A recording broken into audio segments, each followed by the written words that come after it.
Hey everybody, and welcome this week to the finale in our trifecta of Sly games, Sly 3. Over the past month or so, I played Sly 1 into Sly 2, and we're finishing things up here with Sly 3 as we left the game in a bit of a cliffhanger at the end of Sly 2. The Cooper gang appears broken after the nearly fatal injury of Bentley, which left him pretty well disabled. He said that he couldn't walk at the end of that game, and we were captured by Carmelita Fox and appeared to be arrested, but in one last kind of a hurrah, Murray and Bentley broke us out of that situation. So here we are now with Sly Cooper. Don't worry, the game hasn't hung. It's just the intro sequence here. I remember I did fire this up to get to the main menu to make sure that the emulator would work fine, and that my mod that I have installed for this, which is the no motion blur mod, was installed and working correctly. Okay, and whenever we get started here, I'll be quiet because we have quite a few cutscenes here at the beginning. This is it, Sly. The gang's assembled and are in position to help you get up to that vault. For the rest of the operation, you are the ball. Roger, Bentley. I'm starting my approach. Getting over these fortress walls shouldn't be a problem. Look, we're running 5x5 here. Make sure everyone's in sync. I hear that.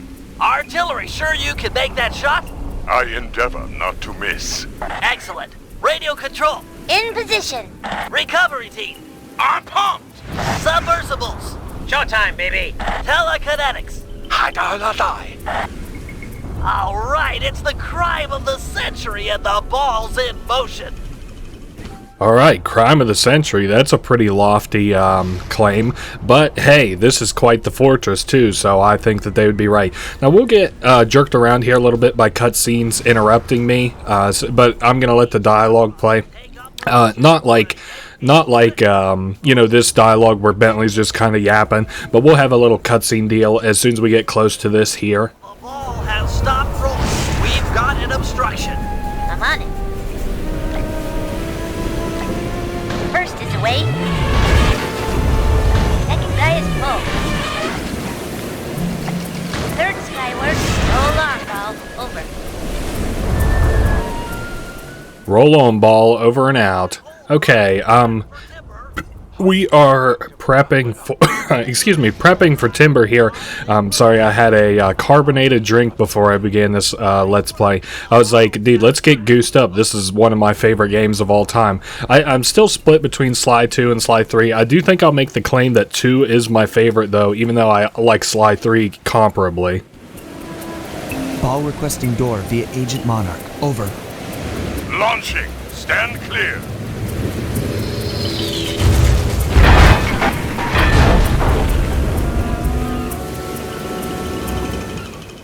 Alright, we are making what I consider to be pretty good time here. Not that I'm trying to do this quickly, but like, here at the beginning we don't really have too much going on besides like our master kind of plan. So we are waiting on an Agent Deep 6 who's going to meet us in the next area where we are. We have these laser gates which we cannot pass through, and if you look way off there in the distance, he is going to assist us by knocking out the energy to these things. So it's kind of cool. Also notice in this room that it's like a pretty normal looking room as we come through it. We can take another look at it because in the future we'll listen to this again, or we'll come through this area again. Now I'm going to be quiet so we can hear these two yap. Son, what's his name? Mike? Mark, sir. He's well too, yeah? It's a shame you won't be seeing them again. Sir? Afraid I poisoned your drink at lunch. Sorry, Richards, but I don't tolerate poor performance. You should have changed the security code from 1, 2, 3 after you installed the new system. I'll improve, I swear. No, you'll die. Any second now.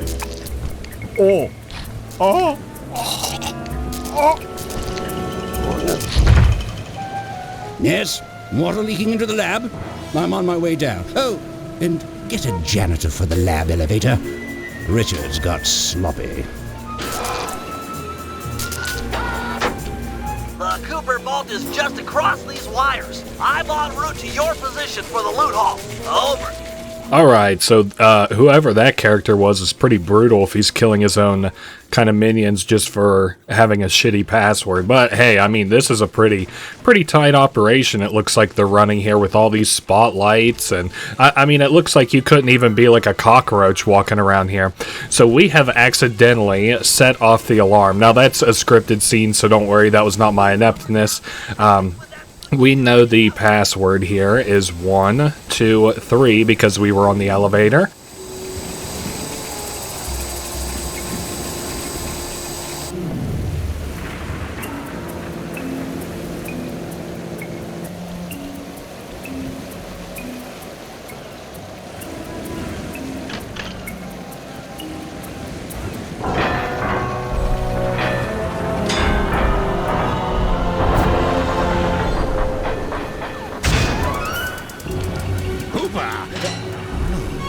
You must be Sly Cooper, the new keeper of the cane.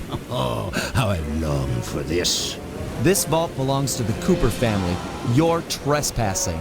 No, my naive boy, you're trespassing. I've got the deed to this island.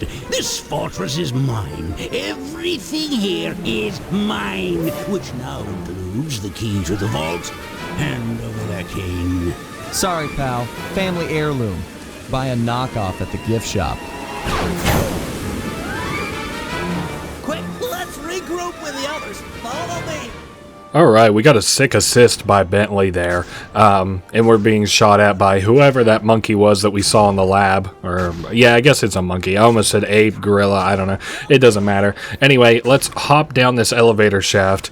I don't know that we can get hit by those lasers now that I'm looking at it, because I clearly should have been hit. And this lab is completely flooded. As I mentioned before, we could see before, whenever we came through, that this place wasn't flooded, and now it is. I think the audio mixing in this game is a lot better than the second game.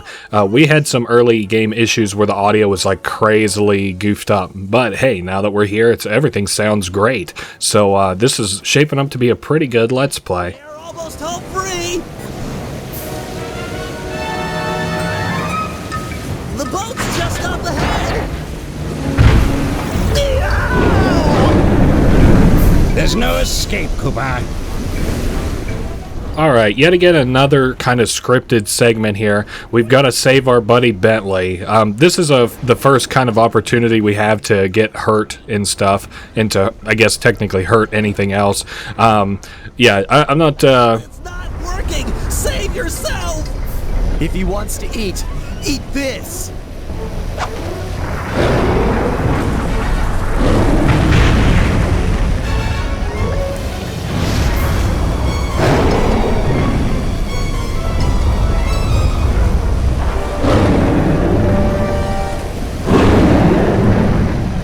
Sly, no! Hold on, Sly. Hold on. It was like they always say, your life really does flash before your eyes. There it all was, stretching back to my childhood. Born into a family of master thieves that went back for generations, I was next in line to continue the Cooper name.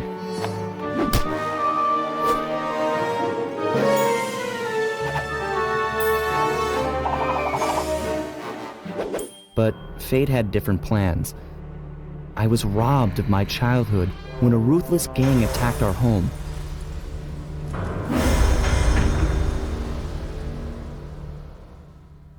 The orphanage I landed in wasn't all bad. It was there that I met my lifelong friends. Bentley, he's always been the thinker.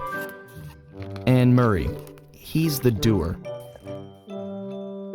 We'd stuck together over the years, and our skill, our confidence, and our thieving reputation grew stronger with each heist. We thought that the good times would never end, and that our luck would never run out. Which only made things tougher when the odds finally caught up with us. Then I met this guy, McSweeney, who claimed to have run with my father's crew back in their heyday.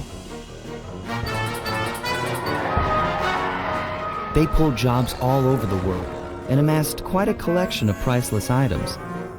It was then that McSweeney told me all about the Cooper Vault.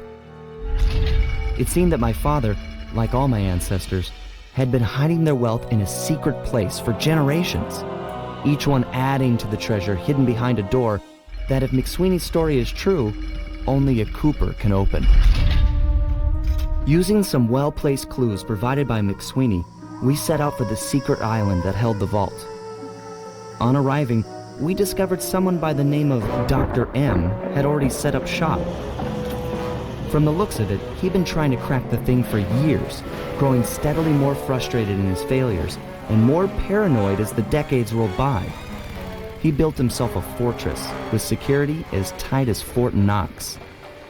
Getting inside the place would take precision, creativity, and moreover, it would take an army of world-class thieves. Finding and bringing together that much talent won't be easy, but to get inside the Cooper Vault and collect my inheritance, I was willing to pay the price.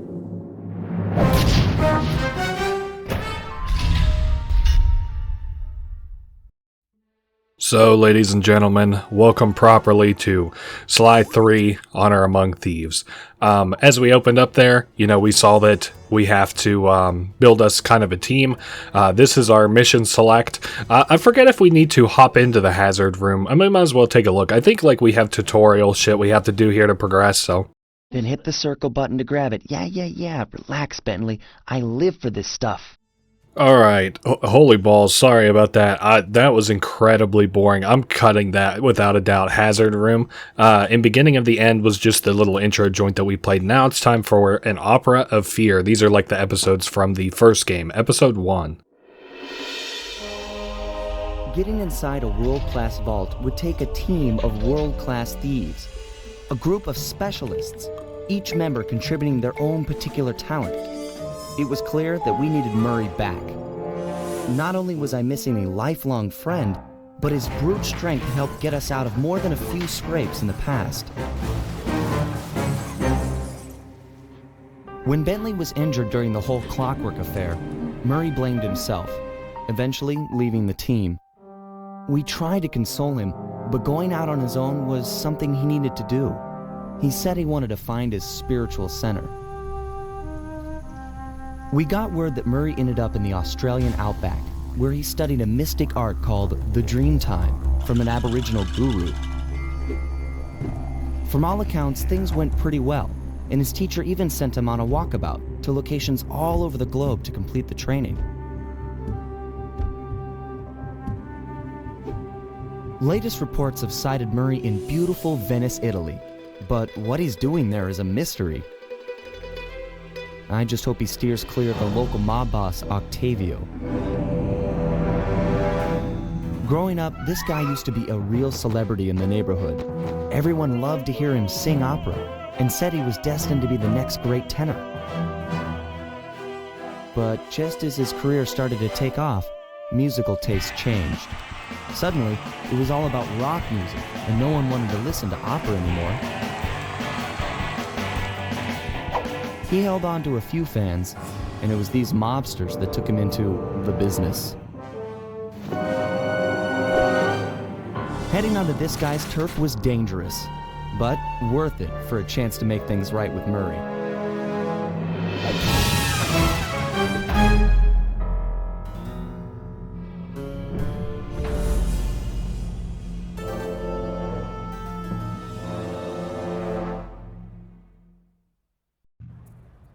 Okay, we're here in absolutely beautiful Venice. Okay, I won't pronounce it wrong. Sorry, Venice, Italy. Very pretty. This map. I've talked so much about the cel shaded graphics of the PS2 in general being so pretty, and this is just like it reached its apex here. I think this is, oh my god, so beautiful. Now, our objective here, as they said, we're looking for Murray. We've got to recruit him back to the gang. He was brokenhearted after the near-death experience of Bentley, who we're getting now to the safe house. And yes, that's what we're doing here anyway. I think it's the same shit as the first game. We have the ability to go to ThiefNet. Can't afford anything, obviously, but oh well, Sly has jobs to do here, so... Where? Ah, very easy. Right over here. That massive dome marks the Venetian police station. Cops around here really like to make an impression. I'm afraid it's a losing battle. Don Octavio runs the show in this neighborhood. It's his security forces patrolling the streets, not the cops. Noted. Huh. Looks like I found my way inside. Well, that dome is covered in glazed tile. There's no way to climb up there. Oh, come on, pal. There's always a way. Alright, so we're going to practice some of Sly's moves here. You can guess. We've been doing it for 3 games now. Jump and press the circle button to get where we're going. Ah, man, the gondolas. Well, I don't know what they call them because we're jumping on gondolas right now. Maybe they do call those boats that kind of float around gondolas, but... Nice climbing, partner. I've got the blueprints to the vent system in front of me. I should be able to guide you to the jail cell.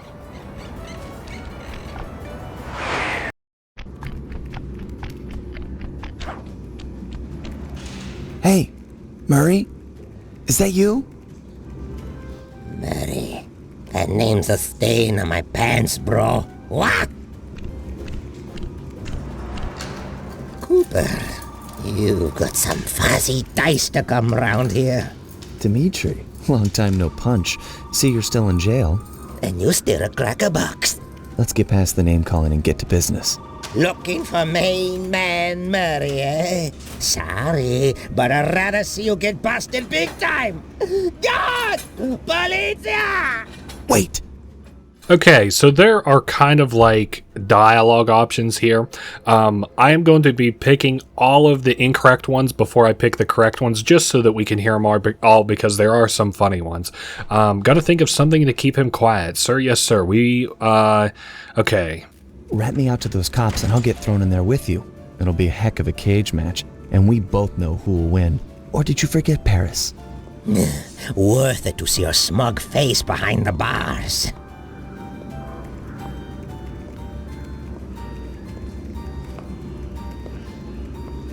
Where's that generous nature you're so famous for? I always pegged you as the bigger man in these types of situations. I'm a big man. Big with the payback and the sex appeal. Got that, Ant? I control the beat on this track. You're just a dancer. If those cops get their mitts on me, who's gonna break you out of jail? You might get this cell door open, but the cops would throw down and bust me on the way out. And then I'll get the double sentence. Grief!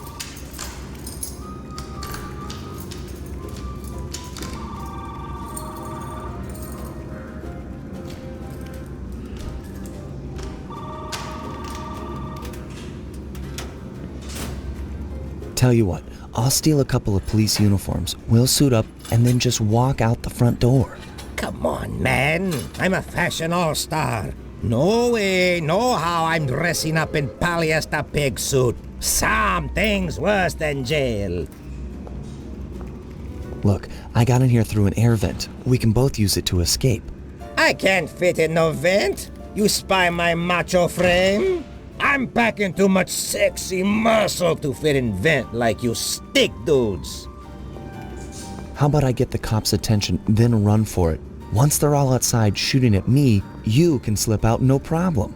No, that's a plan I can get behind. Dimitri is free and Cooper is cooked. Key for cell is in head cut lady's office. Okay, great. This other lock won't be a problem. I should be able to crack it by hand. Get me out of here, and I'll find Murray. No sweat. Just keep on the down low and out of sight near them coppers, bro. They're a bad bunch of bunnies. Goddamn, Dimitri is so fucking funny. Dimitri, or not Dimitri, obviously, Carmelita is giving like a presentation here at the front. If we were to step in the light there, obviously they would see us and we would get in trouble, or it would end the mission. We would get in trouble. Yeah, my mom would probably ground me if we ran into the light. She's talking about some kind of like oil epidemic that's like flooding the waterways around here, and we have something to pick up. What is this? Oh, the key to Dimitri's cell. Of course, that's right. Nice work. Head back to Dimitri's cell and free him. If he's true to his word, we'll be talking to Murray in no time. Let's get back to business. Now, where was I? Hold tight, boys. The power's on the fritz again. It'll calm down in a few minutes. Better make sure you're under a desk when the lights come back on. Okay, so pretty much what Bentley said. Let's just go ahead and wait here for a little practice run. We'll get a little fritz, kind of like a set of sparks that will come down from the ceiling, and then it'll completely flash out again, and in that time we get to a nearby table. So I think we have enough time to get under 2, maybe. Nope. Let's not even chance it. Not even chancing 3 tables.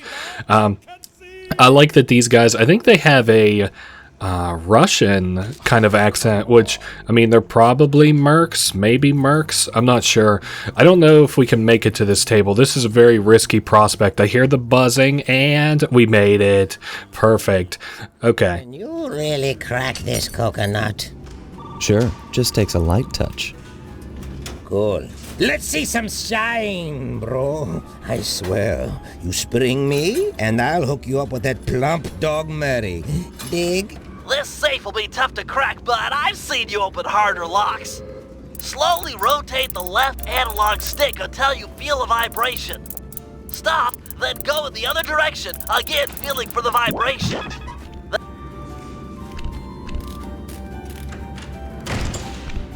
I'll do like I promised and distract the cops so you can make your escape. Solid. Don't worry, no mind. Straightway I'll password for Murray to find you. Meet at Rialto Bridge, big Italian landmark. Okay, guess it's showtime.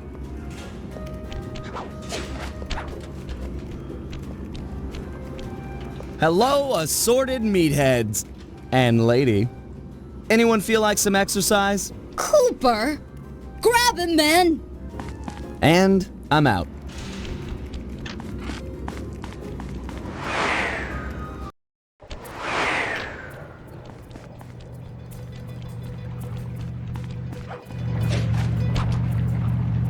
You've got some serious nerve showing up in my squad room. I was concerned we were growing apart. Then let's spend some quality time together in my interrogation cell. So forward. What happened to the demure girl I used to know? She grew up and stopped taking grief from guys like you. Guys like me? Are you saying I've got some competition for your affections? You're the only man in my sights right now. Damn, I don't know what it is. Did they get a crisper mic, or is that just a completely different voice actor for Carmelita? Because, like, I'm falling in love in this game. But it's funny because I felt the same way about Neela in the last game, but I kept being like, yeah, I don't really like Carmelita. Then we get to the credits, and lo and behold, in Slide 2, the same voice actor for Carmelita is the same voice actor for Neela. So, there you go. Funny how things like that work sometimes, I suppose. This is kind of cool, the way that they have the environment set up here so that we can just avoid Carmelita's shock pistol. And then once we close the distance... Oh, I cannot believe that actually happened. Greetings, old Inspector Fox!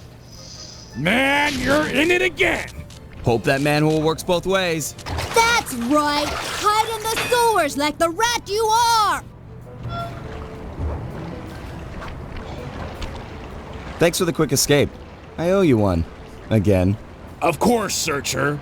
We are all in need of peace. You're really whole hog on this Dreamtime stuff, huh?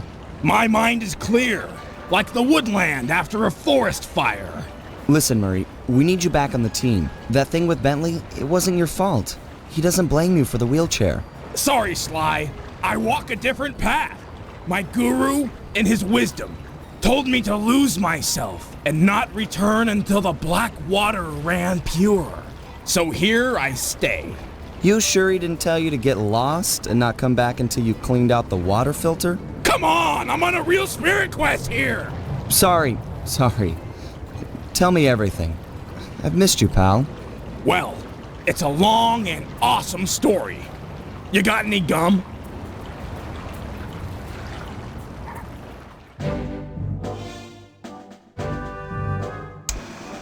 Murray refuses to join the gang until the commitment to his guru has been fulfilled. Whether we like it or not, we've got to deal with Venice's tar problems in order to as Murray puts it. Make the black water run pure.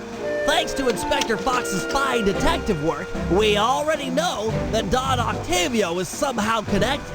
As non-law operatives, we'll be able to tackle this situation in a more head-on fashion. First, we break into Octavio's opera house. If he's hiding anything, we'll find it. We should also keep a close eye on the dog. Some photographic evidence of him connected to the tar might be enough to get the old mobster put away. Of course, meanwhile, I'll monitor local communication frequencies. With some luck, we might pick up some quality intel. Well, we have a series of missions. Hold up. No, I already know how to play as Sly and Bentley. Do I not even need to play the hazard room? Because I would really like to not. You can tell who has missions actually very faintly over their head. You can see the icon of each of these characters very, very faintly. And so like Sly has one and Bentley has one. And like if I go out and I do all of Sly's missions, and then I come back, he won't have the little holographic thing over his head now. So now I don't have to guess who has missions at the beginning or while we're in the safe room or whatever. I can just look. Or if I forget. Whoa, easy there, fellas. So, we met Murray again. It was a nice reunion, and we have to help him get the black water run clear. Now, of course, Murray is a little bit dense. He doesn't quite understand that what the guru was probably talking about was like until the things that like kind of clog his soul become clear, you know, not to return. But hey. Heads up, Sly. I've intercepted a radio message from one of Octavio's men. The Dawn is moving towards your position. Great. You want me to take him? No, we need evidence that he's behind this city's tar epidemic. With some incriminating photos, we might be able to help the cops prosecute him and put an end to this nonsense. Never thought we'd be helping out the cops. Really? You always seem eager to aid Inspector Fox. Yeah, well, she's different. Your average law enforcer isn't that, I don't know, attractive? Hold up, here he comes.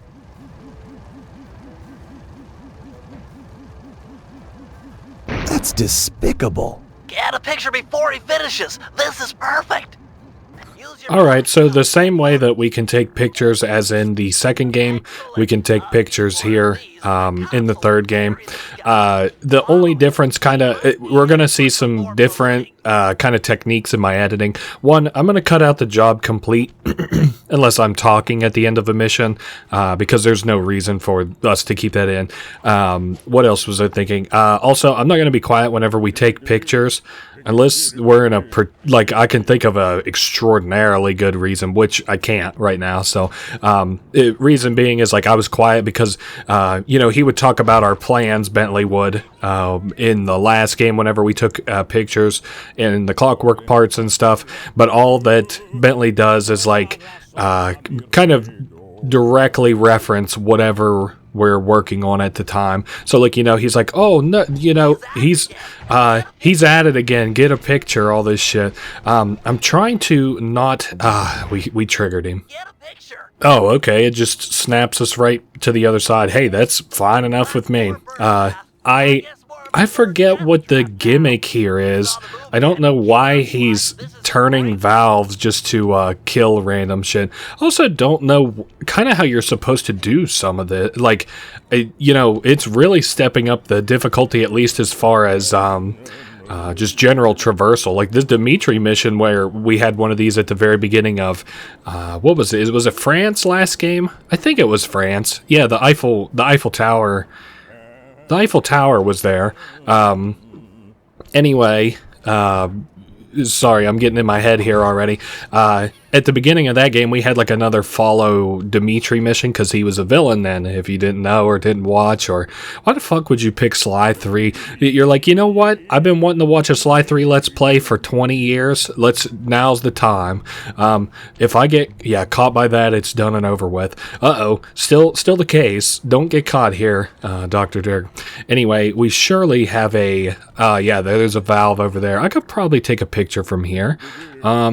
I don't know. Yeah, it doesn't look like that's what he's aiming for, though. Maybe something on the back end. Yeah, these are like kind of a step up in terms of kind of a step up in terms of difficulty. Again, not the not the end of the world, but now I need one of these gondolas so I can actually take a picture of Octavio here. So, all right, holy schmoly, this has been a heck of an event so far, or heck of a mission so far. I'm glad for the enhanced difficulty though, because Slide 2 was kind of a walk in the park, and I think that's why I meandered and talked about random shit so much. So at least in terms of this one, we should have more strategy and story and stuff to talk about. We also have to be more agile in our movements. We can't afford to make sloppy mistakes like in the second game. Now if Octavio becomes aggroed at us at all, we'll be caught. So if I crack this on the left, oh man, it's lights out for us. Oh, and I probably shouldn't get too close to him because he'll get in the aggro radius of this enemy. My plan is to kind of keep an equidistant between keep us equidistant between me and Octavia. He is working a switch. Let's take a picture of him, and then we can see what he is turning the switch for. Something, but what?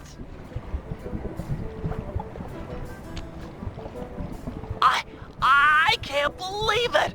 He flooded that aquarium with tar! All those poor dead fish! As much as I hate to see what heinous crime this fiend will do next, you should probably keep on his tail. Someday the people will know the truth due to your pictures. Yeah, that's, I guess, semi-despicable. Now that Jean Basson's a member of the EPA, he would probably beat Octavio's ass, a villain from the last game, but he is frozen, so too bad, so sad. I guess we'll see where we go from here. I think we do something with this Ferris wheel. Get that engineer on the horn. Sly, see if you can latch onto the car Octavio is riding in. We should eavesdrop on his phone conversation.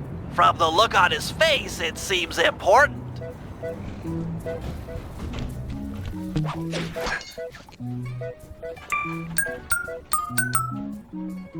Listen, Giovanni. This Ferris wheel was a good idea. She's a pumping the tar fast, and nobody suspects a thing. But still, is it gonna be enough to get things ready for my opera recital? Bella, when the people come to see me sing, I want to make sure they keep a-coming. Even if they don't feel like it. One way or the other, there'll be opera fans again. Hey, hey, hey! Okay, see you soon. That fiend! He's twisted a time-honored amusement park ride into a tool for wrongdoing! Break open the control panel with your cane. I'm on my way to do a little rewiring.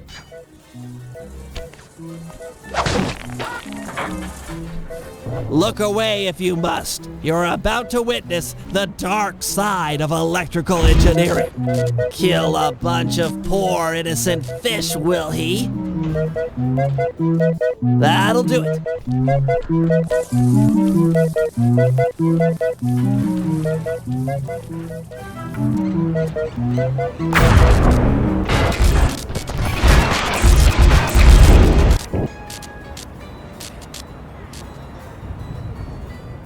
Well, we GG'd the Ferris wheel pretty much immediately. So what I meant by that was something that I was talking up so much earlier, and now here it's destroyed.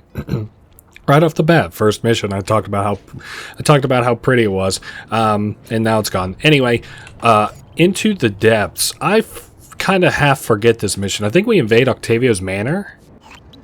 This opera house is Octavio's base of operations. Nice place. Sure to be a few coins laying around in there. What's the plan? If you could get me inside to one of Octavio's computers, I should be able to hack his firewall and get the dirt on his operation. Okay, have you got a point of entry? I'm guessing the front door's not the safest option. That wooden hatch appears to be an ideal way to slip in undetected. Head down there and we'll meet up in a few minutes. Okay, I think we're actually going to get a semi-funny little fact about this game coming up. Now, what some people might not remember is that Sly 3 actually shipped with 3D goggles, and you could do some missions in 3D, not goggles, glasses, 3D glasses, and you could do some missions in 3D if you had the glasses. Guess what? I don't have the glasses. We're not doing that.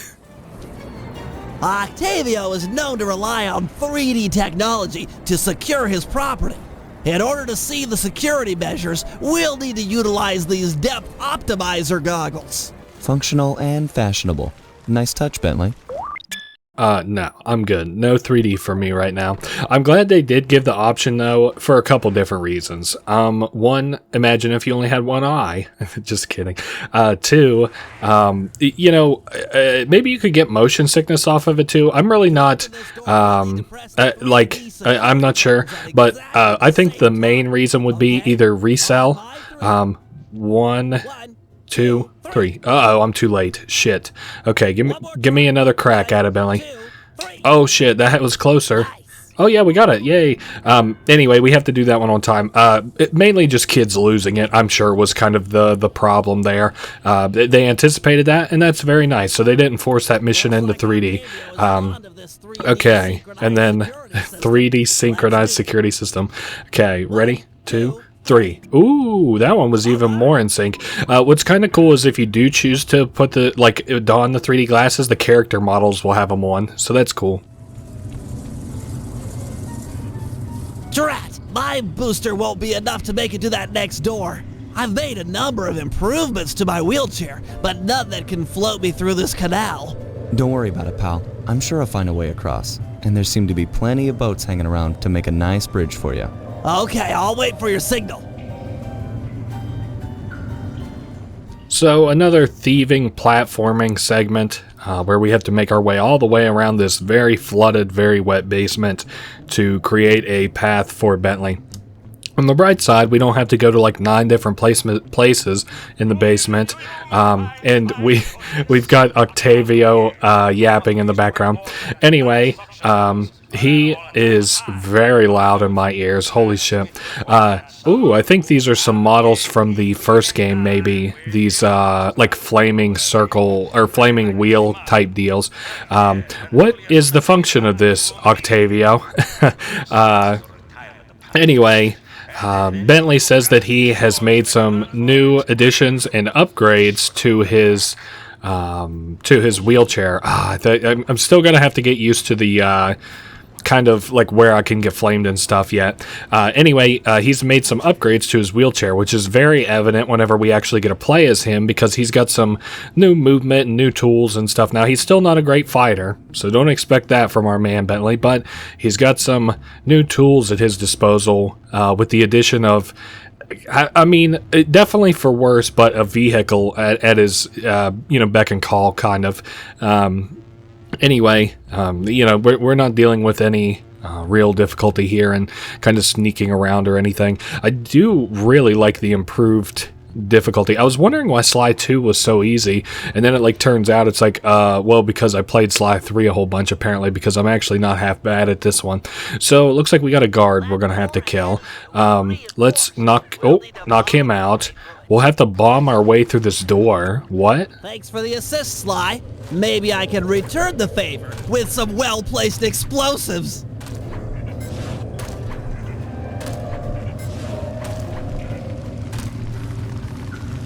Okay, stand back. Thanks, pal. Coolio. I was wondering, what a horrible addition to your secret lab is a button that looks like it should just open the door, and instead what it does is drop a bunch of crates from the ceiling.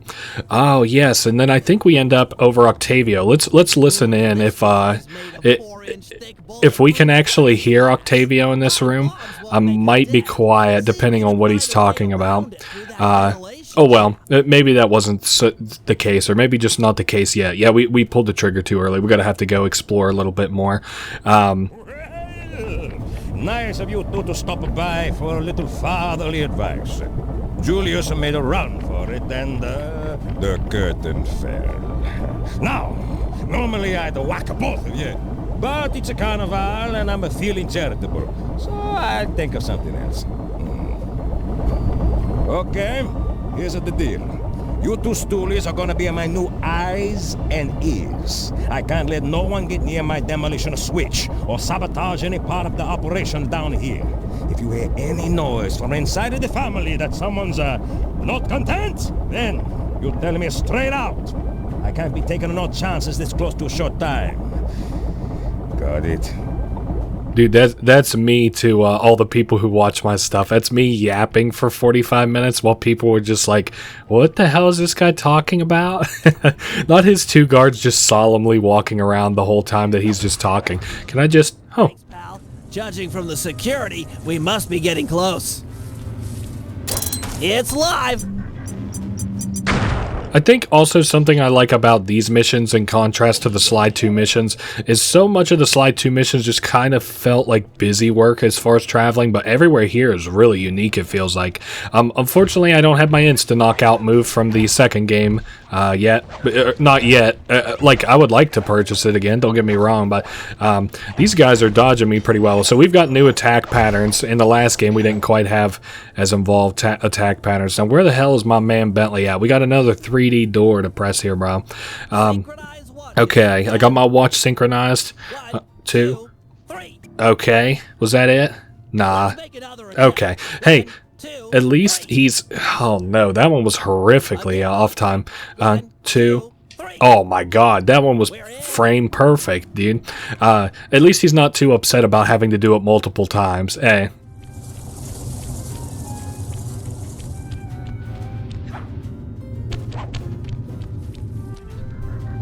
Yes, a Wurlitzer 700. I could splice into this easy. Just as long as you're enjoying yourself. That's the important thing.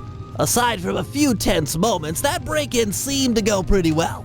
It's not over yet. Hack the system and let's get out of here. Oh, it'll be a snap extracting the details on Octavio's operation from this old dinosaur. Okay, sorry, I was taking a drink there. What the hell? I thought we had more cutscene. Anyway, an alarm is going off. We have to defend Bentley. Now, I've got a little bit of trick to this part. I remember we can knock people into the fire here, which I don't know, maybe you're intended to do that, but that makes this mission like hella easy. Instead of having to fight every single enemy, you can instead knock most of them into the fire. So, I wonder, the first and second game had unique coins on every level, and I might take the opportunity, if I get the opportunity, to take a look at these coins. I'm not able to quite tell from the angle that they're at. I don't know, I'm trying to... Whoa! We both got hit. I was hoping to jump in front of him so I could take the hit, but no such luck. Anyway, I kind of discussed my philosophy in the first game as far as like these defensive type missions, which is the idea that like, if I can regain health, but the objective can't, so I'll throw myself between me and the enemy. I'll throw myself between the enemy and the objective to keep it safe. So the reason I say objective is sometimes it's Bentley, sometimes it's a cart that we have to defend, sometimes it's a bomb, you know, who knows what it could be. Download complete. Now we can find out exactly what Octavio is up to. So if I had to guess, I would say that this game is going to use a very similar, if not identical, formula to the last one, where we have like 2 sets of like chunks of missions and then one final operation. Now, I kind of know, like I got the feeling after we did so many of them in the second game that that was the case. I don't necessarily know that off the rip, despite having played this game a whole bunch. Slide 3, I don't know necessarily that that's the case, but if I had to guess, it feels very similar. But hey, we'll see. Anyway, time to switch to Bentley, where maybe we can showcase some of his new abilities. Now, just in case you didn't watch the second part, but just to recap, if nothing else, Bentley's main mode of attack are bombs. They're timed bombs. He also has a wheelchair now. The way he jumps is with like a little jetpack booster. Where are we headed for? Over this way. A little jetpack booster, which we can upgrade in this game. I think we can get up to another jump, maybe another one after that. Hey, who knows? Hey Sly, you better get over here. My sources tell me that Octavio has hired the Blue Viper Gondola gang to take out Carmelita. The Blue Vipers? Those guys are nasty. We've got to get to them before they get to her. She's off on her daily patrol. The thugs can't be far behind. On my way. Just make sure to have one of those police boats hot-wired by the time I get there. Let's see. Just cross the blue wire with the red wire and shazam! Just in time. There go the Vipers. I'll shoot. You drive, Sly. This canal is packed with shipping. Make sure to jump. All right. So the implication there was that we will do one thing, Bentley will do the other, but that's not quite the case. We'll actually be doing both things. And if you're me, you'll do them both terribly. So, hey. Anyway, I'm trying to keep my gun from overheating. I don't know how much of this I'll have to spoon feed you. We've got the HP of the enemies in the top right with the different colors that they are and stuff. At least here in the beginning, they don't have any defensive countermeasures. They simply, we simply are having to manage driving at the same time as we shoot, so we're not doing too bad. Also, they're called the Blue Vipers, and what that calls to mind is fucking the Tony Soprano and Christopher Moltisanti scene where they're like, he's like, how about that prick's face when he saw the gat, and he's like, whoa, we're with the Vipers. Oh man, The Sopranos is so funny. I think I've mentioned The Sopranos in like out of my last 8 Let's Plays 3 times, which is kind of crazy overall if you think about it. This was not a difficult mission at all. I kind of thought this might be a little. I was looking back at gameplay of Sly 3, just random assorted gameplay, and I was like, you know what? I think this mission's going to be difficult. I don't know how I ever managed shooting and jumping at the same time, but hey, here we are. Way to go. That's the end of the Blue Vipers. Another uneventful patrol. This city's beautiful, but a bit quiet for my taste.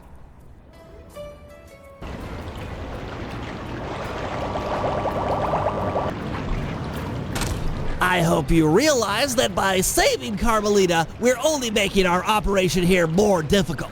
Maybe so, but what's the fun in stealing if there's nobody trying to catch you? Besides, she's helped us out in the past. That, and you've got a thing for her.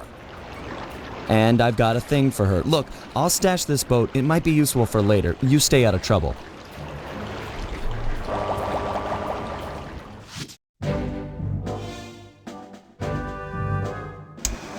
So, according to these decrypted files, Octavio is pumping tar from underneath the foundations of buildings so he can sink them into the canals on a whim. He's going to demonstrate this destructive ability to the people of Venice during his opera recital on the first day of Carnival.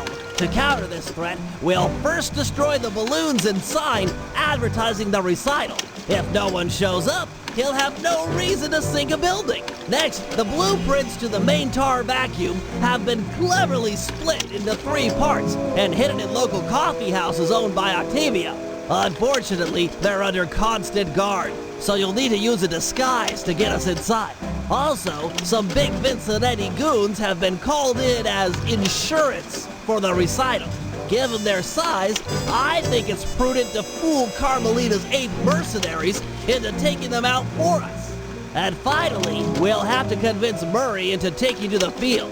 If he's learned the aboriginal ball form, it'll be just the thing for destroying the local tar reservoirs. Damn, that's actually quite a few little missions we have to do. And we have missions to do as both Sly and Bentley, as you might assume. So, Venice Operation Day 2. Let me see how close we are to a mission. Something that was kind of interesting about this game to me was whenever I had a cheat code book, there were a lot of cheat codes for Sly 3 that just said, like, unknown what they did. And I always wondered for years and years and years, I was like, what the fuck could that even mean? Because it would also have cheat codes for, like, say, the secret abilities in this game, or to skip to certain levels, but what I kind of assume that it means now is like just some debug features. Bentley, looks like you found one of Octavio's Vincenetti goons. You on your way to the police station for the old bait and switch? Yeah, he's following me. Too close for comfort. You gotta move.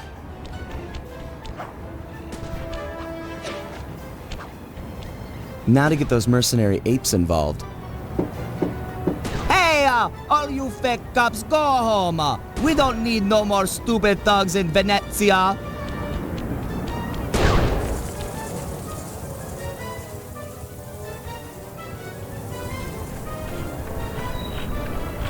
I might not be a real cop, but I've got feelings, pal. And you've just hurt them. You talking to me, fruitcake? Cause I don't need a date. Eat missile, punk.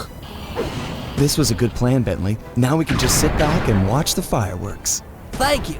I pride myself on deviousness these days.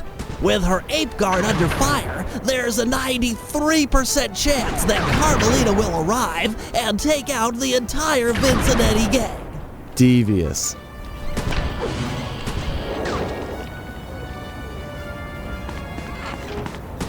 Inspector Fox, I am glad to see you. This Vincenetti puke is giving me all I can handle.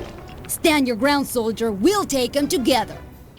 Goddamn, so this is so cool. We get to play as Carmelita. Now, if you don't like the lock-on for whatever reason, you can turn it off with triangle. She also has a mega jump ability, which was something I really liked from the first game for Sly.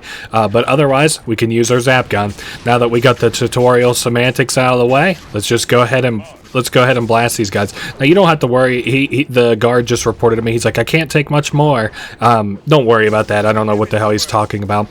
The guard can actually... The guard, I keep calling it a guard. The cop can actually deal damage. Inspector Fox, I have been down in Sector 4. Please to help me. These guards can actually deal damage to the enemies. It's just not very much damage. So I've talked before like how I like to watch the AI fight, especially in older games, where like that's not the not something that's like supposed to be CPU versus CPU. And I tested it out many times as a kid, and the guards do deal damage to the guards. God damn it, the cops do deal damage to the flying gang members. So that's cool. I don't think this will actually be a very long mission. These Vincenetti guys are everywhere. I'm not going to last long without some additional firepower. This won't be a long mission by virtue of two things. One, it's the first mission we're playing as Carmelita. And those are kind of around. I think there's 3 in total. I think there's one here, there's one in China, and then I think there's one in the last chapter. I really don't remember now, though. I guess it's not that important. Anyway, he's about popped. Okay, he's done. Any more? I am deep in the trouble. I need backup and I need it now. Damn, I need backup and I need it now. Is it... Dude, wasn't this just like one gang conflict between one cop? How the hell did this escalate to like a full turf war in this city? I don't know. I like to, I don't know how best to describe it. I like to imagine the conflict between these guys. Like, the cops have been trying to bust these guys, but they can't quite do it because of one reason or another. Maybe they don't have the firepower. Maybe they don't have the evidence. And then, like, we've got these guys, so there's like a turf war going on. And, how does that kind of advance the cops' effort to arrest these guys or to destroy them, the gang operation? Okay, we got another one down, and then I think this is the last wave of enemies, like where we're at right now. These guys aren't so hard. Pretty easy to dodge, pretty easy to shoot when you got lock on, am I right? And done, I would guess. All sectors have been stabilized. No further Vincenetti presence has been detected. Good work, man. For mercenaries, you fought with honor and distinction. I'm proud of you.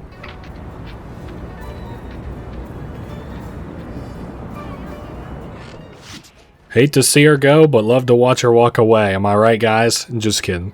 Anyway, where are we headed to next? I'm sure we have more Sly missions. I'm sure we have more missions in general, because as I mentioned, that was a lot of missions that we were describing in the slideshow, so... Octavio keeps the blueprints to his main tar pumping station in 3 parts. Each is cleverly hidden behind a painting inside one of his legit coffee houses. Not very subtle, posting a full-time guard in front of a coffee house. Since we destroyed his Ferris wheel, he's gone all out on the security. In fact, he's got all his guards checking up on each other. If we're going to get inside and at the blueprints, we can't raise any suspicion. I'm with you. I'll approach the guard while in disguise and pretend to take the next shift. When the coast is clear, you head inside and swipe the blueprints. With me standing out front, no one will know that something's up. Okay, so we have gadgets in this game much the same way as the last game, and we have a disguise power-up for free. Just listen here for a second. Halt! What's the Carnivale password? Easy one, here you go. Tenor bass, tenor. Yep. Okay, I guess you're the relief shift. Thanks for coming early. I got a big plans for tonight. Carnivale, good times, eh? I can't believe that worked! You've got the worst Italian accent I've ever heard! No offense. Head inside and grab the blueprints. No telling how long till another patrol comes by.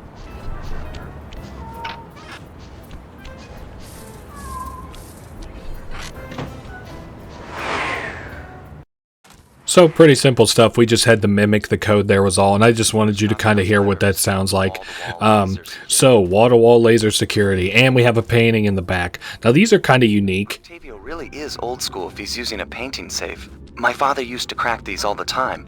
The trick here is finding the safe's combination hidden somewhere in the artwork. Might take some searching, but it's sure to be there. Just keep at it. Okay, so that was my quiet but informative way to use this code, and that should give us the blueprints, or at least 1/3 of them. Venice Blueprint 1. Okay, time to head out front so that we can go to the next coffee shop, whatever fucking place, and get the second blueprint. So this is the gameplay loop, and it's just going to test us to make sure that we have it down pat. Anyway, I like those painting missions. I forget if this is the only level with them or not. I'll meet you at the next coffee shop. Once you take the guard's post, I'll move in. Second verse, same as the first. Hey, I actually say that a lot, except that whenever I say it, it's usually following a failure, not a success. Anyway, it looks like it's kind of nearest to our safe house, which is going to be easy for us to navigate as we've been over there many times. And I guess maybe there's not bottles in this game. I thought there was for some reason, but maybe I'm kind of crazy. Yeah, no, I'm not seeing bottles on like the collectibles tab or nothing, so I need to knock this guy out if at all possible. Ah, shit, that ain't gonna work, huh? Not that way anyway. I have to get this guy completely out of the fight first. There we go, drop that on him. Okay, and then we can switch to the disguise, and where did this fucking guard go? He is this is another thing I don't understand. Why don't we just beat their ass and go inside? Oh man, if he give me just a second. Alright, for reference here real quick, I don't know if these are different coins because I haven't seen another level yet, but those do seem to be semi-unique. They just got like some screaming owl looking thing on the front of them. Anyway, time to switch into the disguise and talk to him. Tell me the daytime password. Easy one, here you go. Alto, bass. Okay. Am I glad you're here. Mama's making spaghetti tonight and I'm starving. I'm gonna eat like 4 plates full. I guess that you really like cooking. Mamma mia, I want to be buried in her sauce. It's heaven.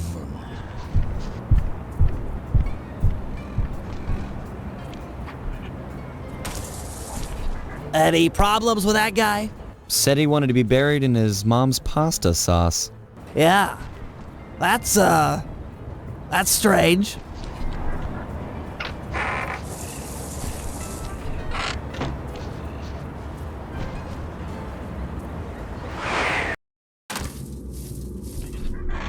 You know, I just can't get it out of my head. Have you ever had pasta sauce that tasty? I don't want to distract you or anything, but I just don't think I've ever had cooking that good. Are we like missing out on a whole universe of flavors here? Very funny that Sly's going on about that. You know, it's kind of funny. Oh, there's the code, 968. it's kind of funny. One time, like I was just so hungry. I had some of the worst spaghetti of my life, but I was so hungry. I had like 4 plates of it, and I was like, this is bad spaghetti in principle, but this is the best fucking spaghetti I've ever had in my whole life. Now, inversely, the first stepmom that I ever had, she literally made the best spaghetti I ever had in my life. That shit, oh my God, was so good. And I don't know how she did it. I'm not in touch with her anymore. She, like, we're not, for better or worse, you know, it's fine. But if nothing else, she was a fantastic cook. My God. You know, maybe there's a good Italian restaurant around here. Enough with the sauce! Keep your focus, we're on a job here! Thugs everywhere, death around every corner! You're right. We got one more coffee house to hit, then we're done. Yes, now you're talking sense! And then we eat. God damn, I like the way that Sly's thinking. Now he's got food on the mind, and I wish that this hadn't happened so early in my Let's Play recording session for the day, because now it's got me with food on the mind. I don't know what I'll end up happening, but you can bet during cutscenes that's half of what I'll be thinking about. Anyway, I don't know, a good Italian restaurant. I mean, you gotta have that spaghetti now, right? And then maybe like some kind of like smoked meat, maybe. Again, I've already referenced Sopranos, but hey, damn me, I guess. I'm not a big fan of gabagool. Don't really like it. Hey, you! Give me the cafe password. Uploading you the password. Base soprano? Yep. Yeah, you know the code, but what's my nickname? There's only one Tony B on the payroll, and I'm famous in the family. I'm a new, just got called in from Roma. They know me in Rome. I'm practically the mayor of organized crime in Rome. You telling me you never heard my nickname there? My cell phones are going off. I should take this call. Could be the boss. Yeah, okay. Damn, very funny. Anyway, we just have to talk to random guards until they tell us the whatever Tony B's nickname is or whatever. I think we have to talk to a couple guards. Okay, you're legit. Hey, you know Tony B's nickname? Tony B? That cannoli, he's what's it called? A egomaniac. I don't know nothing about him. Don't wanna know. Fair enough. What about you? Do you know? Maybe it's Tony Blundetto once again from The Sopranos. Okay. Yep, that's the password. Sometimes I forget them, you know. You and me are both, pal. Hey, you know what the Tony B's nickname is? Yeah, that fathead likes to call himself Tony the Killer Bee. What an idiot. I couldn't agree more. Goddamn, I like that fucking... I like that. That's funny. What's the Carnivale password? Kid stuff. Here it is. Tenor bass, tenor. Sorry about that. So, Big Shot, what's my nickname? Oh, come on. Everyone's heard of Tony the Killer Bee. You're the terror of every playground from here to Sicily. Ha ha ha, real funny. Least I'm not on guard duty during Carnival. Who's got the last laugh now, tough guy? Me, that's who.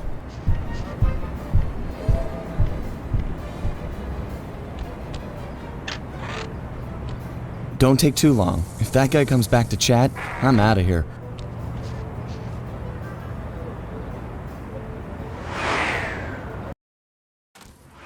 Goddamn, not the terror of every playground between here and wherever the fuck. Anyway, I think that these are actually, like these paintings are concept art from the second game. The first one was like Jean Basson's joint. Now this is like some Contessa thing. Now this one should be a little bit harder. I'm still scanning it though.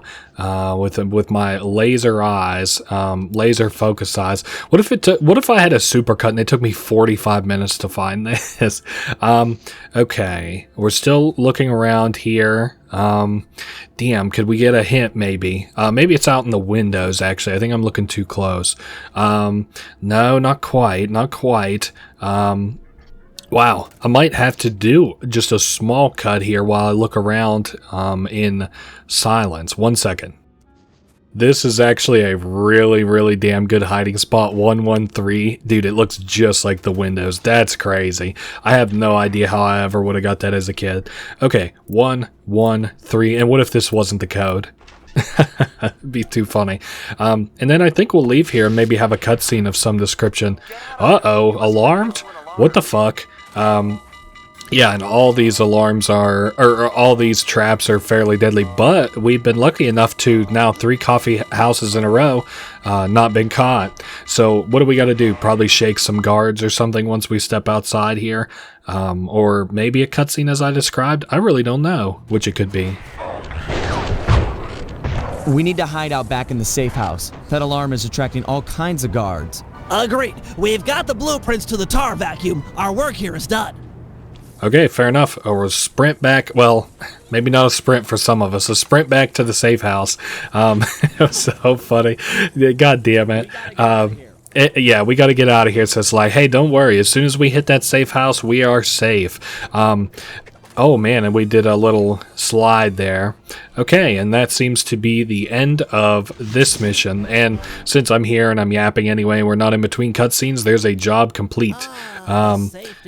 Yes, the safety of the safe house. Lovely, Bentley. Anyway, where is the nearest Sly mission? Run and bomb. Okay, this mission's kind of is semi-interesting. I don't know if I would call it the most interesting in the world, but it's a fine mission. We are going to destroy some advertisements for Octavio's recital because hopefully if nobody shows up, he doesn't have a reason to threaten to blow up people's houses, am I right? So that's the plan.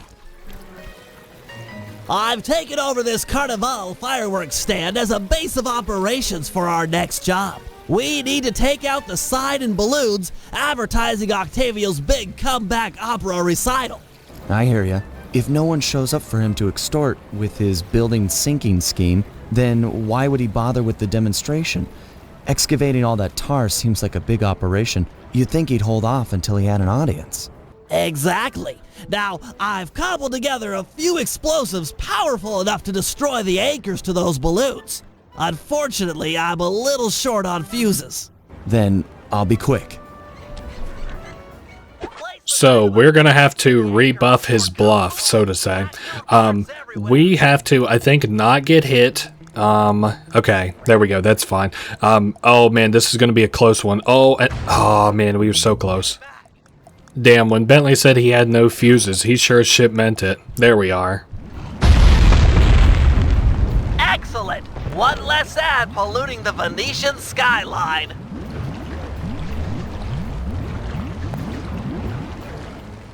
I feel kind of crazy. Are there really not any clues in this game? Anyway, I think that Bentley is preparing another bomb for us to go blow up. That explosive had some kick. It was a child compared to this ferocious beast. Don't dilly-dally with this one. It's got a longer fuse, but you've got farther to run. Ferocious beast? Run, Sly, run! Fear the beast! Hey, Sly laughs at that ferocious beast comment, and sure, maybe Bentley's being a little bit extra, but I mean, let it blow up on your back and then see how ridiculous it is, right?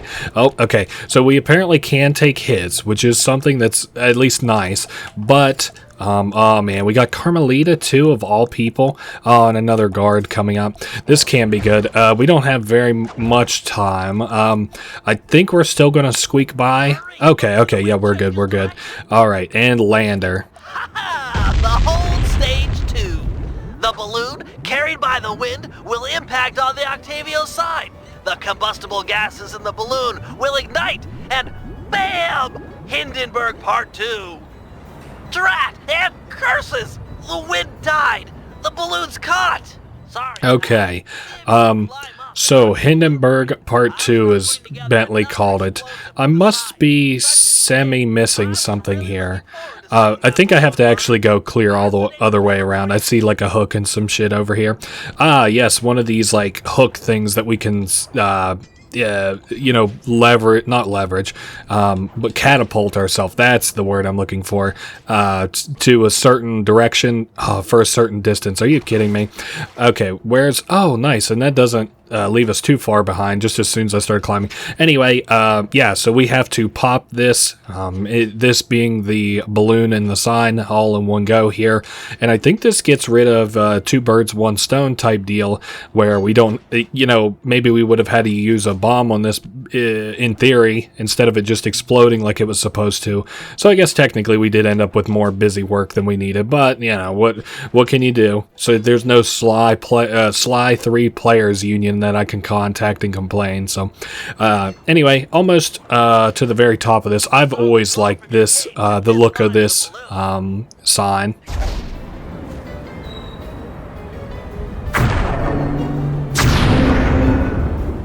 Whoa! Looks like we've got a new ferocious beast on this operation. Come on back. What? Sorry, sir. We're currently closed. Hey! Let go of me! Sly! Get back here! Quick! Okay, so Bentley is being accosted by what appears to be an angry customer or something to that effect, or maybe a guard of some kind back at his little TNT stand. He said, "This guy's crazy." I remember as a kid always trying my hardest to get to this area as fast as I could. I was like, maybe if I get there before Bentley's dialogue finishes, I could get there in time to help him and save him, but no such luck. Unfortunately, what happens next is scripted to happen. Help! Sly Cooper. My boy on the inside picked up those pictures of me you sent to the cops. Nice try, but I own this town. Put my friend down, or I'm gonna knock out all of your teeth, one at a time, and make you eat them. Ooh, that's the toughest talker you got. You're pathetic. Back in my day, we had enforcers that would make people pee their pants just as soon as a look at them. Believe me, old-timer, I don't make idle threats. Oh, I know all about you and your crack little gang. You ain't nothing without these little guys' brains. So, I figure I'll just scoop them out real slow and use them to fertilize my tomato plants. I'm allergic to tomatoes. Anyway, we have to chase after him. Oh fuck, I forgot that he's got these little traps kind of around and stuff. I think we should be fine. I'm not too worried about it or anything. All we have to do is keep kind of up with Octavio, and then he gets kind of pissed off that we've been following him for so long. I also noticed that the paraglide was already kind of dimmed on our gadget screen, and gadgets are usually only dimmed if we can unlock them. So I'm wondering if the paraglide might not be for sale or something already. I don't know. I saw we had only the smoke bomb and something else earlier, so who knows. You can hit Octavio in this mission, but it doesn't do anything. On the bright side, you don't get penalized. It doesn't end the mission like when you used to hit Neela in the early Slide 2 missions, but on that same note, nothing cool happens or anything. He just takes a hit. I don't remember at all when this mission ends. Maybe the entrance to the opera house kind of looks like he's almost getting there. So we'll see. Oh shit, and I got shocked too. I can only really take 1 or 2 more of those. Take him! I won't forget about this. You guys are dead! You okay, Bentley? I'm fine. My ego's bruised, but it'll heal. Damn. Alright. Anyway, I think we're off the Sly missions and now on to the Bentley mission. And I was kind of trying to remember what this is, because it says tar ball. I guess I should have known. I thought it was going to be a hacky type mission, similar to Bentley's hacky missions. But this is one, I think, where we actually, despite getting there as Bentley, will be playing as Murray for the duration of the mission. Because we have to destroy these, it's tar buildup joints. I don't know. Okay, we cannot afford a big hit like that again, I don't think. These guards are obviously the hardest ones to dodge, so with their like gun that's ranged versus the other enemies who are melee. So anyway, landed back at the safe house. Time to play as Bentley. I don't think we had to travel very far, so we've got that point in our favor. I don't know what the way to make coins is in this game. I know in the I know in the not the first game, but the second game, the way to make coins was to the way to make coins was to pick up these treasures that were around the map, but I think those are absent from this game. And I know there's a late game pirate mini game that actually has some pretty nice coin drops. Sly said you were looking for me? We need your help to destroy some tar drums. I'm done with all that. I found a new path. It's full of peacefulness. Come on, what happened to the Murray? The guy who'd get into a fist fight with 10 thugs wearing nothing but a towel. The guy who used to punch first and not bother asking questions later. Where's that guy? Where's my old friend? I'm sorry, Bentley. I tried to save you, but I just wasn't strong enough. Get over it, Murray. I don't blame you and never have. The only thing I feel bad about is losing my pal. Look, I want to help you. You're like my second best friend. It's just that I promised I'd stay here and peacefully meditate till the black water ran pure. Well, what if you could help us peacefully? You wouldn't have to punch anyone. I'm in. Keep it peaceful and I'll smash up anything you'd like. As a student of the Australian Dreamtime, I'm sure you've learned of the ball form? Yeah, sure, like my first week. Excellent. Tuck into ball form and clog that vent pipe. The pressure buildup should shoot you skyward. Maintain your ball form and smash into the tar drums around town. Awesome! Yeah, that's totally peaceful. I'm sure my guru wouldn't mind. Okay, so we've got a plan here. Now, we can rebind this in the menu if we want. It's the Be the Ball. Okay, so this should launch us really high up. And we need to hit the X button on impact to bounce. And Bentley's going to keep projecting the markers so we can tell where the next tar drums are. We don't have to worry about hitting enemies, so that's really nice. If we actually punch enemies, like we drop out of the ball form and we punch enemies, just because I wanted to, we would fail this mission. So that's kind of interesting. I also thought it was I thought that was a really cool line by Bentley to Murray. He's like, Murray's like, I'm sorry, I wasn't strong enough. And then Bentley's like, get over it, Murray. I did. He's like, I'm the one in the wheelchair. He's like, I'm over it. The only thing I miss is like being your friend. And I'm kind of surprised that, Murray didn't just join then, because it's a slight guilt trip, I suppose. What else was I thought of something else while that was kind of, I was thinking of something else while that was ongoing. That tar drum didn't know what hit it, in a peaceful sense, of course.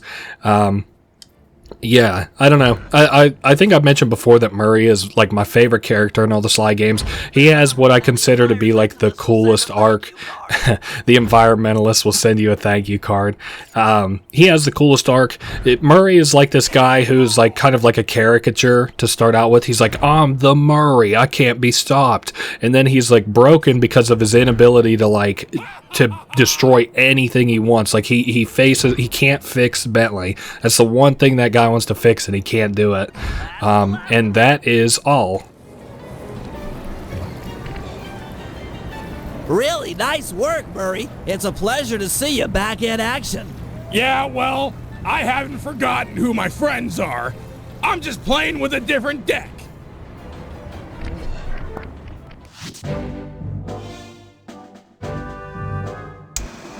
With Octavio's comeback opera recital just a few hours away, we're all set up for the main event.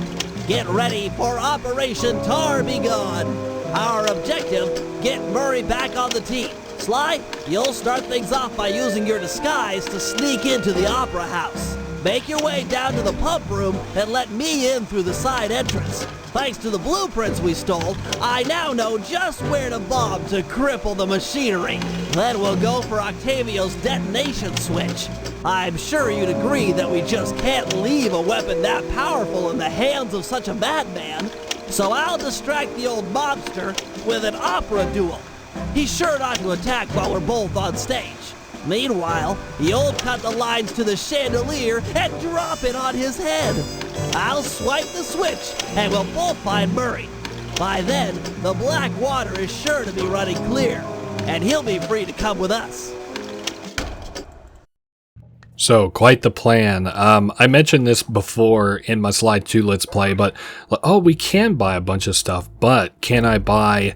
No, I cannot buy the one thing I wanted to buy, which was the paraglider. Not just yet. Now, that is the paraglider in our gadget menu, right? Just to... Yeah, no, that's not the paraglider. I don't know. It doesn't matter. We'll get it as soon as we can, because it helps me navigate the area better, the maps and stuff. So I mentioned this in my Sly 2 Let's Play, but Sly 2, Bentley's plans kind of by and large go off without hitches. Sly 3, Bentley's big plans, very, very rarely do they go off fully successfully. Generally, the hiccups that Bentley has fall anywhere between like a tiny hiccup like that we have to overcome and like a catastrophic one that completely changes the operation. So I don't know, just something I always thought was cool was like, you know, the second game, all the missions pretty well go smooth, but the third game, not so much. This is it. Octavio is due to arrive for the opera recital in just a few minutes. We did a good job taking out the advertising. No one's shown up to listen. No audience means no demolition demonstration. True, but to finish the job, we'll need to take out the main tar vacuum. Use your disguise to gain entry to the opera house. Then head down to the pump room and let me in through the side door. No problem, signore. Very funny. So, yep, we're going to work our way through the opera house down to the pump room and destroy the pumps there. Hopefully we only have to do one of these. Halt! Tell me the daytime password. Easy one, here you go. Alto, alto, bass, bass. Yep. Don't be long inside. The boss's opera recital is about to start. Damn, sir, yes, sir. Anyway, yeah, we have to stay in disguise. I think we can... no such luck. I'm just trying to do as little of these passwords as possible because these ones are all optional. Oh, okay. This guy's like, this recital's gonna suck. You know something I was, like, wondering... so you know they say like if Octavio doesn't have a audience, why would he bother using the explosive device, right? And I kind of agree with that, but like why would he even use it if they showed up? I get that he's like, you know, threatening. I get that he's like threatening these people, right? But like, I mean, maybe you just need more advertising, Octavio. If advertising's the only thing that fixes it, then you know maybe you just need better advertising. Just give me time. You! I don't recognize you. What's the secret soprano password? Kid stuff. Here it is. Tenor, bass, tenor, tenor. Okay. Pass a word to the rest of the guys that under no circumstances am I to be disturbed during my big comeback recital. Yes, sir. I'm certainly looking forward to the performance. Once I'm done in the pump room, I'll be headed out to the stage. If it isn't too much trouble, would you help me with this double-button security door? But of course, for a fellow musical lover, it would be a pleasure. Damn, that's very sweet of you, Octavio. Be quick in there, you won't want to miss out. Me and Octavio have perfect synchronicity. Oh my god. Sly! Over here! Nice to see you, pal. Okay, we need to act quickly while the recital is getting underway. You ready with the bombs? Once I've destroyed all 6 tar pipes, the vacuum should start to lose suction. Look, if those bombs attract any guards, let me do the fighting. You just focus on taking out the tar pipes. We need to stay on schedule. Sync. God damn it, and I did it so well during the cutscene too. Do I have a trigger bomb? I guess this doesn't matter. 3 bombs on these things to blow them up. Yeah, all these take 3 bombs. Every time we blow one up, it wakes enemies up to fight us. Come and stop us or try to stop us. God damn it, that has to be annoying for you guys. Whatever. Should I just give up? Synchronicity. That's close enough. Fuck it, right? God damn it, these enemies. Maybe if I could just get on the platform. I just have to land a bomb. That's all I have to do. Okay, it's destroyed. Phew, thank God. This one, oh, it looked like it was damaged for a minute, but I guess that's not quite the case. Oh, I just died. Huh. I forgot what I used to do as an alternate strategy was, bomb each of these pumps twice instead of a third time, because then like they're on the cusp of being destroyed and it doesn't trigger the enemies, and then just walk around and put 1 bomb on each of them, which is way easier than 3 bombs on all of them. Is there still time to catch Octavio's recital? We're right on schedule. If my calculations are correct, he should be about to perform an aria originally written as a duet. That's when we strike.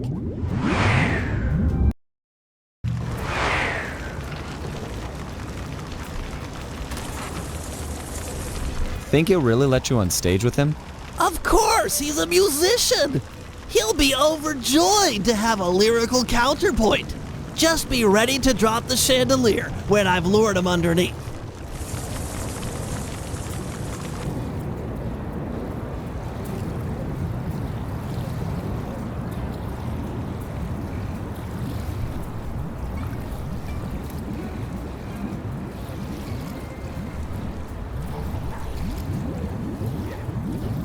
Ah, Mr. Tomato Fertilizer. You got a death wish? I couldn't resist showing you up at what you treasure most. Opera singing. You're a vocalist. Fine. A duet is coming up. We'll sing it first, and then I'll gut you. Bring it on, Grandpa. I'll sing you under the table.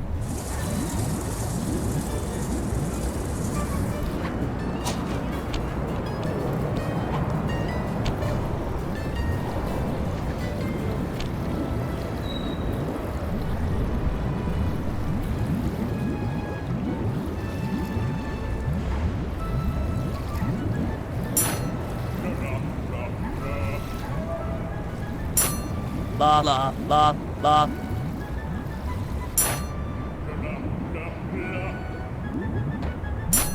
La la la.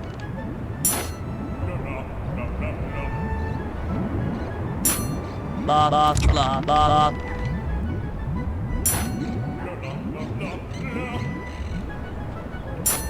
La la la la.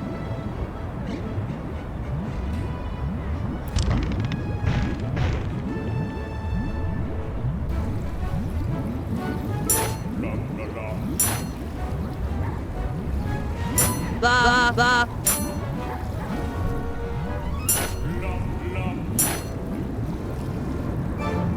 La la.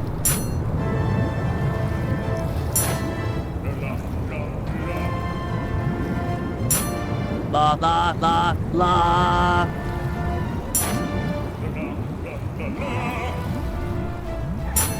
La la la la.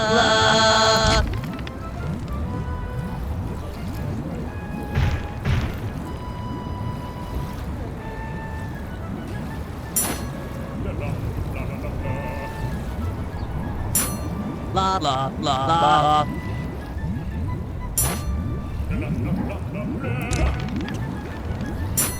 La la la la.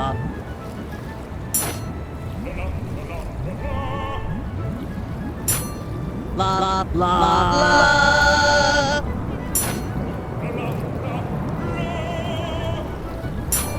La la la la.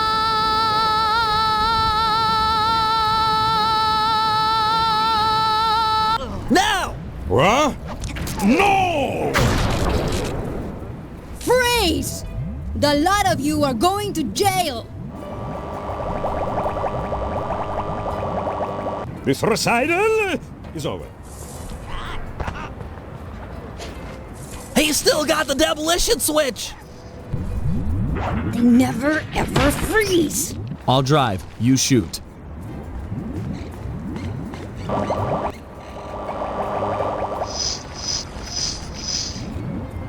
I need immediate pickup. Criminals are headed east. All units converge. Roger. Sorry, Cooper. This time I've got you surrounded. Can't you go any faster? This is it. Shoot out his engine and we'll have him. I was just about to say, like, what is Carmelita even talking about that we're surrounded? Because if you judge by that recital, there was literally no backup. So it's got me like, what the fuck was even the plan?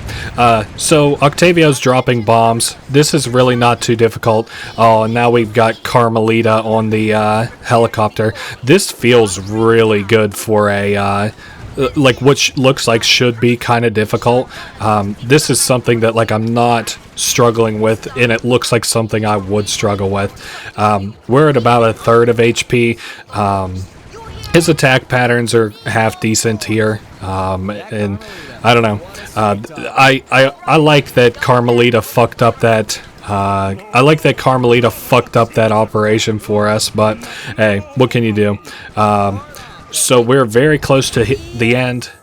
He's out of control. Get ready for a sudden stop. No! More to the left, you idiot! We're gonna crash!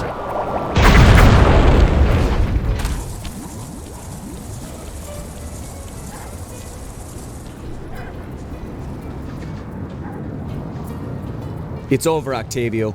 You're beat. Give us the demolition switch and we'll all try to ditch these cops. You chasing me for this? Fine, big shot. It took me 6 months to prepare this thing. But what the hey? I got more where this came from. You guys see that boat go out of control and jump and smash into that thing? Destruction! So cool! You think that was a cool, punk?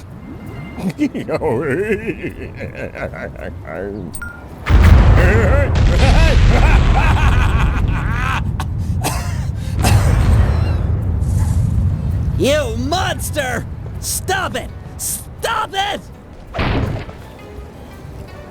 Murray, I need your help. I've never seen someone move that fast. Octavio's old, but he's still got it. Let's take him together. But I vowed to my guru that I'd renounce all violence, and the water is still black. It'll be clear any minute. Trust me. Now, let's take him. You're right to be scared, Hippo. Your wheelchair friend should have been so smart. Murray! Help! That does it! I'll floss my teeth with your spine! Ow! The Murray returns! Hell yeah, the Murray is back in action.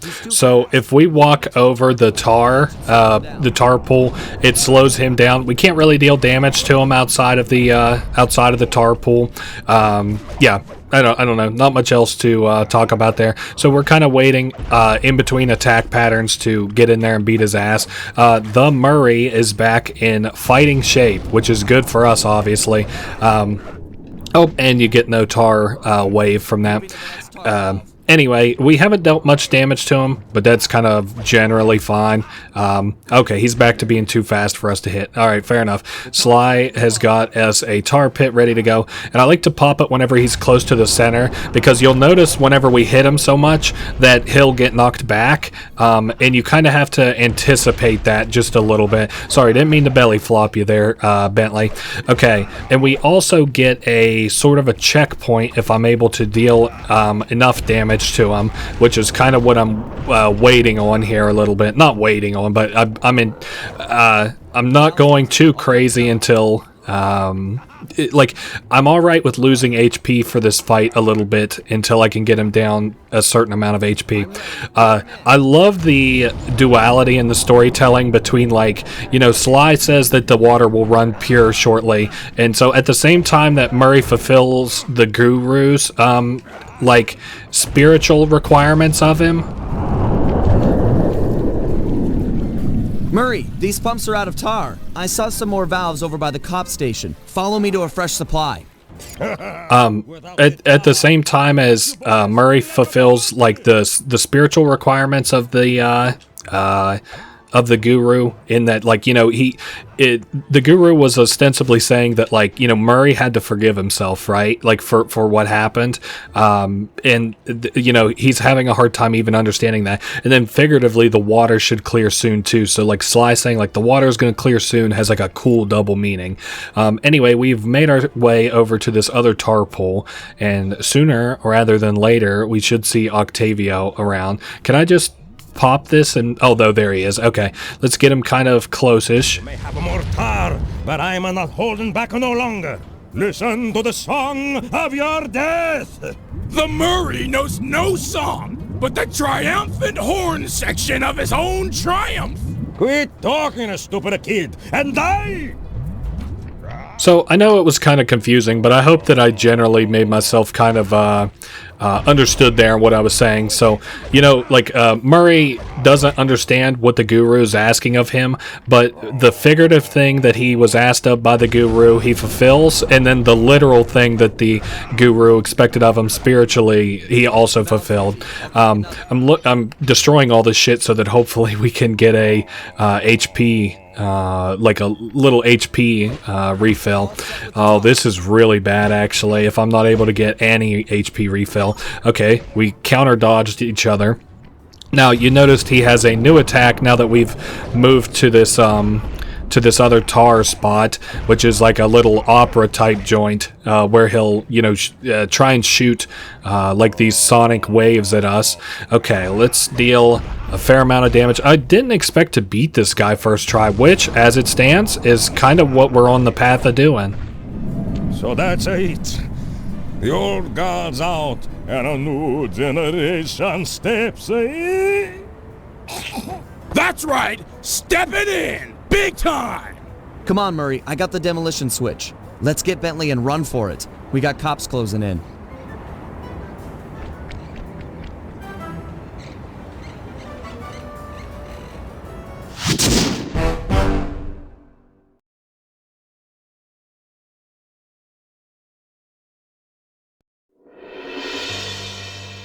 With the fight over, we went back and scraped Bentley off the pavement. It was touch and go for a while there, but we managed to sneak out right under Carmelita's nose. Octavio wasn't so lucky. The guy got 30 years behind bars for what he did to Venice. I guess Italians don't like it when you sink their landmarks. Ironically, he found success as a singer while in jail. After all, most of his old fan base was already in the clink. But the big score here was bringing our old pal back into the gang. Once he put on those gloves and that mask, it was clear to everyone, most of all him, that the Murray had returned.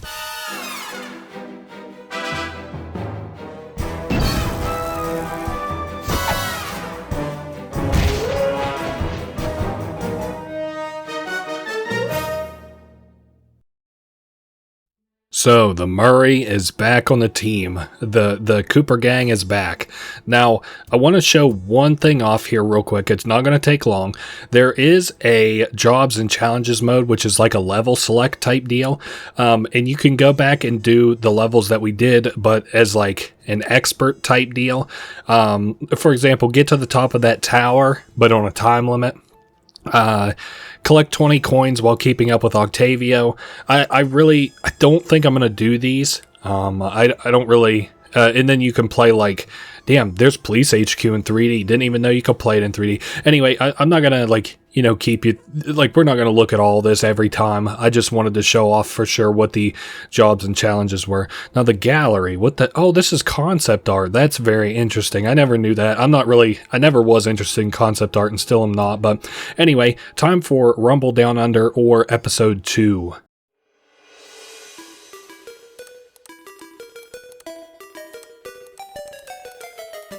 At first, it seemed just like old times. The gang was back in action. But little by little, we learned that Murray's heart just wasn't in it. Without the Guru's permission to give up on his Dreamtime training, he'd never really feel comfortable returning to the gang. We knew we needed to help him out.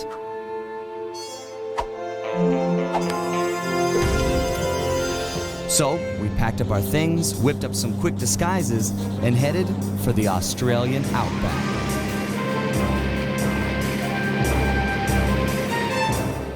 Along the way, Murray told us story after story about his teacher's amazing abilities.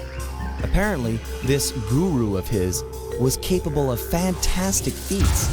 He used the Dreamtime to blend perfectly into his surroundings, and even gain mental control over the weak-minded. If even half the stories were true, then this was a guy I just had to meet.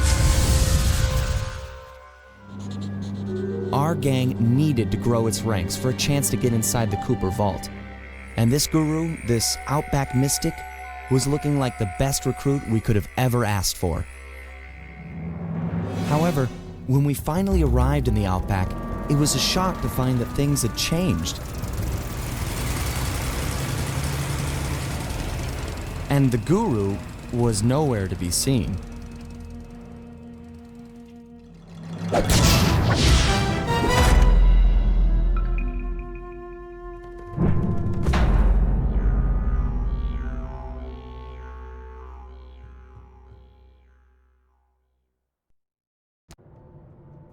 So we're here in the Outback to find the Guru. Sorry, we're here in the Outback to find the Guru for two reasons. One, Murray has a new kind of guilt festering inside of him.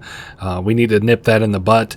Also, we need to recruit what appears to be a pretty powerful member with his mind control, and I think they call him telekinesis, but I don't think that's quite right, to our team. You know, another member so that we can get into the Cooper Vault. Okay, new training. Can I tell you to fuck off? Is that appropriate? I don't think we have the paraglide yet. I'm not even going to bother to check. Let's just hop into the missions. Oh, wow. And right here. So apparently this place is like pretty opal heavy, and that's what they're digging for. So I never really understood what they were doing here. I always assumed it was oil or something, but apparently it's opals. My master spends most of his time up there in that cave, overlooking the valley and contemplating the depths of deepness. I really appreciate you breaking the news to him that I want to break off my training. No problem, pal. I'm looking forward to meeting him. Anybody you call master must be a heck of a guy. Oh, he's awesome. He'll get inside your head and freak you out 6 ways from Sunday. Awesome. I guess if that's your bellwether for awesome, then yeah, he's awesome. Get in your head and freak you 6 ways from Sunday. Yo, I don't know. How we feeling about this fucking guru? Now I've got my fucking concerns about him. I don't trust anybody who claims to be a hypnotist, I don't think. That seems like a very strange career choice to me. Sorry, pal. This cave's empty. Got any other ideas where he might be? Well, that's his hut. But he doesn't really hang out there on account of the smell. The smell? It's a long story. I had to apologize up and down for like a month before he'd speak to me again. What did you do? The unspeakable, Sly. The unspeakable. Well, thanks for speaking of it. I'm headed for the hut.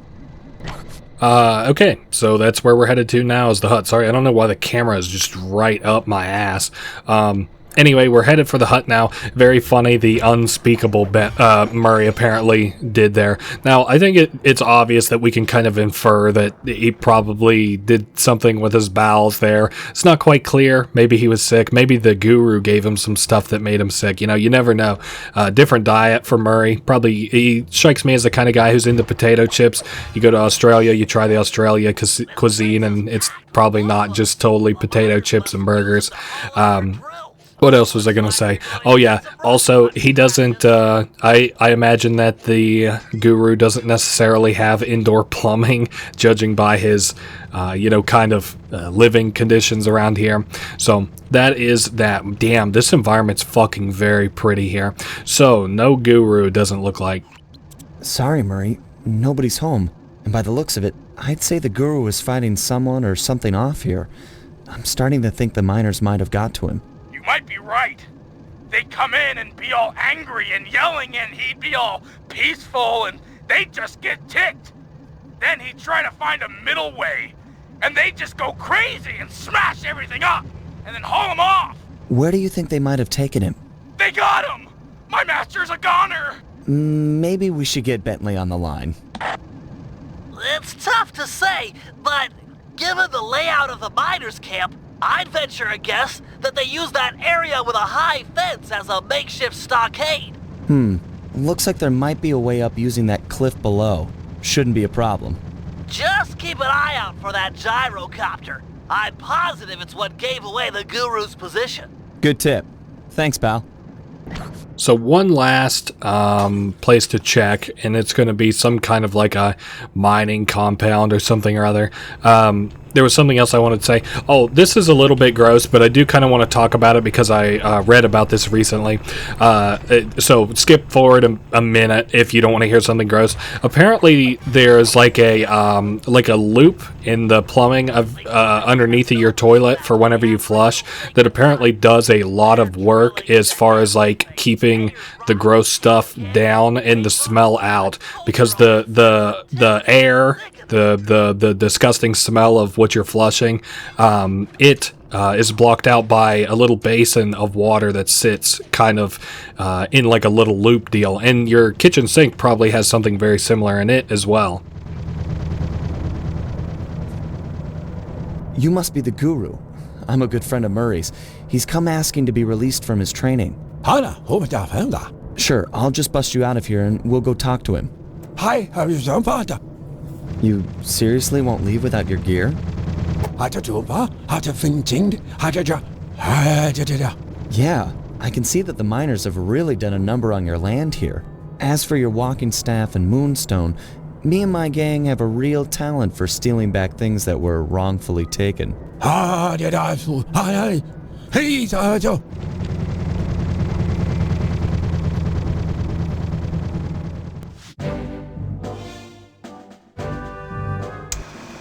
The guru won't leave the stockade until he has his walking staff and his moonstone.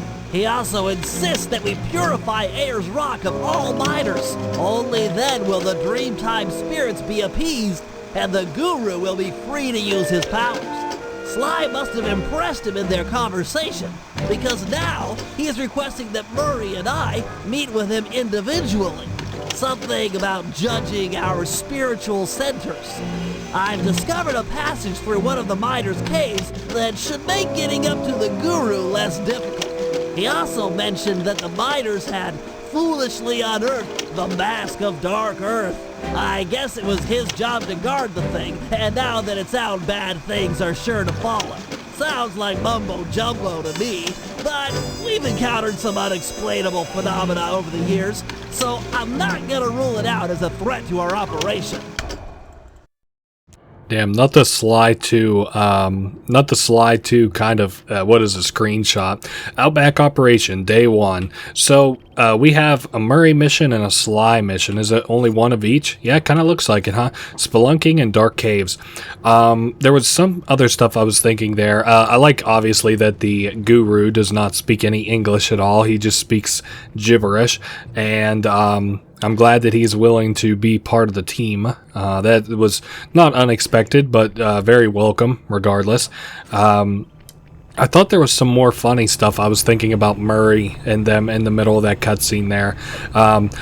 Something I was thinking, I would have loved to have seen, if Murray was here whenever those, like, miners were coming in and tearing up the place and the guru was being attacked. Oh my god, I'd love to have seen Murray here for that. I know you're a little nervous to see your teacher again, but he's requested that you and I pay him a visit individually. If it wasn't for the guru, I wouldn't be the Murray you see before you today. I'm just not too sure he'll be pleased with my progress as a mystic. What are you talking about? You used the Aboriginal ball form to great effect back in Venice. He'll be proud of you. Maybe, but I lost my temper and got in a fight with Octavio. To help me? I'm sure the guru is happy to see friends sticking up for each other. Head into this cave. It'll take you right up to him. Okay, Bentley. Caves ahoy! Alright, well, time to meet with our old master to see what he thinks of our progress as the Murray. The Mask of Dark Earth. That is a very cool little addition to this chapter. One of my favorite things about it. I would say, it's funny. This is not my favorite chapter, but this chapter has some of my favorite aspects about it. It has two of my favorite aspects about it. One, Mask of Dark Earth. Two, it has my favorite mission just in general in it, which is the lemonade drinking contest. That's one that I'm kind of excited for. Not overly excited, I guess, but it's going to be a good one. Anyway, we can just knock these rocks out with Murray's throwing thing, move, I guess. It's something about it is that, it was from the first game, and it's just kind of trying to teach it to us here. I guess we could go Aboriginal ball form if I wanted to. I'm not going to do that just yet for virtue of not confusing myself. I guess there's cave paintings on the wall. That's kind of interesting.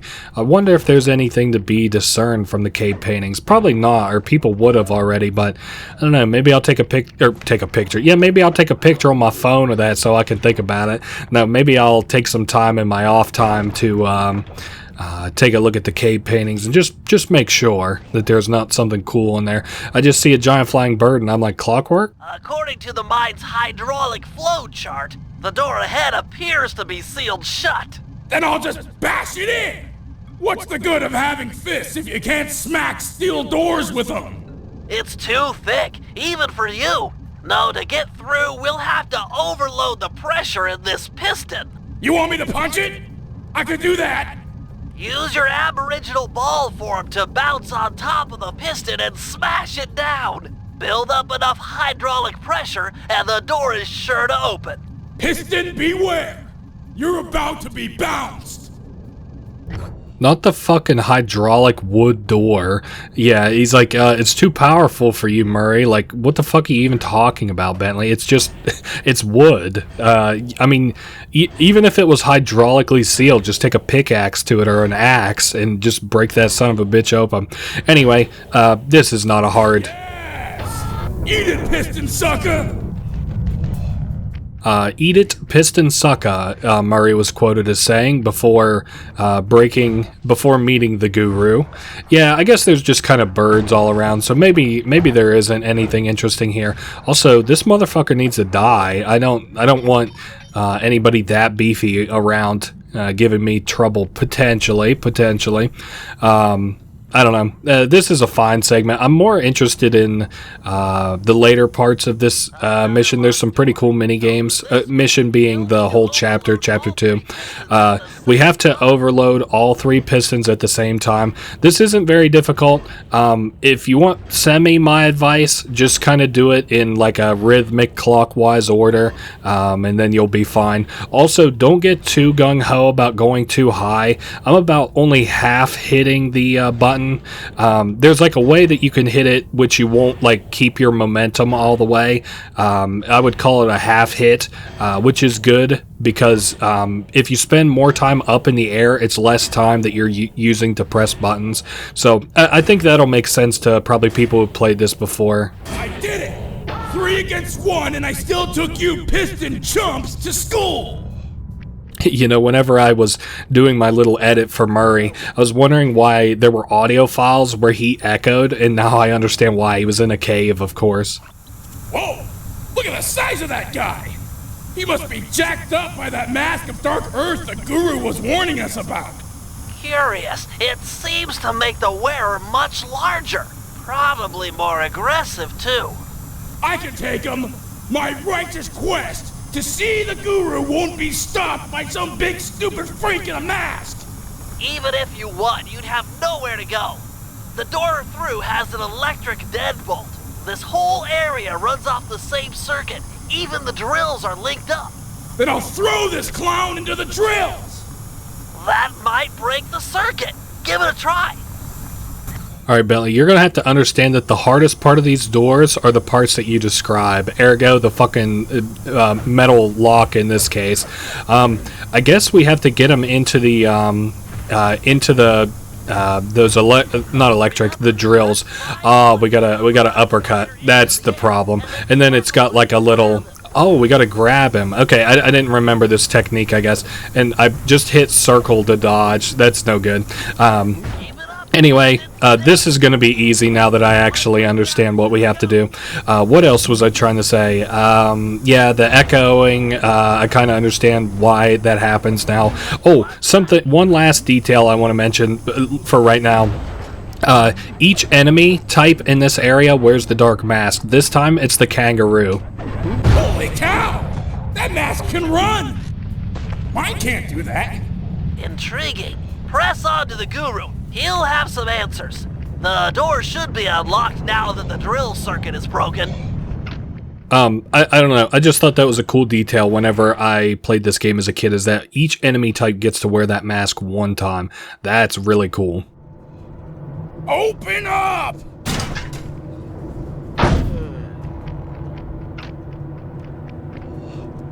I have returned, my master. The black water now runs clear. I'd like to... I am asking... Oh, man. Yeah! I want to join back up with my friends, and, we're hoping you'd come along, too? You'd love it in the gang. We have all kinds of fun.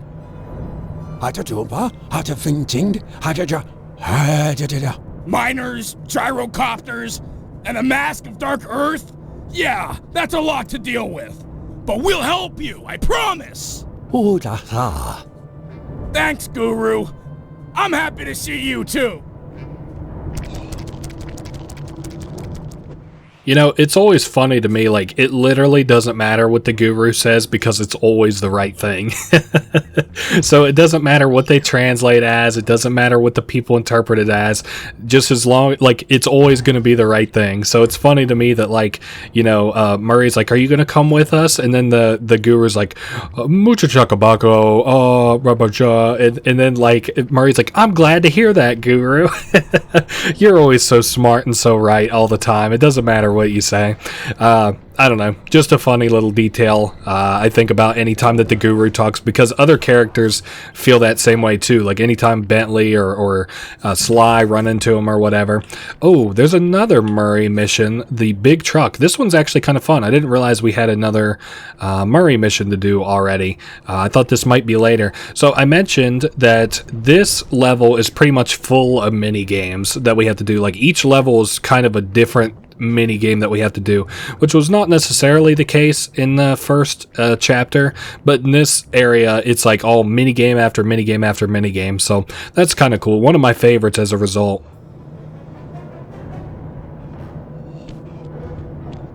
Murray, let's motor out to Ayers Rock and scare away those mining dingoes. Your guru wants it purified. Awesome! This is the biggest truck I've ever gotten to drive! I could crush houses with this baby!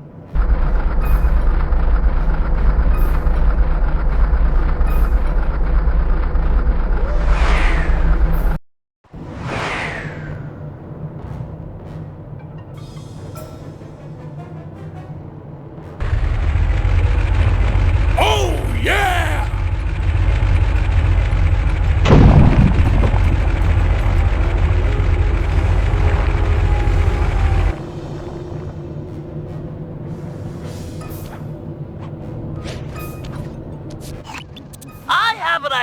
of how we might drive the miners out of Ayers Rock. But for my plan to work, we'll need to force the drill on this rig deeper into the ground.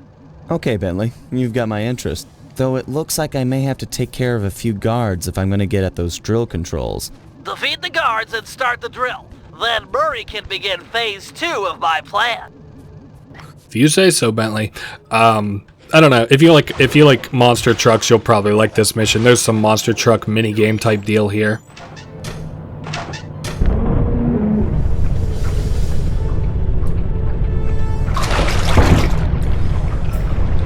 Nice work, Sly. The sonic vibrations caused by that drill should drive the giant scorpions in the area to the surface. If we can capture a bunch of red soldier scorpions, releasing them into Ayers Rock is sure to push out the miners. Sounds like a job for the Murray.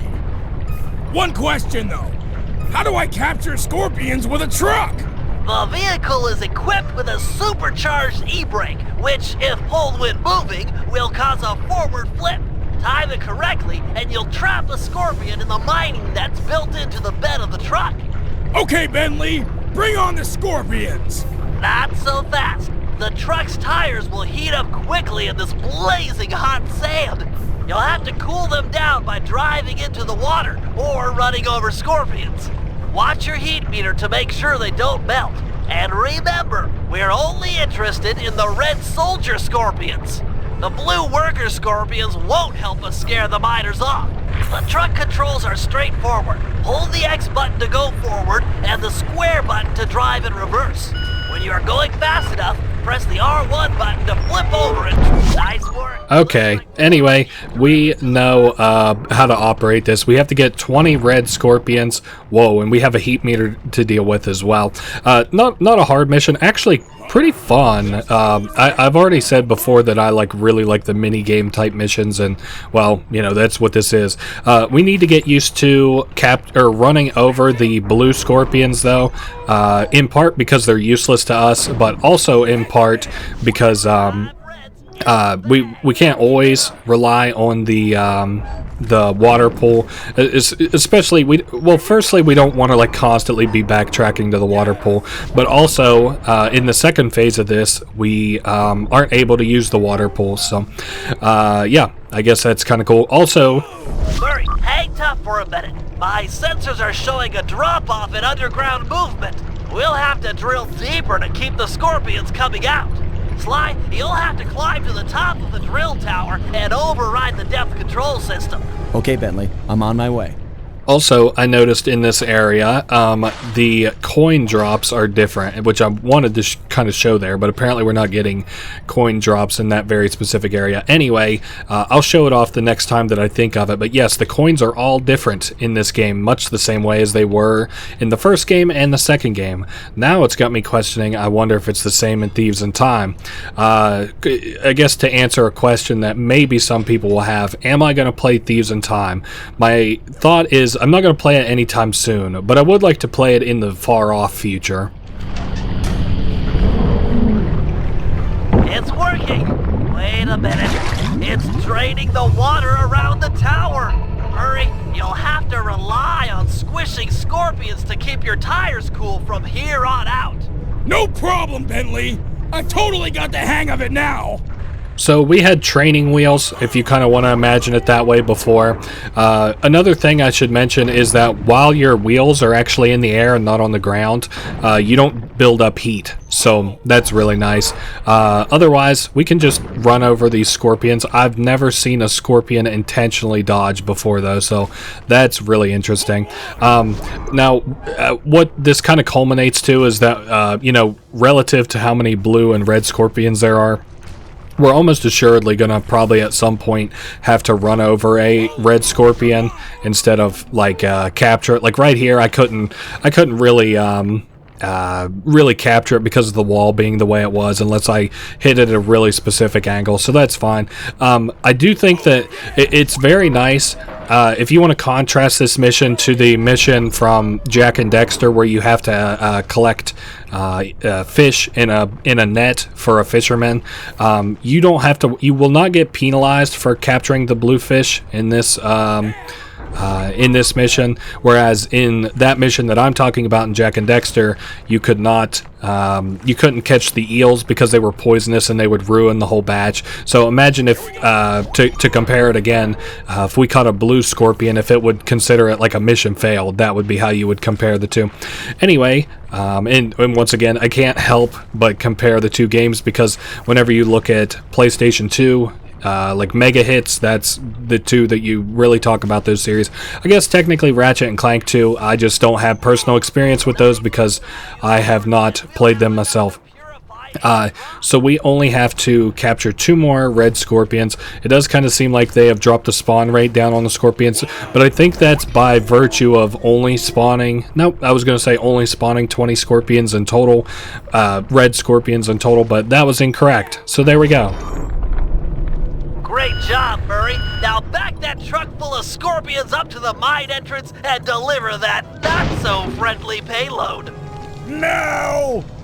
Giant scorpions? Run for it, mates! Uh-oh!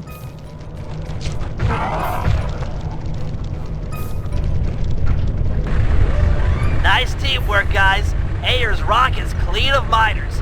The Guru will be pleased. So I was talking about AI fights earlier, like AI fights that I would kind of imagine. That's another place that I kind of imagine AI fights, like, you know, 20 scorpions enter. You can maybe imagine it like either D&D or 40K. Like 20 scorpions enter that mine from the entrance, right? And then you've probably got like, I don't know, maybe like 15 guards on the inside that all have different varying weapons. And then it's like, you know, could they hold out? Obviously, for the sake of the story, they can't.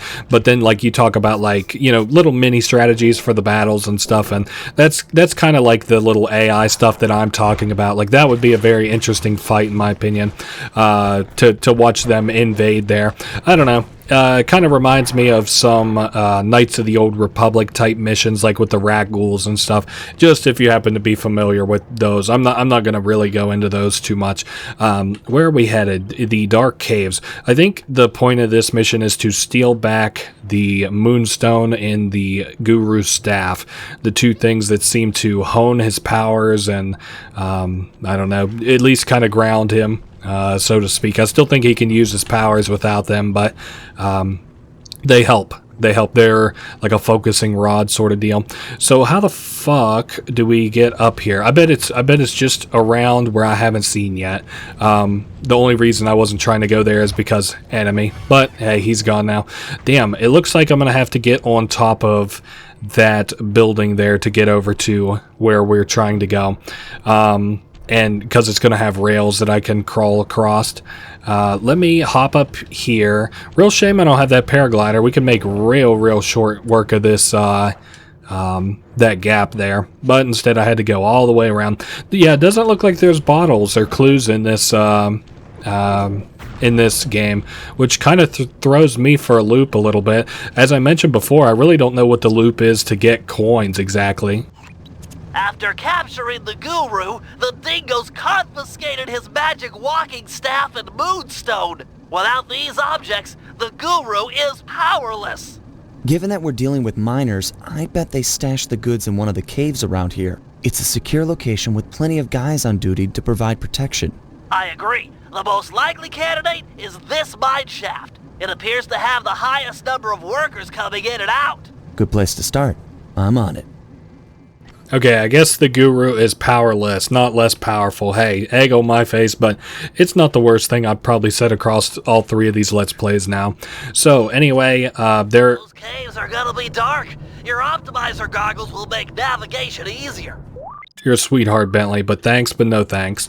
Anyway, I think that this is a pretty easy operation overall. Not too crazy, not too involved. I think we... Oh, maybe they'll... I don't think we get these both in one cave. I could almost swear that this is a little 2-cave situation that we'll have to deal with. Anyway, we're looking for, as I mentioned before, the Moon Staff and the Moonstone. Guru Staff, Moonstone.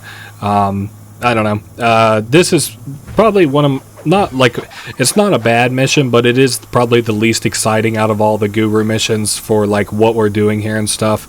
Guru missions meaning chapter 2 missions, because we'll come to find out here soon enough that we can actually play as the Guru in some missions. But anyway, these caves are rich with opals, so I need to Google in between a break maybe what exactly an opal is. I'm only familiar with them because of another platforming game for this generation of consoles, the the Tasmanian Tiger.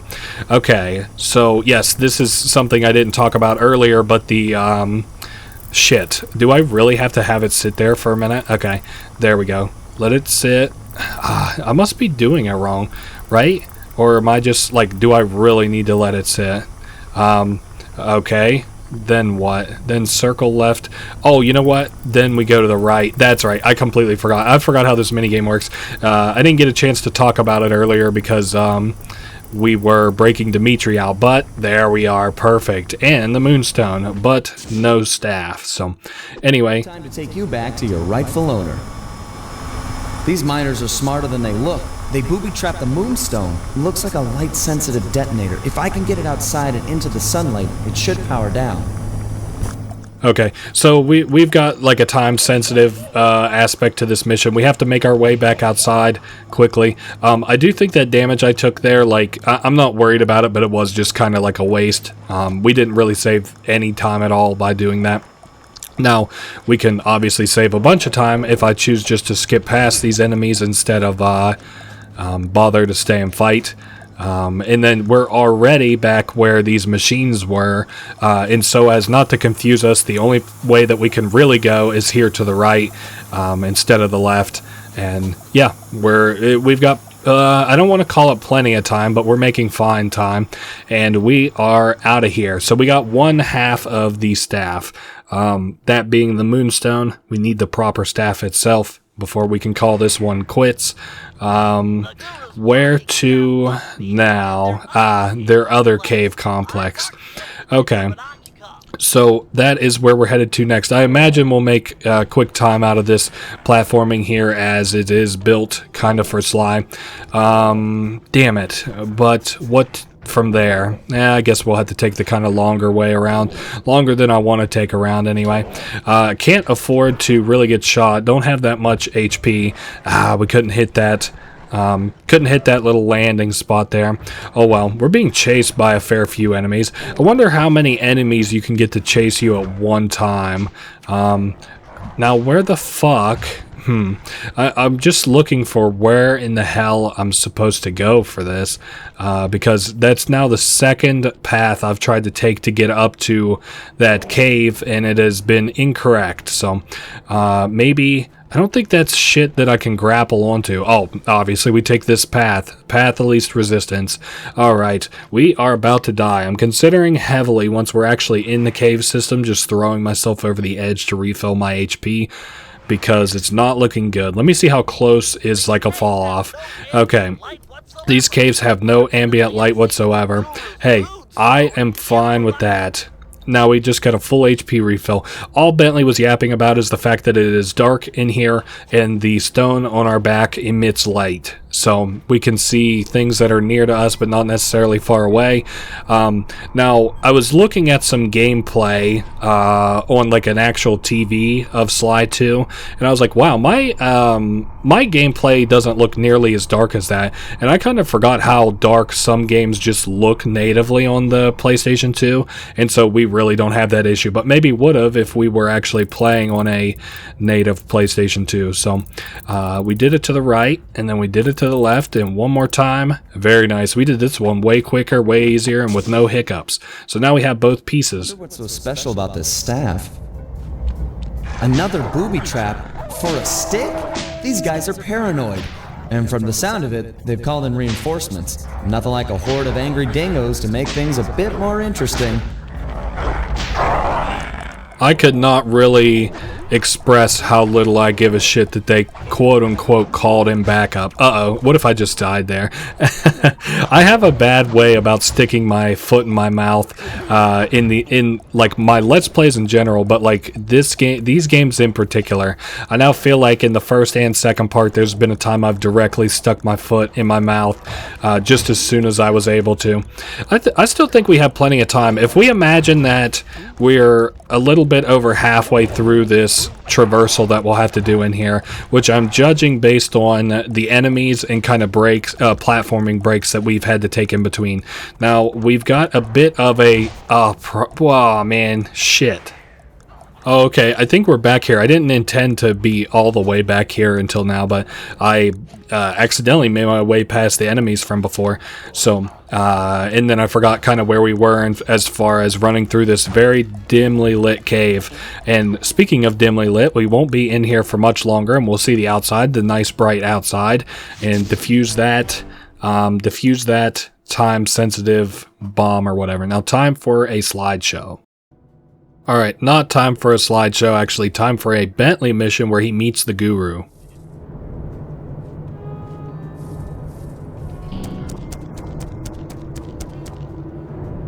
Hail, O Guru of the Stone!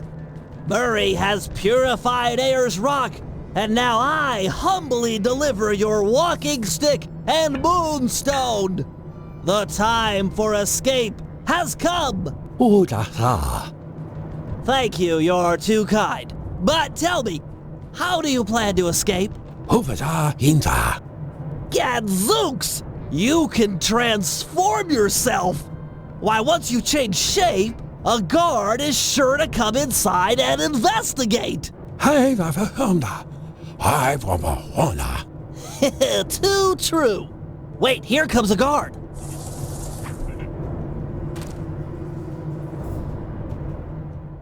Okay, so this is really simple. We just simply hold L1 and it turns us into a random like prop of the environment, and then we can jump on their back and press circle, similar to how Sly jumps and presses the circle button to interact with his stuff. The Guru is very similar. We just jump and hit the circle button. Now they're constantly in a running rage, so we don't have the best control over them, but that is kind of, you can kind of counteract that a little bit, and I'll maybe show you how. So obviously you can spin around and we don't travel that much then, but if you need to, you can also pause temporarily by attacking. So most, that works for most characters that you can hijack as the Guru. Your talents are impressive, Guru. Yeah.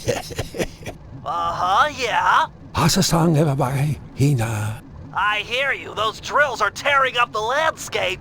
They appear to be fragile at the base. Ram a guard into it, and the whole apparatus should break apart. Oh yeah, some things never change. So, we learned how to play as Guru, and now it's kind of time to test our skills out. Now, the only way I'm going to be able to do that is if I actually find a guard of some descript.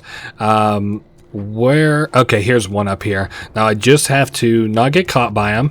Aha, there we are. Now, I think the only thing we can do here is, yeah, run directly into them. So, we're going to need 4 guards in total. I was hoping that I could maybe, like, use their attack to break those drills, but I don't think so.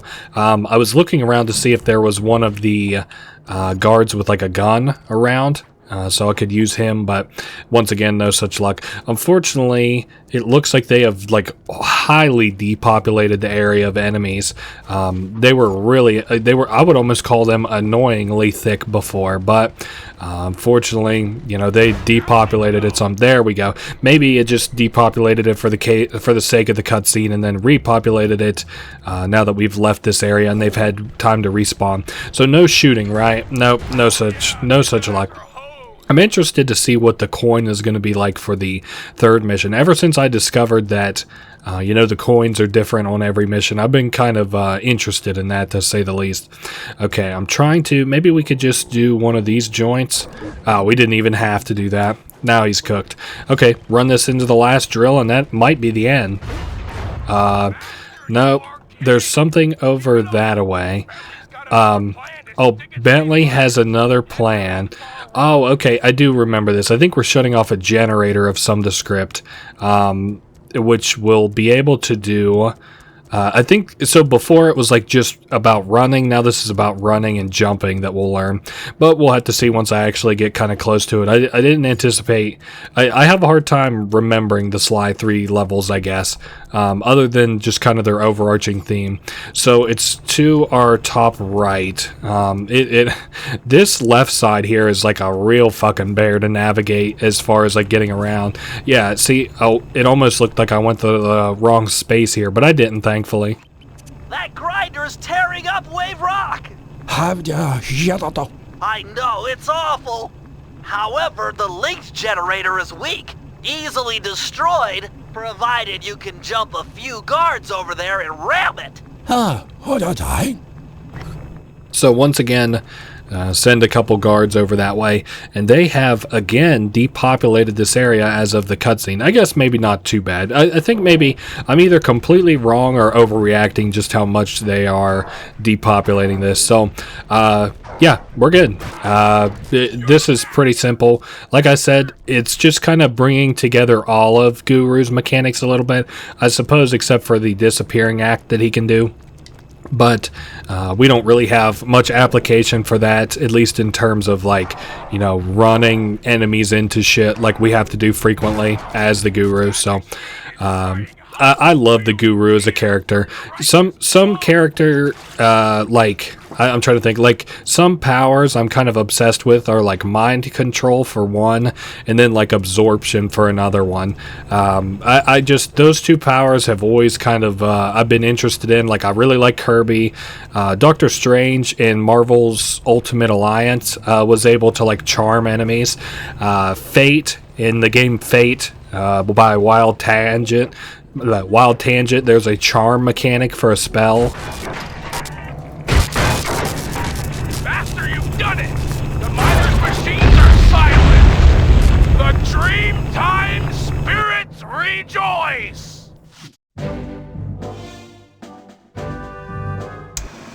The Guru has agreed to join our team, provided we can rid his homeland of the Dingo Miners and deal with the Mask of Dark Earth. A tall order, but we're up for it. First, we'll enlist the aid of some local wildlife to help thin out the miners' ranks. Murray will feed our foes to a local giant crocodile. With some luck, he'll take a liking to the taste of miners and chow down on them left and right. Second, we'll hit these guys where they live, or at least relax. If we can clear them out of this lemonade bar, it'll be a crippling blow to their morale. They'll be begging to go home. And finally, Sly will use some mining equipment to drill for radioactive oil deep beneath the dried lake bed. Trust me, it's the key to getting rid of the Mask of Dark Earth.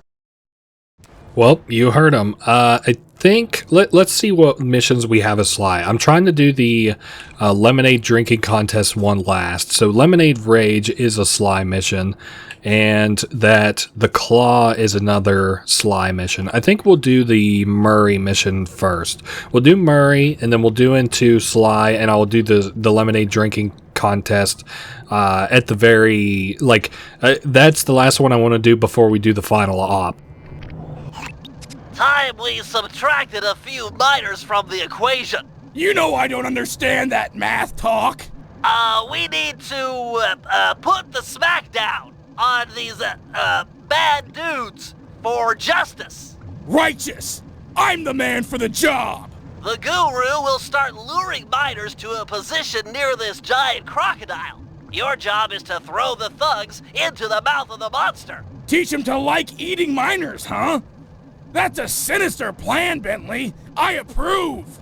With some luck, the oversized reptile will be an invaluable asset in our efforts to drive away the miners.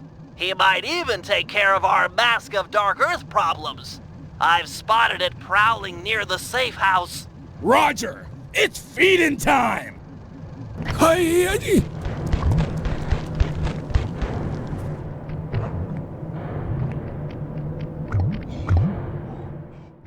So this mission has the potential to be quick and easy and long and difficult. Pretty simple what we have to do. Knock enemies out and toss so many of each kind of enemy into his mouth. Yeah, and he says that we have to give him a taste of both kinds of enemies. So we're getting a little bit overwhelmed here with enemies, sort of in my opinion. I wanted to leave a certain amount of them awake, but or not awake, but like alive, but that's okay. And it sort of looks like it's not going to be that many enemies on the whole. Okay, I think if we knock that guy out, grab that guy. That I can live with. But we didn't quite throw him into the croc's mouth. I guess we got to hand feed him a little bit more. No, we're getting a little bit further away from the croc than I would like, because as I mentioned, quick and easy versus kind of like lengthy and difficult for no reason. Okay, dodging these guys, throw it in the croc's mouth, trying to balance out which enemy types I'm throwing in a little bit better, but that didn't work out very well. Doesn't matter. Maybe we could end up finishing off with the coyote enemies, and then all we'll have to worry about knocking out are the kangaroo enemies instead. Okay, that one's the one that I pretty well had close to death earlier. We can kill all the coyote enemies now that we don't have to worry about tossing them into the mouth of the... did he say gator? I guess it is a gator. I just accidentally threw a rock at that crocodile. Sorry about that, buddy. And it sucks because he has like pretty easy snapping, because we're supposed to be able to easily throw enemies at him. He's got pretty easy snapping throwables. So got a lot of kangaroos here, which would be nice provided that I can get a hold of one. But every time I get so close to throwing one. Okay, got him, toss him, and I fell into the water. Damn it. Like I said, quick and easy versus long and difficult. I don't know. Can't super be helped. I didn't take into account my stupidity when planning out this mission. Oh, nice. It don't get freer than this. Easy. Okay, now we have to feed him one big tasty flashlight guard. There's one on top of the lemonade joint. So we have to sneak up on this guy to grab him, which I don't remember being the case, but hey, I'll take your absolute word for it, Bentley. What is... Oh, he's moving. Yeah. I was like, what's peeking up through the stairs there? It looked kind of spooky. Alright, so we'll knock him out, and then we'll grab him, and I think oh yeah, we can jump. That was not a feature, that was an unlockable upgrade from the first game. Like, we had to pay to be able to jump while carrying something in the first game, and I bought it, and we'll pretend like it transitioned. So now we can toss us into the gator. Take cover, Murray! Here comes a guard wearing the mask of Dark Earth! Let's see if all of your hard work with this croc pays off!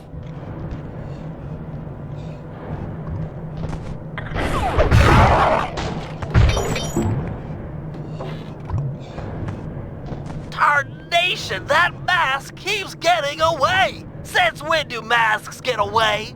So that was the second enemy type that was attached to that mask there. That was the kind of like the flashlight guard of this area. Alright, switching over to Sly now. I would like to go do the claw, that's right. And then we'll do the claw and then the lemonade drinking, and provided that there's absolutely nothing that I've forgotten, we'll do the final operation, which is also pretty fun. Another operation that kind of goes awry, but hey, and no spoilers, I guess. So, the claw, what do you got to say about that, Sly? You ready to head out for the oil fields? Should be right through this cave. Oh yeah! Bentley said there'd be heavy machinery and destruction going down! Sounds like your thing. Y-E-S, yeah! We're going after some radioactive oil, right? I don't know. I can never pay attention during those slideshows.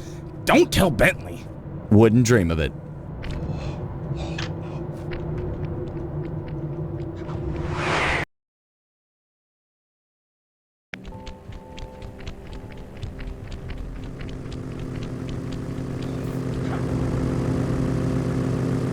Sly, phase 1 is to protect these power stations while Murray gets all 6 oil wells flowing.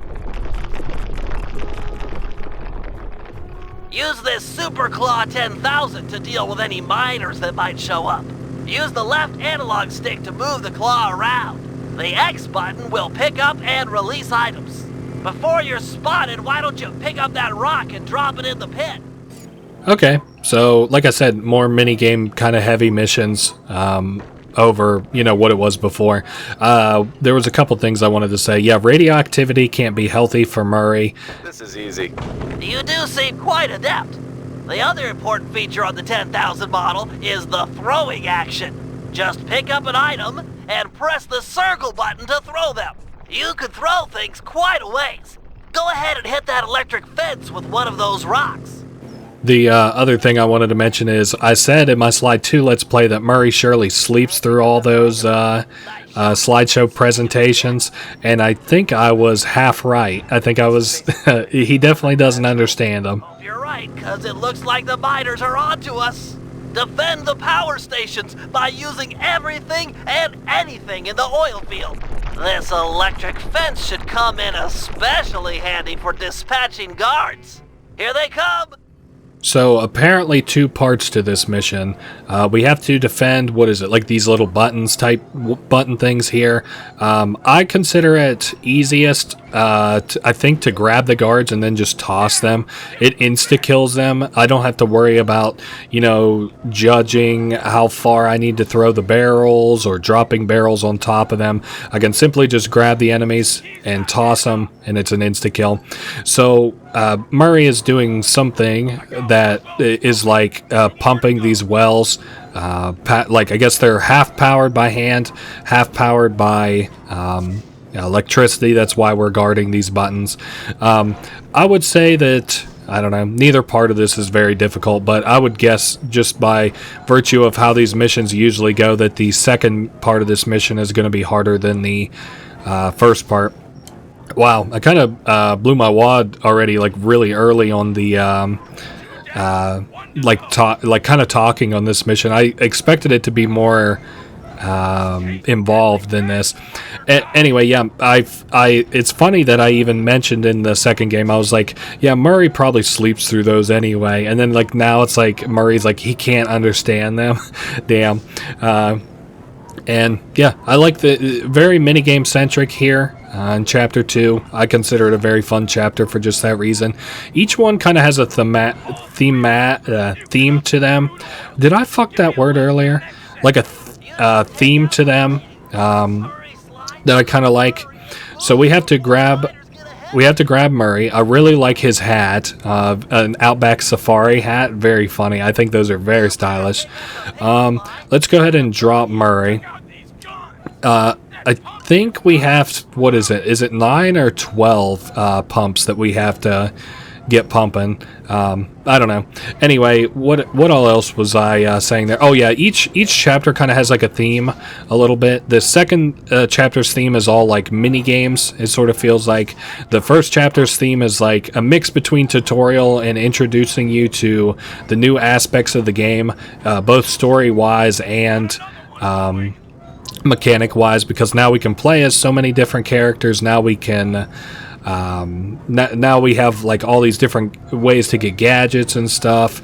The missions are replayable, which is a lot of fun. I thought that was an incredible addition to this game, the ability to replay missions, because like, in the second game you would have to like replay through the whole game to get through some of your favorite missions. And I mentioned at the end of my Slide 2 Let's Play, near the end, that one of my favorite my favorite mission out of that was the Canada games, the Canadian games, the Lumberjack games. That's what they were called. And that's all the way at the end of the game. So if I wanted to replay that mission, I would have to play like 7 hours of game just to get to that point. So that was something I didn't really care for about that. We're probably very near to the end of Murray pumping in this area. I think it's only 9 wells. Oh no, all the oil wells are active. So now we have to light the crude oil on fire, which I sort of assume... Wait, we're going to have to do this on the other side? Okay, fair enough, fair enough. I don't remember this second part, but I know it's going to be fiery. Dude, I'm going as fast as I can, Bentley. Okay, Murray is let go. I think it's a mix. Place flint rocks on the catapult. I can do that. So it's a mix of defending the buttons and dropping rocks onto this, like, dropping rocks on that catapult. Again, still not hard. We've only taken probably 2 points of damage, and it looks like we could take like 100. So, okay, perfect. Right where it needed to be. So I really appreciated the mission replay of this game. It's a very welcome addition. I wonder if Sly Thieves in Time has the same thing. I also wondered earlier if the coins were all different on each of the levels in Thieves in Time, especially since it takes place across the different eras of like time that the Coopers existed, because that's the theme of that game, or the story of that game, is that we're traveling through time because like Coopers are being erased or some shit like that. So okay, I think oh no, I just keep dropping rocks. I thought for some reason that we were kind of ish done, like we would move to another area, have it split essentially into four kind of pieces, but nope, it's actually split in 3, it looks like, and I'm gonna toss a couple of you bad boys over into the gate. Bad boys get sent to the electricity gate. Didn't your parents ever tell you that bedtime story?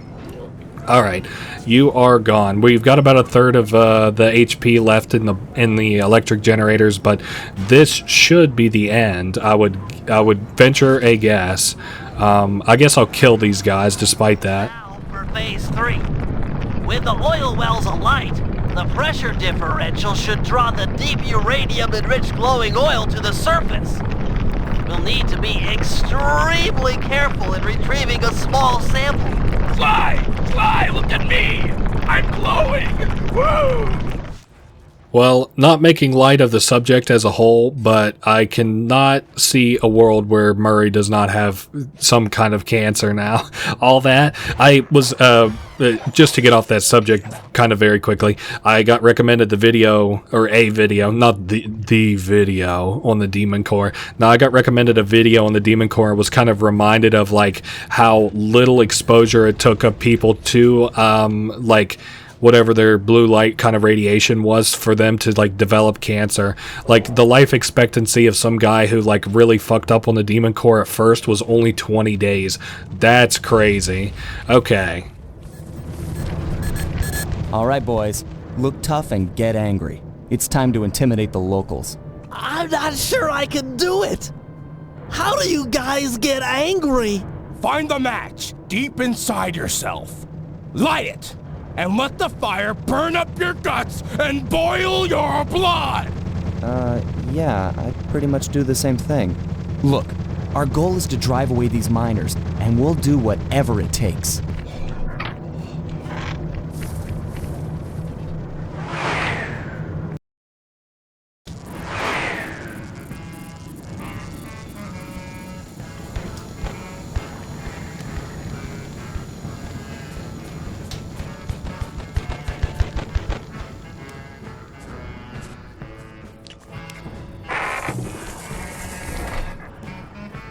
Listen up, dirtbags.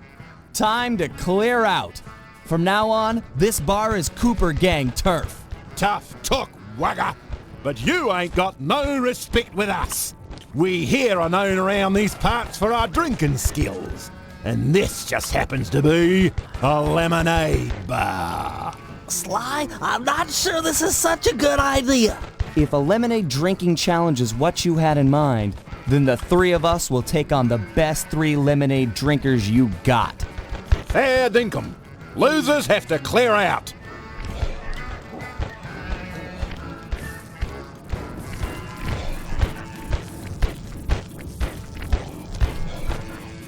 Ready, steady, go!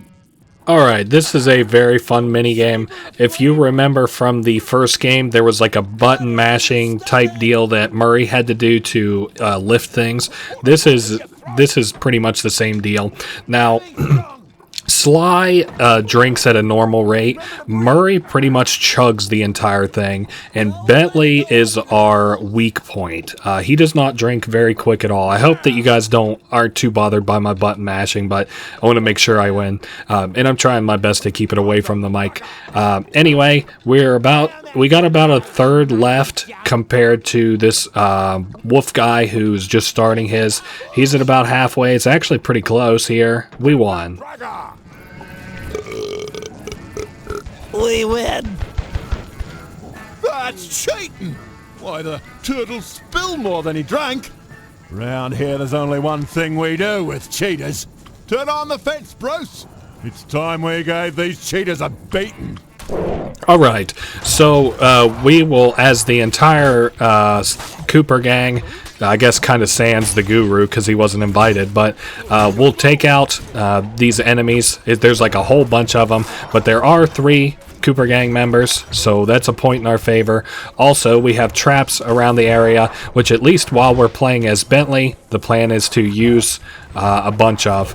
Okay, so now we are swapping to Sly. So cool how they do the mission or the people transition.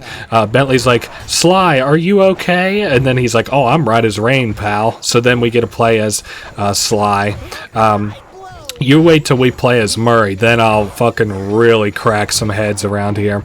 I'm trying to move these guys nearer to somewhere that's deadly, but fucking Bentley and Murray are both kind of handling these guys, so, I mean, what can a guy be expected to do? Oh, I've done more damage to myself so far than they have. That's about half embarrassing. Oh well, we're healing back up. Okay, just there we are. Now we're at full, near full HP again. I'm just kind of running around. I don't really have a real rhyme or reason type plan. I got really fortunate enemy spawns and trap placement whenever I was playing as Bentley, which is funny, comparably. Oh hey, look, now it's an Octavio guy. I accidentally hit the L1 button there. I always thought it was so funny that you could wear the disguises into other missions. Now we're at full HP. Also, shame I don't have the electricity power up for Sly's cane just yet. Just yet.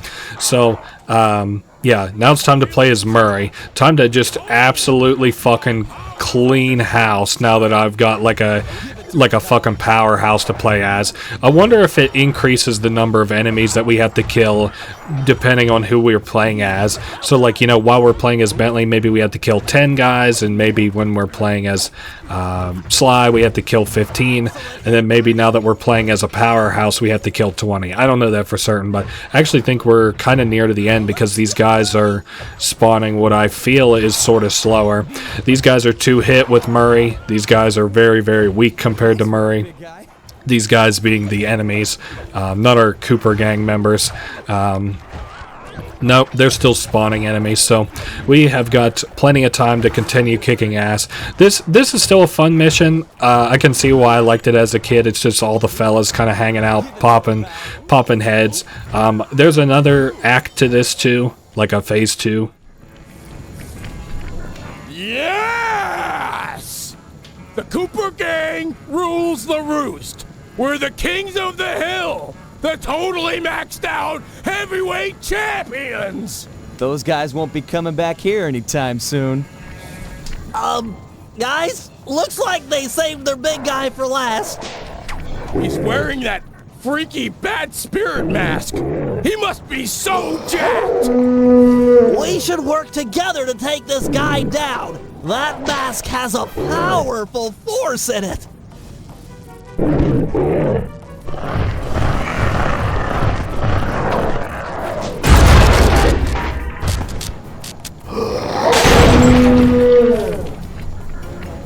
Ginza Drogo Mazadax!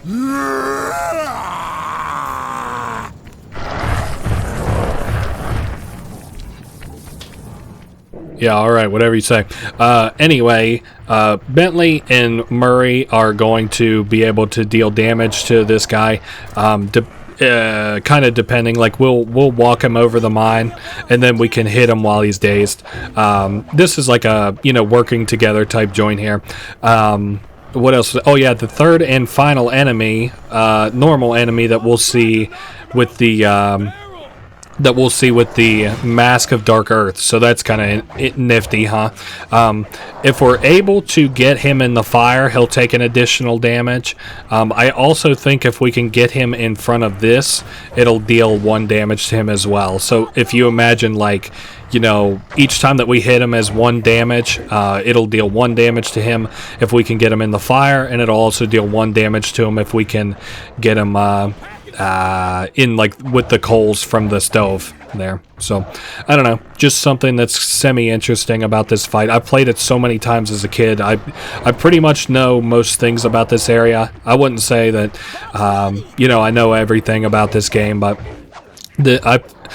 when you look at, like, my replayed missions, I probably replayed this mission 10 times more than any other mission in the game, and we'll be able to hit him into the fire. Nope, I angled it very obscurely there, so it didn't work out. And Bentley's bomb will not be placed in time, and he won't be in place to detonate it in time. I do think we can get hurt by Bentley's mine there, so we have to be careful not to get caught by it. Alright, Murray, give us a barrel and let me just completely dominate this guy, and we can be done and over with the lemonade bar. Finally, that guy was the mask. It's getting away? We might have cleared out this bar, but that mask is sure to keep making trouble for us. We need to destroy it.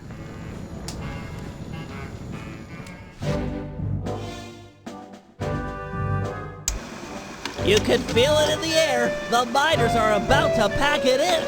In fact, they'd probably already be long gone if it weren't for the corrupting influence of the Mask of Dark Earth. It's clear we need to destroy it. Time for Operation Moon Crash. To start things off, we'll need the Guru to take out the gyrocopter. With it gone, we'll have clear skies for Phase 2. Now, according to Aboriginal folklore, the Mask of Dark Earth is the sworn enemy of the Moon Spirit. So, given Murray's moon shape, we'll coat him in the glowing oil and have him pose as the spirit. We'll then dangle him from the crane. The mask is sure to spot his ancient foe and come running. That's when we'll strike. Murray, thunderflop off the crane and obliterate that mask. With the mask destroyed and the miners run off, the Guru will be free to join the team for the Cooper Vault job. So, we've got a plan, don't we? We'll play as Sly, because that's who's apparently going to do this Operation Moon Crash. I would say this mission generally has 3 parts to it.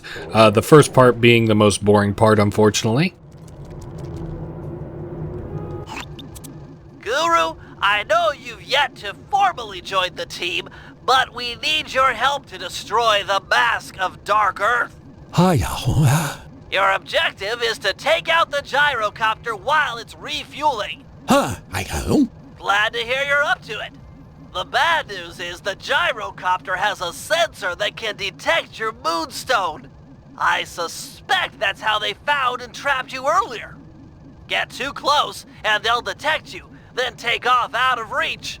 For this job, you'll need to run guards toward it and then jump off early before it senses you.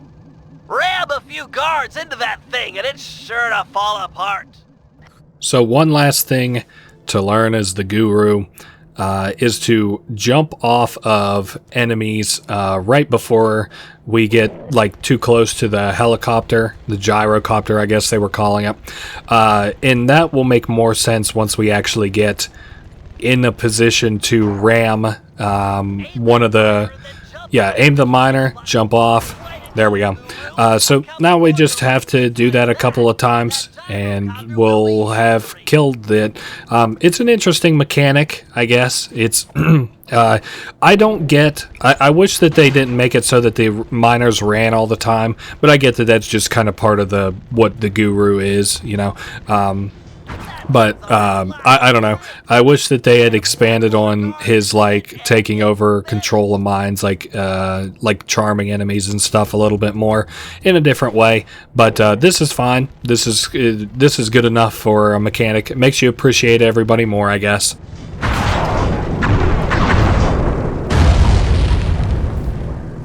Behold, The moon spirit rises! Woo!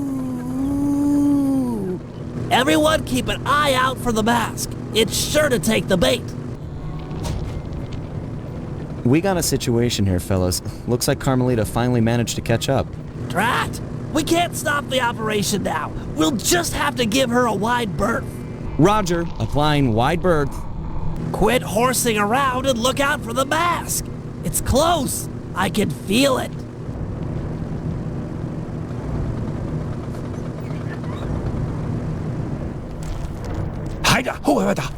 Here I come, Master! Did you get it? Is the mask gone? Sly, can you see? Can't tell from here. I'll move in.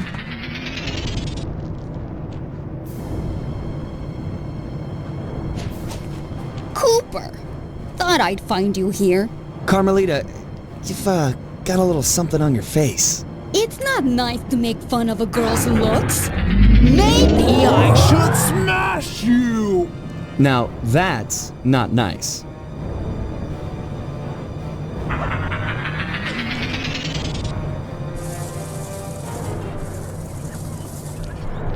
Bentley, could use a little help. How about putting a few of your sleep darts in Carmelarja here?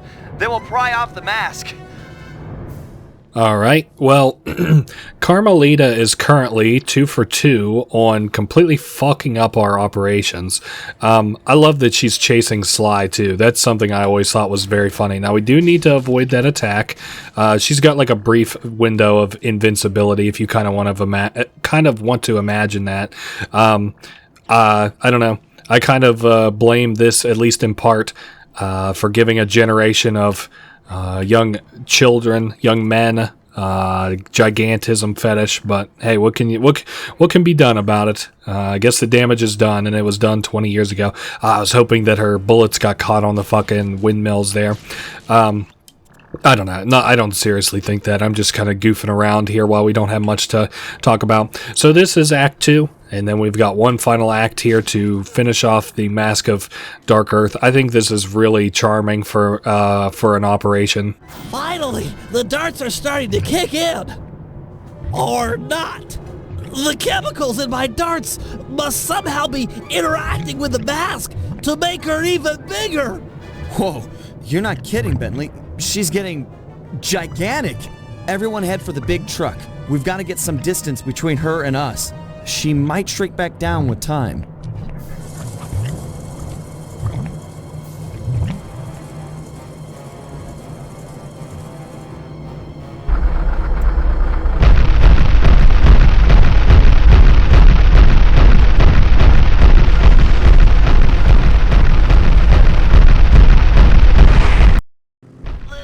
Okay, she's tossing some kind of rig full of dynamite. I think we're good, actually, like, as long as I'm able to keep up with her TNT tossing, we'll be fine. Oh, I'm not able to keep up with her TNT tossing. Fuck. Well, we did really good at first. Now I've kind of started choking. I think it's a matter of getting used to the distance. I'm trying to think depth perception of the Clawmatic 10,000 or whatever, and then what's the next thing? And then like kind of understanding where you need to throw it a little bit. Sometimes I do think she's semi-invulnerable, which is fine. Anyway, we're getting kind of in a bad position here. Like our health isn't doing all that great.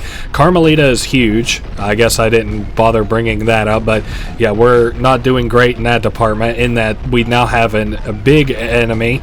The Mask of Dark Earth is not making this easy on us. Didn't even know that he could make people that much bigger, I guess. We knew he could make people bigger, but this is a little bit out of hand. How about one more? I think if one more connects, we'll be good. We just have to get a friendly.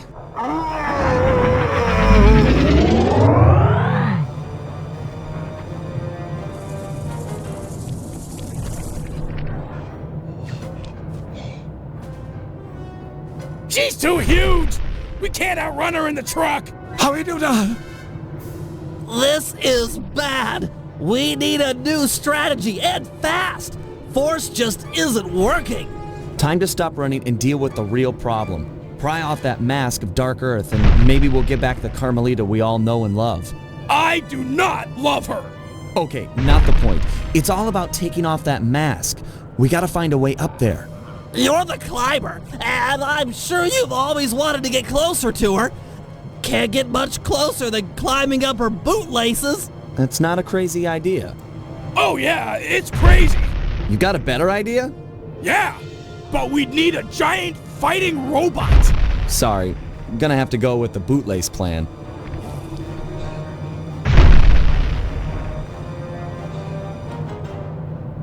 Watch out! Carmelita's troops are en route! Damn, there was like so much personality there. Anyway, this is a really simple mission. All we got to do is climb and knock off 2 latches on the mask, one on either side of it, and we'll be good. I love that. That cutscene had so much personality in it. Fucking Murray saying the thing about the giant fighting robot. That's so funny. He's like, I do not love Carmelita Fox. There was something else I was thinking. So you know how I said that my favorite mission was the lemonade drinking one in this game as a whole.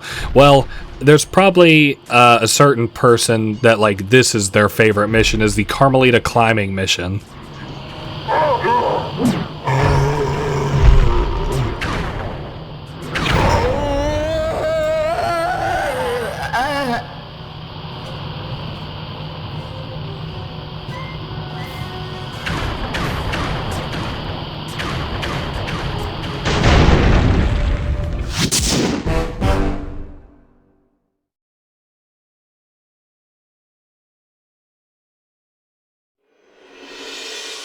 Carmelita just lay there, unconscious, helpless on the desert floor. Being gentlemen, we kept watch over her throughout the night. Her camera proved to be a real source of entertainment as we took turns posing. Didn't want her to go home empty-handed.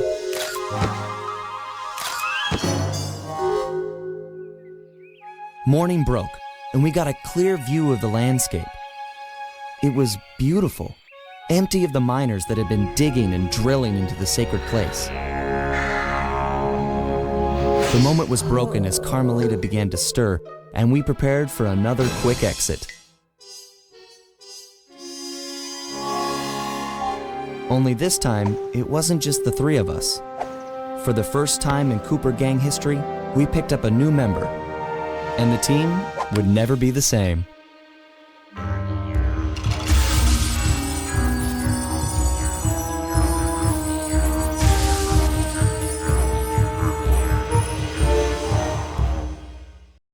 Alright, Mask of Dark Earth 0, Cooper Gang 1, or maybe I should say Cooper Gang 4, now that we have a welcome new addition in the Guru.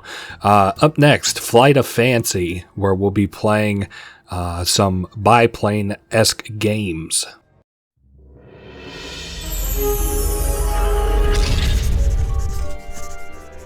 Bentley was obsessed. Every night, he'd pore over the blueprints to Dr. M's fortress, looking for a way to get into the Cooper Vault.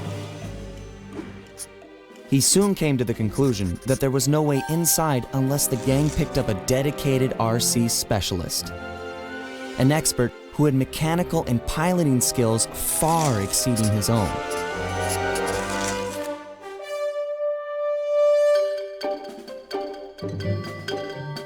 After weeks of searching techie chat rooms, he finally found someone who could keep up with him intellectually. A gearhead genius out of Holland named Penelope.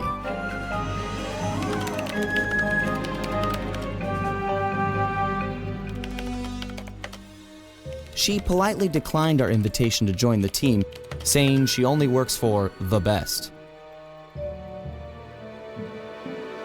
Apparently, her idea of the best was her boss, the Black Baron, a big-time dogfighting champ up there in Holland. He's so good that he's even set up an international competition called Aces to attract worthy opponents.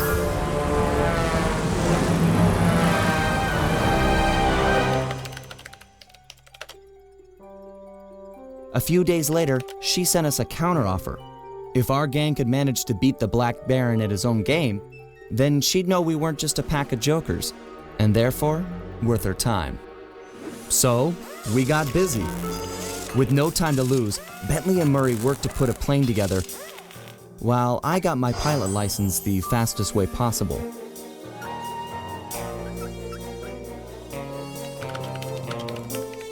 We'd prove to this Penelope that the Cooper gang was up for the challenge, even if we were making it all up as we went along.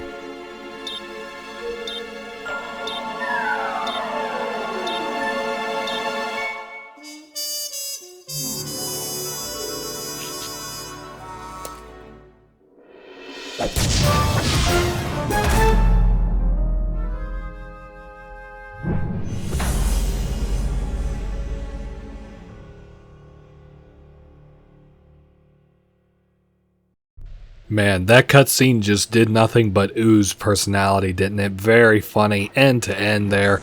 In my Sly Cooper and the Thievius Raccoonus Let's Play, I said I need a Let's Play girl from what was it, Norway? Nah, I need a girl like Penelope from Holland. That's what I need. Oh, I'm just picking fun, of course. We can see the gang kind of making their way to whatever this place is here. Welcome Aviators. I don't know what they're calling this, like the hotel or whatever for biplane aviators. That's us now, apparently. Yeah, that cutscene, oh my god, so funny. The fake pictures of Bentley, the fake pictures of Penelope, the girl we're here to recruit. We need an RC specialist. And well, I suppose it's about that time, huh? We'll be playing as Sly, and I think we have an introductory sequence here, where they kind of give us, like, the 411 on what's going on in the rules and stuff of, like, the planes and shit. It'll make more sense whenever we actually talk to some people and stuff like that. Now, if we're gonna succeed in this year's Aces competition, we'll need to learn who we're flying against. What? They keep the flight roster a secret? Correct. In years past, competitors would go out at night and sabotage each other's planes in preparation for the next day's dogfight. I get it. So now they keep the lineup a secret, and no one knows who to mess with. Precisely. Looks like you're a good pilot, but we've only got one plane, and you'll be up there against dozens of bogeys. You know, normally I'd make some sarcastic remark about how overwhelmed I am by your confidence in me, but those are some grim odds. And, well, you know, I'm always up for some sabotage. Glad to hear it. Now, the roster is kept secret from the pilots, but not from the event staff. Do we have a mole on the inside? Our friend, Dimitri, has been hired to give color commentary during the dogfights. He'll know where the roster's hidden. Scout him out somewhere in the hotel lobby. But be careful. If you start a fight with the other pilots, we'll be kicked out of the competition. Sure, we all play nice until tomorrow. Then we blow each other to bits at 300 feet. I actually think this, like, level, this biplane, like, chapter 3 or whatever, I think it has a lot of dialogue that we participate in, like, can talk back and forth for. And I've decided I'm going to put a circle around what I choose, even though I'm being quiet so that you guys all know. So, hi, Dimitri. What do you got to say? Do I have to go, like, clear-ass all the way around to talk to you, Mr. Mole? Dimitri, funny seeing you here. Never pegged you as a flyboy. Like a dance floor with many lights, I have many profiles. Dig? Don't even try to understand the silky enigma of Dimitri. Bentley seemed to think you might have a copy of the Aces flight lineup. That true? And why should I talk to a 2-bit Rudy Poot crackerbox like you? Question mark in bold. Why?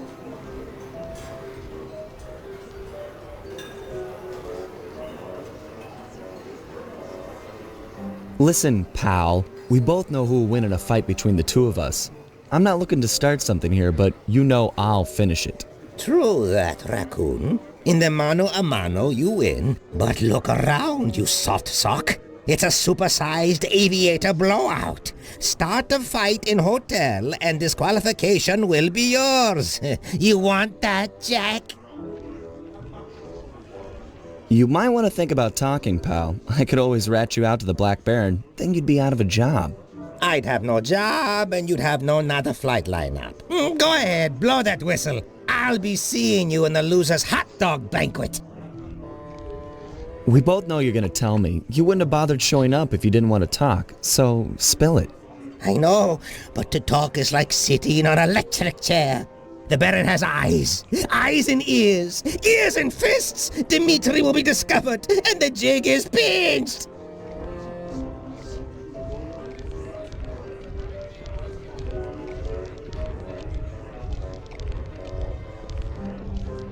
If you talk, me and the gang will protect you. We're all in this together. You can count on us. You know our reputation. The Black Baron is a big wheel. He'll roll all over us. Too many men he commands. We can't stop them. Too many to count. You talk and the secret stays between us. I am a thief after all. Keeping things quiet is what I do best. Trust a band of thieves? Do I look chumpy to you? Your promises will be cold comfort when I'm pushing up the daisies with concrete overshoes. Come on now, Dimitri. A man like you can deal with this Black Baron. You've got the best fashion sense of anyone I know. Le fashion? Style? You're right. If I cannot dress him, I can certainly outsmart him. All is told through clothes. Okay, I'll talk a flight lineup if you agree to owe Dimitri a favor, which I'll collect in a few months of time. A favor? This no small time favor like, will you water my fish or feed my plant? No way, bro. This old school mafia blood pack favor, like movies, big time.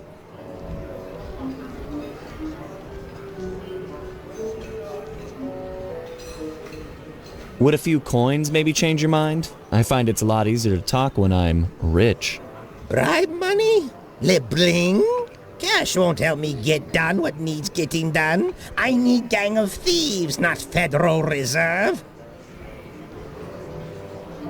No dice. I'm not in the habit of racking up debts, and I don't plan on starting now. No dice, no debt, no aces flight lineup. The choice is yours. Take debt and take flight roster. Otherwise, take away nothing. Okay, Dimitri. Hook me up with the flight roster, and we'll owe you one. Done! The bargain she has struck. To find flight roster, look behind one of the tacky paintings in Black Baron's air hangar. It's hidden in secret safe. Art decryption lock, huh? I know just the guy for the job.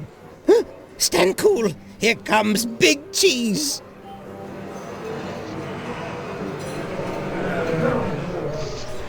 I bid you all a most flamboyant welcome, my esteemed comrades of the skies.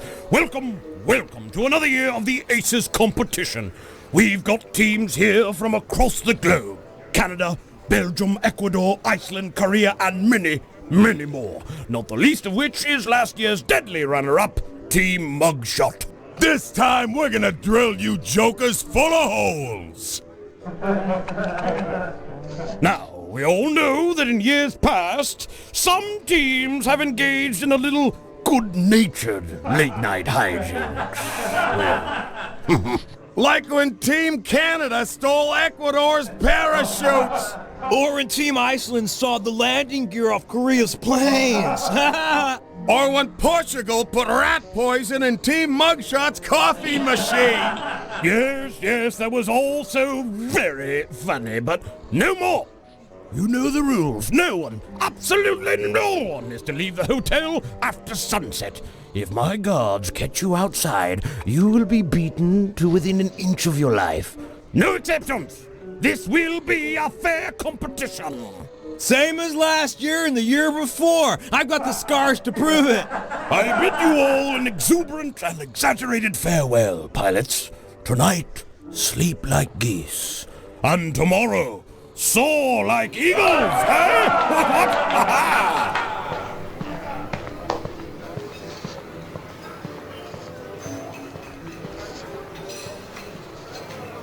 They don't lock the front door to the hotel. This isn't a jail. But you heard the Baron. Once outside, things will get dangerous. So we know the rules, we know the score, and we've got an idea of where we're going to go to get this flight roster, which has like the teams kind of pair up against one another, and then it's like a bracket if you want to understand it like that. So I don't know if I've lost you maybe in the story a little bit for this chapter. I always understood it as a kid, but, maybe you just aren't aware or whatever. Anyway, it is time to go over to the Baron's hangar. I was thinking about it, and I think the way to go with coins is I'm going to not really worry that much about coins, except for the purpose of buying the paraglider. I'm going to get enough to purchase the paragliders because we need it for missions and traversal. And then I'm going to wait until we get to the pirate mission before I even consider buying any more, which I might just need. You never know. But that is going to be like the almost the last chapter. Very close to the end. So we have to, excuse me, we have to climb up this Baron's hangar. And once again, we just trying to catch everything. Oh, I loved all of Dimitri's lines back there. Pretty much every single one of them was so fucking funny. He's like, "Why should I help you?" with question mark in bold. That's a crazy line. I could see, dude. I can't wait to use that. I don't know. I think that this is one of the few maps that actually kind of has a day-night cycle. Oh, how far back is that going to set me? Okay, not that far. Because I'm pretty sure that at least as the missions progress, maybe, or as the days progress, I can't remember which, it gradually turns from day into night, and there's like different weather effects and stuff too. I can't believe I'm actually struggling this much. Oh, this is awful. Now we've got the Baron talking. I'm not too worried about it. I don't think he can see us. I don't remember. I'm going to pretend like maybe he can see us and just be careful. Because, it's not that big a deal to just wait a second. Sure. Now, what else was I going to say? Love Dimitri back. Oh, also, we have Mugshot back. So this is a real menagerie of people from the previous games. Am I right? Sly! Hey, Sly! Sly, are you up there? Nope, sorry. Just us Black Baron goons. Throw the switch and lower the drawbridge so that I can get up there. Sorry, pal. I don't see any switch. But there just has to be a switch. I can't get in the Baron's hangar from down here. Hold on. I got an idea. It's gonna fall. Medieval, but effective. Thanks, pal. Sure thing. See you back at the safe house. Alright, so we've got a way to get up in a catapult that was on the roof of the Baron's. It says air hangar, sorry, but I think it's more like a fucking castle, by my estimation. Not quite sure why Sly couldn't do such a simple little mini game as look at a painting and find the hidden code within it and then open it, but hey, who am I to complain? This place looks... The flight roster should be locked behind one of the paintings in this hangar. Alright, if you say so. It is extremely loud in this room. Weird. Anyway, what is... let's listen. We've got a big day tomorrow at the first round of the Aces competition, just 12 hours away. You've all done a superlative job preparing for the event, and this year promises to be the best dogfighting action we've ever seen. However, cannot stress enough that I must win. You've all been hired to help me achieve victory. If in fact the unthinkable happens and Team Black Baron loses, I'm going to dismiss the lot of you and start clean with the new staff. Am I making myself clear? Leave nothing to chance. No outsider is to enter the castle. No one is to go near our planes. If I lose, I'm going to take it.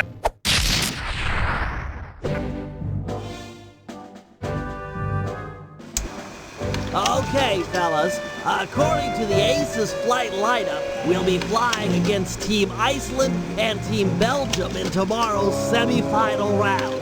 As you're all aware, we've only got a single plane, while our opponents will be flying 15 apiece. You got that, guys? That's 30-1 odds against us. In order to give us a fighting chance, we'll need to pit these two teams against each other.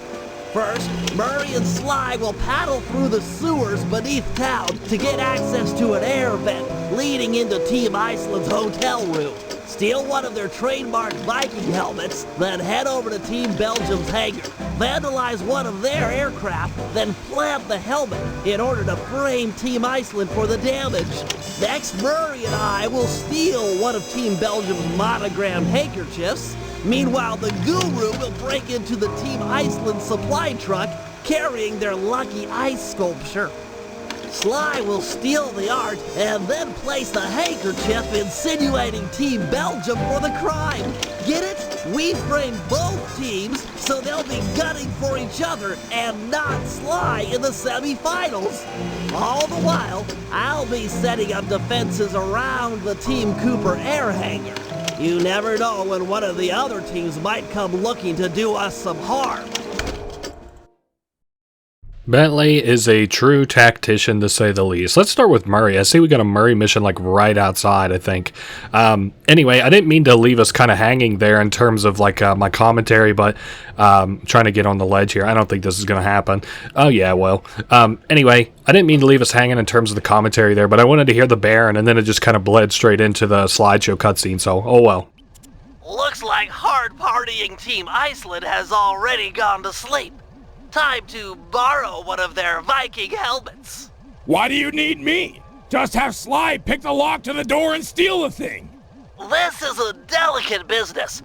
We're trying to frame Team Iceland for a crime they haven't committed. If there's any evidence of their door being forced, people might believe that they're innocent. Man, you've gotten devious over the years. So, how are we supposed to get inside? There are some sewer pipes beneath town that should connect up with the ventilation system of the hotel. Sly scrounged a raft for the trip, but be careful. Other pilots have caused trouble down there in the past, and the Baron is sure to have set up some security. I get to row a boat? Nautical!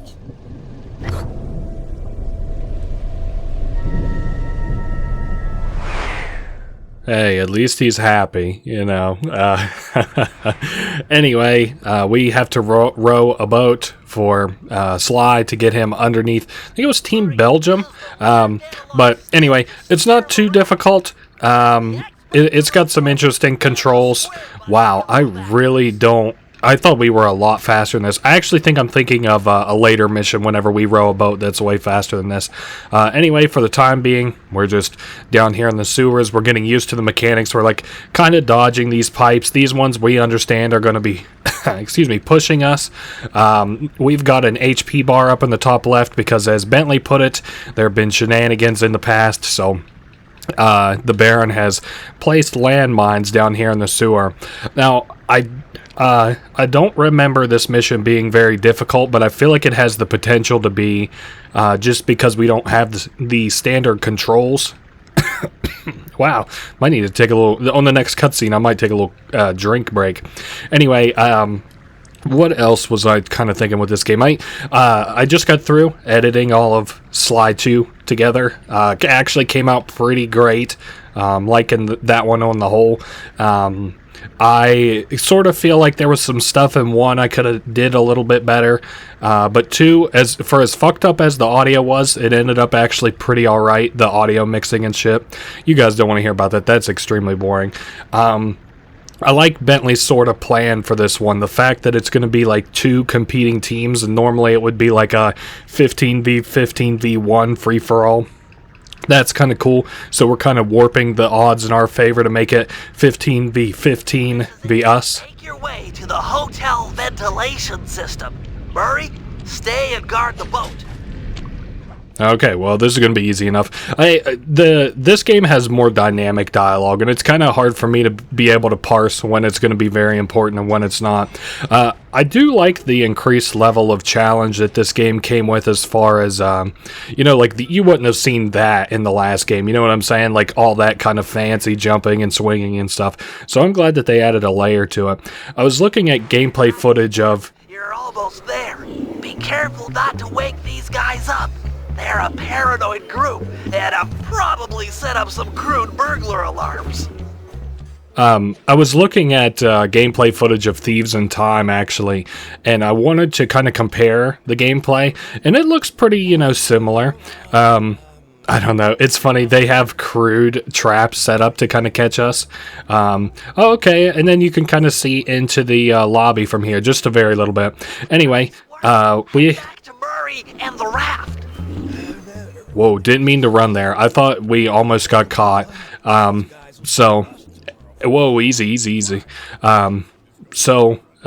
These guys are all sleeping very soundly. They have burglar traps set up to kind of catch us, but we have been very fortunate in not getting caught. Now all we have to do is make it to, I think it was Team Belgium and Iceland. All we have to do is make it to Team Iceland's hangar and plant it in what looked like one of their planes, and yeah. We'll be fine. And then I saw the other half, or I heard during the cutscene there, obviously, that we're going to be taking the some kind of a lucky handkerchief or something from Iceland and planting it on something, one of the Belgium's things. I can't remember Belgium's things. I can't remember what it was exactly. Sorry, but pal. The valve gates changed position. We need to escape through another tunnel. But fear not. The Murray has an unnatural sense of direction. Oh yeah, you mean the one direction that we can actually go, Murray? Forward. I don't know. These games are so much fucking fun. I do. This ain't gonna actually. What I think I'm gonna do. I don't want to play Thieves in Time like anytime soon. I think that I'm just gonna keep that in the future. Like if I ever wanted to play Thieves in Time, that I could. But I wouldn't play it until I was ready to. I don't know. I'm kind of not like right this very second. I'm excited for a lot of missions in Sly 3, but I'm a little bit slide out after Sly 2. And Sly 3 is like semi-shorter, and so I'm sure by the end of that I'm not going to want to play a Sly game, especially not a game that I'll have to play through to understand actually how to play, because these games, 1, 2, and 3, I've played through collectively, like between the three, probably 30 times in total. Now if you split it up, I probably played like 7 times 9, or like 7 times the first one, and then like 9 times the next one, and then 14 times the third one. But anyway, I kind of have like at least knowledge of what we need to be doing and stuff that I can talk about and shit like that. I was glad to show off the Easter eggs that I couldn't stuff in the second game. I don't think there's anything so involved in this game, unfortunately / fortunately. But whatever. This was a very boring mission. Well, thanks for that, Murray. Like I said, this has been the most nothing burger for dialogue and missions, I think possibly yet, for a mission. Now it's just going to be like Bentley saying like, okay, go to where you have to next. Nice job. You really showed some finesse with those oars. The Murray is, and always has been, finesse. Yeah. You good to plant this helmet on the Belgian plane? Can do, pal. Can do with a vengeance. How the fuck did I just completely mix up the two teams and the two missions like that? I can't believe that. I don't know if I'll be able to make this jump. God damn it. Okay, what's the alternative? Is there... Oh, okay, there's a bridge here. Okay, fair enough. Oh, and then we just have to lower it. I don't know what the purpose of this ever could have been in terms of the game.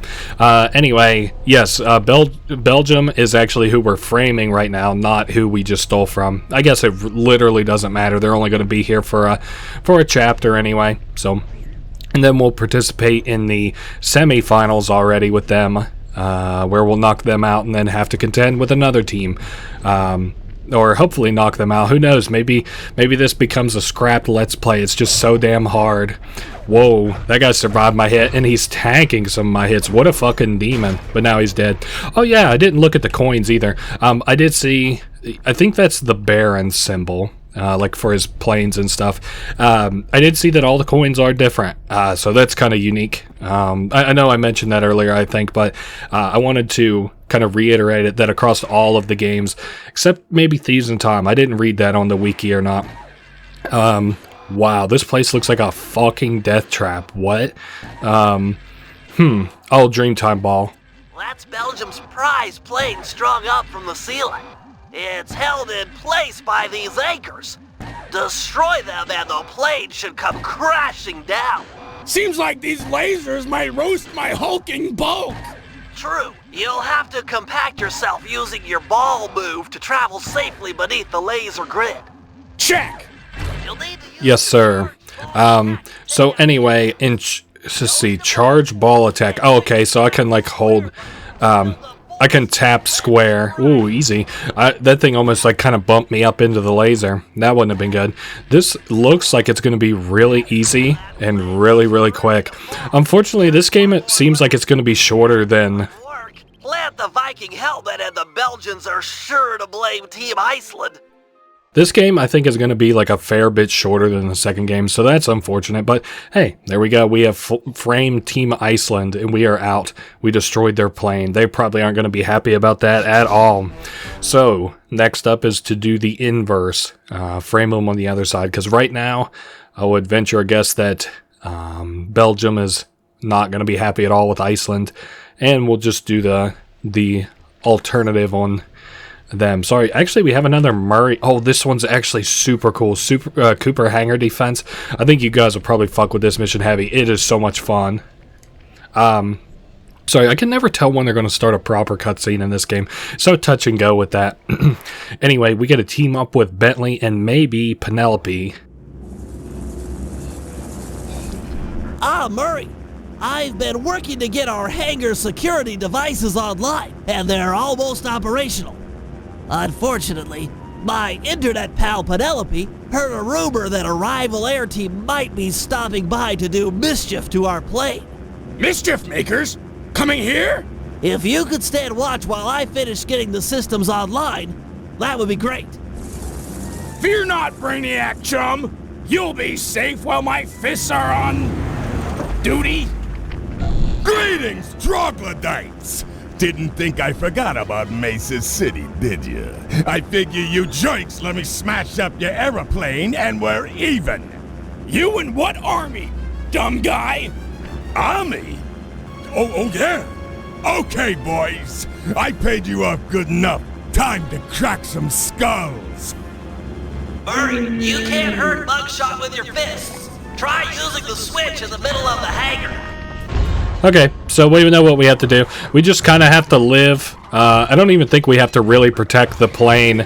I don't even think we really have to protect the plane necessarily. We just have to end up killing almost said the Contessa. Sorry, I'm so in my head after the second game already, like especially re-editing it. But he's immune to us. I guess this is a particularly easy place to grind for coins, and I could definitely see why, because they just keep spawning enemies. I was looking at some like pre-pirate ship like coin grinding, and this is one of the recommended missions. One of the other recommended missions was the crocodile mission from the Outback. I don't know. This is a-okay with me. So what do we got? One more probably. Whoa, that had some explosive oomph to it. Let's throw this guy in the fire. I accidentally ran into the fire.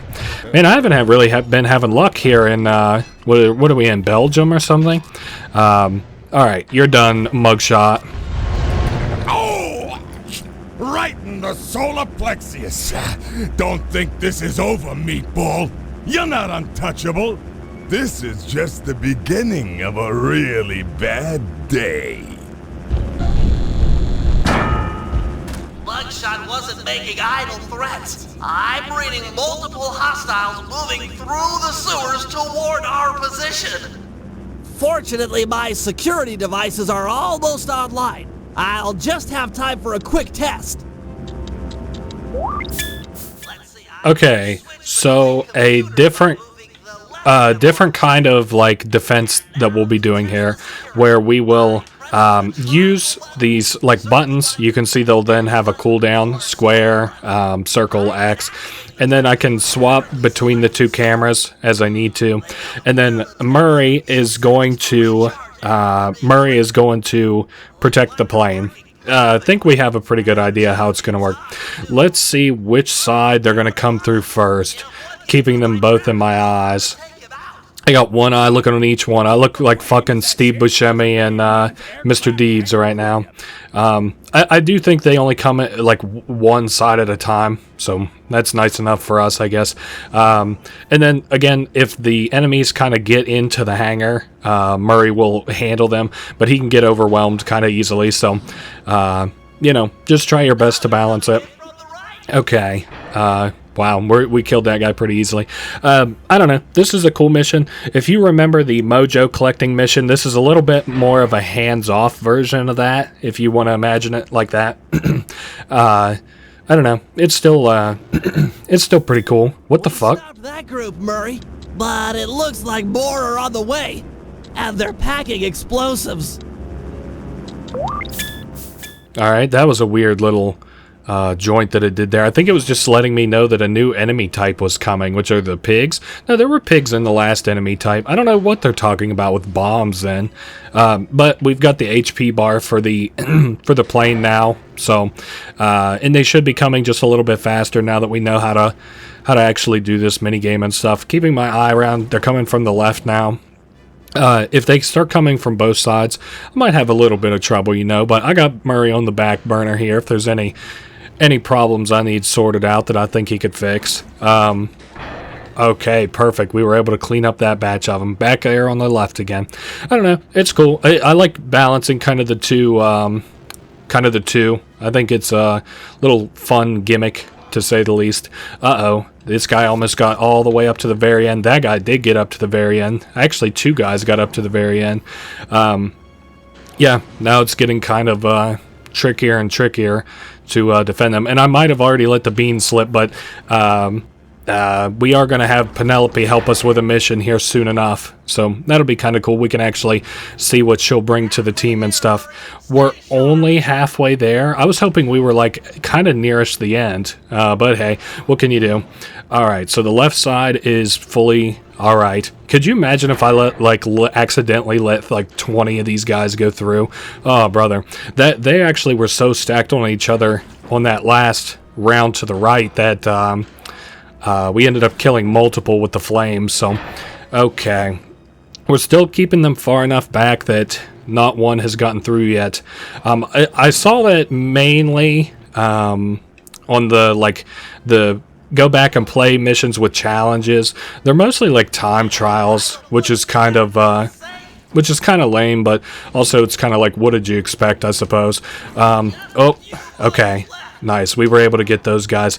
Triangle, circle, damn it.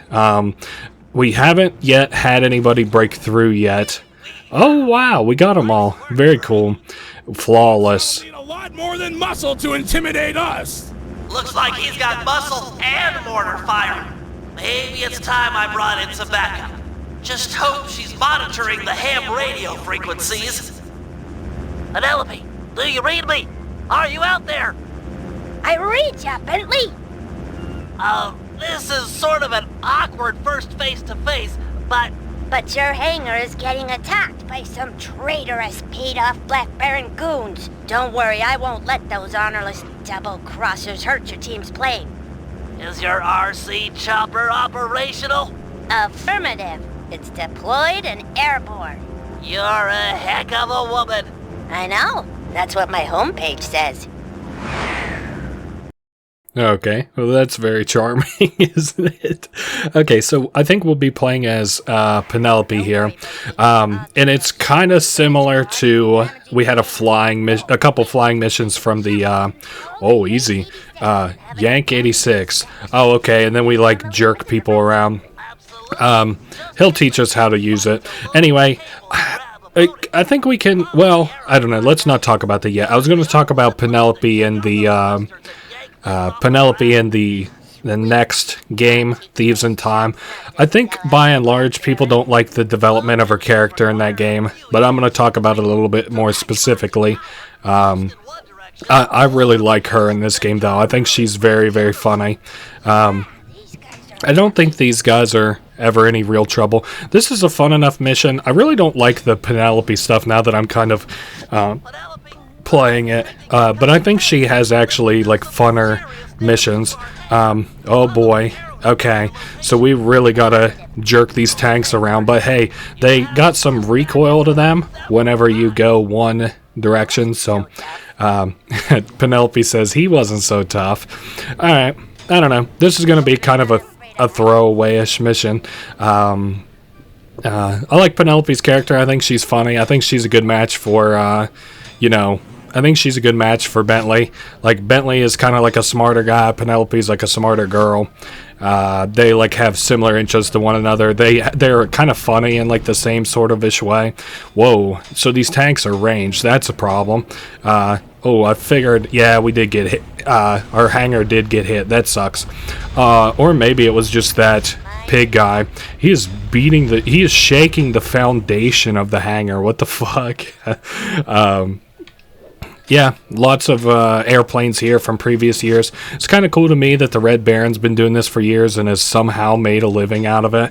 That part's not exactly clear to me, but hey, maybe the sponsors really, really like this, really like this game or something. I really don't know what all else I could say on a mission like this. I'm really not, Sly 3... At least certain missions. I'm kind of worried about the Asia missions, for anybody who's ever played this game, because I really don't feel like I have like a ton to say about you know, specific missions. Like, I never really I told this story in Sly 2, but a lot of times, like, how often that I played Sly 3 is like I would get home on Friday evening from school, and then I would like pretty much play the game for the whole weekend, and then like on like Sunday evening, like I'd be pretty much at the Dr. M missions, and I'd be like, wow, that was a really good weekend. But having said that, there were a lot of places that I kind of just like autopiloted through, which this is kind of one of them. Even though I do like the Guru missions a little bit here, or the singular Guru mission. I think there's only one. Maybe not. I don't remember. I think there might be two. Great job, Penelope. You're the best RC pilot I've ever seen. Those thugs deserved it. No one sells out the Black Baron and walks away scot-free. Yeah, you're right, Penelope. Nobody sells out the Baron and walks away scot-free, so she's a pretty big fan of the Baron, all things being told. I don't know. That was a fun enough mission. I saw a meme, actually, while I was looking at I think I was looking for, like, secrets for this game, or something I was looking for this game on YouTube, and they were like, it was somebody who's like, you know, getting all of the bottles in Sly 3, and it's literally the first line of Bentley in like Sly 3 where he's like, "That's all, Sly." I don't know, it's like a 2-second long video. I thought it was kind of funny because obviously there are no bottles, so pretty well once you load the game up, you have all of the bottles. So like I said, I could have swore that, like, this will be the last time I'll try to mention it, but I could have swore that there were bottles in this game. Maybe it's one of those Berenstain Bears kind of joints. I can't remember what they're called. I almost said Freudian slip. All right, see that armored supply truck? It's en route to drop off Team Iceland's Lucky Ice sculpture for the semifinals tomorrow. I've given the drivers some bad directions, so they should be going around in circles for hours. We need you to get inside that truck, steal the sculpture, and plant some evidence implicating Team Belgium.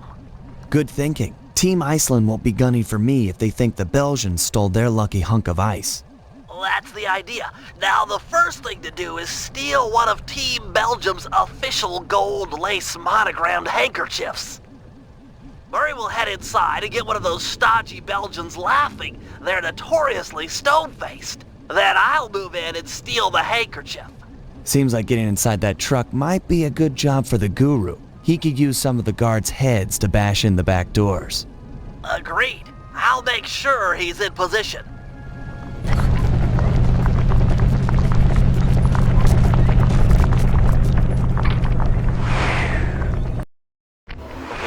No pressure, but you've got to find a Team Belgium pilot and get him laughing so hard that Bentley can make the pull.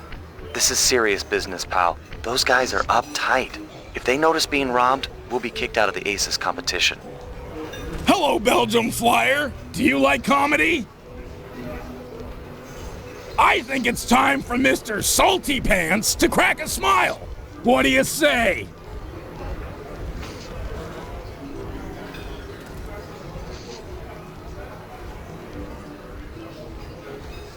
Why did the chicken cross the road to France?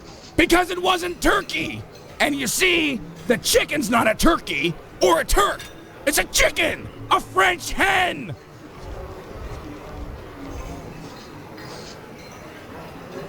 That Baron, he's always, I love flying. Don't go outside. Listen to me. I'm so smart. I'm the boss. My mustache is so macho. That's pretty lame, huh? What was Genghis Khan's favorite meal? The brains of his enemy. Get it? I mean, it's more weird and gross than funny, but I mean, you gotta admit, it's pretty weird. I can't make heads or tails of this coin. Get it? It's totally funny because, like, when you flip a coin, it comes out either heads or tails. Come on, that's comic gold. Ever see someone put their fist down their throat? Ta-da! Hey, fish! Stuck! I need help! Hey!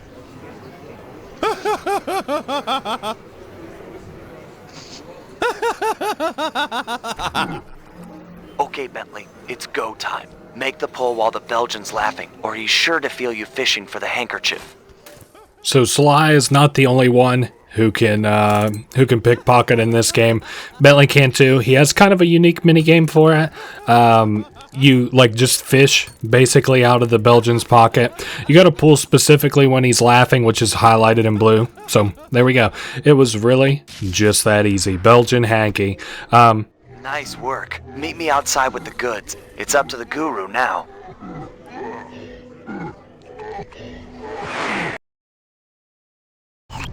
Bentley's en route to me with the monogrammed handkerchief, but we'll never be able to swipe the ice sculpture unless we can get into that armored truck.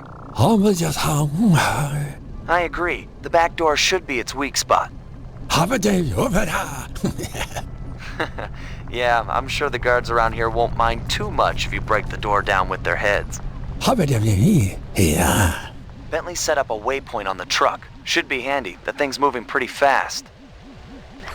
That poor truck driver. Yeah, they really must have gave him some hella scuffed directions for him to just be out here constantly driving around.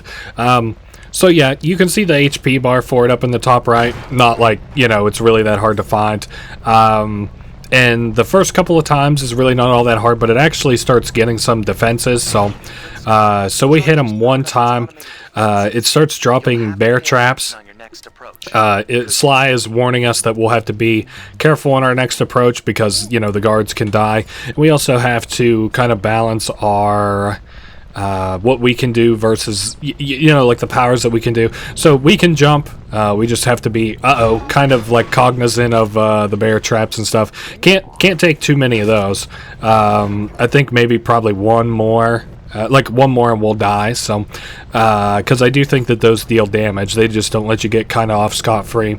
Anyway, and then it gradually has like more and more traps, I think. Damn it. I got so close that time. Anyway, I think I can cut kind of corners here. There we are, and then we'll just ram it. So that is 2 out of 4 hits because they're in kind of sections up there. Whoa, easy there, big guy.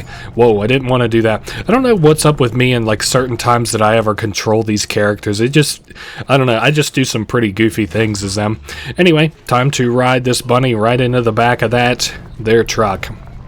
Okay, a little to the right. And I think as long as I just maybe don't hound onto the truck itself, it's like not that hard. Also, his pathing is really not that difficult either. I thought for sure that it had like other defenses, like maybe like shooting at us or something, but must have been simply mistaken was all. Okay, so 3 out of 4. I need to find another guard that I can get on top of. I think that guy blew himself up. Looking around for a simple guard. I think I hear No, I must not have heard it. Whoa, easy. He almost ran over me. It's like, I'd be like, damn, did I hit a raccoon or something? But I guess, you know, in real life, you know, a raccoon looks like Guru, but in real life, or in this game, a raccoon looks like a dude. So, anyway, let's hop on this dude and and run him into the truck. All right, easy now. Oh, that's it. That's free, right? No. Guru, the back doors are still holding tight, but the top of the vehicle's been blown wide open.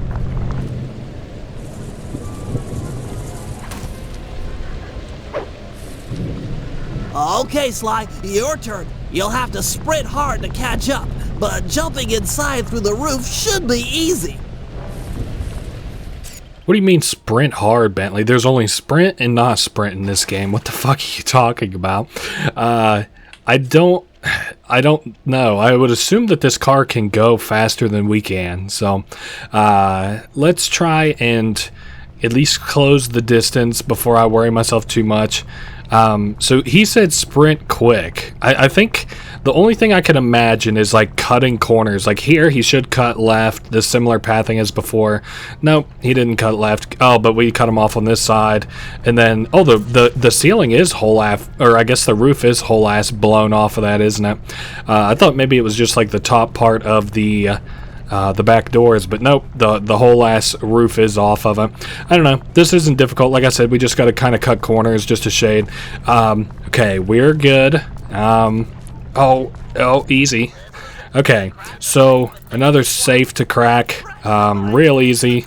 Bentley says that he thinks that the driver figured out where to go, but it doesn't matter because we got a nice sculpture, and there goes the napkin.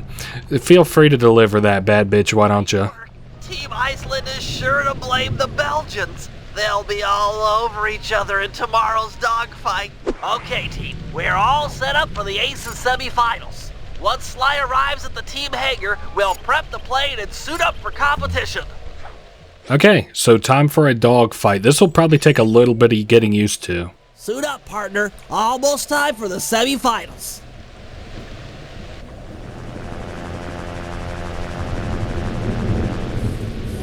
Stay sharp, Sly. Iceland and Belgium will be at each other's throats up there, but you're still outnumbered.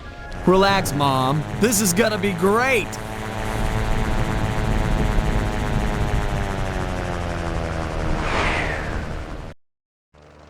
Yo, what the fuck? It almost sounded like it was going to, it almost sounded like the plane was going to stall out there. I don't know. This shouldn't be too hard. Yeah, it's funny how I fixed that. This shouldn't be too hard. So we've got like a little bit of a boost. We also have ammunition that we could pick up too. It's gonna be, it's really not gonna be that difficult. I guess we have to knock out 25 planes, the presumption being that Belgium and Iceland will knock out 5 of each other, I guess. I don't know. It really don't matter all that much. This is one of the mini games I was talking about, like whenever you go to play like the 2-player mode in this game. This is one of the potential mini games that you can play, is like a biplane battle with, like, you know, your buddies and stuff. I don't know. This has never been like a mini game that really struck me all that much, but I do think people on the whole like kind of like this mini game, so that kind of blows me away a little bit. And I thought for some reason that also gave us HP, but I must be misremembering. At least we now understand what Dimitri is doing here.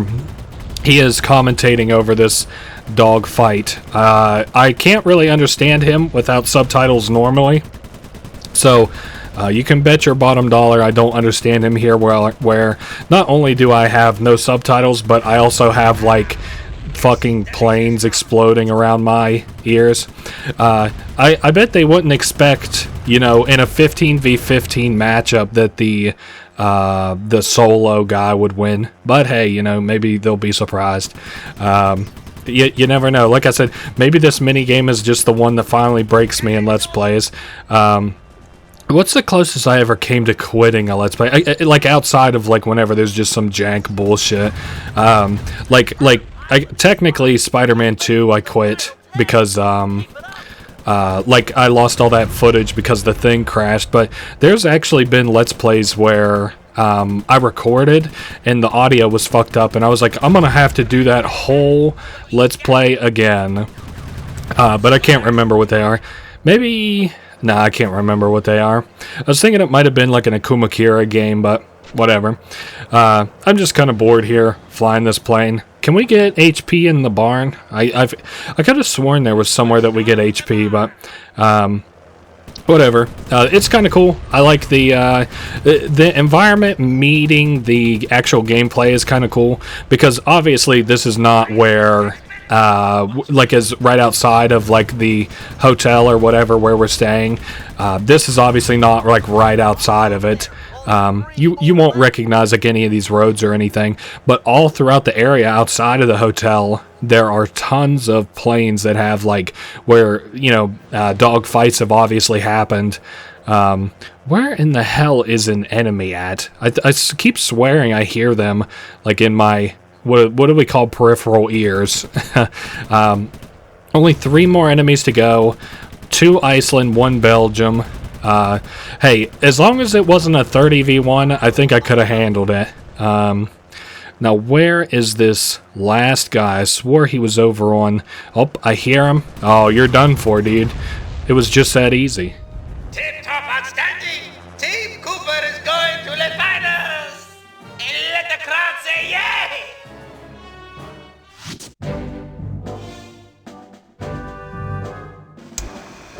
Thanks to Sly's flying, we're officially in the Aces Finals.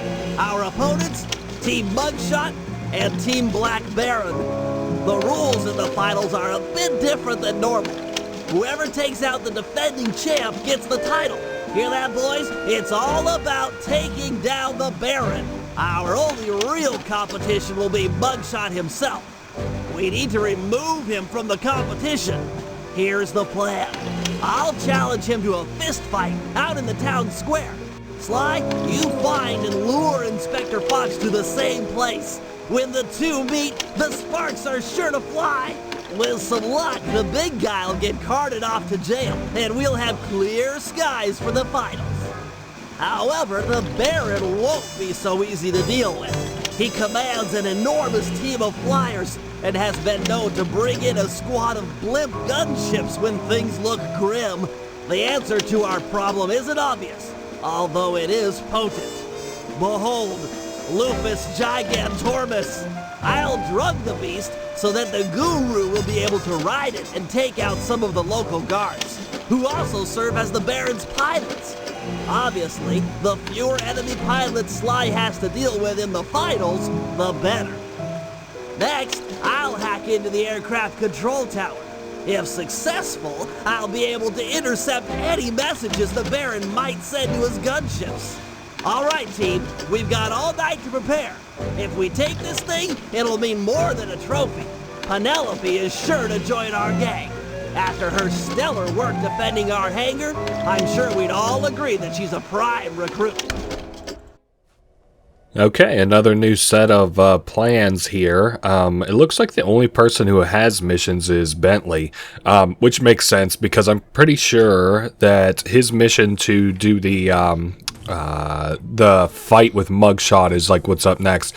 Also, you can see here we're in day 2 and it's become daytime a little bit. That's kind of interesting. We're getting semi-day night depending on where we are in the missions. Let's see what we do first. It's time we dealt with Mugshot. We can't risk him taking down the Baron before you in the finals. Not to mention he deserves a little payback for what he did to our aircraft hangar. True. Since Mugshot's assault, the Baron has been keeping an eye on him. We can't fight him out in the open for risk of getting disqualified. Thankfully, Inspector Fox is out in the field looking for us. I hear ya. We'll set them against each other. Mugshot is an international criminal after all. Carmelita won't be able to resist. My only concern is for Inspector Fox's safety. Oh, don't worry about her. She's more than a match for a meathead like Mugshot. Okay, I'll pick a fight with Mugshot and bait him into meeting in the town square for our rumble. You do that. I'll get Carmelita's attention and lead her back here to the same place. Agreed. I've got to hand it to you, Bentley. This is a really underhanded plan. Why, thank you. I'm feeling pretty good about it.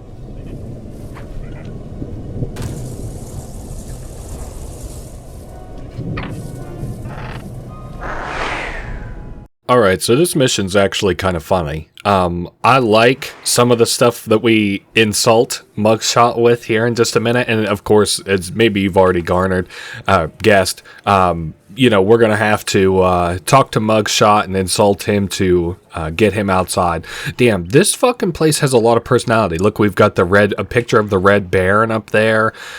People just kind of walking around, you know, not enemies for once, like, you know, 3D models. But then, like, as we kind of approach Mugshot, the music changes and stuff. International Criminal too here, Mugshot. That's even wilder. I'll beat it, twerp. The Black Baron's been giving me the grill since that event in your hangar. Perhaps you'd like to take out some frustration by engaging in a physical battle with me outside the town square. No way! I'm being watched here. That, and it wouldn't feel right pounding a four-eyed runt in a wheelchair.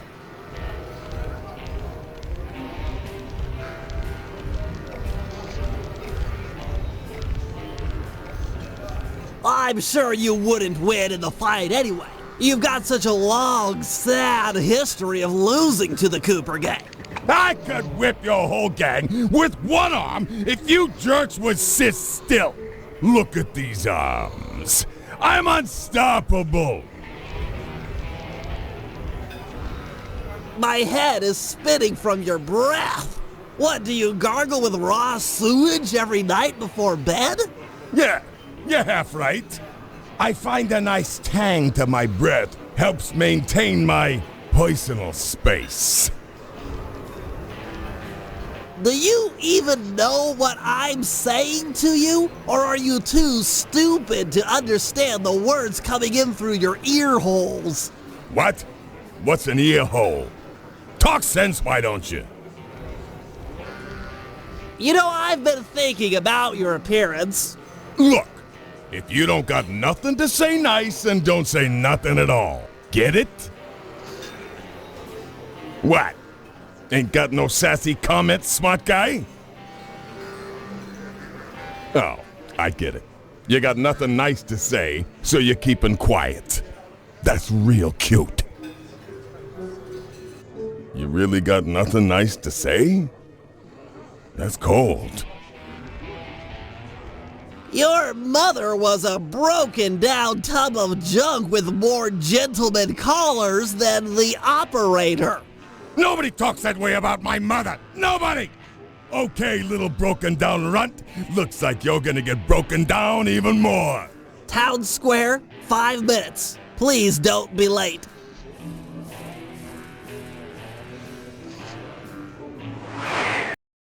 Alright, that was a crazy fucking insult session between us and Mugshot, I guess. Too funny, honestly. Okay, Sly. Mugshot is on his way outside. Go find Inspector Fox and lead her back to the town square.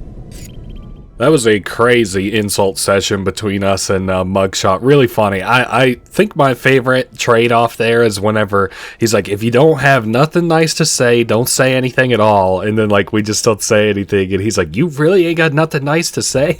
But to be fair, it's like, when has Mugshot ever been nice to us? Like, don't you remember last night when you broke into our hangar and tried to kill us? I guess maybe he was just breaking the fence, so whatever. Hey, Inspector Fox. Still looking for a date to the prom? Quit running and I'll pin the corsage on you. Hilarious. Okay. Yeah, this was a kind of interesting mix between, you know, semi-cutscene and Carmelita chasing us. Now, I do think we have a little bit of trouble. Maybe not, actually. I thought we had trouble with Carmelita being able to follow us across the water there, but maybe I'm thinking of something else, or like replaying missions or something, because I would probably replay this mission a lot. So, anyway, get her to the town square.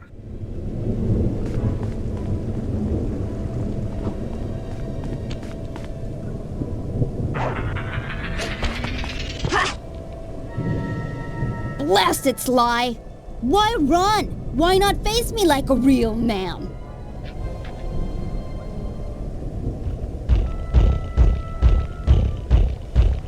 mess with me, that little punk is gonna eat dirt. Hey! You're that cop hag that busted me back in Mesa City! Mugshot, alias Two Gun Tony, also known as Meathead Mugshot. 7 foot 3 inches, 324 pounds, wanted in 7 countries with 13 outstanding warrants for your arrest. And yes, I'm that cob hag that put you away back in Mesa. Well, wise guy, lady, feel like going for another shot at the title? It's my duty to put you behind bars. That, and I enjoy making tough guys cry like the stupid babies they really are. I ain't no stupid baby! Alright, hilarious. So now you get kind of the gimmick. It's just us versus Mugshot. He is a fucking tank, so this is going to take a minute. So, yeah, he does have some distance weaponry. It's spawning enemies so that we can heal off of the, you know, if we need to, off the enemies. Damn, we're actually kind of hurting just a little bit. He's hurting more than us, though. I also like that we have a similar collar health bar between us and Mugshot. Also, this is incredibly loud. Holy moly. Yeah, I don't know. A lot of personality in this mission, which is kind of funny. Like I said during my playthrough of the second game, that this like, the third game, it like draws on the personalities of the people a lot, so. Mother, that you? I'm sorry. I didn't know they was yours. Ugh, booking this idiot'll take all night. Oh well, I'm sure Cooper won't make his move anytime soon.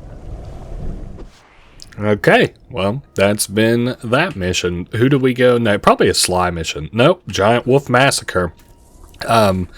Yeah, I don't know. I was saying that, like, you know, there's a lot more personality in this game, and the people's personality, animals, the characters' personalities are a lot more pronounced. So, yeah, we're going to be, you can see that wolf there. That's a little bit of a foreshadowing of the mission we're going to have to do.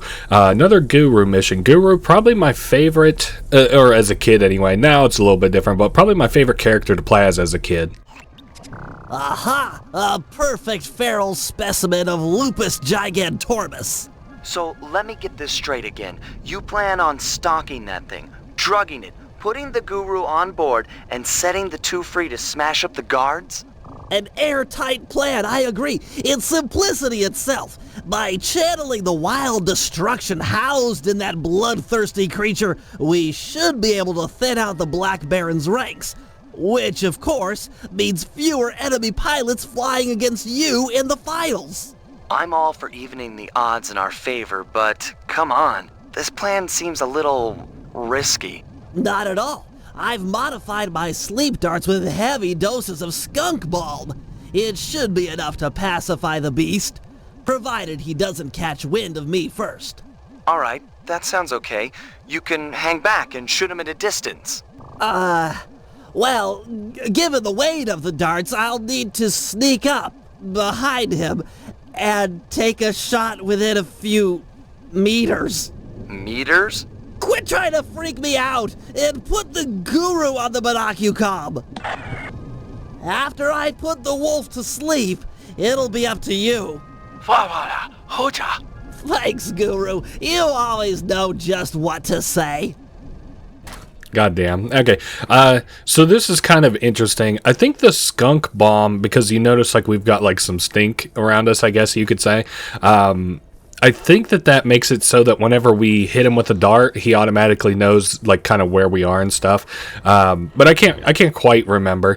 We do have to dart him, I think, while he isn't aggroed on us. So let's see. I hope that's close enough. Damn, too far away, huh? Okay, well that's fine because, you know, we're just kind of getting some practice in here, and he's not aggroed on us, so that's nice. I was a little bit concerned with getting too close while he was actually on that enemy there, so probably whenever we're within the sneaking radius. Okay, so looks like we're gonna have to snag him 4 times. I'm not too worried about this, although I do want to drag him away from enemies if at all possible, because they'll kind of muddy it up by aggroing onto us, and then he'll turn around, get aggroed. You know how it is. Just don't want to deal with that. Oh, I just died. Fuck. Alright, one sec. I didn't realize that I'd let my health get so low, but I guess he is kind of deadly. I just noticed up there. He pretty much only takes, like, I would guess 3 shots to kill us, and we probably weren't either A, weren't at full HP, B, I fucked it up, or C, we got hit by an enemy, so, oh, okay, nice. That was a slick dodge, but didn't catch it on the replay there, so, or didn't land it on the replay, I guess you could say. So this 4th one will knock him out. Wow, I don't know how you're really supposed to dodge that. It's not, like, too difficult. I guess just keep jumping like I was doing, but we're playing this extremely safe. Or you could just kind of go hard on the heels. Yeah, I kind of thought he would flip around there, so I'm just playing this as safe as possible. Because I think he's got a like over here where this forest is where he would patrol. So, shit, my position is blown. Maybe we can, like, get him this way and then get him turned around. Like, he'll turn back around whenever he unaggroes on us, so, I don't know. We've got him in a kind of shitty position here as far as being able to tag him because, yeah, he's got, like, a looping path. Okay, there we go. Here we go. One last shot. Nice work, big game hunter. The skunk bomb is kicking in. He's almost asleep. Guru, you're up. You should be able to possess the giant wolf now that he's out. Alright, fair enough. So yeah, we'll be riding this giant wolf. This was probably one of my favorite Guru missions because it's like riding a boss monster a little bit. So yeah, we're killing a lot of thugs in and around. We've got an HP bar here, which might be a little bit of trouble.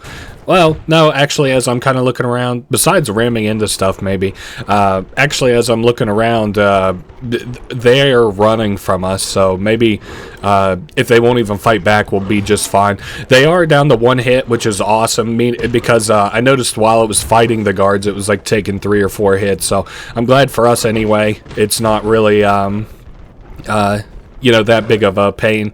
I'm trying to just go into some fresh enemy spawns, maybe some flat lands here, so, you know, I don't have that much trouble finding enemies. I saw another one on our right here, one of the bigger enemies and the little rabbit guys. Whoops. The little rabbit versus the big wolf. Okay, then we'll take out another flashlight guard, I think they're called. There's the rabbit. Finally, he couldn't get away for forever. Maybe it's our actual attack that's doing all that damage. We've got 9, and we need 15. So, we're well on the way there. It is 10 fewer, as Sly just said in our Monarchy-Com, 10 fewer pilots for tomorrow, which is true. That's 10 less so far that we'll have to deal with.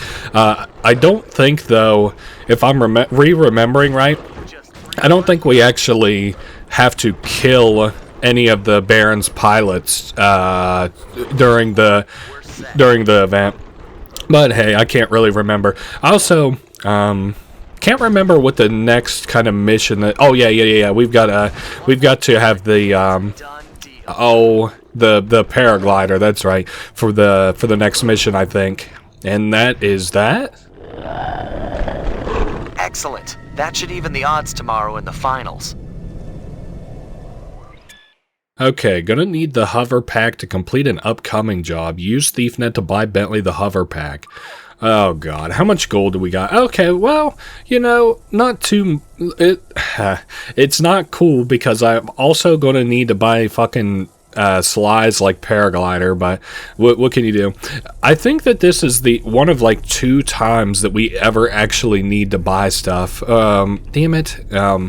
Maybe I'll just get up here. We don't have much HP, if you notice, is why I'm even belly aching a small guard here, so come on now. There we are. Anyway, I guess we'll go back and see how much, because I think a paraglider was like 200, 300 bucks. I can't remember. And nice, there's a little cheese wheel that we can bounce on to get back into the safe house. Alright, so they said the like power glide upgrade for Bentley, I guess. And let's just see what we got. So hover pack, that's right. Power glide, what the fuck was I thinking? And the paraglide. God damn it, they're both 300. So ooh, and we'll probably have to buy grapple cam too. Damn, and grinding for coins in this game really sucks. So, oops, and of course I picked the wrong character to play as. Oh, where is this next mission? Windmill firewall. Gotcha. No, I think we're gonna have to, it's weird that they're making us do these missions in order. Or maybe I'm just not thinking right. Maybe I didn't look around hard enough. If not, then it's weird that Bentley has the king's share of these missions so far, in that he's had, this will now be his third one in a row that he has to go to. But oh well. Yeah, I don't know. We're getting closer and closer to the big job. This one's an okay big job. It's not too crazy. I was also trying to remember, I think we have 3 bits of dialogue for this area where like we can talk and then do the interactions, like one with Dimitri, one with that mugshot, and then that one with the that pilot that we had to make laugh. So that's cool. How do you plan to hack into the aircraft control tower? It's simple, really. The whole system is linked through computer nodes which monitor the power generated by the nearby windmills. Seriously? All the power around here comes from the local windmills? I thought they were just for looks. The control nodes tell a different story. How do you plan to get up there? It's pretty high. My turbo chair has been outfitted with an extra afterburner. Heights such as that are nothing to me. So I think we've got a new, like, third jump I talked about. Or I guess maybe not even a third jump. We now have a double and triple jump. So we can make it up to even higher places in Bentley now. So I guess that's nice. Time for the hacking minigame. Prepare yourself, computer. I will show no mercy. And I had made an effort in the second game of saying how much more I like the hacking in this game. It kind of does feels a little nicer. So what, we take this and put it in there? That's the key. Gotcha. Yeah, I don't know. And then like the actual fighting is funner. I don't know. We'll have to see. So we have got probably more keys to put in. Whoops. Oh, and I actually have to place them. That's interesting. Maybe because this is more objective driven instead of just fight enemies driven. Another falls before my digital kung fu. Alright. Give it a rest, Bentley. Where the hell are we going now? To our left. Yeah, I don't know. I like the hacking in this game a lot more. It's like, yeah, since I had that opinion in the second game, of course I have to stick with it. No. It is, I do remember it being better. I like there's like a boss fight at one point, actually, with the hacking in this game, and that one's a lot funner than the boss fight in the second game. The second game was literally just like a big amalgamation of enemies, and it wasn't even that big. It was like maybe 4 enemies, and it was over in a flash. So come, grasshopper, kneel before the feet of the master.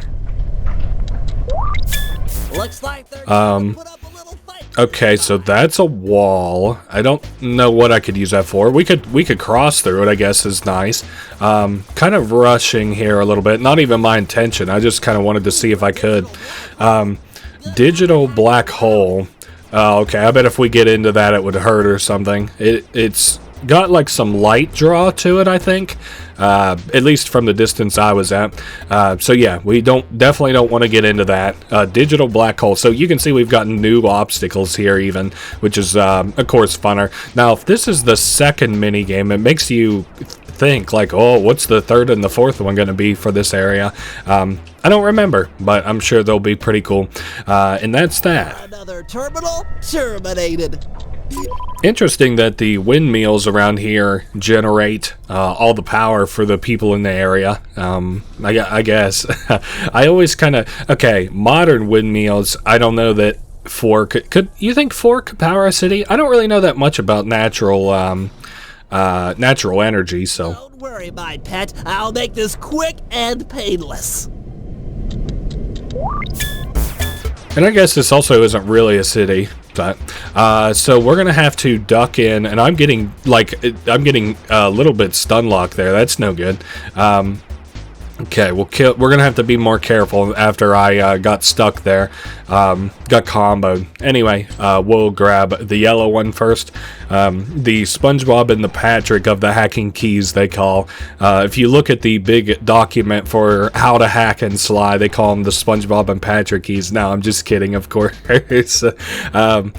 Anyway, Prima official strategy guide for this game. I wonder if that's any good. I like, not collecting per se, but I like having, oh, I'm about to get demolished. I got backed into a corner there. So there was that right there was one of the bosses that we saw in Sly 2. So, anyway, I have a couple Prima official strategy guides, or the official strategy guides for several games. Excellent. Now for the aircraft control tower. Once it's hacked, the system will be mine. Okay, for the air traffic control tower. But as I was saying, I actually have some Prima official strategy guides for games. Like, I have Knights of the Old Republic, I have Dark Cloud 2, wow, I got Halo Reach, I don't know, and I kind of want the Fallout one, so that'll be cool. Alright, I'll have to make it over here. 1, 2, 3. Perfect. That was easy enough. My final opponent. Looks like they say. Alright, this is going to probably be the most difficult, although we should do better than the last time that we did one of these missions, because this time I'm not going to hopefully get as locked by bullets as I did last time. Okay, these guys actually have keys, so I'm gonna have to bother to take the time to kill them. Oh, the enemies from before are now making their way here. Yeah, I don't know. I like strategy guides. I like them because, like, you know, they inform you of stuff that you might not otherwise know about the game. It's kind of like why I like reading about the fan wikis and stuff. It just kind of sucks that fandom just kind of blows in a big way, but oh well, what can you do? Success! I've got total access. Wait, the code's unstable. Everything's speeding up.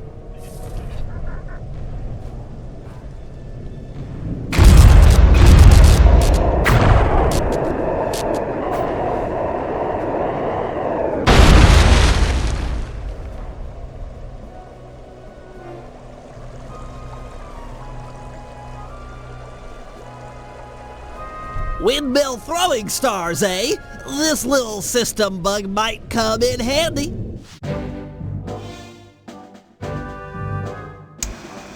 Thanks to our combined efforts, we're now ready for the final round of the Aces dogfighting competition. Put on your helmets, because it's time for Operation Turbo Dominant Eagle. In just a few hours, Team Iceland and Team Belgium will begin fighting it out in the B-Champs round. This will provide the perfect cover for step 1 of my plan. Sly, use the catapult and your paraglider to get access to the local gunships. Plant some tracking devices, then head back to the team hangar and suit up for the finals. Murray, you're up next. Use your rowboat to pull down the aircraft communication antenna. With it out of commission, the Baron will have to use an unscrambled radio frequency to call in the gunships for backup. If that happens, I'll be ready with our secret weapon. And with the tracking devices installed, I'm guaranteed not to miss. In the end, though, it'll be up to Sly. This is a sudden death competition. The first team to take out last year's champ wins. That's if the Black Baron doesn't take out all the competition first. Okay, I was about to say I don't mean to put the kibosh on things, but we're gonna have to go grind some coins. I'll be back in 2 seconds. Alright, so we're pretty close here to the end of my grinding. I just kind of went around and I found a nice little kind of grind spot here for items. You can notice in this game, unlike the second game, we don't actually have to travel all the way back to the safe house and sell our stuff on ThiefNet. We just get a bunch of coins whenever we pickpocket somebody. So I did, you may have noticed, grind up to 1,000 coins. I did that just so we didn't have to stop and start if like a couple more future missions require it before I have a chance to get to a comfortable grind spot, like with the ships and stuff. So anyway, we can buy the paraglide now. Damn, I almost already talked myself into getting silent obliteration. Nothing else that I really want here for Sly. I know we'll have to get the grapple cam for Bentley, which that I can kind of go ahead and talk myself into buying just so we don't have to in the future. I just know that we'll need it. So anyway, it kind of sucks that this game is, I don't know. So as I was grinding, I was like thinking in my head, I'm like, okay, how do I want to bitch about this? And then I kind of got used to the grinding a little bit, and it wasn't that bad for coins, because, you know, this game obviously like took out like the treasures in every map. The second game, if you for whatever reason aren't aware and you're just picking this up here now, the second game had treasures kind of in each map, and you could go sell those for a bunch of real quick easy gold, but there was like a time trial with them, and if you didn't get them back to the safe house fast enough, they blew up and hurt you. Or like, you know, blew up the treasure. You had to restart getting it, but it was kind of fun. This game just makes it so that you pretty much just have to pickpocket, and then later, as I said a couple times already, do the pirate ship minigame. This one's kind of boring in that regard, but it does make it quicker in that the items just generally seem to be worth more, and I'm going to wait before we start this mission if these guys get up here. It does make it generally worth more to pickpocket, and then also they took the treasures out, so that slows it down. I don't know, I guess what I'm trying to say is, like, overall I'm fine with it as long as we don't have to grind too often. Excellent! The B-Champs dogfight is beginning! With these guys going at it, no one will notice as you slip onto the gunships and plant a tracking device. Sounds straightforward enough. Where'd you get these trackers? They look kind of funny. Best I could do on short notice. They're sensitive to extreme changes in altitude. You'll have to pull this job off at high elevation or it's a bust. Shouldn't be a problem. So we have an idea for why we need the paraglider anyway.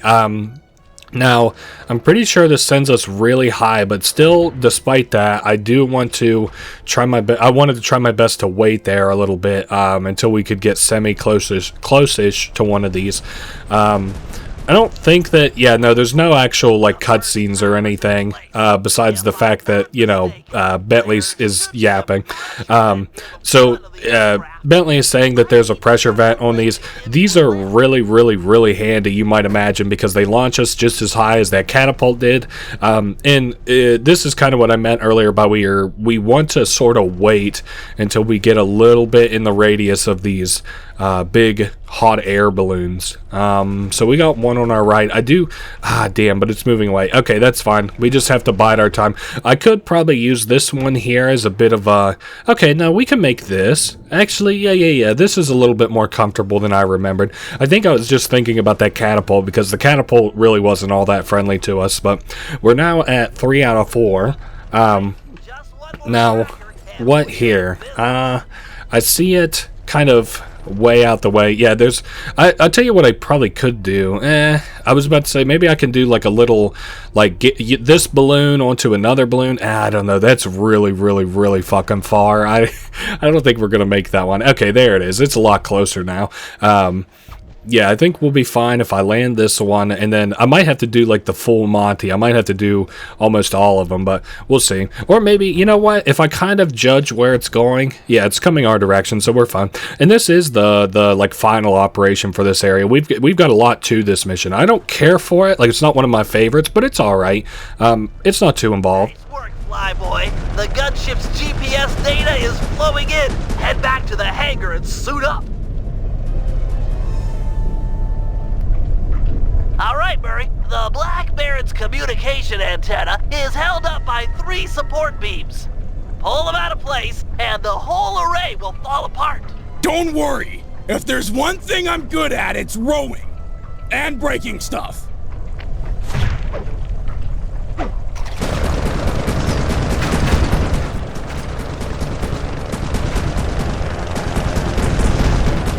Dude, those biplanes are so randomly loud.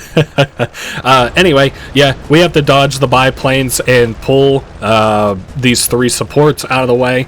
I guess... The falling planes are dangerous, but they're perfect cover for this operation. I guess all things being equal... Holy fuck, they're really loud. What is up with this this area and the shit being so loud? The bridge, I guess, is all we have to make it to, and it's getting harder and harder to row, so that's kind of interesting, I guess. all the extra water that we have here obviously makes this mission possible, so I'm not sure why Bentley just doesn't come out here and uses bombs, but hey, what can you do? We're here for it anyway. Belgium and Iceland are battling it out in the skies. They're in like the loser bracket from what I kind of understood, so maybe they're kind of like trying to be the top of the losers. I wonder who will win between the two. I guess it doesn't matter. The Murray has broken you! Let that be a lesson to all antennas! I will not be trifled with!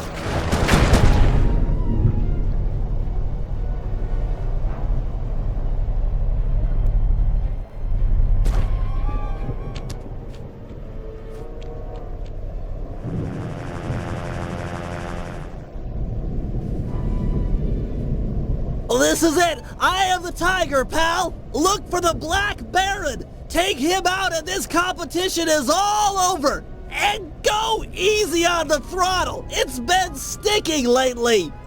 Quit worrying! I'll see you in the winner's circle! Yeah, no, we're good. We don't want to do the 3D glasses. Anyway, we just have to knock the Baron out of the sky here, and we win. First person to touch the ground loses. So we're looking for the Red Baron. I guess he'll probably have a, well, I was about to say he'll probably have a black biplane, but, or a red biplane, but I guess he'll probably have a black one, won't he? Still just kind of keeping my eye out for him. I haven't caught height nor hair of him so far, but once we find him, it's over. Maybe he's on our ass. Let me hit the brakes. I hear a lot of exploding around. Wow, this is really embarrassing. Where the fuck is the Black Baron? No, that's all red. Maybe I should knock some Black Baron guys. Oh, there he is. He's got lights on him. Gotcha. So that makes him more visible. I was just having trouble finding him there for a minute. He's got a tail gunner, so that's kind of interesting. He's going to take hella bullets, I've been able to judge. So, I don't know. This is kind of cool. I wonder if they've had like biplane competitions. Probably not like this, because I can't really think of a competition where they're like, okay, we're gonna take 40 people and we're gonna put them in a big warehouse and we're gonna have them all shoot at each other. But then again, maybe I just haven't found the spice of life that is that just yet. Kind of funny that the biplane missions are not nearly as loud as the some of the cutscenes have been so far. So we are very, very close to the knocking out the Red Baron. I guess obviously Mugshot's in jail right now, so oh, my plane's stalling. And we've nearly got the Black Baron knocked out. Right, that raccoon is good. Gunships, converge on my position and destroy the Cooper aircraft. Send in a spare plane as well. Roger, Baron. All units en route. Sorry, Baron, but you'll have to fight fair this year. What? Who is this? How did you find this frequency? What? No? Desist! Hold! I command! Oh! This plane's come unfixed. High time for an upgrade, I say.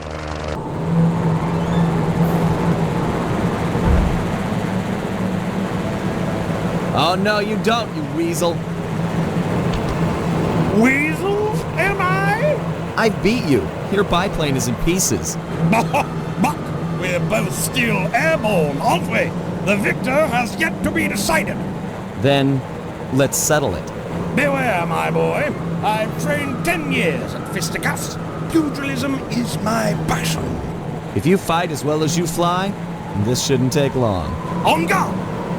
10 years for fisticuffs doesn't feel like all that much to me, but hey, what do I know? I mean, in the grand scheme of things. Anyway, yes, this is a boss fight for Sly up here with the Red Baron. I remember this fight being kind of difficult because it is kind of like fisticuffs. Not, okay, it's funny to describe a game's fisticuffs like real fisticuffs, but you know what I mean. Like, in that he doesn't deal much damage, we don't deal much damage when we fight him, so I guess getting knocked off deals plenty of damage, but oh, okay, now it's time to handle these enemies. I don't have any gadgets, do I? Shit. I thought maybe I would. I guess they can kind of light each other on fire, which is maybe the tech. Not really. Maybe I'll just knock their asses off the plane.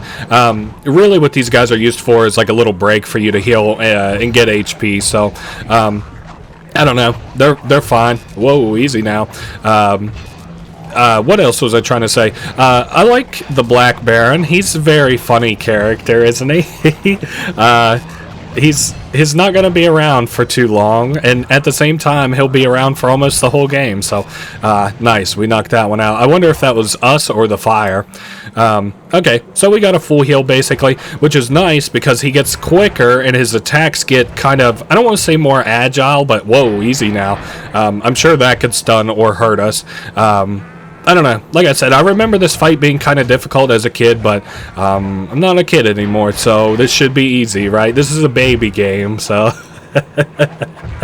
oh, okay, wow, we've already hit, like, phase 3, sort of. I guess, not like he has sort of phases. I mean, he kind of does, but at the same time, he also kind of doesn't. You know what? I think yeah, because that left side of the wing is shorter than the right. I think I remember using this strategy whenever I was younger, too, to knock these guys off. I just need to, yeah, position myself by the door, sort of, and... Alright, so time for Phase 3. So this is what we're getting in Phase 3. Enemies in conjunction with the Red Baron.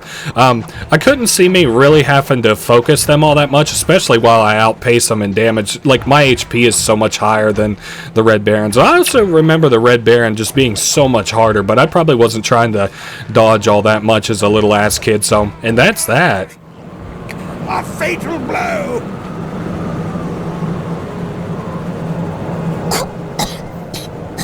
That's enough. You win, Cooper.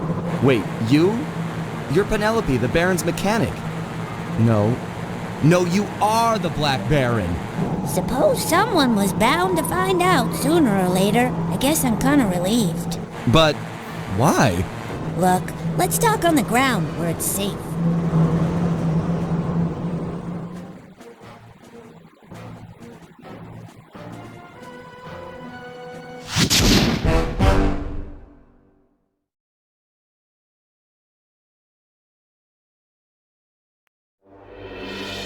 It was quite a revelation. Penelope and the Black Baron were one and the same. But before we could even process this turn of events, we were rushed to the winner's circle. Somehow, against all odds, we become this year's champions. There was a bit of an awkward moment between Bentley and Penelope. I guess the photos they'd sent each other over the internet were a bit exaggerated.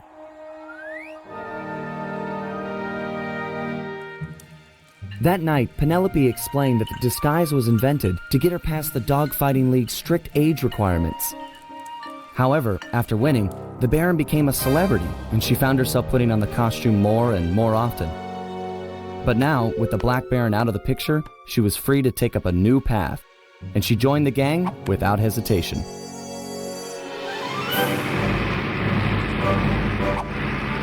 The next day, our newest recruit treated us to a week-long aerial tour of Holland.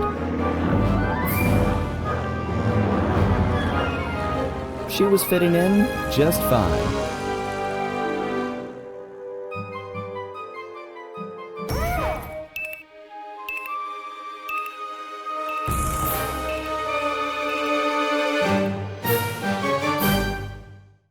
Well, that's that. Another new member of the team. The Black Baron was Penelope.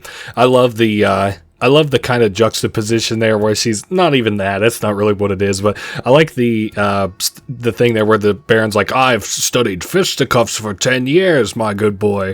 And then Penelope's like, oh, let's get on the ground where it's safe.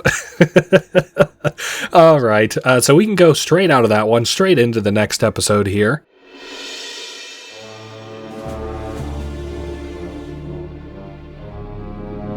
After a careful analysis of Dr. M's fortress, Bentley came to the difficult conclusion that his demolition skills just weren't going to be enough. If we wanted to get inside the Cooper vault, we'd have to recruit a full-time demolition specialist.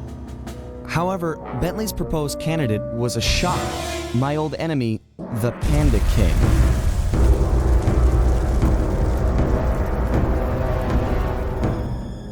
As a member of the original Fiendish Five, he had a part in taking out my dad and stealing pages from the Thievius Raccoonus. Eventually, I caught up with him, and I claimed back what he had stolen. There was no way I was gonna let that monster on my team, but Bentley was firm. He discovered the Panda King had left his life of crime and was now a monk living the life of quiet meditation high up in the mountains.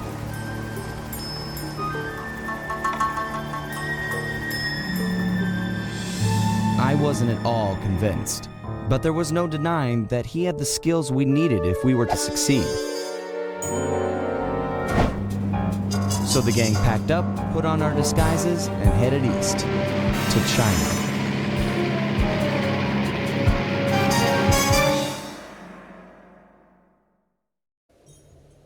Well, that's that sort of. We've got a bit of an opening here before we go to the main area, because this is not where we'll actually be for the majority of this.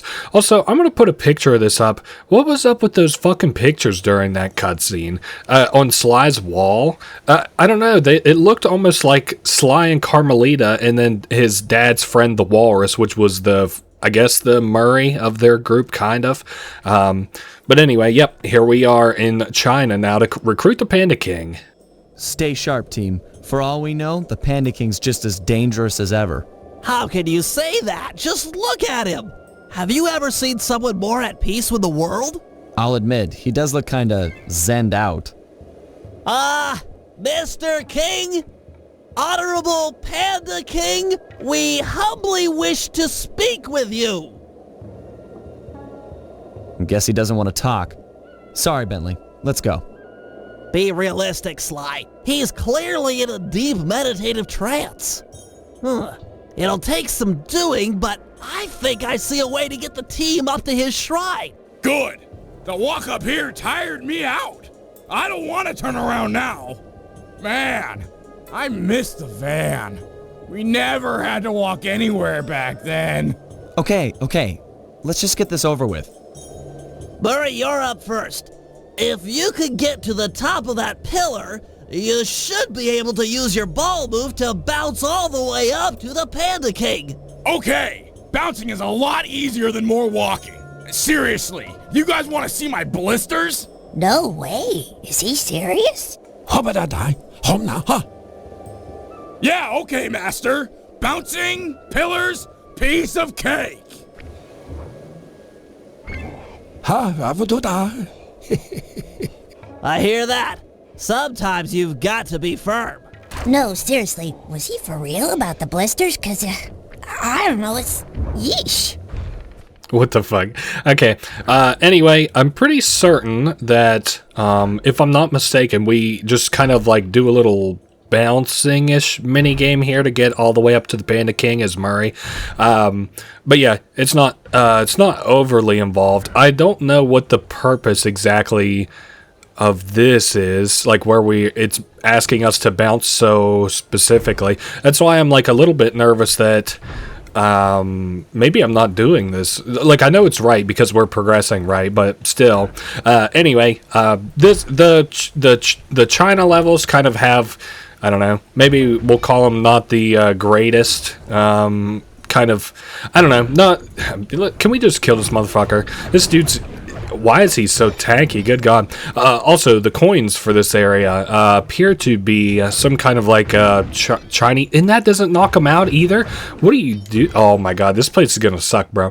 Yeah, it's just like some Chinese kind of like coin, a little bit. Kind of reminds me of like the old coins.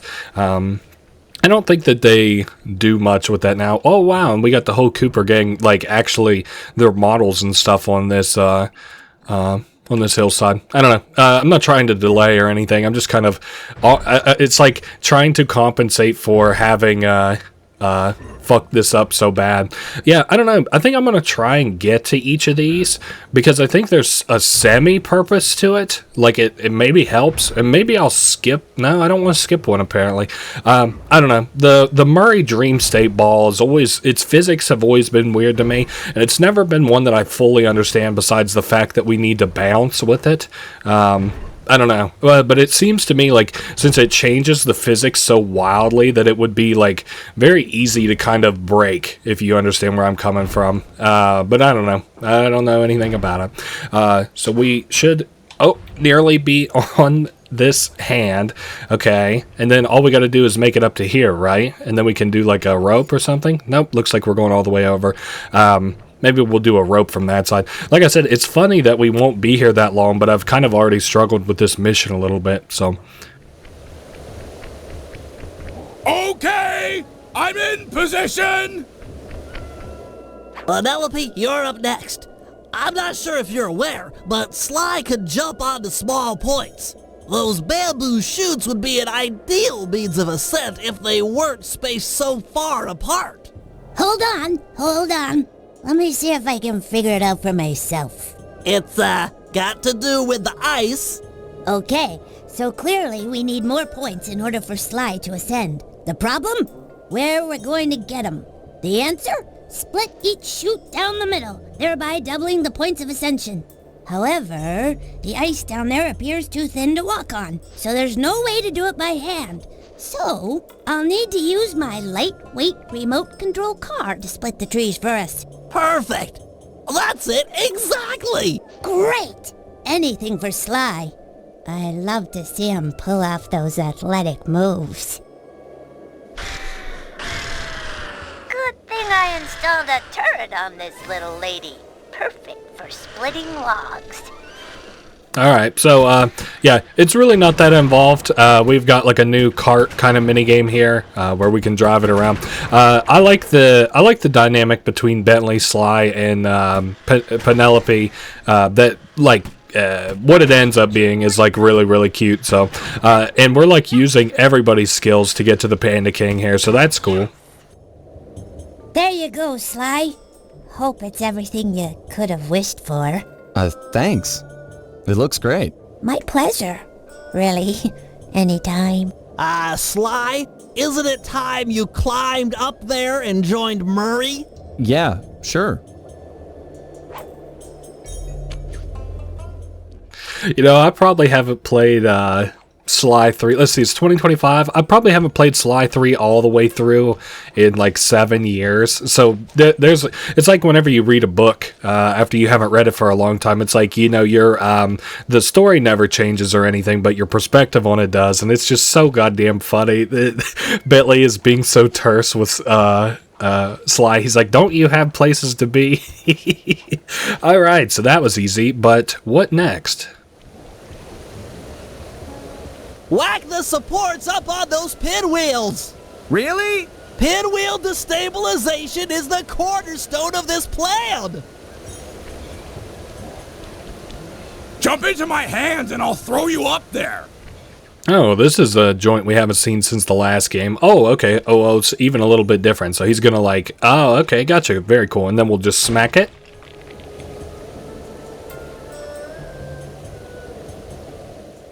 Oh, okay, we have to do this with all of them. Sorry, I didn't realize. And it looks like all of them is only 2. So, for better or worse, that's all we'll have to do it for. I'm all done up here. Excellent. Now that the pinwheels are unstable, I just need to light them up with my darts. 1 shot per rocket should do the trick.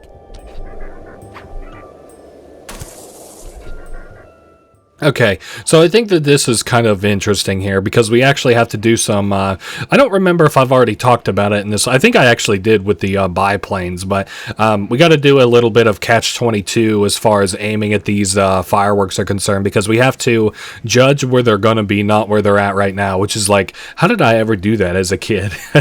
Maybe it's why I don't think it's the hardest thing in the world now or something. Having said that, we've now missed 3-4 times.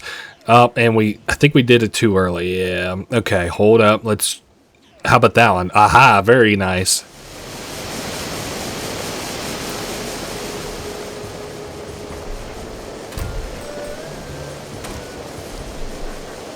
Those pinwheels are about to go. Guru, feel up for a challenge? Huh? Well, that's right. You should be able to persuade the guards to help you get up to those rockets. Oh, hiya. All right, so whatever you say, Bentley. Whenever I said that the whole gang's gonna help with this one, I almost meant it a little bit facetiously, not like wholly facetiously, but I was like, I didn't think it would be the whole ass gang. But anyway, can I like jump off? Oh, okay, yeah, it's triangle. Gotcha.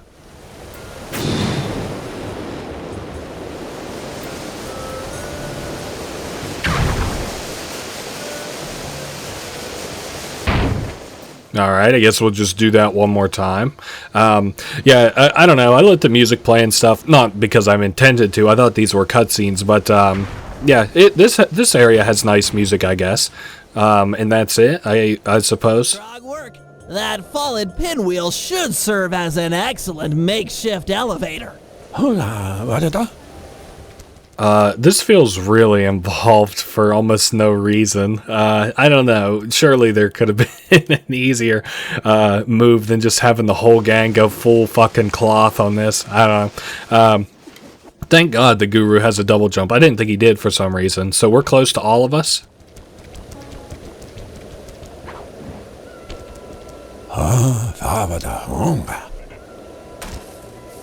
I agree. He's in a super meditative state. So let's just shout in his ear. Now, to break him out of this trance, we'll need to delve into his mind. A hacksaw then? No! It'll require channeling. Sly, sit beside the Panda King. The Guru will bridge your minds.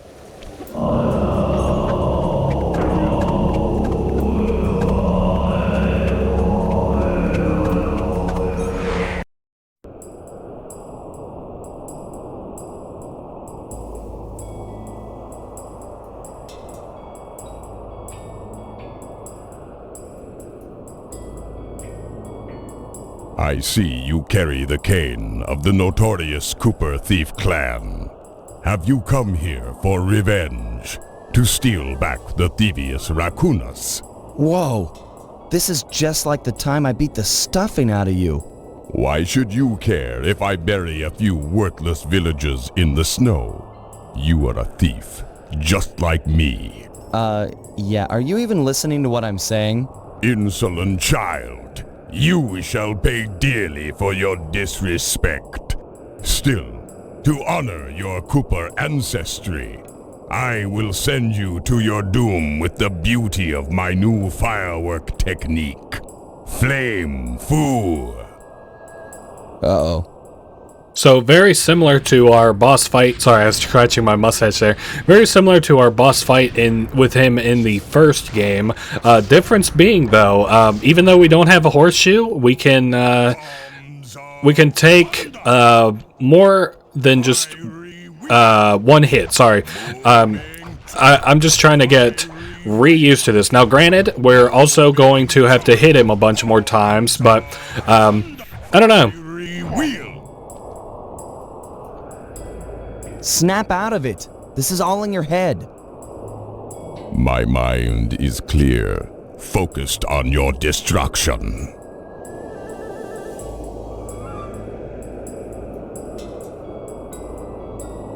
You know how this'll end. I've already beat you once. I can do it again. I have never known defeat. I am unbeatable. This is me in every hard game that I ever play until I get humbled by it. I'm like, oh yeah, I'm the best person to ever play video games, and then I get humbled so easily. I don't know. I think he gets quicker in his stuff.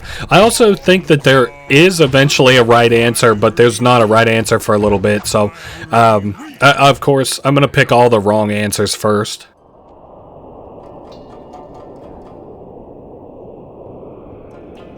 We both know why you're here. You're fixated on the moment of your greatest defeat. I beat you, and forever after you've wondered how it all fell apart. I hate you, Sly Cooper. You've ruined me. Ruined the Panda King. And I've hated you, but that doesn't make any of this real. Years have passed, and we've both changed. Come out of this trance. Let's meet each other as we are today, and let go of who we were when this fight occurred. You are correct. Forgive me. My mind is not always my own.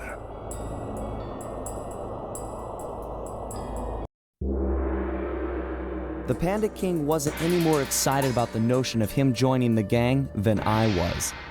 If it weren't for the guru, who for some reason really hit it off with the old guy, the whole deal would have been a bust. We could see the anger in the Panda King's eyes as he recounted how he lost a member of his own family. A daughter who was abducted by a powerful general from the northern mountains.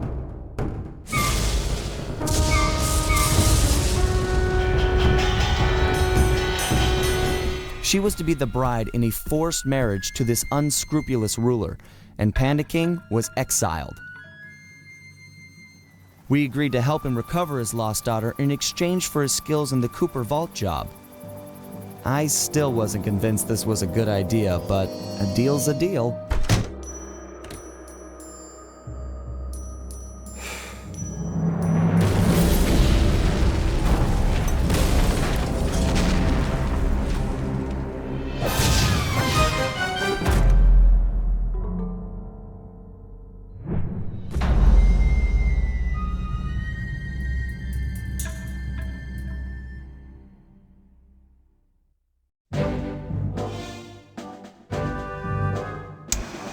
We all know that our objective here is to retrieve the Panda King's daughter, Jing King. She's being kept against her will by this man, General Sao. A real peach, this guy. During surveillance, I actually witnessed him kick a puppy. Twice! He plans on forcing Jing King to marry him next Saturday. Clearly, time is of the essence. Here's the plan. First, I'll approach Sao in disguise and attempt to get hired as his wedding planner. Hopefully with a man on the inside, we'll get some news on Jing King. Still, we need more information. Two of us will need to work together to steal a pair of twin keys and break into Sao's house of business. Once inside, I'll need to utilize some new technology to circumvent their ultra-tight security. Finally, thanks to Penelope's air sweeps, we've picked up an unusual radio signature out in the water. Someone will need to go eyeball the anomaly and figure out what it is. We can't leave anything up to chance here, or Jing King lives unhappily ever after. Well, it just hit me, and I cannot believe I've been so dumb for so long, but General Sao is a chicken. I mean, for the love of God. They had so much personality in this even back then. So I don't know, I guess we're doing grapple cam break-in first. I just figured I'd pick Sly. We'll get to the mission the quickest. We'll also have the easiest time navigating this whole area.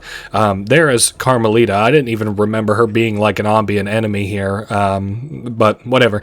What else was I thinking? So yeah, we're here to get the Panda King's daughter, which is something he seems to be troubled by.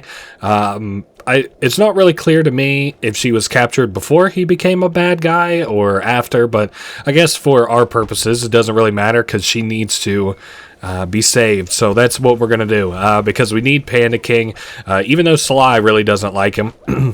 And I kind of get where he's coming from. Bentley kind of sees him as a tool, right? Which I'm not trying to get too philosophical or anything here, but Sly probably remembers the fact that, like, the Panda King was burying whole villages in fucking snow and extorting them for money. So that's kind of, I mean, that's crazy. He's, like, pretty much just, like, killing people for money, sort of, even though that's never, you know, this is a E10 plus game. So anyway, let's go.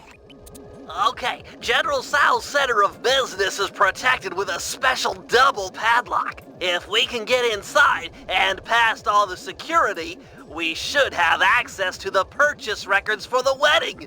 So let's get to pickpocketing those keys. I'm afraid it's not that simple. The keys are designed with a self-destruct feature, and the guards carrying them are in constant radio contact. I get it. If we steal a key from the first guard, he'll report it in. Then the second guard will destroy his copy before we have time to pull it. That's right. We need to steal the keys almost simultaneously. Since you're better at this than me, I should probably go first. All right, I'll take up position behind the target. Call me when you've made the pull, and I'll pounce. Affirmative. So this is a time-sensitive pickpocketing mission. It's kind of cool. You know, it adds a new layer to the pickpocketing that we have to do as the two characters who can, Sly and Bentley. I'm in position for the pull. The second you get your key, I'll go for this one. Roger, I'm en route for key number 1.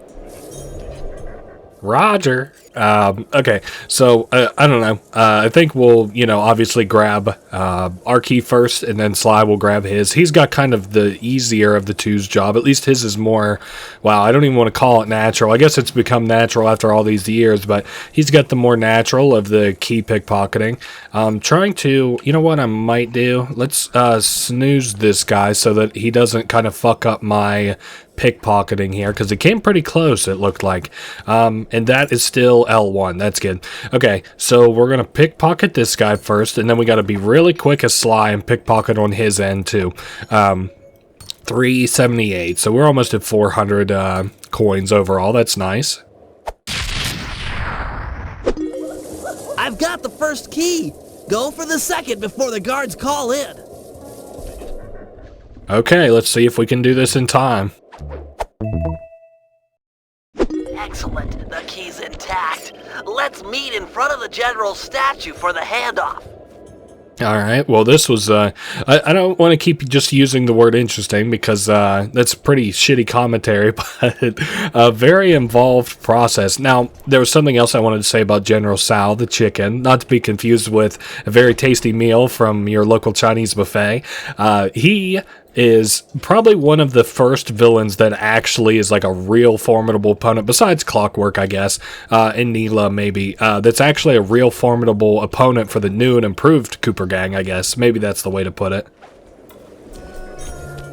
Nice work. With this second key in my grapple cam, I'm all set up for the inner office. Sure you won't need my help on the inside? I'm afraid this is a problem only technology can solve. Right. Well, have fun with your, technology. Don't wait up. This could go all night. What an interesting cutscene. Firstly, okay, I'm just reading into it, don't get me wrong, but just so we have something to talk about while we're going there, it's like, Sly was just being polite to be like, do you want help, Bentley? And Bentley's like, okay, Sly, you're a little too dumb for this one. This one can only be solved by technology.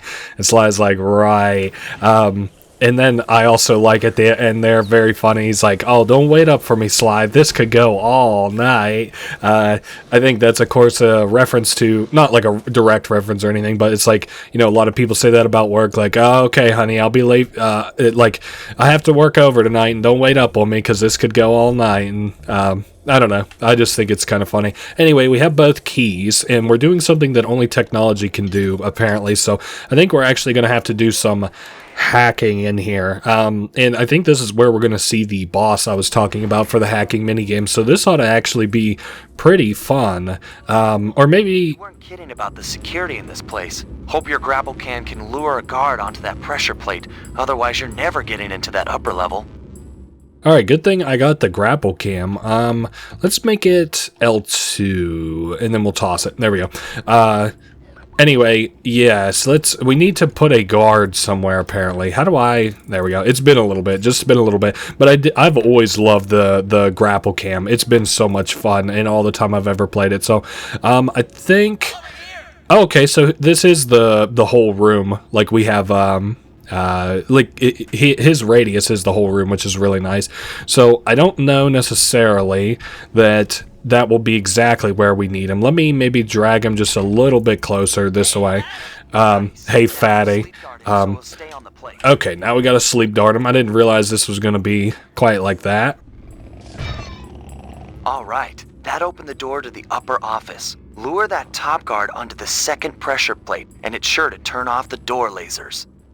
Okay, this is really, really involved. The grapple cam stays where you kind of left it. Can I, like... No. Okay, I wasn't quite sure. I didn't know if we had, like, full radius around, like, we do with the other, or we did with the other guard or not. So yeah, can I destroy these? Oh, I don't even have the gun installed yet, so no, not yet. I guess spoiler, we're gonna get a gun for this eventually, so, oh yeah, he's coming, he's coming. Oh man, and those do have, like, I was just thinking, like, yeah, maybe they're just lights, but no, they have Gatling guns on them, the lasers or whatever, and Bentley is insulting their mothers to get them where he wants them to anyway.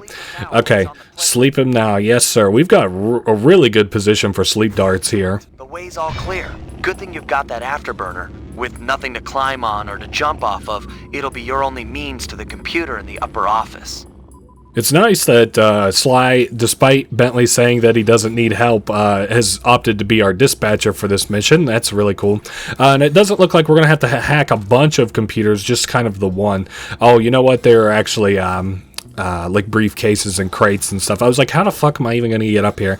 We got those extra long-lasting sleep darts apparently for here, because these guards have been asleep for a minute. Anyway, yeah, I don't know. This is really cool. I like General Sal as a character. Like I said, he's the first one that really like is able to stand against the Cooper gang in our mission. So don't be scared, little computer. This won't hurt a bit.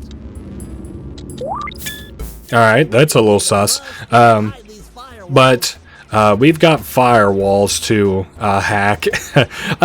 I never was so deluded as a kid to think this is what hacking was like or anything. Even then, I was like, no way. I do think there was probably a time in my life, like as a little ass kid, you see it on TV and stuff, that maybe I thought like, you know, you did just kind of just type, like you just just pecked at a keyboard and that did it. But no, I never thought, but this is a really fun visualization of it. This also has a black hole in the middle of it, it seems, but maybe that's just the enemy. Yeah, it's just the enemy. Okay, so that's been kind of a warm-up, I think, for, you know, this third, and we're going to use quotes here one last time, firewall. Oh, they all have kind of like a black hole suction to them. That's interesting. Yeah, I don't know. I don't know that we actually get any. Well, actually, no, that's probably not true. I bet whenever we go to Dr. M's island, I bet we get some hacking minigames. So, but we'll see. So that's been that, and that's been kind of easy.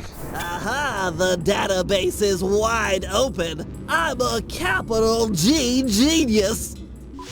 Well, I must have misremembered the boss being there, but something that's really nice is that it left us with Bentley. Now, if Bentley didn't have a mission, I won't pretend like I wouldn't be a little bit perturbed by this, but, you know, we have to go over here and do a job for, whoa, nice. I forgot about this. We can, like, put bombs in enemies' pockets in this game. Anyway, basically, I'm glad they left us with Bentley because we have a job to do for him. No reason to add all those extra words. It's like George Orwell said. He said, use as few words as possible when possible. Or use few words when... yeah, use few, I don't know, fuck it. This is it, General Sal's palace. If we're gonna get at the Panda King's daughter, we'll need an inside track on the wedding. I'm ready with my costume. With some luck, he'll hire me on as the wedding coordinator. Great. If you get a chance, try to score the rest of us some jobs as well. You can't have enough operatives on the inside.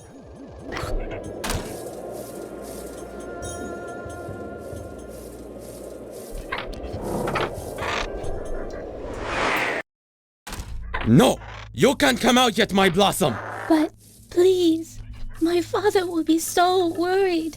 Just let me tell him I'm all right. I beg of you, sir, let me out of this prison. Is this the way you woo your wife? You have shown me nothing but cruelty. I'm so unhappy.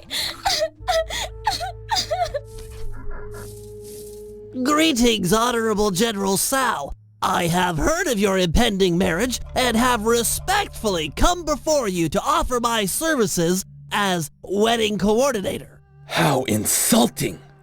I need no help. My apologies. I mean no disrespect. Given my genius, I am of course completely capable of organizing the event. However, I might be interested in employing a photographer. A day of such momentous import should be captured for future generations to marvel at. I have one of the world's best photographers on retainer. Really? Well, if he truly is world-class, then he might get the honor of chronicling the event. However, I'll need to see some samples before I give him the job. Of course. I'll have him come by right away. You'd better not be wasting my time, wedding planner. I get very, very uncharitable when people waste my time.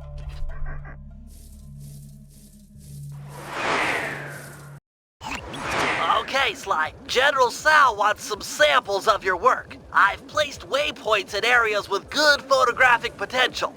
Approach the guards while in costume, and they'll probably pose for you. Good luck, pal. Okay, at least this time whenever we go to do disguises, we already have the outfits, unlike the second game whenever we had to we had to go around and collect the outfits for the disguise whenever the tuxedo is what I'm thinking of, namely. And I guess that's not true because the third disguise will actually have to collect the items for. So anyway, who wants to pose, fellas? What's the temple password? Got it. Here it is. Day, sun, day, moon. Yes, sir. My mistake. Listen up, meatheads. General Sal wants some pictures of his staff, so big smiles all around, or else. Alright, well, this ought to be easy enough. I hope this is good. Shot, but you'll need a few more before talking with General Sal. That was a very cute photo name. What a darling couple. Very fucking funny. Wow, I kind of got... I'm a little bit lost here. I thought I was talking about something, but maybe I wasn't. I think I was just fucking up a George Orwell quote about writing. So, and I'm not even going to dip my toes back into that water. I've already surely put a picture of the actual quote up. So, oh yes, I forgot what we was doing here almost. Yes, please, somebody spot me. Actually, we could probably just come over here and it'll automatically teleport us. So, Give me the New Year's passcode. Kid stuff. Here it is. Night, sun, sun, night. Oh, didn't recognize you. All right, you stupid guards. Put on some smiles and get in a nice pose. General Sal wants some happy photos. Get it? Yeah, get it? Oh, okay, they're not looking... Okay, yeah, I forgot they gotta be, like, posing together, so it's time sensitive a little bit. Good picture, Sly. One more should be enough to impress the General. I was just thinking, I was like, did we take pictures in any other mission? Yeah, the Octavio mission. And I don't think we did anything for, like, the Baron's mission or the Guru's missions, like their chapters or whatever, so, I don't know. I was just trying to remember, because I couldn't remember if, like, we did the photograph deals or not. Like, it's different in this game, obviously, so, spot me, please, or somebody spot me. Stop there! What was Thursday's password? Sending password now. Sun, moon, day, night. Sorry, just being careful. Okay, you two, look happy. The General would like a nice couple shot. What the fuck is that monkey? Oh, okay. Let me think here. So we're gonna have to get rid of this guy, I suppose. And how to do that? Oh, okay, he's gonna go somewhere, I guess. Or, oh shit, okay. It just hit me as soon as I got out of the outfit. It just hit me what we're supposed to do there. Anyway, I'll just walk over there. It's real quick. I'm trying to think what else I can really say about... I like the resurgence of characters from the previous games, having like Mugshot and... I almost said Murray. Mugshot and, Panda King and Dimitri and everything has been real fun so far. Okay, so let's go ahead and get these meatheads in the position where they need to be. At least now we know why the... At least we know why the monkey is there and that we really couldn't do too much with him. So these guys are going to have to squat up, and then we'll go to take a picture. He'll get in the way, kind of photobomb it. Now, here's what I was thinking. We've got the plate here, And there he goes. He's dead. It just hit me as soon as I did it last. Like I got out of the disguise last time, so. Really, Sly, that's some lovely photography. Show those shots to the General. I'm sure he'll be impressed.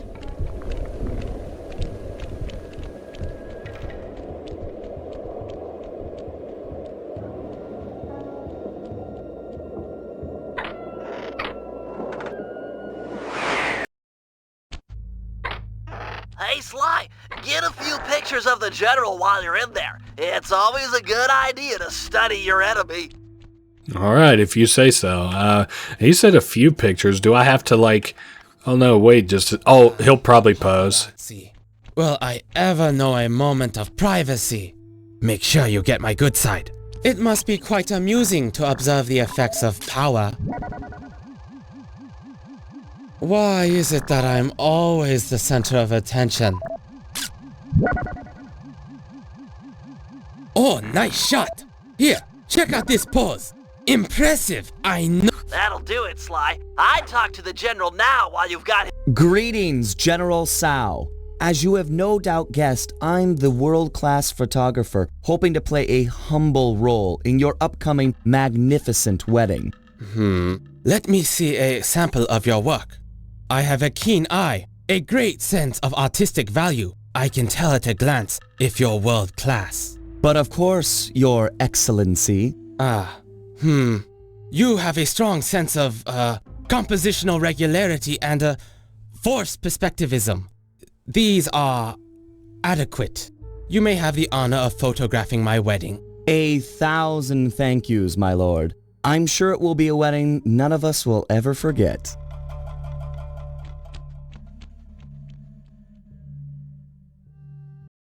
So Bentley's mission ended with Sly, and Sly's mission ended with Bentley. That's kind of cool. I guess you could start as either of those characters and end with the one that you would need for your next mission, depending on which one you wanted to play first. But one character got left in the lurch, and that's our man Murray. We'll have to go back to the base and get him real quick. I really like that. I think I kind of get General Sal's like weakness now. After all this time, General Sal is a character who like is better than the Cooper gang, like hands down. He's smarter than them, he's stronger, more agile. He's just wholesale better than them. But his hubris is kind of like what his downfall is. The fact that he knows that he's better and he wants to flaunt it. So, you know, I don't know. Just something that I've kind of come to realize now after playing this game for kind of so long. Anyway, we found an anomaly of some kind, it was said. The mysterious signal I picked up was somewhere on the water's surface. I'm not seeing anything. Keep scanning. These readings are clear. Great snakes on a stick! I don't believe it! What? You found the signal? It's the team van! Last time I saw it, it was floating away on a block of ice in Canada. And now it's here! Highly probable given ocean currents. I gotta go get it!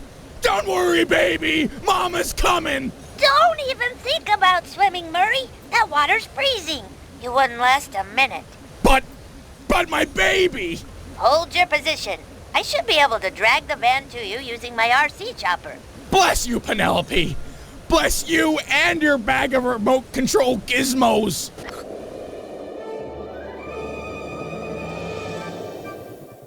So same way as we had to, what are we going to call it? Like jerk the enemies before. We'll have to do it again. Now, I am trying to take out just some of these enemies so that I don't have nearly as hard a time here trying to drag the van around. So I think it's this block of ice, right? Yeah, I can see its antenna. Anyway, we just have to get it to Murray, and I guess he'll handle the rest. So yeah, the team van is... the team van is here in China. It's floated all the way here from Canada. And let me tell you, the surface area of the world, that's really lucky. But hey, I don't know. This is an okay mission. It's fine. It's got a follow-up mission, I think, in Chapter 2 or maybe immediately after this. I don't know. Man, I don't know why I was so concerned about those guys. Really, the rockets are the only thing I would... that are troublesome even. So we'll put the van into position and then I guess kind of go from there.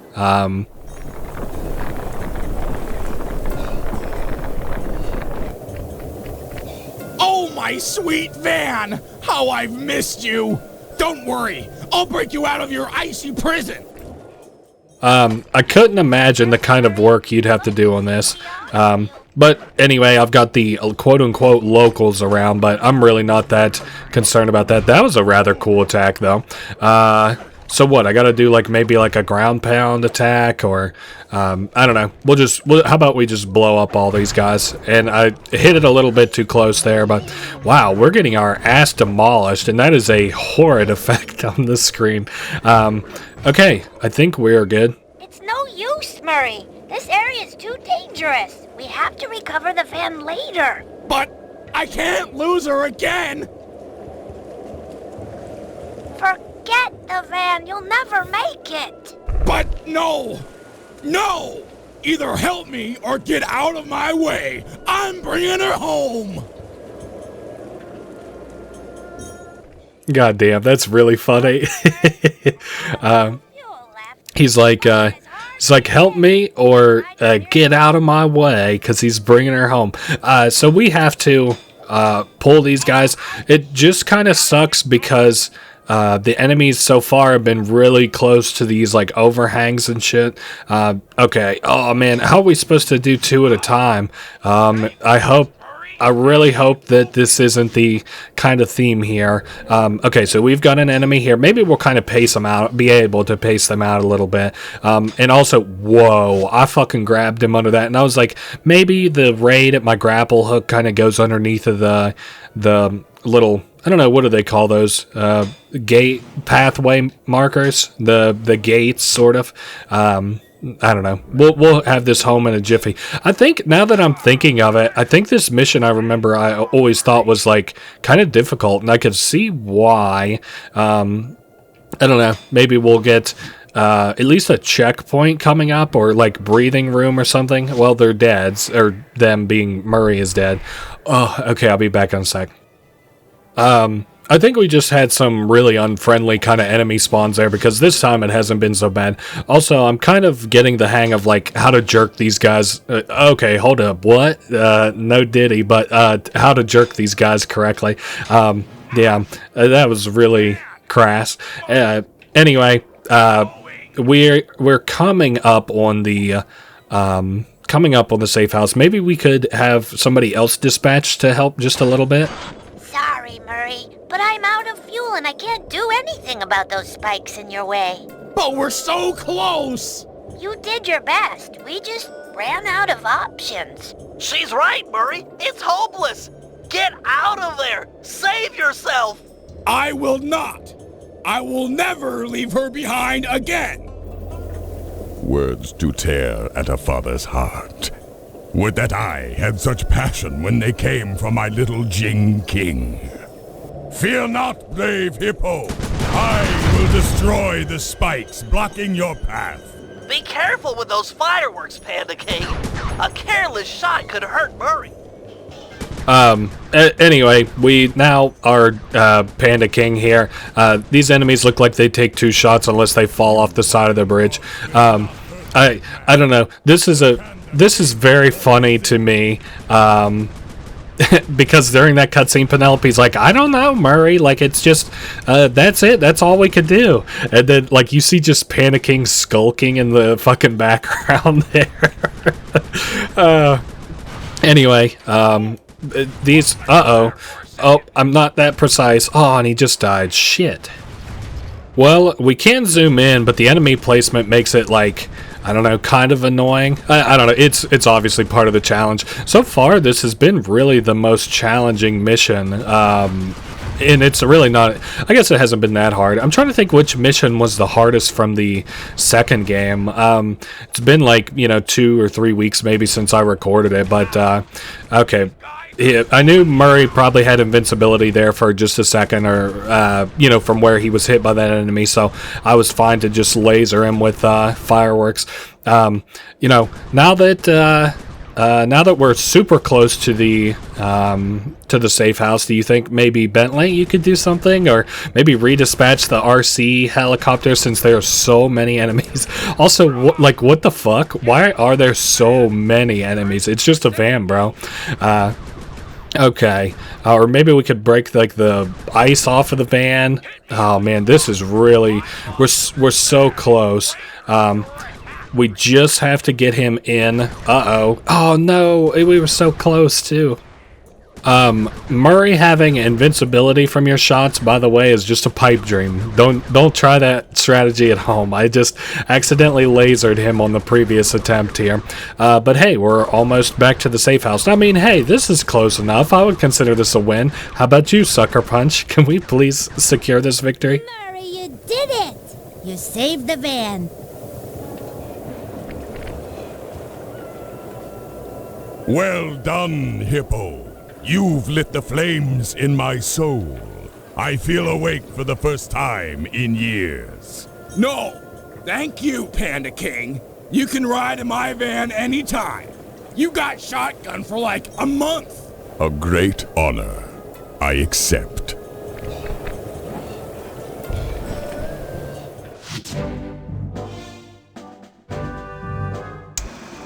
The operation is running smoothly. With access to General Sal's database and Sly successfully hired on as the wedding photographer, we're ready to make an attempt for Jing King. Given the complexity of Sal's downloaded data, I've programmed my ThiefNet computer to automatically analyze the... What the... General Sal? He's got my computer! Our whole plan is on that computer! How'd he find us? We're doomed! Bentley, calm down. I need you sharp. Listen up, team. This Sal character is more clever than any of us thought. As of this moment, we have one goal: steal back the ThiefNet computer. The time for subtlety is over. Bentley, break into the palace and ransack his personal computer. He might have linked it to ours. If so, that's where we'll start. The rest of the team will stand ready. No telling where this might take us. Very interesting. Mid-mission there, where you got our shit jacked. Also, he's not joking. You can't interact with the ThiefNet computer here, so... If you don't have the upgrades you want by this mission, well, you're kind of shit out of luck. I don't know. Is this... No. I was about to say, is this going to be the whole ass chapter 2? No, this is like an intermission. This is like chapter 1.5 or something. So that's a unique kind of... different pacing to the missions, where it's been like one chapter, all the missions, second chapter, all the missions, final mission. Now we've got like a little bit of an intermission. So, laptop retrieval. We're going to get that back. And this is like a little bit of a mini operation, even at that. So, we're going back into the palace, this time without our disguise. So hopefully, we don't see a guard. Sal's computer has to be around here somewhere. No need to be sneaky. Let's just get the job done. I guess very true. And I don't think... Can we break these? Okay, yeah, we could break those. It's funny because in a later mission, those are like really, really sensitive. So, looking for a computer. There's one over here. Is that what we're looking for? Okay, Sly, I found his personal computer. This should be easy. Standard OS security, no problem. Alright, if you say so. Anyway, I don't know. This is a kind of fun mission, and this one's probably the one, since Bentley's getting so high and mighty on himself, that we'll run into the, oh shit. When we run into the boss. So yeah, he's got a defense avatar. That's interesting. I think we can kill it, but I don't know. You know what we're gonna try? We're gonna try and put the keys in first, but I won't end this fight until we beat it, if we can beat it. So because obviously that would be more fun that way. Yeah, it's taking damage. So is this ain't the boss I was thinking of? Surely, maybe we got like more computers to hack or something. Alright, well, that's been, that anyway. Aha! I think I found something! His diary mentions a secret passage through the prayer bell, then a walk across the heavens. You getting this, Sly? I'm en route to the bell right now. Better bring along the guru. This sounds like his department.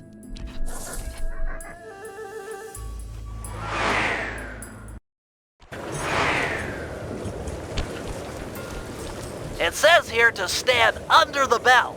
I'll need to set off the transfer sequence from here.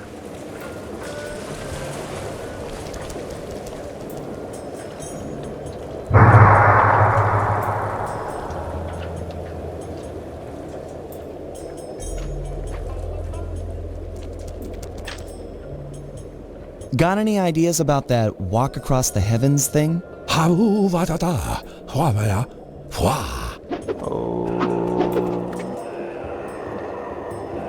That's amazing. Of course. If you need to ride on my back to keep the levitation going, be my guest. I'm not a big fan of falling to my death.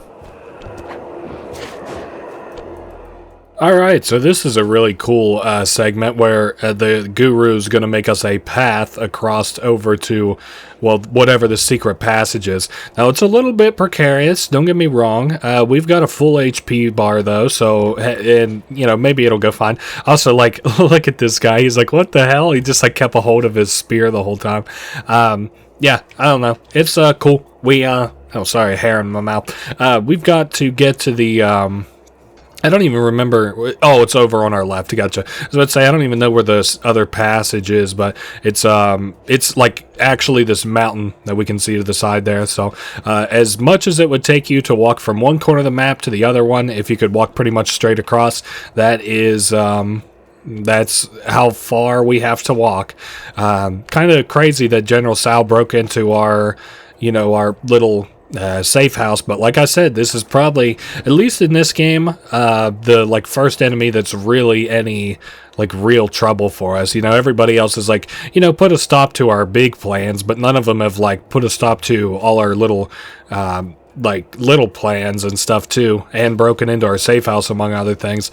I don't know. I remember having more trouble with this, but you know, we are getting to the end here. Maybe it was like this jump, because you know, we don't get the jump and press the circle button, so we don't snap onto stuff here, but I don't know. Hopefully this keeps up though, because this has been no trouble so far. Hey, easy. No problem. Take a rest if you need it. I'll push on ahead and look for Sal. Getting some weird readings up ahead. Want to use your optimizer goggles?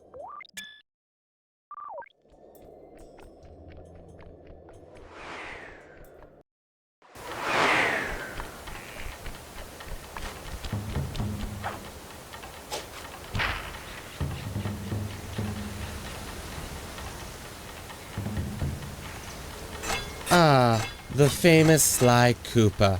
It seems you and your little gang were able to follow the trail I left for you. Of course, you'll be helpless without them, as you'll soon discover. I'm not ashamed to rely on my friends. Who needs friends when you can have servants? Who needs affection when you can have obedience? Why try to convince you when I can simply destroy you?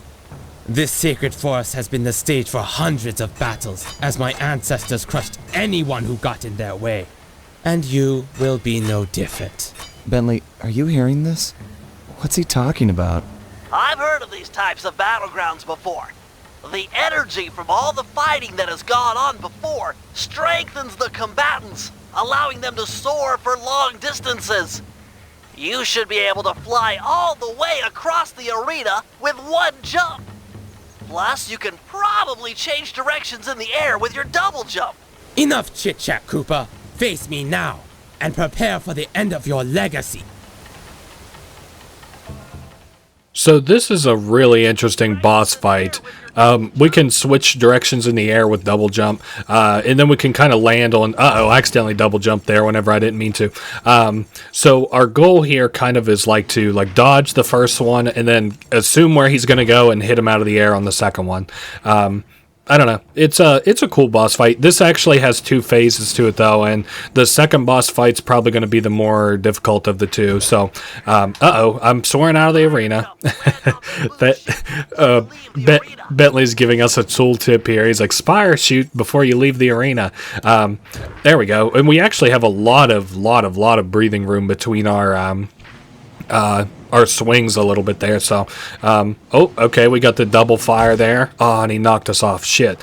Okay, I'm just trying to outpace his HP, really, and we're kind of neck and neck in that regard.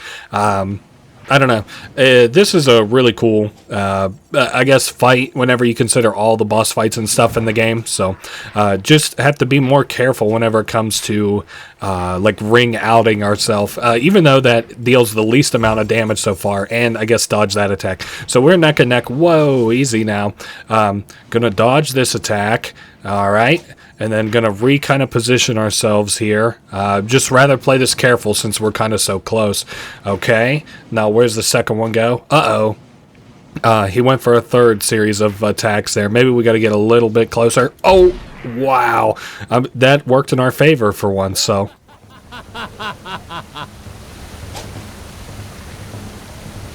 Come back and take it like a man.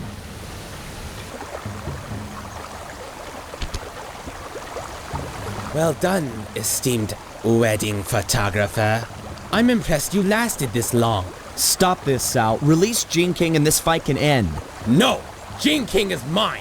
Once our bloodlines cross, it shall be glorious! The Panda King in his day was magnificent. With the Tao name, a new generation of kings will be unstoppable. But she doesn't want to marry you. She's a woman. She doesn't know up from down. Once I convinced her father to take up meditation, she was ripe for the picking. I've faced a lot of bad men in my time, but you, sir, are the worst. Oh, it gets worse, Cooper. Up until now, I've gone easy on you. But now you'll sample the ancient black arts of the family Tao. Alright, so this guy, you know what? Let's just go ahead and die, because I don't have the HP for this just yet. Family Tao is unstoppable. True? Question mark? I just need more HP. Please don't play this cutscene every time. Okay, thank God. Anyway, I don't remember what the idea is here. I'm trying to bait out an attack so I get an idea what they kind of look like. Oh man, and he has so much HP too. And he's taking our attacks like a champ. And that's not even to mention that he'll probably have multi-phases to him too. Oh, okay, so whenever he goes into like that shield mode, we need to like immediately get out of the way. Oh, whatever. Oh shit, there's like dead hands coming up from the ground. That's crazy. I know it's getting a little semi-choppy there. I don't know what all was going on there, but how long does that attack go on for? Just forever now? Okay, it's gone. Hey, at least while we can run away from it, we're fine. Maybe if I had the opportunity to get a little bit of HP from somewhere. Ah, nice, and he's resummoning those. God damn it. Like I said, this is going to be a chore of a boss fight. Nothing but rocks and bamboo sticks around here. We're definitely going to have to get way better at fighting General Sal, because I already see that we're kind of in no position really to beat him. Also, I do think that before we get him all the way drained on HP, he'll like leave the arena. So, and now our hits are kind of like one hit knocking him back for whatever reason, except for that shield whenever he goes to do the shield. So, and I'm getting better at sort of dodging that attack by doing like a little bit of like a kiting there. Damn, no, maybe we do got to go for the full HP bar. All right, but at least I'm kind of getting better at this fight. Ah, fuck, but then this attack. Okay, fair enough, General Sal. He'll use that to zone me out a little bit. And then we've got a dragon there that's also zoning us out, but holy shit, is it quick. We outpace it very barely.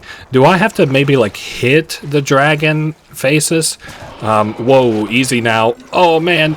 Okay, damn, and he just did it again. Okay, so this like basically what we're at now is like phase 3, and he is going crazy. What the fuck? Can we chill off those for a second? Oh, I just died. We were so close. Okay, here on the rematch, I actually have him a lot lower while we have a lot more HP. I also know how to counter the hands now, so if he does that attack, it'll be pretty easy. And there he goes. We knocked him out. GG. You have won this battle, but the war rages on. Take your foolish computer. It won't help you.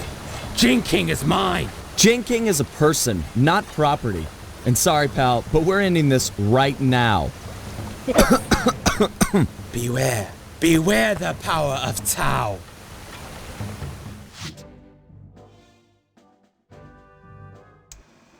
Thankfully, we've managed to retrieve the ThiefNet computer. However, all the plants stored inside are now compromised. The wedding is still on. Jing King remains Sao's prisoner. Yes, we are going to free her, but that's not enough. No, for this heist, we really need to put the screws to this guy. He's earned it. So, we're cleaning out his treasury as well. A feat impossible without Murray's van. Unfortunately, all that time in the ice has ruined its polycellular battery. I'll need Sly's help to acquire a new one, which won't be easy, as the General's gone all out with security. He's even resorted to black magic dragons and hopping vampires patrolling the streets. We'll need to even the odds before the wedding. Sly, you and the Panda King will work to gather some fireworks and blow up the vampire's crypt. No crypt, no more vampires. All right, well, let's start with Murray. I don't know what his mission even could be, but China Operation Day 2, down the line. My assumption was, he probably has like the van recharge mission, but no, I think that's Sly. So no, but I think Sly also has the Panda King mission, so I don't know. And the name doesn't really give me much of a hint as for what this could be either. So, but we are near the van, so maybe that is what it is. I don't know. We'll see now that we're over here. Hey, Murray, check it out. That strong box should be the prime router for the hardwire phone lines. Yeah, hard phone lines. You're the only one on the team strong enough to open it. Crack the lid, and I'll be right down to reroute the wires. With some luck, we'll be able to listen in on Sao's conversations. Sure, Penelope. Easy for a muscle man like myself. Just keep clear and let old Mercules work. Mercules, that's a fucking powerful ass name if I've ever heard it. That's bad gas. This is all my fault. Hang in there, Murray. I'm coming. Quickly, take the foreigner to the highest peak and blast him to pieces. Be sure to leave a trail of gunpowder. All must be done in accordance with tradition, or the ancestors will be displeased. I'm too late. He's as good as dead. No, there's still a chance. Use your RC car. It should be fast enough to beat the lit fuse up the mountain. It's the only tool we've got to save Murray. All right, we have to race the spark up the mountain. We're kind of catching up to it. I didn't think it was that far ahead of us, but I, thought it was ahead of us. So, anyway, this was very funny he's like, this has to be done in accordance with tradition. It's like, what the fuck is the tradition? Just like to kill your enemies by I guess sending them to the highest peak and blowing them up. How long's that been the tradition? But yeah, it's taking a fat minute for our turret to kind of rejuvenate itself here. So, and we have just no HP. So, man, and we got hung up on the wall there. There's no chance now, right? I don't know. The spark has been kind of slow too. So, and we just got a little bit of an HP refill. That'll give us like a little bit of breathing room. And they really carried Murray through like the most obscure ass pathing they possibly could. Oh, I'm dead. Rip Murray. Alright, the TNT is a bit of a red herring. It's best not to shoot at it. Also, we've got like way more HP. Reason being is because like they put TNT near where like you're kind of likely to get hit by the blast. So like here I would probably hound on the button until it blew up, which might also hit us. I do think that there's a rubber banding to this because times where I've been kind of slow, it's also been slow. But we're getting really close to passing it here. Yeah, there's like, it's easily got rubber banding here. I think it's got some weird wonky left and right movement it's doing. And thank goodness we have passed it. I'm not too worried about the dragons. Really, there's probably a chance that you wouldn't have to kill any of these dragons. You could either just dodge them or take the damage. But I don't know. We're doing fine. Actually, I think we've got a lot of breathing room, so we could really afford like a big fuck up, and we would be kind of fine. And I thought we were driving off the edge of the fucking cliff there, so that's what I, was thinking. Guys, this might be close. Yes! The Murray lives! I will never forget you, brave little RC car. We will be friends forever. You can ride in my van. Okay, well, that's been that. Does Murray have any other missions before we go pack him away in the, pack him away in the safe house? Yeah, I don't know. This is really cool. I'm excited for the next chapter, too. This one's been, like, alright, I guess. Damn it. Let's see, how can I get over there more easily? Damn it, there's really no great way to get over there as Bentley right this second, but anyway, I'm excited for the next chapter, and I was also thinking, like, it's time to make a decision. Am I going to play, like, Thieves in Time, like, right now, or what? But, because obviously we're, like, nearly at the end here. So I'm not going to play it after this. In the future, though, the option is always available for me to, like, if I wanted to, just play the next game. So that's kind of where I'm at with it. I'm not Sly Cooper completely out necessarily. Like, if there was another game I really liked, I would play it next in succession. But as for like right now, I'm pretty well good off this. So it's not like a sort of hardware incompatibility thing where I'm kind of like waiting on Jack 3, for example, open goal to get to a position where I can like play it, natively, so that the game outputs 1920 by 1080 or anything. Although I do like the upscaling that is provided by the PlayStation emulator. Like, this really doesn't look that bad. I was like re-looking at the footage and stuff of Sly 1 and 2. Now, Sly 1 doesn't look that great because it's it's Sly 1, but Sly 2 actually looked pretty good with the upscaling, which is really nice. And yeah, we're gonna do the Bentley mission next. Hey Bentley, are you and Murray finished fixing up the van? I'm afraid we'll need a new power source. The old polycellular battery has lost its core. Okay, is there one around here I can steal for you? Penelope's aerial reconnaissance has located a candidate, but due to the delicate nature of the work, I should be the one to decouple it. So, what? Can I help out here at all? Stay close. I'll need you for charging the battery. So we haven't quite told Sly what his role in this mission is yet, but it's pretty funny.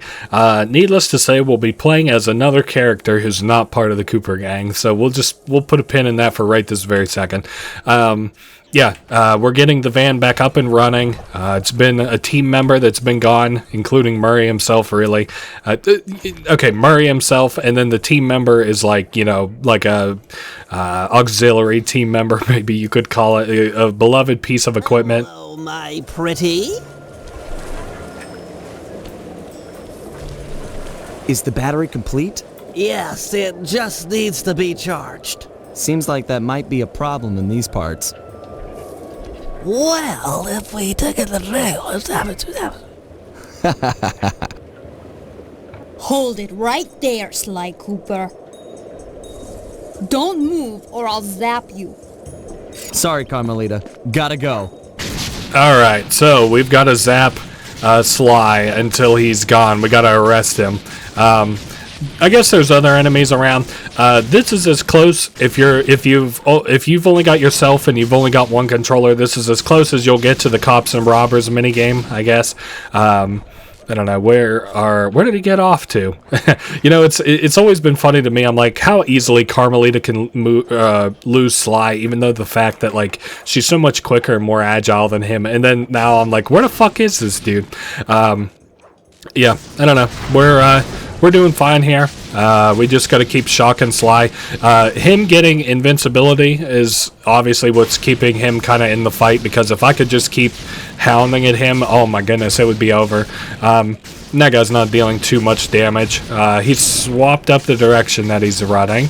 Oh, and he's got, like, not that much HP left. I do like that he has a different kind of boss HP. Like, he doesn't look like the boss icons nearly as much as, you know, the boss icons do. He looks more like a Cooper Gang icon, so... damn it, he's getting away. He's kicked on the jets. What the hell, Sly? I thought you wanted shocked. I don't know. Now I've got that stormtrooper aim that I was just complaining about her having earlier. God damn, he really is putting on the fucking jets here. What the hell? He's so quick.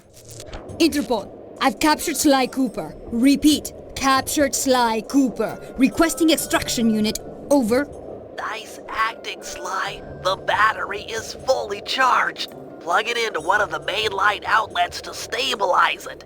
Then we'll attach it to the van. But be careful. Now that the battery is full, it won't absorb any more of Carmelita's shots. No, really. It was an easy capture. I don't deserve a medal. He was practically... Okay, where are we going? Okay, down that away. Okay. Oh, shit. Okay, we got to be able to dodge her blasts because we can't take one more hit from her. Now, I do think she's perma-aggroed on us, so, like, we won't lose her, but obviously we have such a demonstrative lead on her, like, it's over. So we have to wait for the battery to finish stabilizing. So I guess I just kind of fuck off. Maybe the game kind of anticipates you, getting away from Carmelita pretty easily. So, can we... Okay, we can take hits now, so that's really nice. And we just have to plug it into the safe house outlet, and that will be one new battery for the van. Looks like one big-ass AA battery to me, or maybe like a D-cell battery, but hey, if this is what the car takes, that's what she takes. Yeah, this is a pretty fun, creative mission. I like the approach to... not like a traditional, like, way to do stuff. Like, we could have just been stealing a battery, but nope, we've already got one, and we're going to have Carmelita charge it. I think that's got a lot of personality to it, and there's a lot of people involved. Bentley, Sly, Carmelita, so wait for the power transfer to finish. So I guess we're also still just trying to live as long as we can here, and I mean, I'll just put more distance between me and Carmelita and those enemies. The van is ready to go. You rock, Sly! Okay, Vampiric Demise. We have no HP, but I think we get a trade-off, like transfer to the to another character just as soon as this mission starts. So I'm not overly concerned with that, other than the fact of actually getting there. So if we take damage getting there, I think it'll throw us all the way back to the safe house. I don't think there's anything else that we have to purchase for the entirety of this game, like that we have to purchase. But having said that, though, I'm gonna think a little bit more, because like I know Bentley's grapple gun eventually gets like a gun attachment to it, like a Gatling attachment, and I don't know if we buy that or if it comes automatically, but that's something that we might potentially have to buy.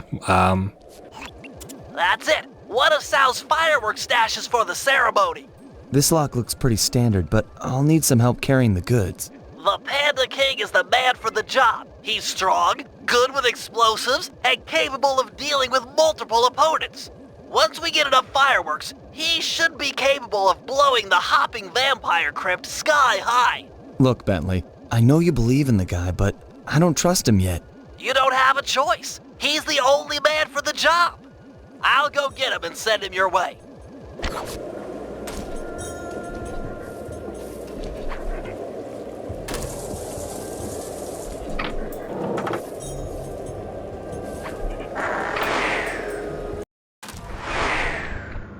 This is it, Panda King. We need you for a field mission. Sly's trying to break into a fireworks cache and he needs help. Fine. I will be there presently. You may go. Look, I don't mind telling you I'm putting my neck on the line here. We're all counting on you. I will mind your neck.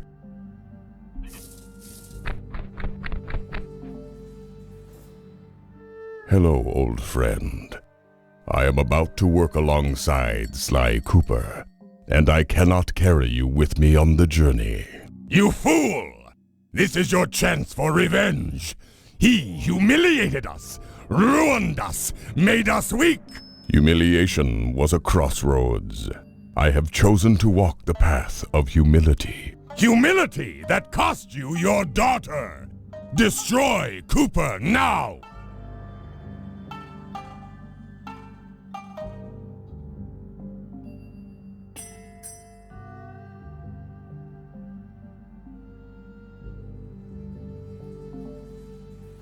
Cooper is a teacher of humility. We have slain his parents, yet he manages to trust us. By studying him, we will become whole. I have no desire to join with my weaker side. You are failure. I am the strength that used to be the once glorious Panda King. You are strong, and I am humble. But only through cooperation will we become the father Jing King needs. The yin and the yang. If strength were all that mattered, Cao would be an ideal son-in-law. Very well. Cooper shall live.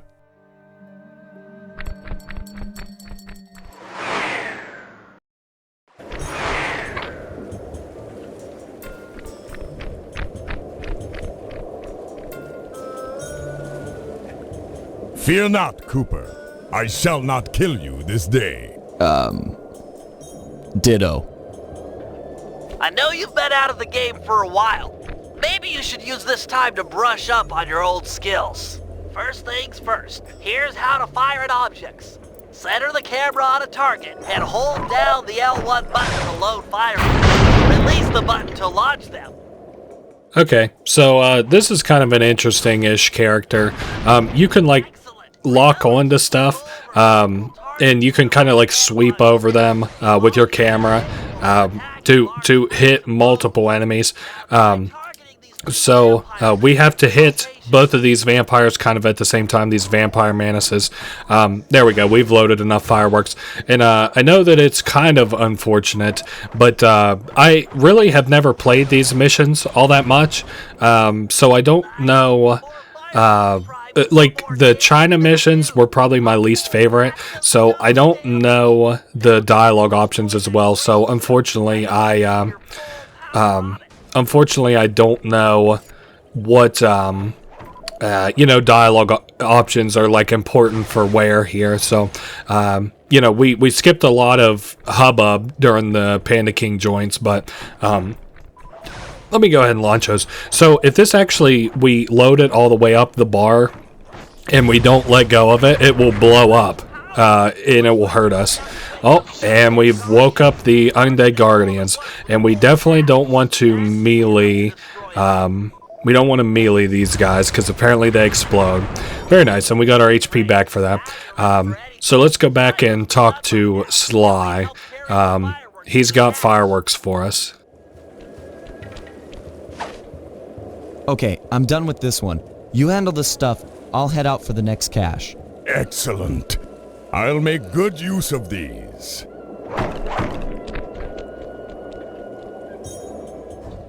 Okay, on to the next cache. Anyway, I wanted to put it in a bit more of like concise speaking because I didn't put it very well, but I'm sorry that I'm not showing off all the dialogue choices because we don't get penalized obviously for doing the wrong ones. But having said that, like, it's not really worth me like completely restarting the missions and like restarting my emulator basically, because that's what I would have to do to kind of get these. I'm just gonna flame these guys. They get knocked out in one hit, but damn, they're so beefy. Not beefy, they hurt, I guess maybe I should say. So yeah, that kind of sucks that I wasn't able to show off every single line of dialogue in the game or anything, but oh well, comes with the territory, I suppose. Also, where the fuck is my man Sly going? Okay, it's all just over there. So we were able to kind of follow him. I like playing as the Panda King. He's all right. It's interesting that we have another character that we can kind of like move around with. Also, he has his own Banaki comp that I'm not sure we ever see if you don't use it yourself. So, you know, obviously everybody has their own Banaki comp, but that's what his looked like there.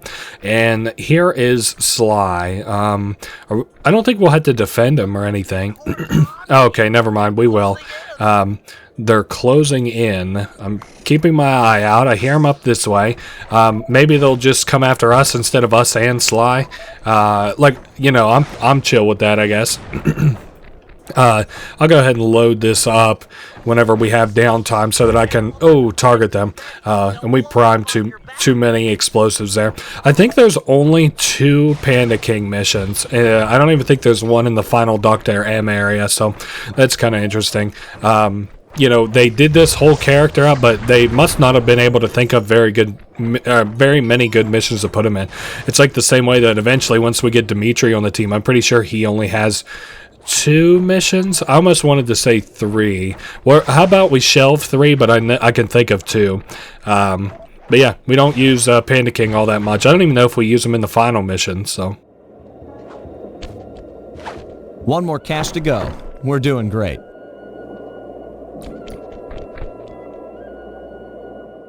So we're kind of proving ourselves to the Cooper gang here, which is kind of funny that not Jin King, that's our daughter. It's kind of funny that Panda King is like still hated the Cooper gang after all this time, but he was still willing to, you know, work with them. Also, something else that I thought was funny was like during all the cutscenes so far, pretty much with like Panda King, oh man, there's going to be apparently a lot of hopping vampires, but we're in a good vantage point for him, so anyway, it was very funny to me, the like cutscene so far where like you know, we were like talking to Panda King in his mind and we're like, can we at least leave your mind and talk outside of your mind like normal people? And he's like, I can see the wisdom in that. And then like you know, whenever he was like getting ready to get mad at Bentley about his fucking we're getting destroyed by the vampires, whenever he was getting ready to be like, he was being talked to by Bentley. You know, Bentley's like, it's my neck that's kind of on the line here for you. Like, it's my credibility we're using. And Panda King is like, I will watch out for your neck. Yeah, I don't know. These guys move slower than us, so they're really not that troublesome. They drop a lot of coins. That would be nice if I really cared all that much about that. Sly must be kind of handling this mission, this safe cracking like I did whenever I first started, not remembering how to do it quite right.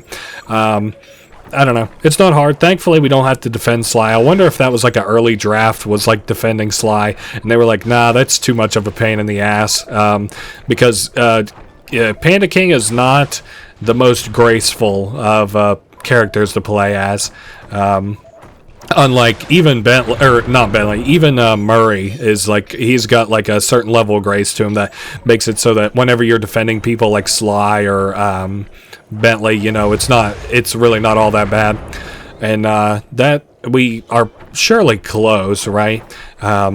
This has like been a pretty long, even though this is the last fireworks joint, this has still been like pretty long for a wave, I think.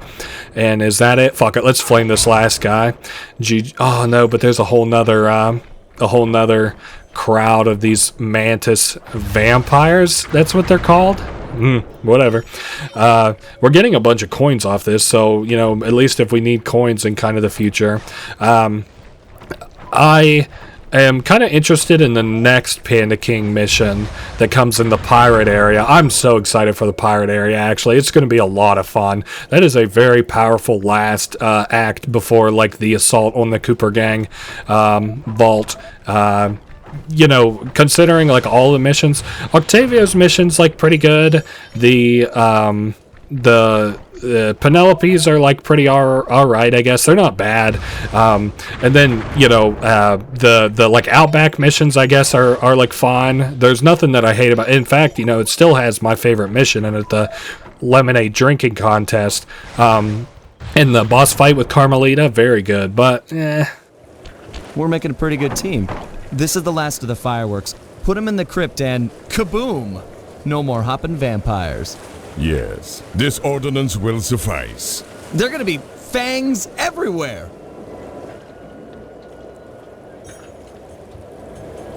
Right. I'll just head back to the safe house. Yes, do that.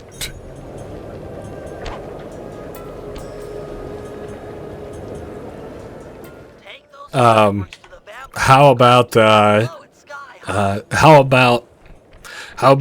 Sly Sly 3 Panda King, but the Panda King has schizophrenia about Sly Cooper because Sly was absent during that cutscene there. That's kind of, I guess, the downside of real-time cutscenes is that they always run the gambit of what if the in-game ship breaks. But at the same time, in the Dead Rising games, those have always been fun. Honestly, kind of forgot that I played Dead Rising 1 and 2 for the channel already, and they've been a lot of fun too. Talking about strategies and stuff for that, I should go play not the overtime mode, but the infinity mode. But you know what? I don't know. We'll keep that on the back burner. That would be fun to do as like a little side project type deal. I got other stuff to do first. So anyway, we'll have to use all of the fireworks that we got from the previous crypts. I thought we had to use like a full one of these, but I think I'm thinking incorrectly here. I think I actually just have to like hit it so many times. And it looks like they're kind of pacing us out a little bit by making us fight the vampire, what are they, mantises, I guess. I don't know. This Panda King mission goes on for quite a bit longer than it actually needs to. The other Panda King mission I like a lot better, but oh well. I guess you gotta do the bad one to do the good one, huh? At least we can also jump during this, so that's really handy to dodge the enemies. The deed is done!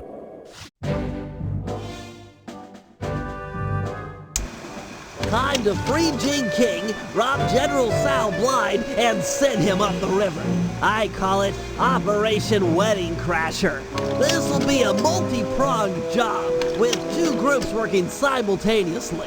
I'm sure I don't need to stress the importance of the schedule to anyone. First, Sly, Penelope, and Murray will make their way past all the security in Sal's treasure temple, and then drop the goods off to me for loading into the van. Meanwhile, the Panda King and Guru will tunnel beneath the palace, creating an escape route for Jing King. Sly, you'll have to pull double duty, taking care of any topside security designed to detect subterranean assaults. Once you guys are done, I'll use my grapple cam to lure Inspector Foxy into the palace, where we'll try to get her to take Jing King's place. Then, with the girl and loot in hand, we run for it. Well, it's time to pull off this job. It looks like we're playing a Sly. Now, I have mentioned before, I think that this isn't like my favorite, but it still is, for operations, this isn't my favorite one, but it's still pretty unique in the things that we have to do. And the gameplay ain't half bad. The boss of this one is kind of interesting. I don't want to say it's like particularly fun, but it's not bad either. I'm just kind of, prepping us a little bit as we get there. I don't think I can get up there very easily from that direction, so I am probably going to have to go the whole ass way around.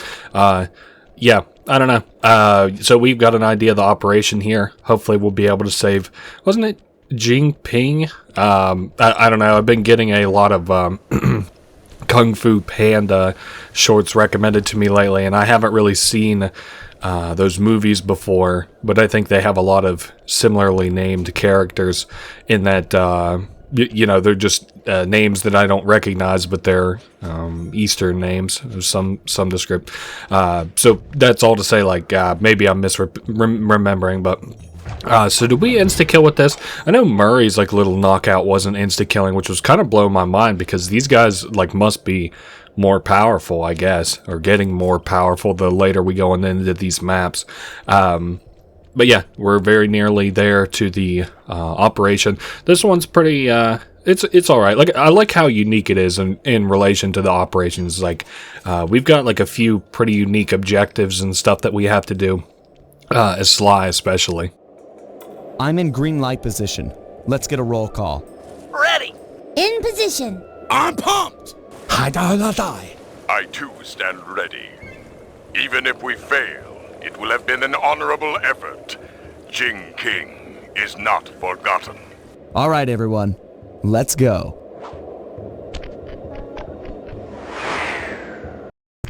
Penelope and Murray are relying on your second story work to be let in. They should be in position by the front door. All right, thanks for that, Bentley. So there's the door. Opening the door for a lady. And some say chivalry is dead. I try to show my proper respect. You guys gonna be okay in here? The security's tight. Yeah, we're fine. You'll need to get moving if you're going to make your rendezvous with the Panda King and the Guru. Always a slave to the schedule. That's me. What's the plan? According to the blueprints, there's a security computer on the far side of the room under the dragon statue. I should be able to destroy it with my RC car, provided I don't trip any of the blue security beams along the way. Blue security beams? Oh man, this is tense.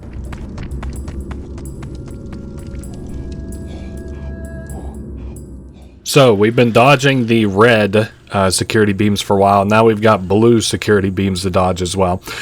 This is kind of funny in the retrospect how careful we're being, but once we're through this segment, I don't know, it's just kind of funny.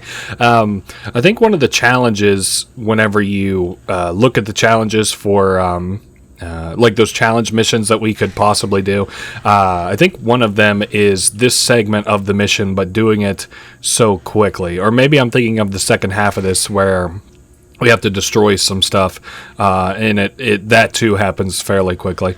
I don't know. Just kind of yapping here as we go through. We really don't have a lot to say. I like Penelope's car. Of course, I like Penelope's personality in this game. I think she's really, really cool. She's got like a little flower on her RC car, so you know that it's hers. Very funny. Anyway, that's why I guess now I can kind of talk about it a little bit. Maybe it's why I don't really like Thieves in Time so much. It's like they put so much personality into the characters, like, well, not into the characters, I guess, but into, like, Penelope in this game, and then they just, like, do a complete 180 in the next one. I don't know. I don't want to hyper-spoiler it. I mean, I already kind of have, but I don't know. I just thought it was extremely lame how they did her character kind of dirty. So we're looking for something that's, whoa, easy now, under the dragon, right? All the way in the back near that computer. Press R1 to destroy the computer with your cannon. 10-4 off that, don't worry. Whoops, we missed. Hopefully we didn't break anything too important. Should do it. The laser door should be going away. They must have another computer or something. But there was only supposed to be one. The security nodes are still active. If that second computer fully boots up, there's no way we'll get in. Penelope, I've been doing this a long time. If there's one thing I've learned, it's that when the plan gets messed up, always fall back on the golden rule. Yeah? What's that? Break stuff. You're right. If I can destroy all the security nodes before the other computer comes online, that laser door should deactivate. Less talk and more breakery. I don't have much. Okay, so we got to break all these security things that were just in our way a minute ago. So I'm going around. I'm doing this as like destroy as many as possible, but also kind of do them in a sweeping motion if I can. No, I do think it is actually destroying these that we do in that extra mission. There is so much lock on with this turret that makes this extremely comfortable. We're almost halfway there, and we have so much time to spare. Now, I'm hoping that's not like a thing where I get to talking so highly, and then it's like I'm racing and I'm struggling with this mission and stuff. But anyway, yeah, so I also kind of like how seamlessly Penelope kind of integrates into the crew. Obviously, she's flirting with Sly, so, but like Murray is giving her advice. He's like, just break shit. And she's like, okay, if you say so. Like with Bentley at the beginning of this, these Chinese missions, there was that segment where she was like, "No, wait, let me guess what the strategy is," and then Bentley's like, "Okay, you're really close. Here's a hint," and she's like, "Oh, okay, that's what it is." Yes. Wow, you're pretty good at breaking stuff. I can respect that. Thanks, pal. Let's get that treasure. Oh man, break stuff. Big Limp Bizkit fan, our man Murray here, I bet. Especially given the time that this game was released. Looks like a double lever trapdoor. Call it out. I'm ready. Hilarious. Okay, let's see. 1, 2... oh, that had to have been it, right? Dragons? What the fuck? I think we just have to do it twice correctly. 2... okay. Oh, perfect. That was nice. Yes! We're in! What do you see? Is it awesome? There's plenty of loot, but the foundation looks rotted out. Totally unstable. Hey, Murray. Sal's on his way to your position. How you coming with the treasure? We're doing awesome! Stand aside, Penelope! Cannonball! No, wait! Uh-oh.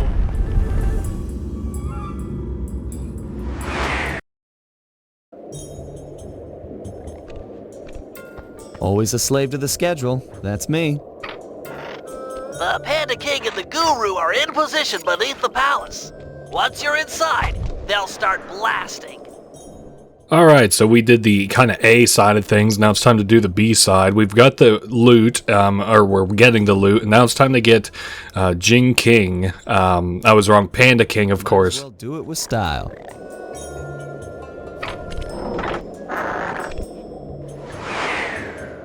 It's Panda King, of course, so his daughter is, of course, named Jing King. I should have known. I should have thought about it. Never thought about it until now. Okay, guys. I'm here topside. The vases around you are used in an ancient Chinese security technique to detect subterranean thieves. Our tunneling to free Jing King will shake the palace. I get you.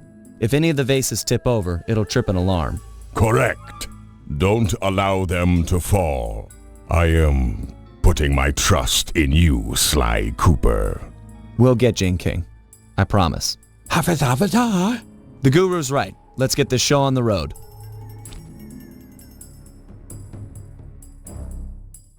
Alright, so we'll place ourselves right here in the middle, and basically what they do is in the top right, they'll kind of slowly tunnel through with fireworks, and then we have to stabilize these vases. Now they get quicker over time, you obviously can imagine, so I think though, as long as we position ourselves right here in the middle, we'll be kind of fine. Just kind of use this as like what do they call it, like a launch point for us, a little bit, you know, just kind of put it in simple terms. Oh, we got another one to... well, obviously we have another one to catch there, but things are speeding up here. I do like the little tiny breaks they're giving us in between the fast ones. Success! We're directly beneath the bridal chamber, just a few inches from Jing King. Hear that, Bentley? You're up.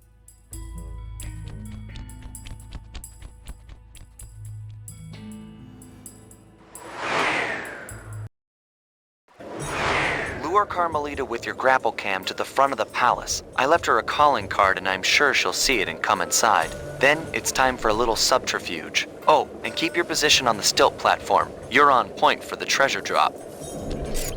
Okay, we did A, and now it's time for, well, we did A and B, and now it's time for C. Oh, yes, that's right. I was just confused at what we were doing. We need to use our, what is it, the grapple cam or whatever. So, nice. You can see we've got a little animation there for when we're using it. But yeah, we're luring Carmelita over to the, whoa, easy. I don't want to get caught so soon. Over to the palace so that she will kind of, I guess, kind of get involved in this, and you know, so Jing King will be gone, Carmelita will be there, and General Sal, who is a criminal, will be arrested. That's presumably the plan. So hopefully it works out for us.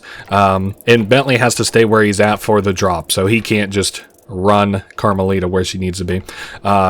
This thing is not And I kind of remember it not being particularly agile, but I was a lot better at this. But yeah, not particularly agile, this thing isn't. Let me maybe go to about right here, and then we'll distract. That is, yep, it's causing both of them to come over. That's kind of good, I guess. I'll attach myself over here. Hey, fatty, damn. What about here? Nice. I just don't know what the range is on this. I kind of assume it's big, but, you know, it's hard for me to tell. Oh, couple of enemies here. I'm trying to get out of the way before I get snagged by any of them.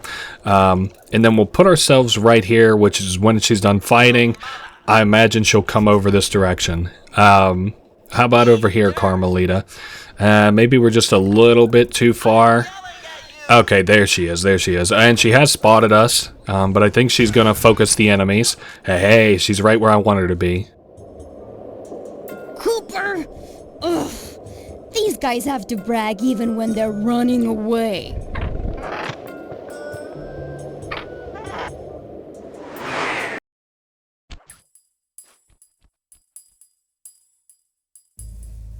Oh, Father! You have rescued me from General Sao! I was beyond hoping for such a thing. Yes, my daughter. You are safe. Heads up, Sly. You've got company.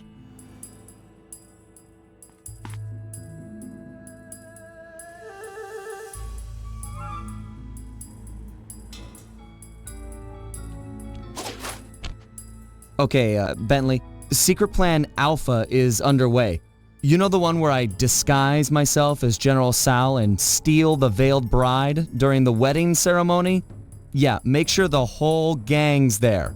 Okay, I'm headed to the rendezvous now. Over and out.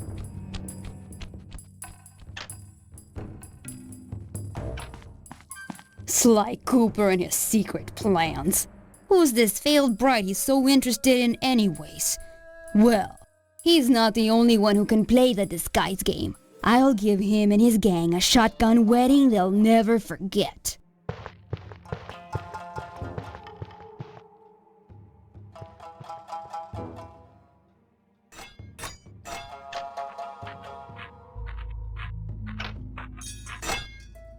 What strange rumbling have disturbed my meditation, and on the very eve of my wedding?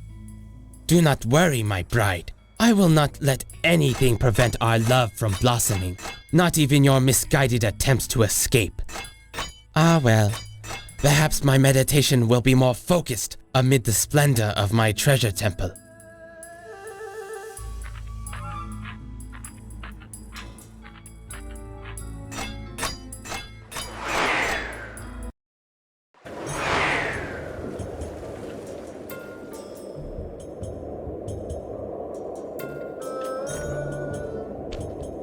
Carmelita took the bait. Where are you guys at with Jin King? We're in the van, waiting for the treasure and escape. Hey Murray, Sal's on his way to your position. How you coming with the treasure? We're doing awesome! Stand aside, Penelope! Cannonball! No, wait! Uh-oh. Okay, guys, parachute down the treasure to me. I'm ready.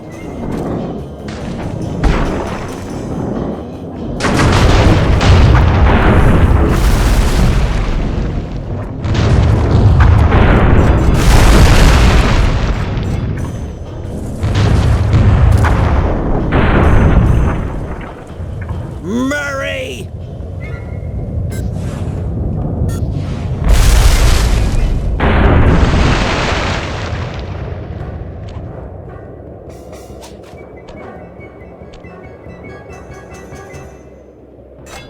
My family temple destroyed! Never have I suffered such an outrage! You shall pay! Eat it, Sal! I broke your temple, and I'll break your face for messing with the Cooper gang! You cannot hurt me! Oh yeah? Heads up, Bentley! Treasure chest coming down!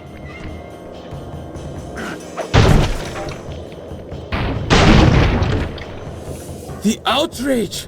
Stone Dragon of the Temple, I summon you from rock to flesh! Aid the family Tao in this hour of need!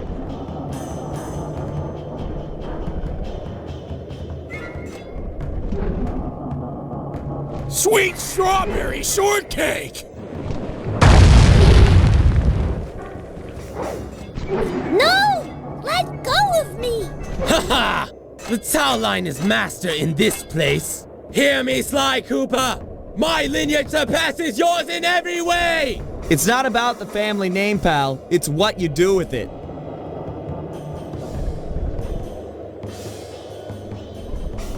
Sly! Yo, fucking Sal plug walk there. Anyway, we've got fireworks all around the map, and we're going to use them to get up on top of this dragon and then climb to the front of it. Kind of similar to the Clockwork Sly 2's Clockwork boss fight, a little bit. So once we're all the way up here, we can whack him on the face, I'm pretty sure. Yeah, and then we'll get him all the way down. Oh, so we can dodge that attack. That's an interesting tidbit to know. I kind of figured it wouldn't be just so free, but, you know.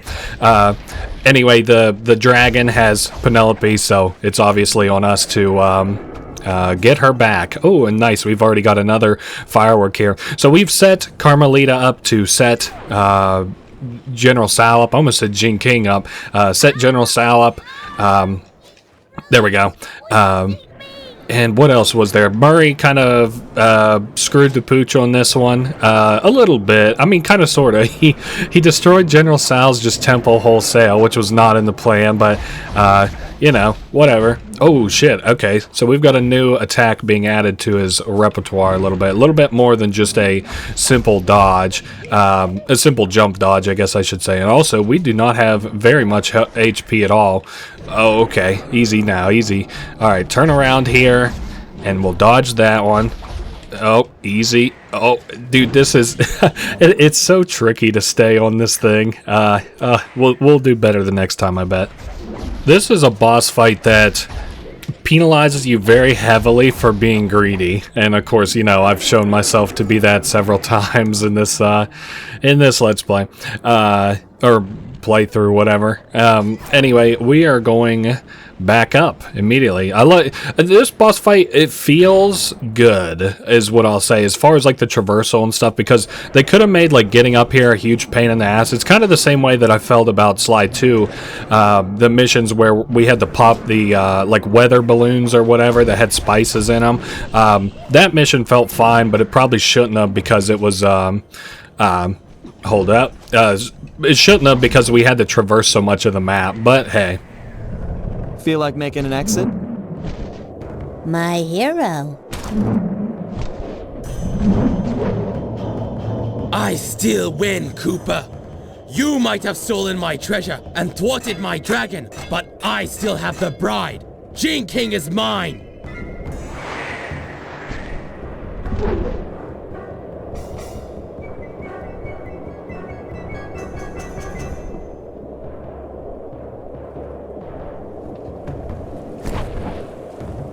Jump in quick, and we're out of here!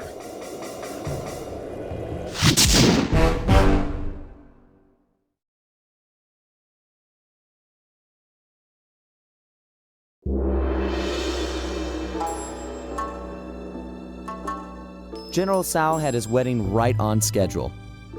Everything was as he'd arranged, except the bride came as kind of a shock.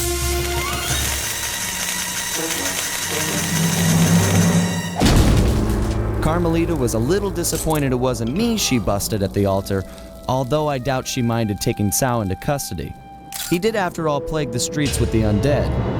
From what I hear, the locals were happy to see him go. We dropped off Jin King with her aunt.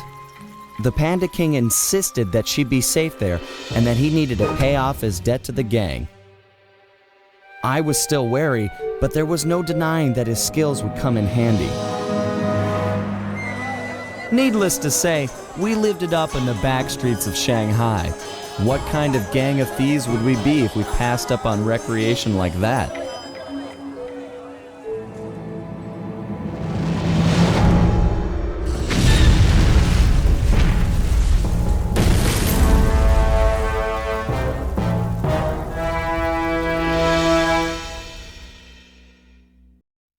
God damn, I think that's now the third game in a row where we've used Murray as a rickshaw.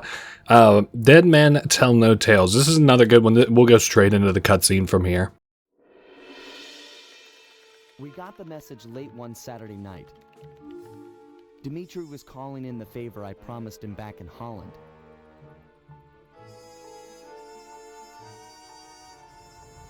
He'd gone ahead and booked the whole team passage under assumed identities to none other than Bloodbath Bay.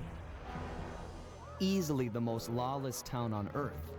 It's home to a group of cultural hermits who doggedly maintain the ways of their pirate forefathers. The cruise over gave us some time to get the rundown from Dimitri. I guess his grandfather, Remy Lestow, was a pioneer in deep-sea diving. He'd made a fortune looting undersea wrecks. Although his luck ran short when a young cutthroat by the name of Black Spot Pete stole not only his loot, but his precious diving gear as well. A broken man, Remy retired from treasure hunting and eventually started a family. Dimitri, growing up on his grandfather's stories, dreamed of one day recovering the gear. So that was our task. We've been called in to get our hands on this miraculous diving equipment. Not all bad, really. If things go our way, the team might get a frogman out of the deal, which Bentley figures will be a big help cracking the Cooper vault. That Bentley, always thinking.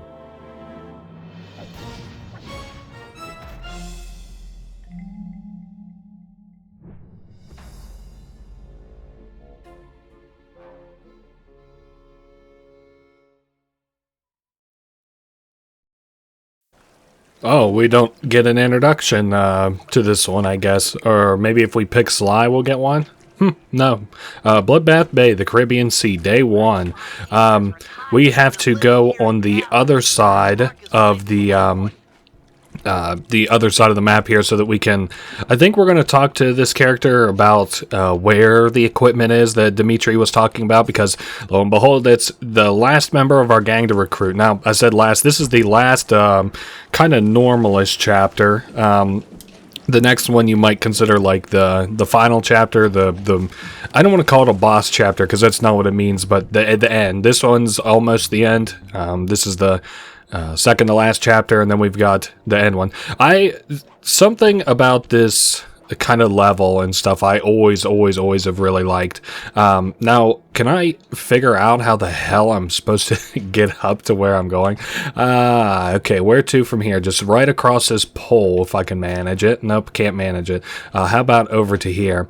And then we can get on top of this doorway. Nice. So let's see what our... Whoa, no! Oh, you gotta be kidding me. Oh, and then we got this guy. This game needs to come with a disclaimer, this playthrough needs to come with a disclaimer that I have played this game before, even if I don't act like it. There he is, Black Spot Pete. I didn't think pirates could get that old. Thought scurvy would get them or something. Don't lower your guard for an instant. All pirates are killers, plain as that, and they don't trust outsiders at all. How's your pirate accent? Arr, I forgot me number 2 pencil for the Scantron test. Joke all you want, but that guy won't help us out until you've earned his trust. Alright, we'll have to go talk to him and see how we can quote-unquote earn his trust. Black Spot Pete, I've come to talk of treasure, a subject I hear you're familiar with. Treasure! Aye! But I won't chatter with the likes of you on so blessed a subject. Get out of me sight, landlubber! All my years I only spoke of the golden kindness with me partner, cantankerous Tim. Maybe we can work out a bargain. Shut your mouth hole, lubber, and cork it with me cutlass. Hard on the tonsils, I assure you.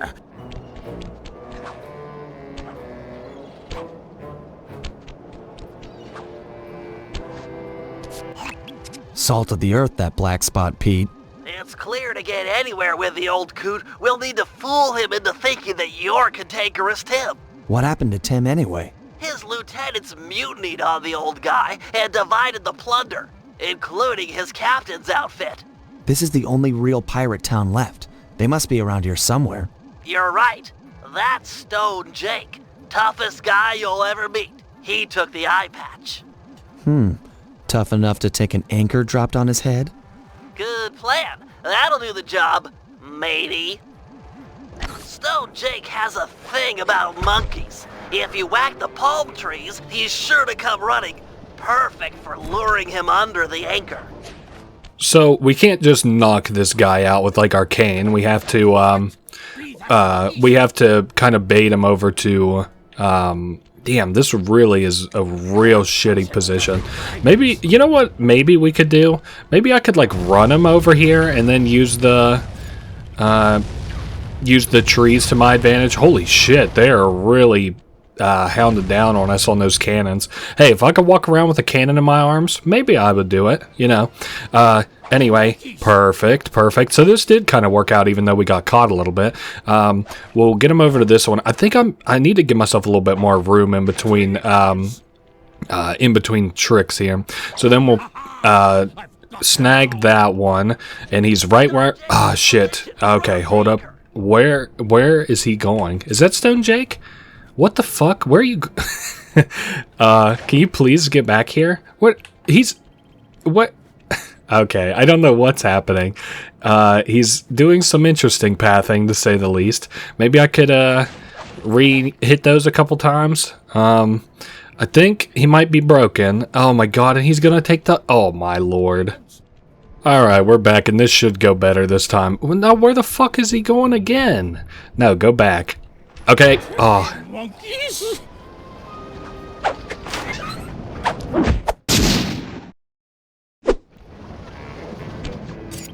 Alright, got his ass. Got his ass, got the eye patch. We're looking for this other lieutenant who appears once again to be on the complete other side of town. I don't know, this is like this area has like so much personality to it. Really, they've got like hanging sharks, they got like pirates hanging around, they got ships being worked on, they got ships out at the sea. You can see the sea. We'll be like traversing so much of the sea in this game. Oh my god, this is like such a crazy damn good like chapter all in all. I knew I kind of liked it whenever I was younger, but now that we're here, it does feel really, really good. So who's our next lieutenant? There's the second lieutenant. You need to steal his peg leg. Peg leg? Seriously? Isn't that kind of harsh? You'll need it for the costume. It's very unique. Look, what you need to worry about is getting past his bodyguards. I'll have to pick them off one by one. Shouldn't be a problem. Okay, what they said, we just have to pick off these guards here. Now, I do think we can get... Whoa, easy now. I think we can get spotted, or maybe we'll just use, like, this boat. I don't want to kill the guy in the front. I definitely only want to kill his bodyguards. I think we'll fail if we do that, unlike the last guy that we just... beat Cantankerous Pete, or no, that wasn't who that was. I'm gonna have a very hard time with these pirate names, so don't expect much quality in respect to that. So we treat this just like we were pickpocketing him. We're like pickpocketing screws, so that was very odd. There we go. We got the peg leg. Let's get out of here. Where are we headed to next? Twitchy Ned. So he knows that people are taking him out, or taking out lieutenants, so he's hiding in a crow's nest somewhere. Nice, I see it over this way. These guys seem to be at least more agile than the previous enemies have been, but I'm sure they're not that much different. So just over this way, and then we'll crawl up this rope and go talk to him. He's being very nervous, but I guess it makes sense. He's a nervous guy. Sharp as a pin, sharp. Ah! Oh, I know it! 'Tis true! An agent of Thames come for revenge! Alright, so we just have to follow this guy. He's not that hard to keep up with. We have a lot of experience chasing people now across 2 or 3 games, so I don't know if have we chased anybody? Yeah, we chased Octavio at least in this game. I remember that whenever he had Bentley, and then I can't remember if we did any more chasing or not, but I know in the second game we chased Neela around for several continents at least. But yeah, I don't think that there's really... Oh yeah, I remember I used to try and use the traps against him too, or like to hit him, but I'm pretty sure like if you knock him out, it's like a mission failed. So we don't have any more HP to lose. So let me go above this trap, and maybe I didn't try to use the traps on them because I noticed that they're all like expended whenever we go near them. Maybe I just tried to like whack the shit out of them is what I'm thinking. I think we're very near to the end here, in which case we'll get the item. I can't remember maybe though where this ends. He's got some landing and thieving skills of his own, it sort of seems. Whoa, and we landed that just in time. He got too far away. Another case of some fairly heavy rubber banding in that, like, if he gets too far away from us, he will slow down, but that jump there just really sucked. Surely we're at the nearest the end. You're running past your boss's best buddy. This can't be good. Oh no, okay, we managed it there. Yeah, actually, I think we get all the way out to this island where he doesn't have anywhere else to go but the sea, and then he gives up. So that's kind of cool. We've almost got him here, then. Avast there! You've got me with me back to the sea. I yield! I just wanted your hat. Me hat? That's what this be about? Take the mouldy cut of cloth and away with you!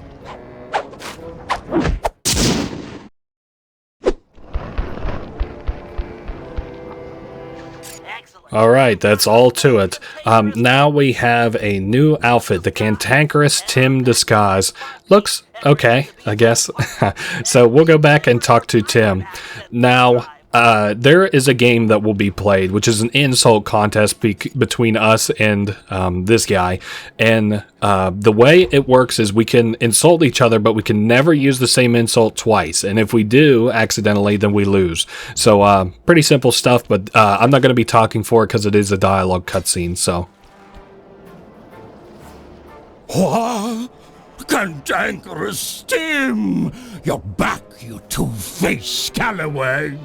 Aye, matey. And not to be rude, but let's talk of treasure. Arr. How about a round of vinegar talk first, you baboon-faced toilet? I've read about this, Sly. It's customary for pirates to engage in insult competitions. Just make sure you never repeat anything that's already been said. You take the first broadside, shipmate. You're a sheep-brained, clam-tongued swabber. That be true enough, but you're a pin-headed, twisted cow pie.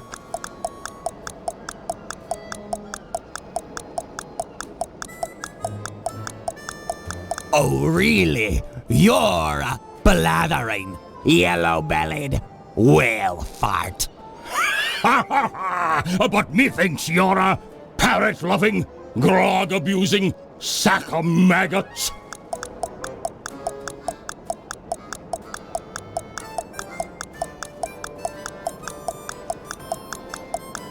You're a donkey-eared, toothless cabin boy. Ha! You swear like a child. You're a mumbling, scurvy-ridden piece of filth.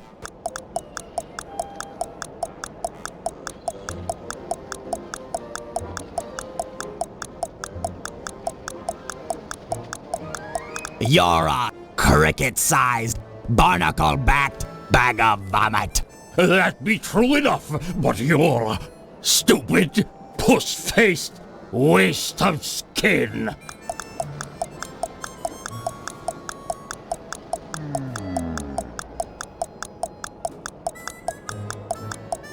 Oh yeah? You're a marooned, seaweed-slurping anchorhead. Ha ha! Cantankerous Tim, it must be you. Forgive this old sea dog and his sunburnt eyes for not recognizing you straight away. I've never met a man on land or sea that could curse half as well. Tell me, shipmate, why after so long away do you drop anchor now? I've come for me share of the treasure we stole years back from that Reme Lousteau fella. 'Twas a good haul, that. I speak of it while drunk often. You and I burying the loot in the belly of Dagger Isle. Aye, and many a year I kept the map to the treasure hidden, safe as a swaddling babe. Then let's have it.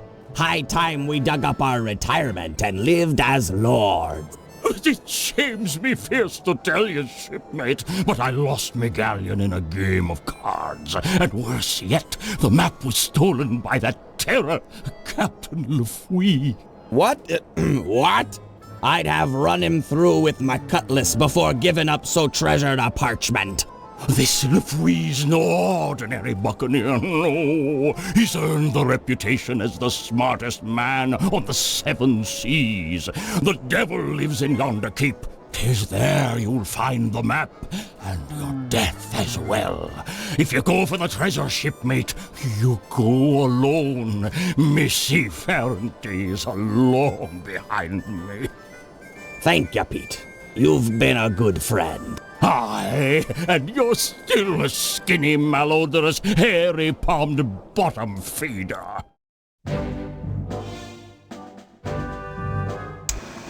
Thanks to Black Spot Pete, we've got a lead on Remy Lou Stowe's treasure. It's buried somewhere on Dagger Island, a landmass many leagues from our current position. To make the voyage, we'll need to steal a pirate ship from the harbor. No easy feat given the cutthroat nature of these cutthroats. First, Murray and Sly will steal a jolly boat and blast the rudders off any ships that could chase us out into the open ocean. The action is sure to provoke the harbor patrol, so be prepared for a sea battle. With them out of the way, no one could stop us from leaving harbor. Meanwhile, Penelope and I will work together to break into Lefouy's keep and steal the map to the buried treasure. Once both objectives are reached, we'll steal a ship and set sail for Dagger Island. Then it'll be a simple matter of following the map and digging up the loot. So, find a map, get a ship, and get us some treasure is the plan. Now, I remember, like, obviously the ship part being fun. The Murray part here is not that bad either. The Bentley mission has the potential to be kind of a pain in the ass, I remember, but we'll see what happens whenever we go do his. We'll get this one out of the way first, which I remember to not be all that bad. So, we'll be doing another paddling mission with, looked like us and Sly, so let's get to it. Okay, Murray, I need you and Sly to blast the rudders off all the galleons in port. With their boats disabled, the pirates won't be able to chase after us when we sail for Dagger Island. What about those boats out there at anchor? They look ripe for a breaking. Don't worry about it. The pirates won't have time to row out and get them rigged before we're gone. Besides, once you start shooting at those rudders, the harbor patrol is sure to show up. That sounds like a job for a man of my many destructive habits. You said it. Take out the harbor patrol, and there'll be no one left to chase after us when we appropriate a pirate boat. It looks like Sly's done unlocking the jolly boat. Good luck, sailor.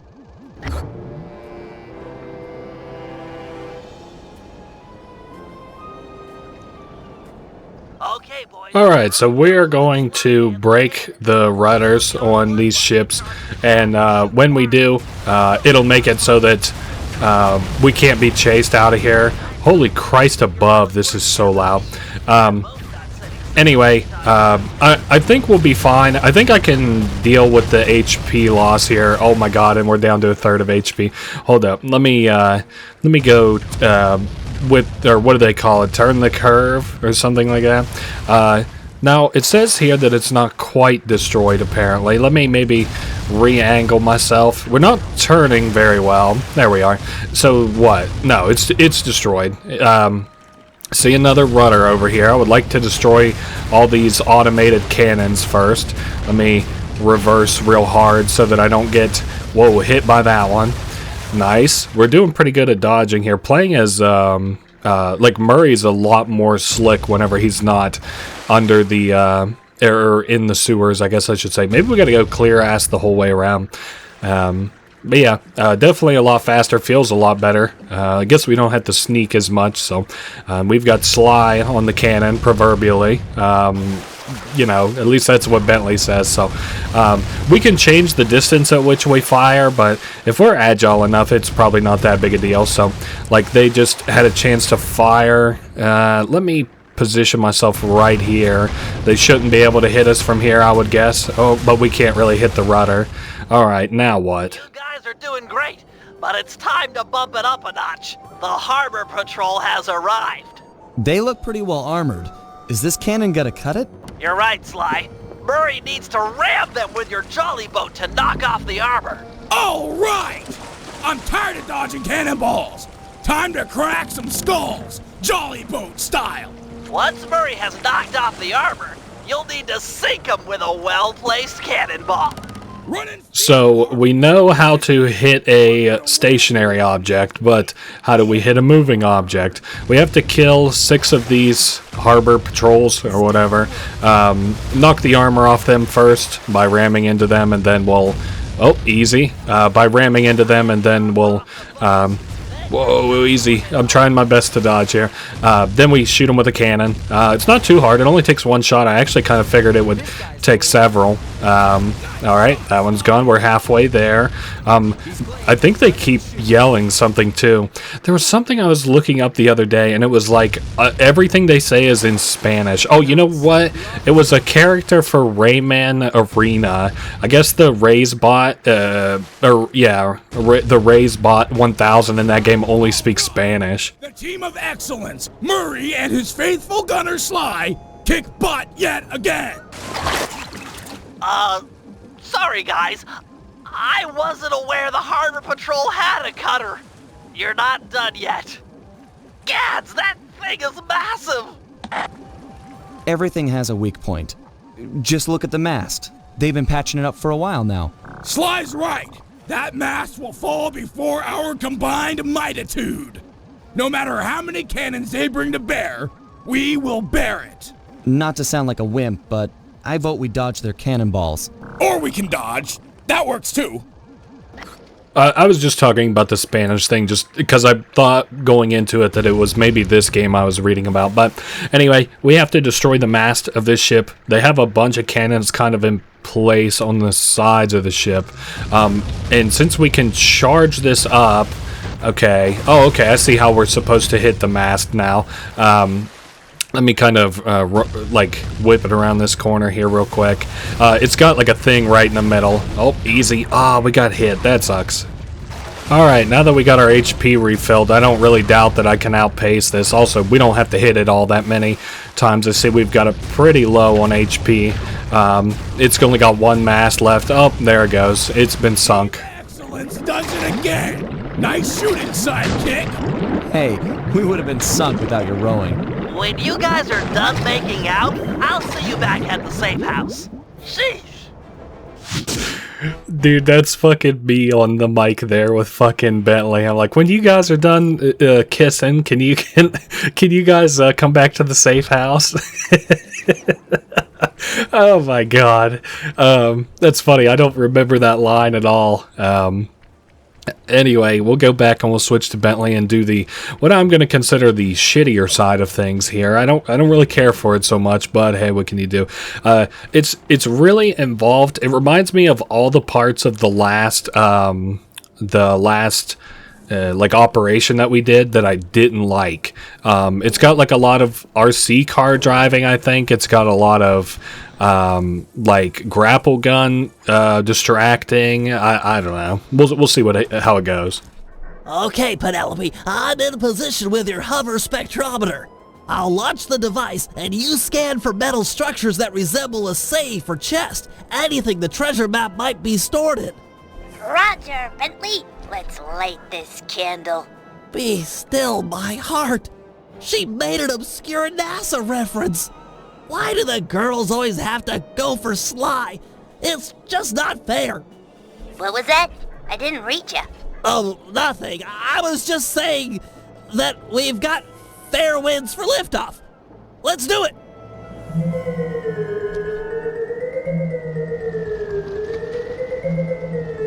The data's coming in. It's caching in the spectrometer's matrix. What matter of witchcraft is that? Ah, well, best to shoot first and ponder later. No! We haven't downloaded yet. Ah, the pieces are still intact. The disk is shattered, but we can still retrieve the data.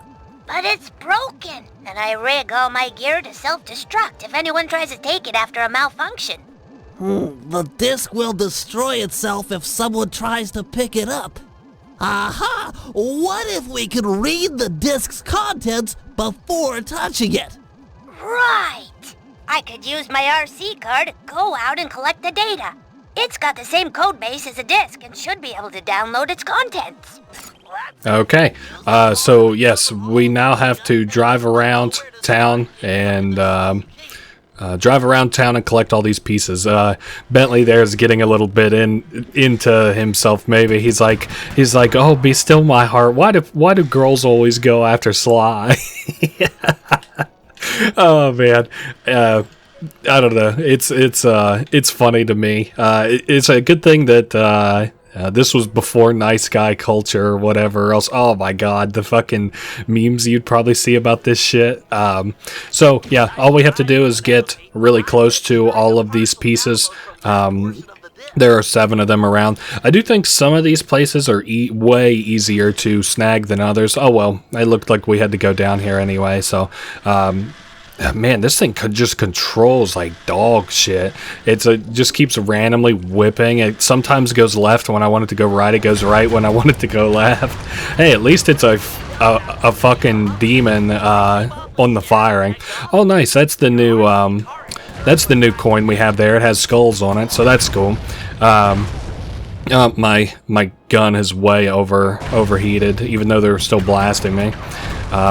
There we are. Now they're gone. This is what I get for letting my gun overheat, I guess.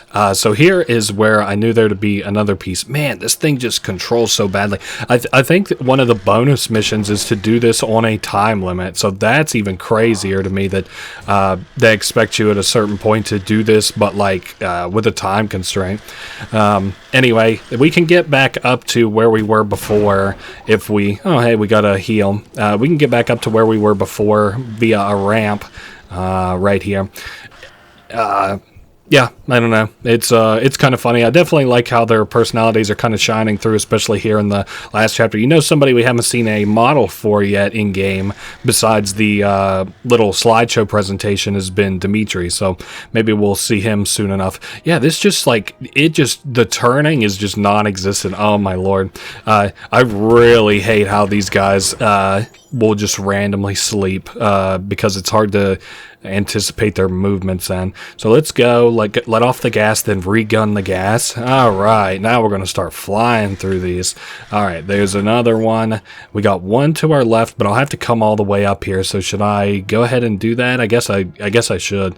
Let's make this jump. Nice, that was a nice little summer breeze jump, we'll call it there.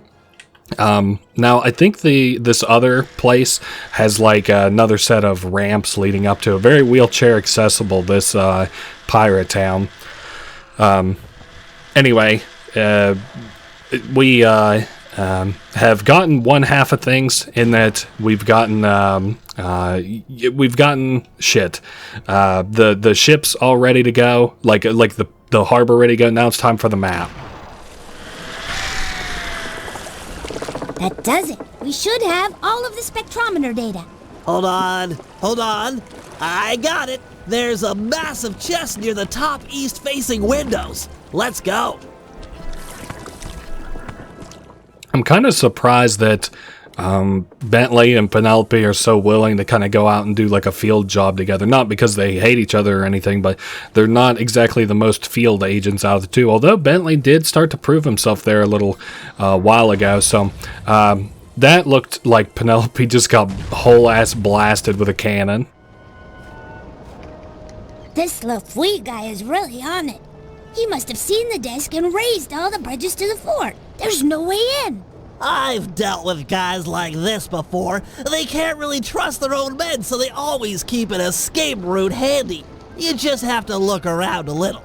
Wow, Sly's really taught you a lot. Sly? We're a team. In case you haven't noticed, I'm the brains of the operation. He's just the field man. Just the field man? Sounds like you're jealous. Well, yeah, I wish I wasn't in this chair.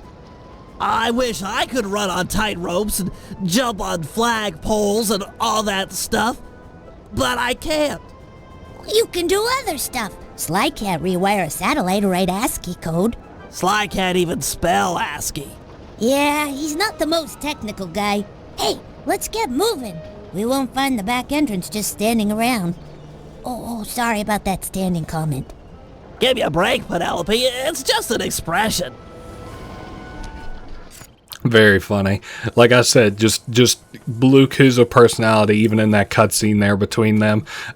It could have been some like, you know, heartache, boohoo, cry for yourself bullshit, but no, that was a pretty good confrontation between Penelope and Bentley there. So here's that back escape route that they were talking about, so that we can get to the back of this fortress, as Bentley was calling it. And it looks like only Bentley could probably. Oh no, the crates just had to load in. I thought this was going to be a particularly long jump that we would have to do. And then for the first time in a couple chapters, even I think it's now time for us to use our TNT to make to make you know, ramps and stuff to get up, and yeah, things are going just fine here. We're really close to that treasure chest, which presumably holds the map that we're looking for. So all right. Shh, that must be Lafouille. Let's get up to where no one will spot us. Agreed.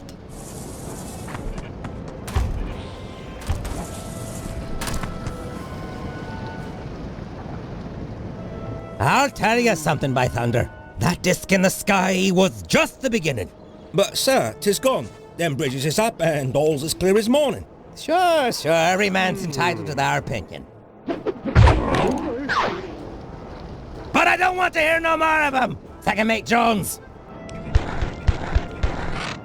Yes, sir. You're now promoted to Captain of the Guard. Thank you, sir. Double the patrols and keep an eye out.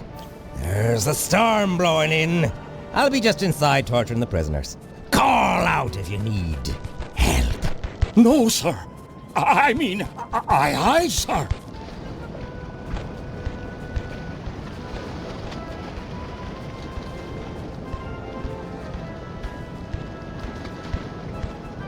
We can't get inside with these pirates guarding the door. Time for a little swashbuckling. Oh, okay. Phew, I thought that was going to hang there for just a minute. So I'm looking to see if we have anything we can really fight with. But you know what? We can start this combat off right. Let me put that on R2, that back on L1.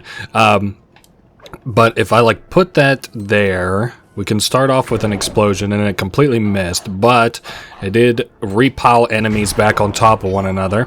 So they're starting 2 men down. That's good for us. Lafouille is very, very brutal and menacing, isn't he? If he would kill his own captain of the guard just because he said everything's all right. Now, to be fair, in his in Lafouille's defense, you know, the storm is coming could refer to us a little bit. I don't think Lafouille knows who it is, but he knows that a flying disc is surely trouble. And yep, we cleaned house. Oh, nice, and another double button press. All right, double button latch system. All right, best of luck to us. Ooh, that was pretty well in sync. This must be it. I've never seen a security chest so thick with traps. I don't know. Looks pretty straightforward. If I had my spanner set, this would be a cinch. Really? Let's head back to the safe house and get your tools. I'd like to stay here if you don't mind and study it some more. Sure, I'll be back in a flash.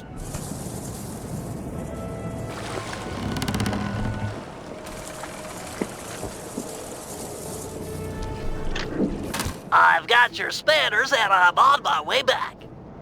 Great! But I think I've already got it. This is it! The Dagger Island treasure map. Ah! My eyes! I can't see, some kind of blinding dust.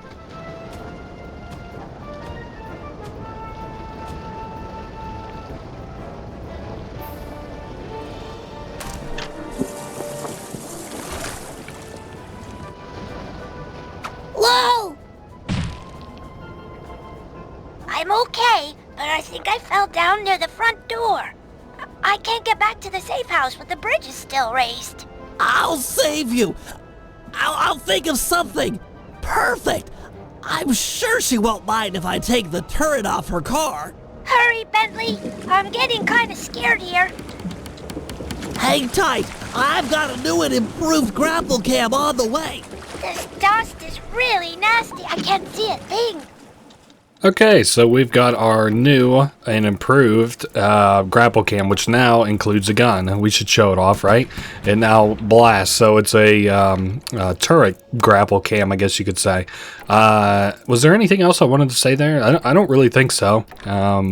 We're just now making our way over there. Like I said, this is kind of the... I don't know, the down part of this mission. This is I don't really care for this mission too much. It's kind of boring. So we have to destroy the thing holding the drawbridges up. I'm sure that's hitting, right? Yeah. Okay. There she is at the end of the bridge. We can call out. We can call out the distractions now, which will call her over. It won't call the guards this time because it's we are doing like bird sounds, so or Bentley's interpretation of bird sounds. Sometimes they're bird sounds. Sometimes they're what I would call crude interpretation of what a bird might sound like. But now we just have to walk her through town, avoid enemies, avoid a little bit. Oh, what's the word to use? Jesus Christ. She took that cannon shot like a demon. Man, could this guy... Yes, he's gone. Anyway, we have her kind of tucked away in a corner there. Now we did a duck noise there. Yeah. I don't know. It kind of sucks how, like, her personality gets made. She literally is like the person who's just like, gets kind of Bentley over the, I'm sure that as friends, they all kind of have hang-ups about one another, but she's the one who gets like Bentley over his like hang-up of like, Sly's the field agent. He can do a lot of cool stuff, but you can do cool stuff too, Bentley. And then like to just throw that all away in Thieves in Time is like, Jesus Christ. But anyway, we're very nearly back to the safe house. I wonder if we'll I don't think we have another, what do they call it? The slideshows for a little bit yet. And we very nearly got her back to the safe house. Like, we only have to get her to this ramp and then up it a little bit.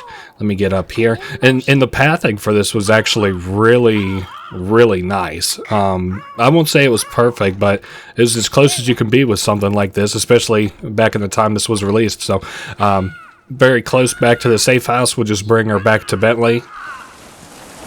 Penelope! Bentley? Thank you. I was really scared there for a bit. You saved my life. There now. Let's get you inside and make sure that dust has no permanent effects.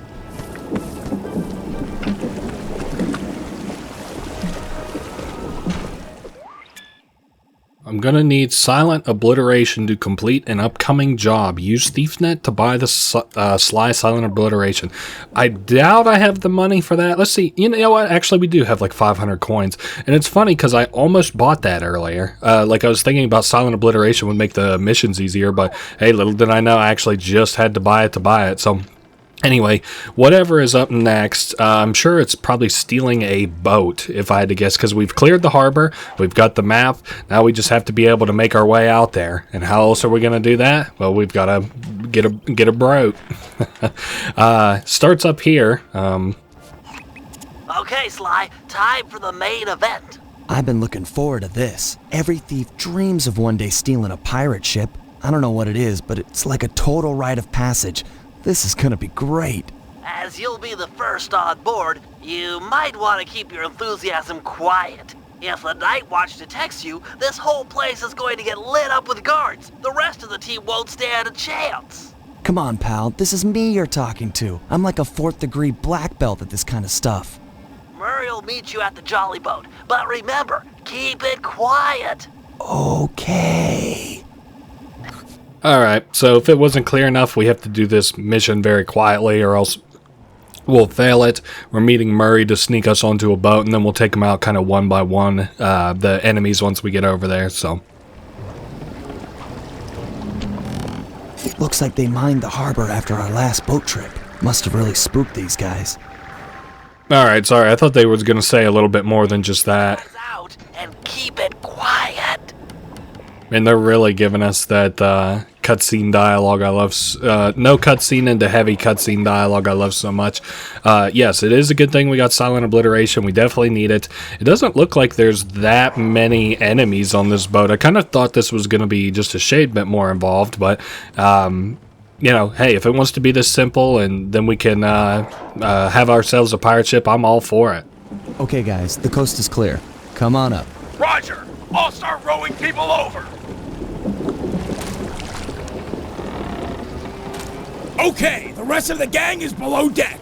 Let's fire this puppy up.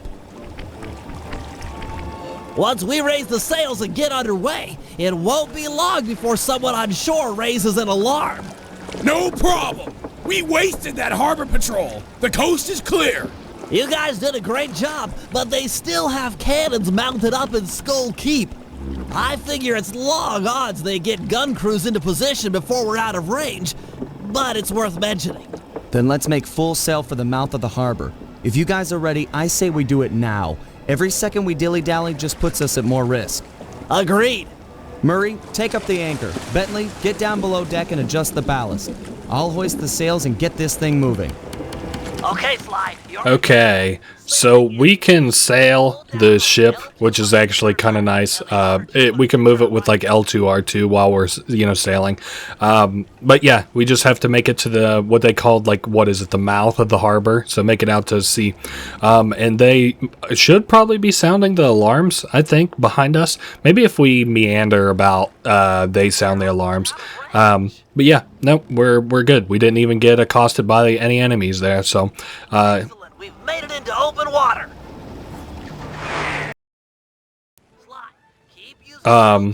Okay, we can look at the map here, and we're aiming for, obviously, where it says there, X marks the spot. So we've got like an overworld here, archipelago. Okay, I accidentally I mispronounced that whenever I played fucking or I did my video on Happy's Humble Burger Farm, the Scythe universe lore, man, and people were mad about that. Archipelagio, I think I called it, or something. Anyway, we've got these little chests that we can pick up. Sometimes we get headwind, sometimes we don't. If we get too close to islands, we'll slow way down, even though I think we can still hit them. I don't know. I used to kind of know this map-ish by heart, like the traveling around and stuff here. The chests are not where we make our gold, though. This is not the gold-making operation. Okay, and then just kind of like a straight to the right, maybe aim up just a shade. So we should be near. Oh, okay. So now we can practice how to actually, how we can actually aim at, how we can battle here on the sea. So if we like, supposedly we deal more damage if we hit it from the front or the back. I think that's kind of true. Oh man, we've already like dealt hella damage to these guys. So now we can board these guys.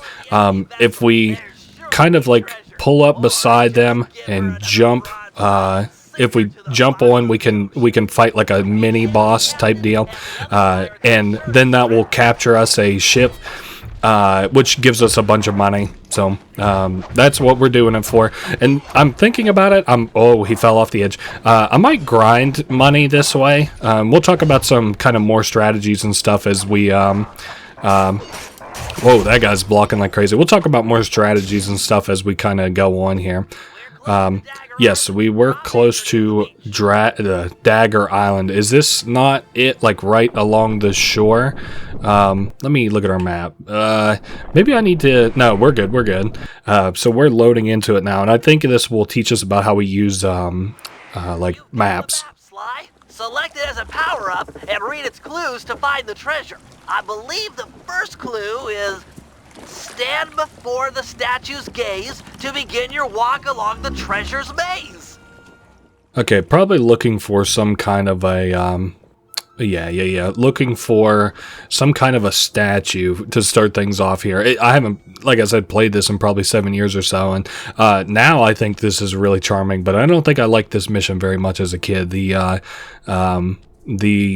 what would you call it? The like puzzle-ish, riddle-ish aspect. I didn't really care for. There's a crocodile coming up. I don't know. Let's see. Stand before the statue's gaze to begin your walk along the treasure's maze. Okay, so we're, as I said before, still looking for a statue. I hope it's not a thing where I'm like waiting for it to kind of clip into the area. Let's see. Nearsighted lizards. And they will bite us if we get near to them, but they won't chase us, it doesn't seem. So here is where the statue is. I might as well knock out this guard patrolling, or I might kind of run into trouble. Okay, and silent obliterated him. So this seems like where we'll start. Take ye 12 paces in the direction of the statue's gaze. Now from this thing here, we can take steps one at a time by pressing X. So 1, 2, 3, 4, 5, 6, 7, 8, 9, 10, 11, 12, and then we can get another clue. X always marks the spot, shipmate. Find the X and take ye 6 paces towards it. So the X is, we can actually see from the over kind of view here, is actually to our right. So 1, 2, 3, and we fall down. 4, 5, 6. Perfect. Move you 18 paces into the circle of palm of trees. Yeah, I sort of figured that. It almost feels like it's snapping where I need to go. 1, 2, 3, 4, 5, 6, 7, 8, 9, 10, 11, 12, 13, 14, 15, 16, 17, 18. Alright. Take 16 paces to pass between 2 great stones. Like a ship at sail, avoid the rocks. Okay, so in between these rocks. Oh, and it snaps where my camera's looking. That's awesome. 1, 2, easy, 3, 4, 5, 6, 7, 8, 9, 10, 11, 12, 13, 14, 15, 16. Perfect. Look out to sea and spot a rock with 3 palm trees. Make 13 paces in its direction and get your feet sandy. Okay, 3 palm trees right over there. 1, 2, 3, 4, 5, 6, 7, 8, 9, 10, 11, 12, 13. We got to be pretty close, I would guess. Not all ships meet a happy end, but follow where they point is what you must do for 6 paces. So, points out this direction, it looked like. Yeah, straight ahead. 1, 2, 3, 4, 5, 6, and I think that's it. Grandpapa's treasure! Hold the beat, bro! I come to help you dig. Dig? We're all coming, Sly! This is too cool!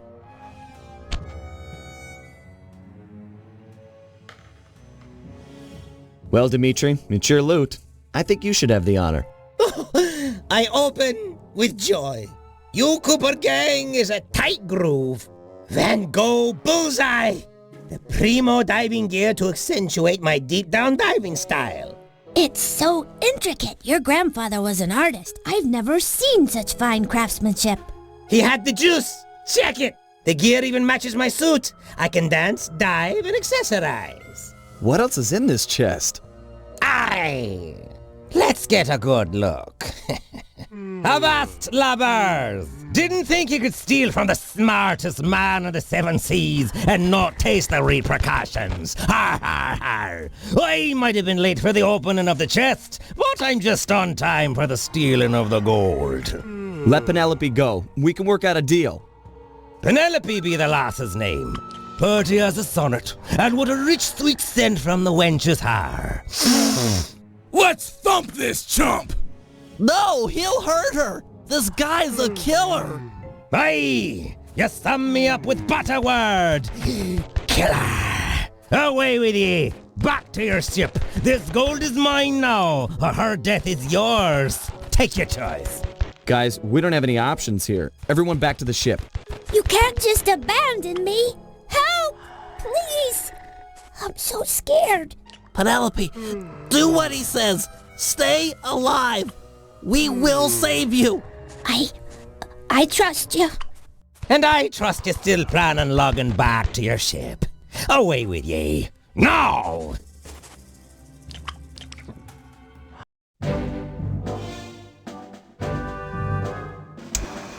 Clearly, the only goal at this point is saving our teammate and friend Penelope. Lefui's ship, the Death's Head, has sailed back to Bloodbath Bay with her on board as captain. Things look grim. There's no way we'll be able to sneak into the harbor. Even the backside of the island is inaccessible due to reefs. To put it plainly, we're in for a fight. Lefui is an intelligent opponent, and we'll need to do everything in our power to stack the odds in our favor. First, we'll put Dimitri's new diving gear to use by salvaging some weapons from a nearby shipwreck. We'll need the extra firepower to deal any kind of damage to the armor-enforced Death's Head. It'll also come in handy for our second objective, destroying the Red Sail Sea Dog clan. They're a fleet of mercenaries on Lefui's books. We need to surprise them now while they hunt for us in small groups. If they ever attacked in unison, there's no way we'd make it out alive. And finally, we'll set sail for the misty waters inhabited by a sea monster the pirates called Crusher. Reports on Crusher are sketchy, but we might learn something by analyzing its technique. I know for a fact that all of Lefui's men fear it.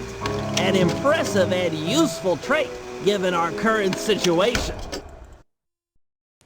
Alright, so we've got our teammate Penelope hung up. We've also been kind of landlocked, or sea-locked, maybe we'll say a little bit, because now we can only play at sea for a little bit until we get back to, you know, the shore or whatever. So we have to make our way to all of these. Damn, I forgot that we could use this as a mobile base. That's fucking so goddamn cool. So where are we looking for first? I would like to do... God damn it. Crusher from the Depths, Deep Sea Danger, Battle on the High Seas. I think we're going to do the shittiest one first. That just by nature of like, you know, it's down there. We can do it. We might automatically get pulled into this fight. I don't necessarily want to just yet. I do have grinding coins kind of in my mindset for the future, but I want to do that either A, on my own time, or B, with like, let's see, either on my own time or like with improved equipment and stuff, because I don't necessarily think that us actually getting these upgrades that they were talking about actually helps us at all. But if it does, I would much rather have that for the big fight. So, yep, we're just threading the needle here to get to the bottom right. Maybe I'll just like let us go for a little bit. I don't need to check the map quite so religiously. Now, does this kind of have us caught up here a little bit? Like, can I even get around this island? Oh, it's gonna be a minute, but oh well, what can you do? Anyway, yeah, Penelope has been captured, and obviously we have to get our teammate back. Kind of surprised that Lefui wasn't just chill with taking the gold, but he was probably insulted a little bit. We did kind of throw the first punch at him, if you consider it, because he's just a guy kind of chilling, and we just stole his treasure map. So I understand that a little bit. Having said that, he's still ruthless and he still cannot have our teammate, so he'll have to get over both of those quickly or die. Alright, so we're very close to Deep Sea Danger. We just have to thread this needle here. We're going very fast. Okay, there we are. Close to the shipwreck. Drop anchor near the beach. Are you all set with your gear? Got the gear, got the macho swimsuit, got more juice than you'll ever know. Wow. I'm a hit single with a bullet. Cool, Daddy-O. How about you take your pimp self down beneath the H2O and get nasty with the scuba? Yo, with bling. Hey, man. You can try, but you'll never capture my essential style. It's like smoke, ungrabbable and all over the place. But no matter nothing, come at me with some turtle talk. You've got your own flavor. Fine. Your objective is beyond the reef. We're looking for some more of these cannon blast amplification collars. We'll move the boat above the wreck and lower a basket for you to drop them into. Ooh, cool, bro. I'll cop the collars and spice up your basket big time. Solid. Hey, you want some depth optimizers for your scuba mask? It might help you spot sharks. Absolutely not. Anyway, we'll be playing as Dimitri here. Now, I remembered hating, absolutely loathing these fucking missions as a kid. I believe... Whoa, easy now. Oh, man. This has been... Okay, so we actually control the direction that we go in with triangle. We can turn with like square, circle, and then we can go in reverse with X. That's a fucking wild scheme. And then of course we aim which direction we're going with the left stick. So anyway, we have to make our way down to these treasure chests. Can we break? Oh no, this is actually just like we go down it. I can at least see in part why I probably didn't like this mission. It's a little bit of a pain, sort of. Okay. I also just kind of, on the whole, don't like sharks. So we can put the blast collar in the basket that they have lowered for us. Alright, whoops, we're above the water, didn't quite mean to do that. Yeah, I think I've mentioned it before. I don't hate underwater missions. They're like fine or whatever, but there's always been a thing about them something about them that makes me kind of nervous. I think it kind of started with a underwater mission in Knights of the Old Republic. I can't remember if I've already talked about that game, this Let's Play or not. But Knights of the Old Republic 1 on Manon, you were underwater, and there were sharks there that insta-killed you. And it always kind of spooked me. So anyway, we just need a couple of these. I don't know how many. I would assume we have like 4 cannons on either side, so maybe like Bentley just said that we already had a couple of these on board, so maybe we'll just need 4. I don't know. Okay. Oh nope, we're halfway there, so we've only got to get 6 of these. I almost said 8. What a fucking idiot. That's the grand total that we'll need for our ship then, I guess. As in, that's like how many we have on there. This actually isn't so bad. I'm not hating this kind of like I figured that I would. I like Dimitri's icon up in the top left too. It almost looks like kind of like a boss icon a little bit. But hopefully this mission isn't too much, goes on too much longer. I know we've got at least one more mission as Dimitri, but I don't know if he'll maybe have something to do with like the big operation. And then we've got him for like the Dr. M's fortress shit. So, okay. So now we are catching or taking out 2 eels or something like that.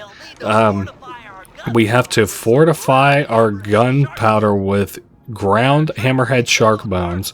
Okay. So I see we've got some yellow fish down here, and we have to catch them. So I would sort of assume that we'll have to actually run into them. We can't just shoot them. I guess we'll take out some of these jellyfish. Oh, and there's a shark there too. Oh, and it still missed us. I don't know. It is funny how kind of scared I've never been like God, like fear of God in me, horrified of these missions or anything, but like how much I dislike them just on virtue of like not liking underwater stuff as a kid. And then this mission's really not all that bad. I mean, we were kind of used to the navigating and stuff already. The shark, their attacks are so obtuse. They're very kind of hard to hit you. And I mean, if they do hit us, we've got a health bar. It's not like, it's not like we get insta-killed the way that we would in Sly 1 if we were even just hit. So, anyway, just got to catch this little eel and then go back up and take out hammerhead sharks. Now, I assume that we're going to have to hit these guys multiple times. Yep, and that way that... we're getting our ass completely chomped by these guys, and they want us to move left and right. So these guys don't have nearly as obtuse a moving pattern as just the basic sharks do. I'm kind of getting the idea maybe a little bit of why I never really cared much for this mission.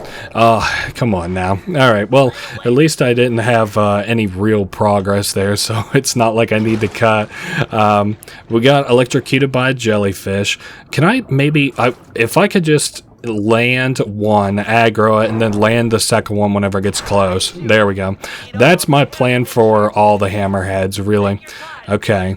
Take our time, play it safe, he says. Okay. 2 out of 5. and then we'll tag this one. Oh, I didn't move to the side quite fast enough. Yeah, and I always hated these guys. They, of course, their teeth look kind of menacing too, like an underwater creature does. Looking for 2 more hammerheads, and I definitely want to find them before they find me. I can see how they would be extremely deadly if not. Okay, so we got plenty of time. I could even take the time there to aim. Okay, only 1 hammerhead left, and we need this to ground their bones into like a firing powder. Whatever. Method and Madness have cold set us up with a fat pirate gat. You're a solid gold all-star on the Team Cooper label. We're ready to go toe-to-toe with a Death's Head. We'll see how smart that Lafouille is with a cannonball in his face. What very interesting verbiage by Bentley there. So I think the map operates kind of like a globe, meaning that if we went off it via the right or the left, it would just rotate us around. Meaning, if we look at the map, if I go clear to the right, it should like get us all the way back over to the left of the map, I would think. I really can't remember quite 100%, but we'll see once we reach the end over here. We got to be pretty close, I would think. Hopefully it doesn't just kind of like blow us back or have us hit an enemy or something like that.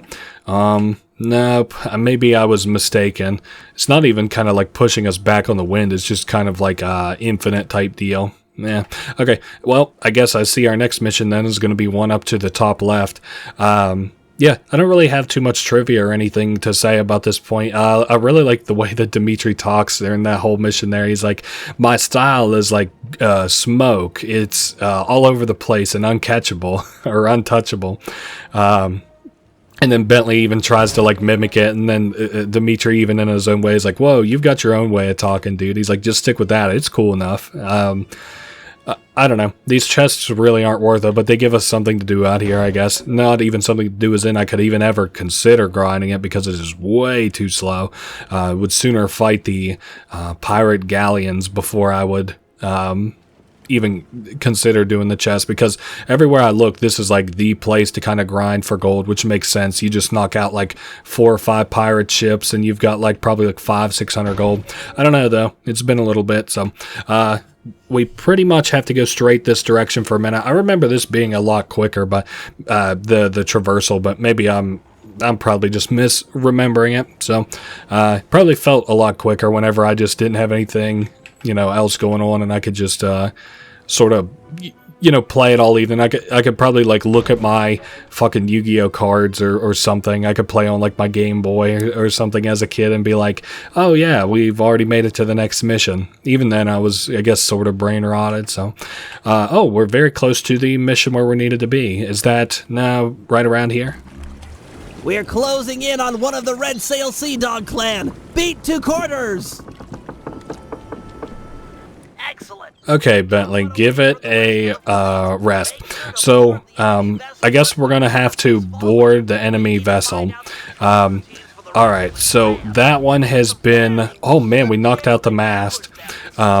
We have to jack this one to get a plan, or the plan for the sailing plans of the other ships. So, we are very, very close to being able to land on here. This enemy probably won't be too bad. I don't think the dog enemy is all that troublesome. He'll have other guys sort of come out too, but he's blocking our hit. Oh, and he parried us very nicely, but he did end up falling off there. I don't know what's the counterplay to him whenever he guards. Maybe just dodge his counterattack and then just keep hounding on him. Okay, we've hit him quite a few times, and you can always tell who the captain is because he has a captain's hat on with the skull and crossbones. Alright, he's back to blocking. We'll dodge that parry, and he got hit by one of his own teammates, I'm pretty sure there. So, alright, there are the plans, the red sail charts. Oh, nice. And you can see where we captured the ship, and Jesus Christ above, 302 gold. Oh, we got different ranks. Rank landlubber. That is crazy. So where are we headed to next? Bottom right. They've analyzed the patrol schedule and are figuring out where we should be attacking next. Like I said, I don't kind of want to get into any fights with just some random people. I'd much rather do it with the mission objectives. Yes, straight south here around the very tip of this island. Tip being to our right, and again, I think as long as we just keep going south, we'll eventually run into it. I'm always kind of scared that I'll just like completely overshoot the mark for where we're actually headed. So we are close to wherever this enemy is. All right, so it's a 3-on-1. So we're gonna have to sink some of these guys. Wow, maybe these cannons are actually stronger, because I don't remember kind of one-shotting these guys. Our cannons, well, maybe that's not the best way to start that. Whenever we get hit, it will always make it so that we leak water from somewhere on the ship. So we have to fix it by like knocking into it with our cane. Slowly, our cannons will refill themselves or un-overheat or whatever. So there goes the second one, and we were sort of able to dodge that. Not really. We're prepared, though, to hit this guy with our full broadside. Ooh, and I thought that might take him out, but it didn't. So I'm going to wait for these to cool down. We'll be in position. I don't need to re-rotate my ship all the way around to... you know, like this will eventually go down. I used to pretend as a kid that like trying to whack these with our cane would be kind of like blowing on it and cool them down quicker. I don't know. We've got our new shark decals on our shit though, so that's kind of cool. And I am gonna, if I can, put myself in a position to like board him.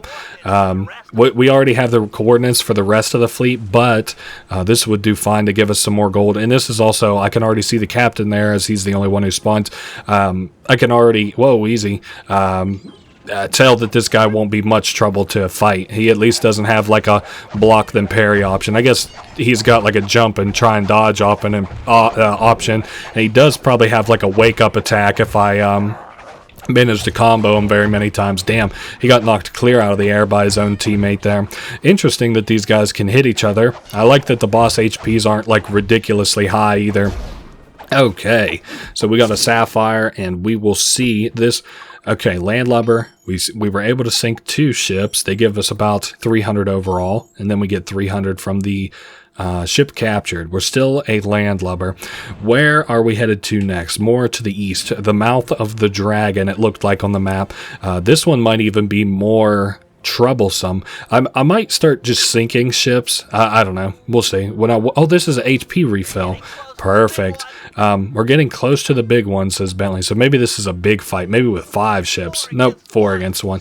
So the last one was just kind of like a warm-up, sort of, for this one almost. Alright, we took 1 out already. That was a very powerful start.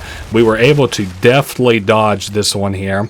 Maybe it does deal more damage hitting these things from the front or the back, because I feel like anytime we've done them broadside like this, it just really hasn't been that impressive. But whenever we hit them head on like this, it's been like a whole ass knockout.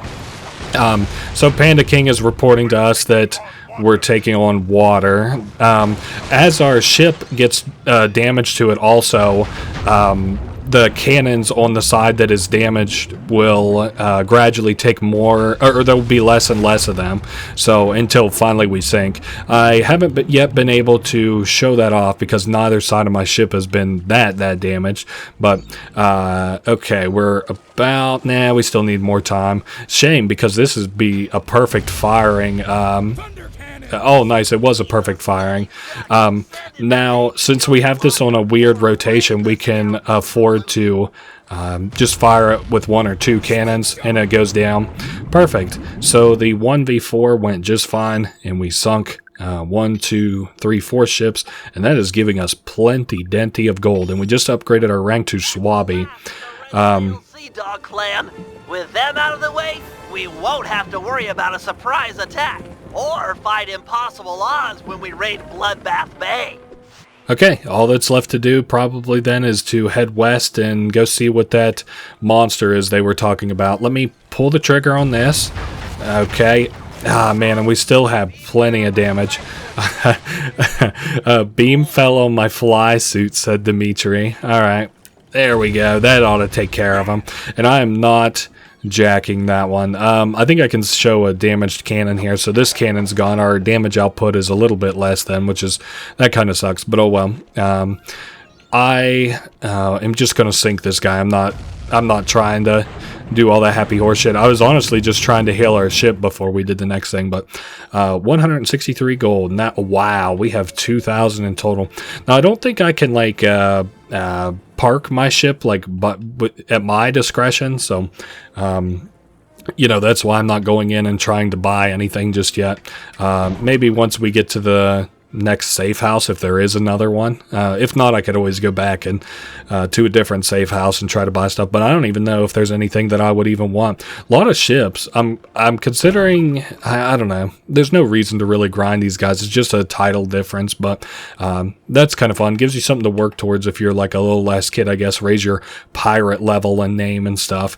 I don't know. I'm kind of nearly ready for a sort of semi-break from this game, so maybe I'll just grind it in my off time and hit the highest rank and then kind of show it off. We'll see. I doubt it, though. I wouldn't hold your breath.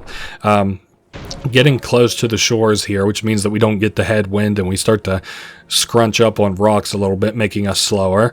That guy just went clean through a chest. Oh shit, we actually have completely missed the direction that we're going. We might, yeah, get stuck into a fight here. That's fine.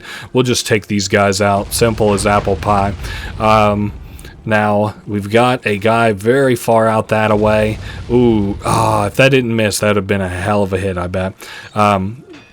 Yeah, I also think we could run from these fights if we need to. Like, we can sail far away from them, and eventually, once they get so far, it'll, like, despawn them. But whatever. I could never see a reason. I guess unless your HP was extremely low that you would want to, do that. So, and then let's take this guy out, hopefully before he's able to fire. Man, no such luck. But we are kind of, yeah, at breakneck speed with them side by side, so shame that I can't have them pull up the sails a little bit. Oh, you want to talk about like a failure of a game? Kind of sucks that Rare did Sea of Thieves over like just any other possible game that they could have.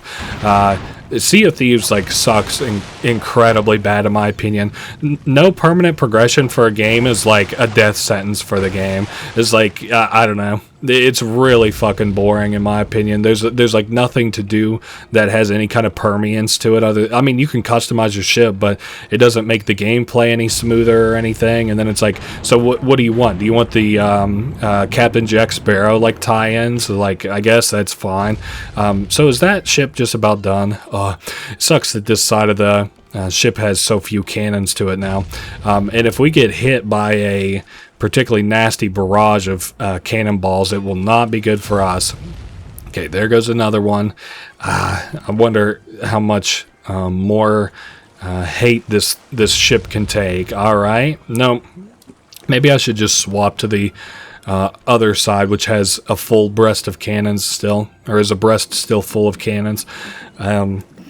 Yeah, I don't know. I hated Sea of Thieves. I thought it was incredibly boring. No permanent progression is extremely annoying. It's a game that really only lends itself, in my opinion, towards being toxic on it. Like, I have never... Okay, that's not true. I probably played it, like, let's see, like overall grand time, like maybe like 30 hours. And I really have only been like griefed twice, like where I was like, you know, accosted by like a pirate who stole all my shit and then killed me or whatever and sunk my ship. But damn, this guy, this ship is extremely resilient. Maybe it'll give us a lot of loot. Anyway, so like I really don't feel like I'm bitter in it in that regard, but like anytime I've ever considered playing the game, it's like, do I like, what is like fun in that? And like, I don't like any game that kind of leans towards toxicity like that, but I mean, that game, the only thing I can really think is that like you could get with your buddies and just like toxically steal from people all evening, or like try and raid people and stuff. And I don't know, that seems really boring to me. It's like, damn, can we just get in our Banjo-Kazooie game or something Rare? I don't know. They used to be crazy good and now they're, well, what they are. Ooh, that one almost gave us 300 gold overall, and I can't say I don't know why, because that was a hell of a hard enemy to kill. Now, I think it's just the very bottom of this this island here. Now, I don't want to get into another fight, not only because my HP is low, but it's time for us to complete this last mission where I think we're going against a enemy called the Crusher, which is like a giant octopus, so that'll be kind of interesting. Oh, and I need to be on down to the left here. Oh, okay, it's where this smoke is. Gotcha, or the fog or whatever. These deep, misty waters are said to be home to the monster. Keep a sharp eye out. Sorry, Bentley, but I can't see a thing in this fog. If your sea monster's here, there's no way we'll find him. Well, it's imperative we track it down and discover why the pirates fear it so vehemently. Panda King, do you have any fireworks that might light the place up a little? Make it easier to spot the creature? My fireworks are not flares. They burst with ferocious beauty and then disappear like the lightning. We should really get out of here. With visibility this bad, we might sail into a rock. The boat might take some real damage.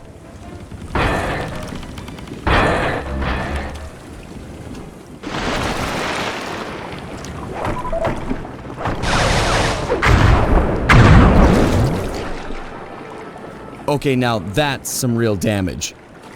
The sea monster is upon us. Go below deck and placate the others.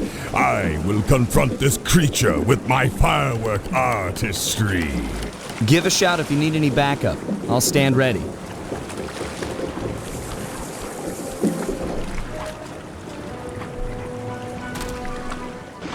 So, Panda King versus the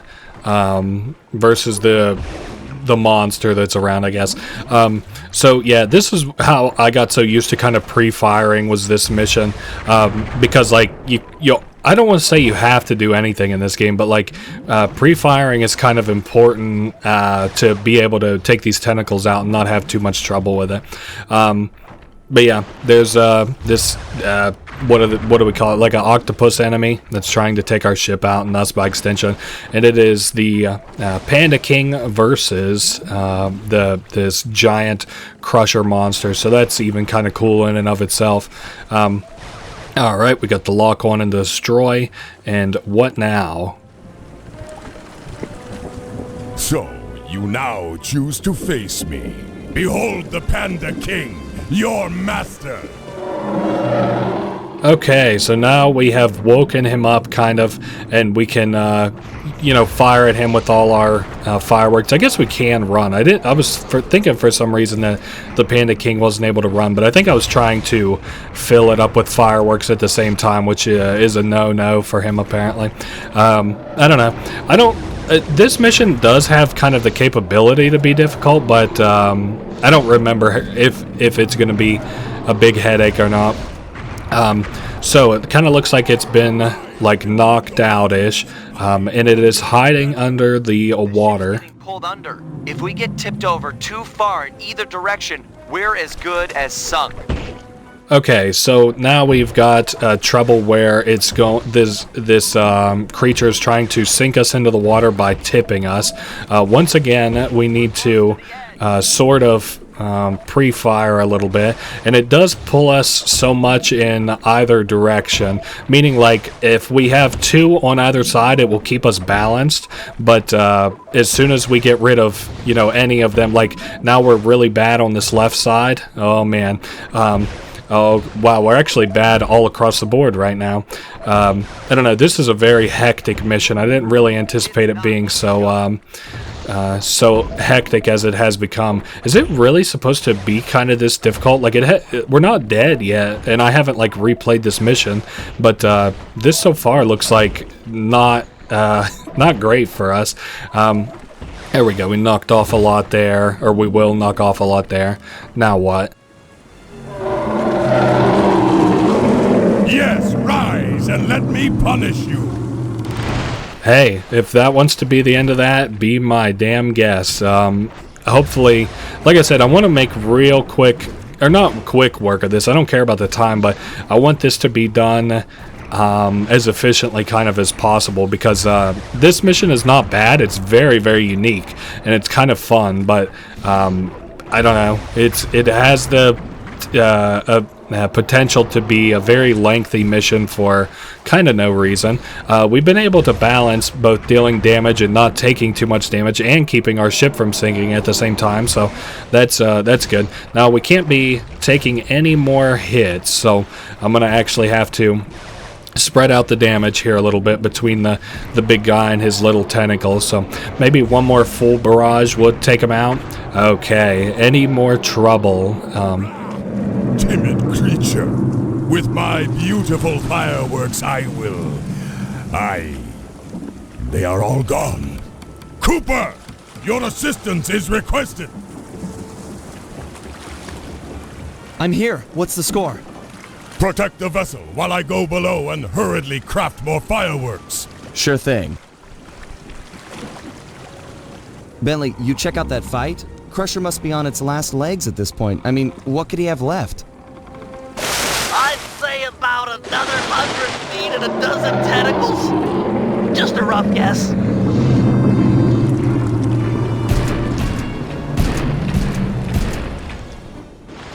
Well, we've got a big boy to handle now. The squid's eye is out of range. We have to whack tentacles to make sure that they get stuck. Oh, and it's jerking me all around here. It's kind of odd, this fight, a little bit, but hopefully he's not going to be too troublesome to deal with. I know we had weird troubles with the shadows at the end of Sly 2, so hopefully that isn't the case here. So let's go ahead and just blast him. Nice.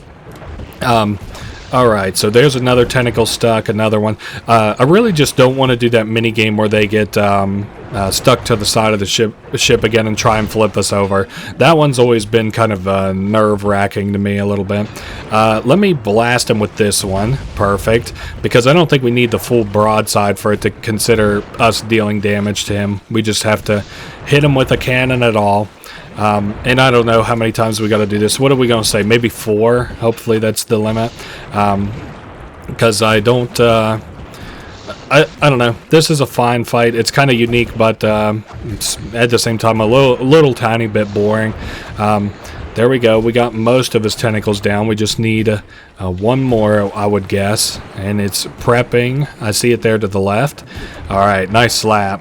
Now we're ready with the cannon blast. We'll just... Nice. It only took 3. That's very good. A grand battle that was. Worthy of the names King and Cooper. You really softened him up for me. That was a solid action-reaction, bros. You two stand tall. Say, Guru, could you get inside this creature's mind? Oh, I don't know. Hope it don't. That's a brilliant idea. But are you sure you can pull it off? Then let's do it. Just take any precautions you can. What's he trying to do? Getting us a new ally out here in the sea.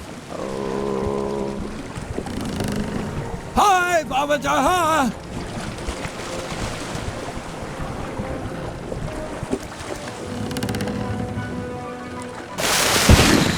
Master! Don't leave us!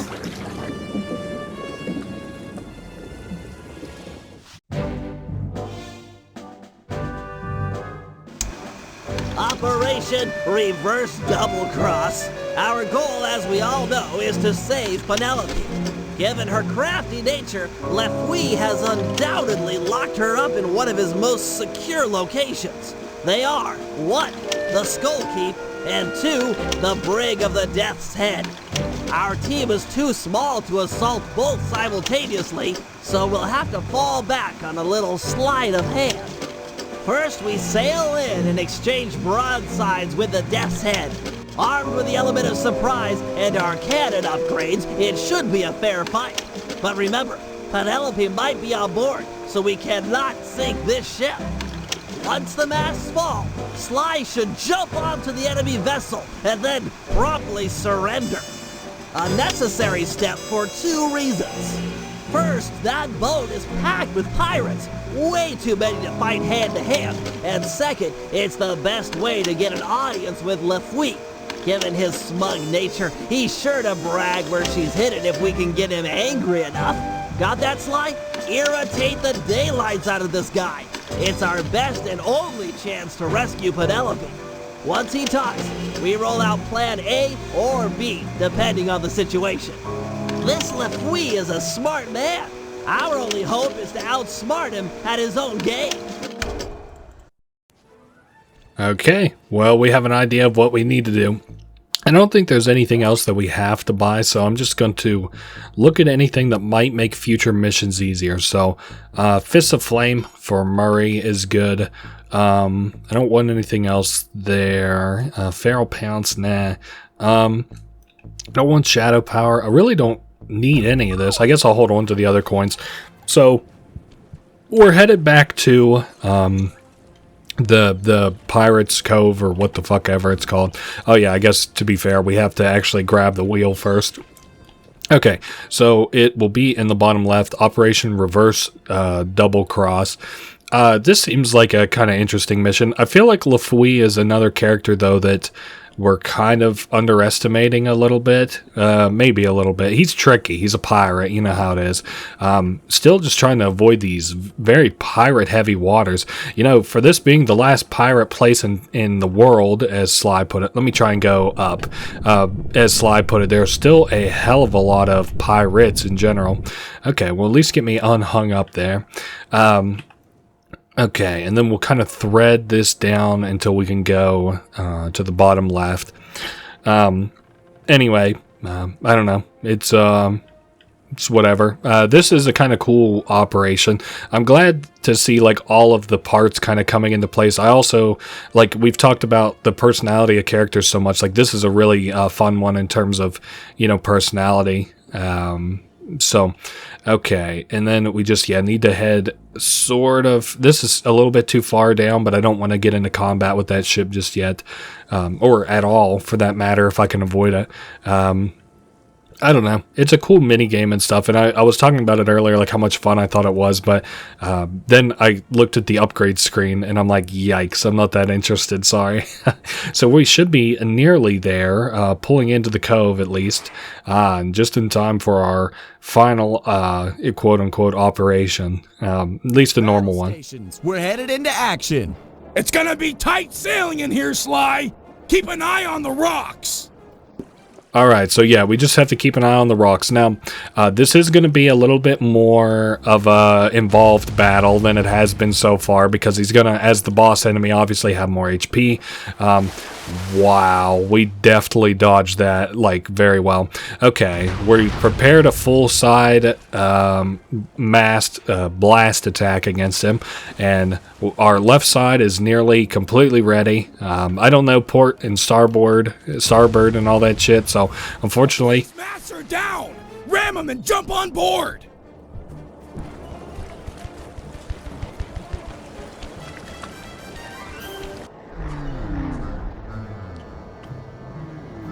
Really, Cooper? A bad choice boarding a ship packed with over 100 pirates. Sure your keen is up to the task of cracking all our skulls? I don't know about all of you, but yours, I'm sure it can manage. Restrain this man and keep your distance from the enemy vessel. This smells of lubber trickery. Take heart, boys. Been a while since we witnessed a good plank walking.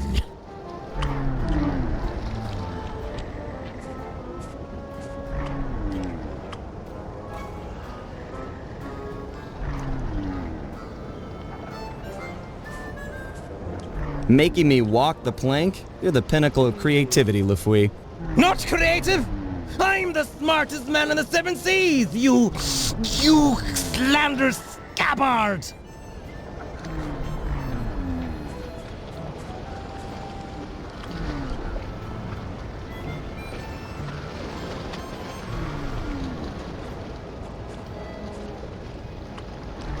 You've got a real knack for pirate talk. Put 2 nonsense words together and pow! Scary pirate name-calling. Bah! You might be quick with the put-downs, but who's got the hidden girl? Ha ha ha! Me! You'll never find her!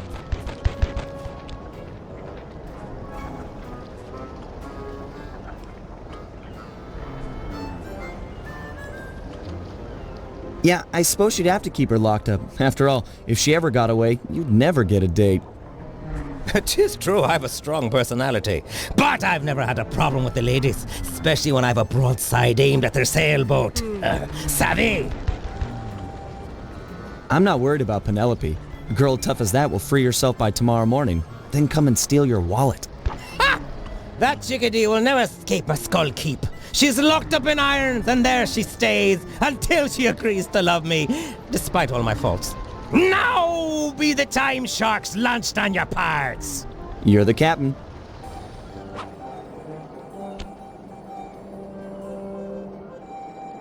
Step on it, Murray. They've got Penelope locked up in the Skull Keep. Check! Well, I didn't mean to do it all the correct way, but I mean, hey, what can you do? Anyway, we just have to make our way over to Skull Keep with that, while kind of threading the needle between all these explosions and ships and stuff. We need to make it to the dock, which is here, and then Sly will make his way up. I'll make a run for Penelope. You keep the boat safe. We're gonna need it for the escape. Safe as a baby. Now get moving. All right. So Bentley is letting us know about the back route, which will take us all the way up to where Penelope is. So kind of interesting, all of this confrontation so far. And this plan seems to be going generally well. Everything kind of worked well so far. Now, we broke LaFouille's mast, so he was stuck out there. Then we hopped on board, and we made him pissed off enough to... tell us the location of Penelope, which was kind of cool. And then, of course, we had Murray underneath of us to catch us in his little boat. And now it's time to get up here to Skull Keep and save Penelope from, her capture or whatever. And I think it's this door that we're going in. Yes, easy.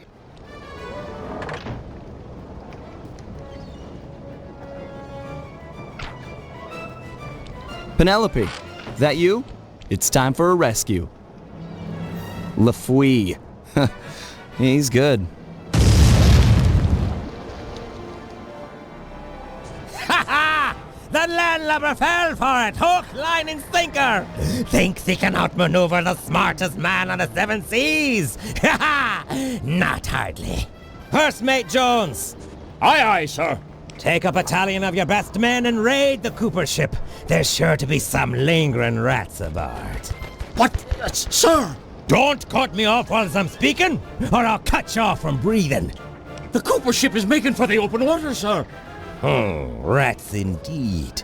Make full sail with what must we got. If they make it out to sea, we'll never catch them. Aye, aye, sir. Bentley! Sly's all blown up and LaFouille's boat is gaining on you! Keep it together and meet me at the mouth of the harbor. If I can get into deeper waters, I should be able to give this guy the slip. But Sly! Keep it together. We're not done yet. Blast! They'll make it out to sea in this wind. Jones! Aye, sir. Load the cannons and prepare to come about. If the breeze don't help, we'll fall back on iron and powder. Fire!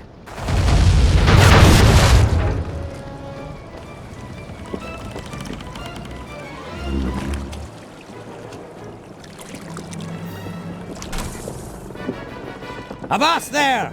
Afraid you didn't quite make it out of the harbor. Prepare to surrender your vessel. Sorry, LaFouille, but I'm sure this water is deep enough. Deep enough to be your grave.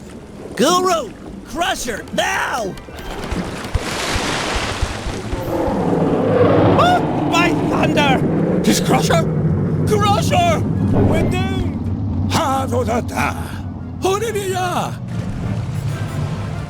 Good to see you, too. I'll focus on freeing Penelope. You take care of any pirates that might come up on deck. Use the left and right analog sticks to control your tentacles. Then hit the R1 button and L1 button to smash guys.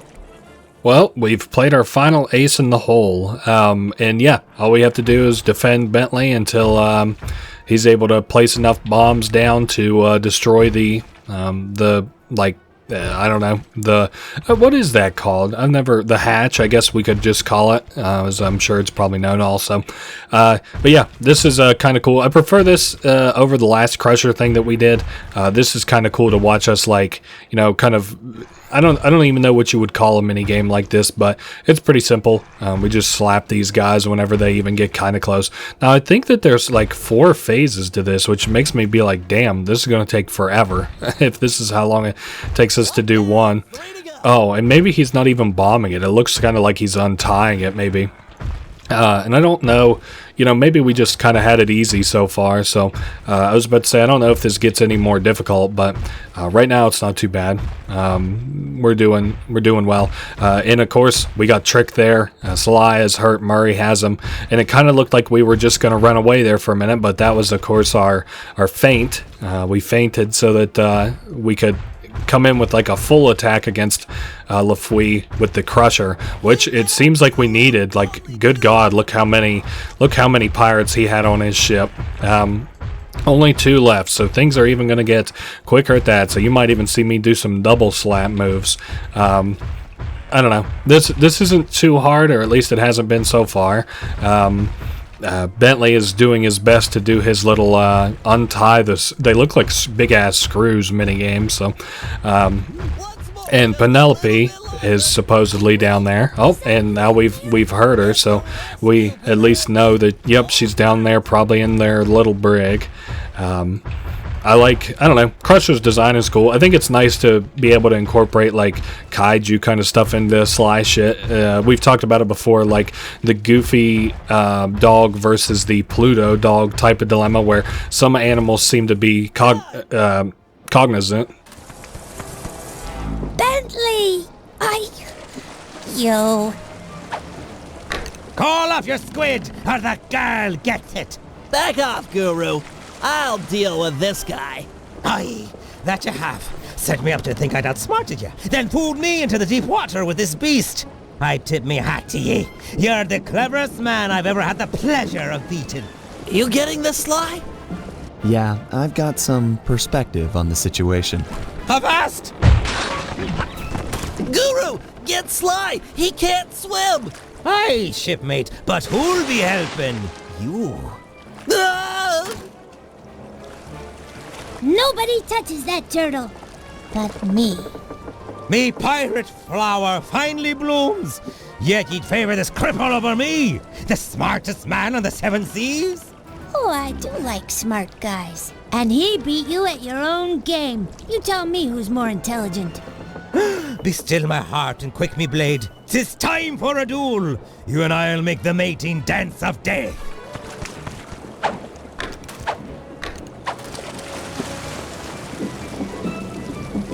Use the left analog. Okay, we have to jump and duck. Okay, we were able to jump that. So, I'm hoping that this isn't... Uh-oh. So that's how we fail. Pirate flower. 'Twas short and bloody. Alright, but here's my question. How do I attack back? Aha, square. Gotcha. And triangle. Oh, and that's some manner of attack there. And then probably circle. No, circle is how to duck. God damn it. Okay, we'll be good at this eventually. I don't doubt it. Okay, so not that move. Maybe a triangle move or something. Aha, there it is. So we just have to get him back so far. Alright, knocking him back. Probably one more go at that. So everybody has been kind of hurt and in trouble right now. We knock him down to the next mast. Get back here.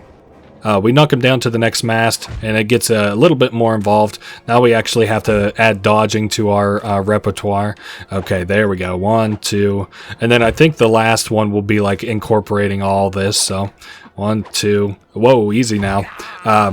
Alright, I guess for all intents and purposes, we can just stay ducked down for here, but I'm not feeling it on the 3rd mast that we'll have to probably incorporate all this happy horse shit into, but... yeah, Sly is drowning, Crusher and the Guru are helping him. I'm sure that probably like Panda King and Murray are like navigating the ship, and Bentley has been completely knocked out. Okay, we've almost got this guy completely off of the ship. Whoa, easy, almost gave it away there. One last one to go. Stand and take it. All right, this is going to be the biggest one yet. Okay. Oh, and oh shit, I figured that would be a pain in the ass. Okay, duck, jump, duck, and all right. So we're going to have to put everything together for this.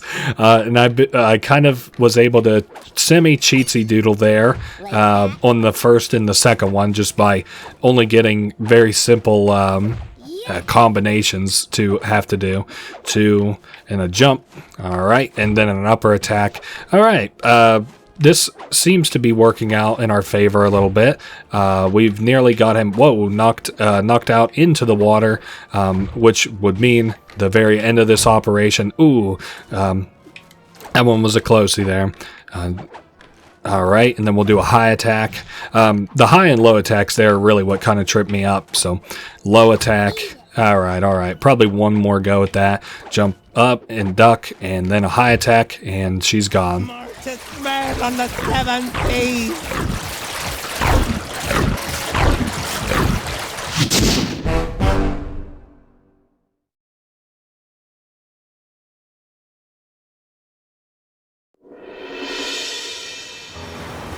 Lafouille was beat, outsmarted by our own resident genius, who'd done more than just rescue a team member. He'd won himself a girlfriend. It was nice to hear him talk. They'd have these conversations the rest of us couldn't even follow. Far as I could tell, they were made for each other. Dmitri was in love too. The new diving gear had gone to his head. We were informed that he'd be our frogman for the Cooper Vault job. Not that any of us had even asked him. For the first time in memory, Carmelita didn't show up and cart everyone to jail. Oh well, I'll send her a postcard. You know, I'd hate to have her feel left out.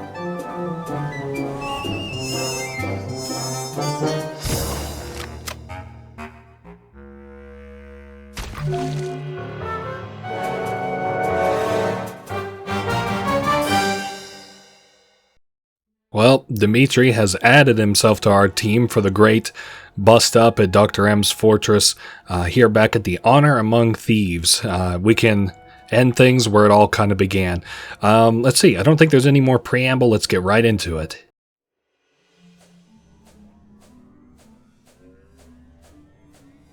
All these memories, they just bring me back to the same place. Getting crushed to death in the fist of some genetics experiment gone wrong. Not the way I thought I'd go out. Shame, really. Now that we've got this big gang, more like a pack of misfits. Either way, we'd become a team. We had some real potential there. Could have pulled off some big jobs. We were so close. The door to the Cooper Vault was opening. But that Dr. M... If there's any justice, he'll get his. I just wish I'd seen what was in there. A stockpile of my family's accomplishments. Would I have measured up? What would I contribute? Would my father have been proud of me or ashamed? Funny, but here I am at the end, and suddenly all I can think about is what a coward I've been towards Carmelita. I never took the next step. Looking at Bentley and Penelope, it's clear what life is about. If Carmelita was here, I'd tell her straight out how I feel, and quit playing around. Put our professional differences aside and see if we can make it work. But that'll never happen now. Can't take this crushing. Just let the pain stop.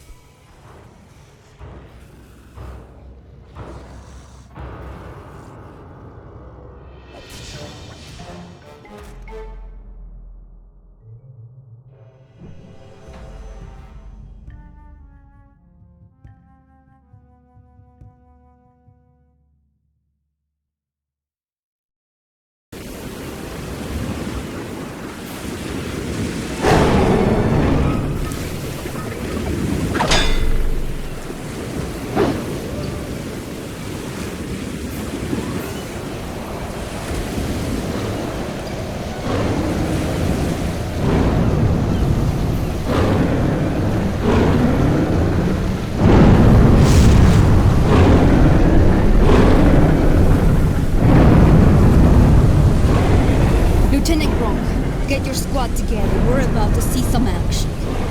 Yes, ma'am. Lock and load, you apes. We're going in.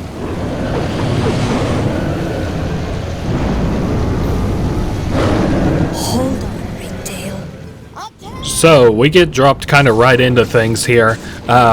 As he pushes his way towards us, we'll shoot him with the shock cannon, obviously. And our little guys all around are going to kind of help us out. I forget how long they stay about for. I do know that as he kicks them or knocks them out and stuff, they'll kind of come at us. So we'll have to be kind of vigilant of that. Yeah, I don't know. I always thought this mission was so cool, especially because, as I mentioned before, I like AI that helps us during these kinds of things. So, you know, I thought it was cool. So this little, like, fragment of the ground there is gone, and so we have to kind of navigate the environment to get to another vantage point. So here are some of Dr. M's goons. They have, I think this is just so that, like always in a boss fight when they drop enemies, it's so that we can get our HP back. I haven't really mentioned it, but we do have a melee attack, even though it really fucking sucks. But yeah, I don't know. I guess now we've lost our little guards, man. I thought it was always so cool. The guards, guys, do a damage, but it is extremely, extremely, extremely minuscule. Like, if you imagine that this guy has 10,000 health, their attacks maybe deal 1 each. So, yeah, not that ours do much more, I guess, but they do more. And the old arena collapses and has electricity all over it, and now we're in a direct confrontation with Dr. M and his big beaver-looking monster, mongoose maybe. Damn, he's almost dead. I didn't think this was going to be that easy.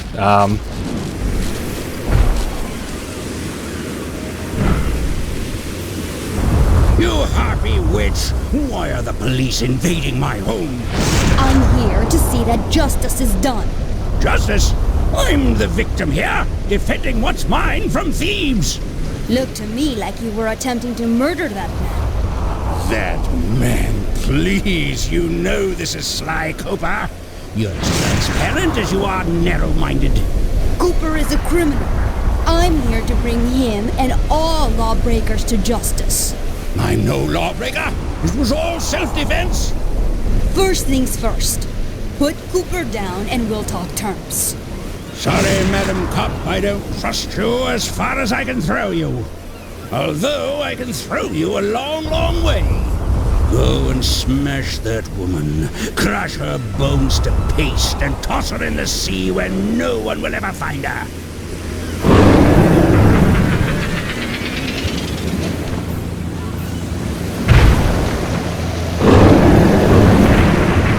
Now to find that cane.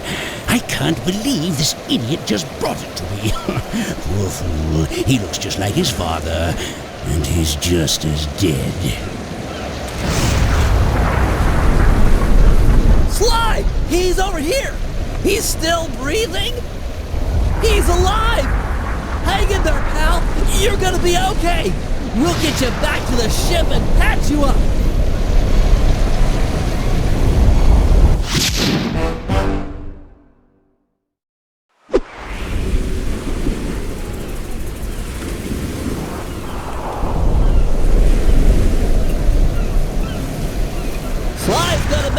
Although he's suffered a major concussion. If he were up and about, I'm sure he'd want us to retrieve his family cave. Go grab the thing. Jump in, do the swim, and take it. Legit, eh? My main man, bro. Won't be that simple. That's an electromagnetic buoy. Dr. M has set them up all around the island to snag approaching metal boats. We just lucked out that we came here in a wooden ship. She's right. Get too close and your diving gear will magnetize to it. That's an excellent idea, Guru. You're the only member of the team who doesn't carry metal equipment. If you can convince some of the local sharks into joining you in an attack, it might be enough to break the buoy. So, while Sly gets to trying to feel better, gets healed up, we are going to get his cane back for him, or try to anyway. Anyway, oh, okay, we have to do like a little jump on each shark type deal. All right, and then after we befriend one, apparently the other ones will. Oh shit! After we befriend one, take over their mind, they'll follow us. So that's all that Bentley was saying. I don't remember this mission. I remember having to do this like 10 times, but now that I'm thinking about it. What does this do? Oh, it'll drive the sharks into an attack frenzy, Bentley says. So I think we can, grab the shark. Like, there will always be a shark around for us to grab. I guess the next shark that we have to do is all the way over here. This is kind of boring for 10 of these. I thought maybe like 4 would be kind of appropriate, but whoa, easy now. Man, that did a lot of damage. Oh, okay, here's 2 more. Maybe this won't take as long as I was kind of thinking, but it doesn't matter. Just because I don't really like this mission, as I like kind of judge them all together, the Guru mission is okay. The Dimitri mission is okay. The Bentley and what's her name, Penelope mission is not very good, but the Sly and the biplane mission coming up is like the next fun one that I'm kind of looking forward to. So maybe we'll get whoa, easy. Oh, okay. Do I at least keep... Alright, I do keep it. I don't know why that happened. But anyway, I wonder if they're going to give us, like, more every time. Like, the next one's going to be 3 sharks and then 4, because that does add up to 10. Oh, that can't be good. Oh, okay, so that's just a big area shock attack. So I got to get, like, far away from that. Oh, yep, just... Okay, well, that's not working either. Maybe I just attack it. Is that the move? I don't know. I'll have to give it a shot whenever I get a... Oh, maybe... well, motherfucker.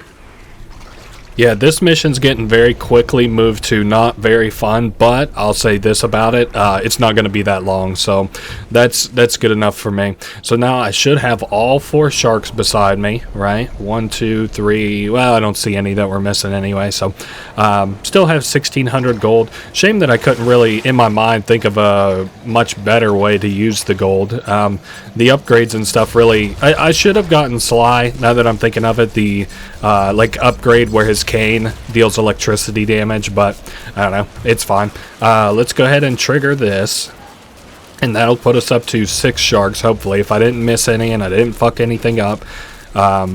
And then it'll be 1 more round of sharks. So which one of you is my little buddy shark? Over here. Nice. And then we're headed to where? I'm sure it's somewhere far away. I'm sure it's going to be a pain in the ass. I'm sure it's going to have more security. I don't know. I like this ending bit.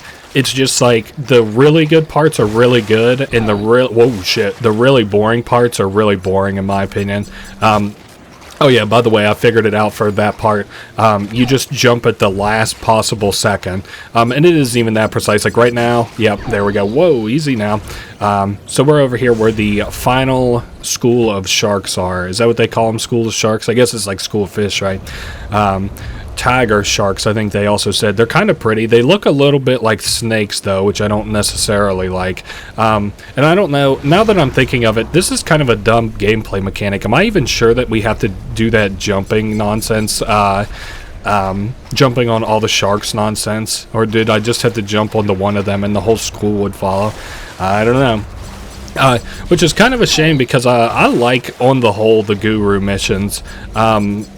Like I said, as a kid, I always liked the idea of like a character in gaming that like could like mind control other characters and stuff. Not like in media or anything. I'm not obsessed with it, but in video games, I always kind of considered it would be fun.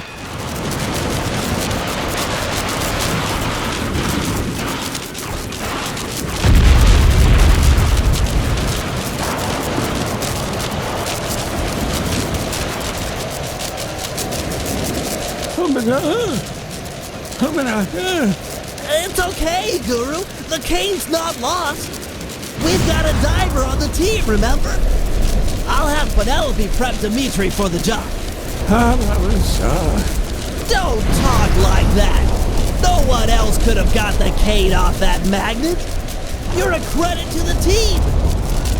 Just leave your shark friends behind. They freak me out.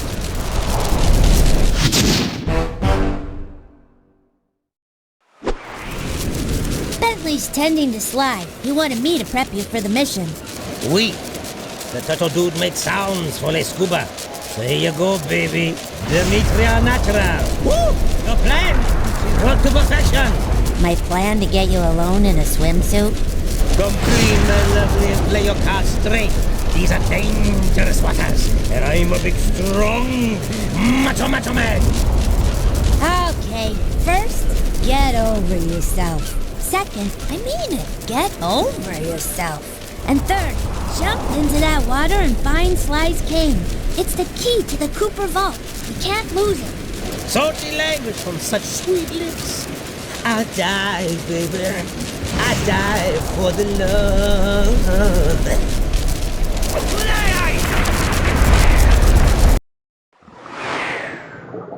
Quick! Grab the cane! I'm detecting some of Dr. M's creatures swimming towards it.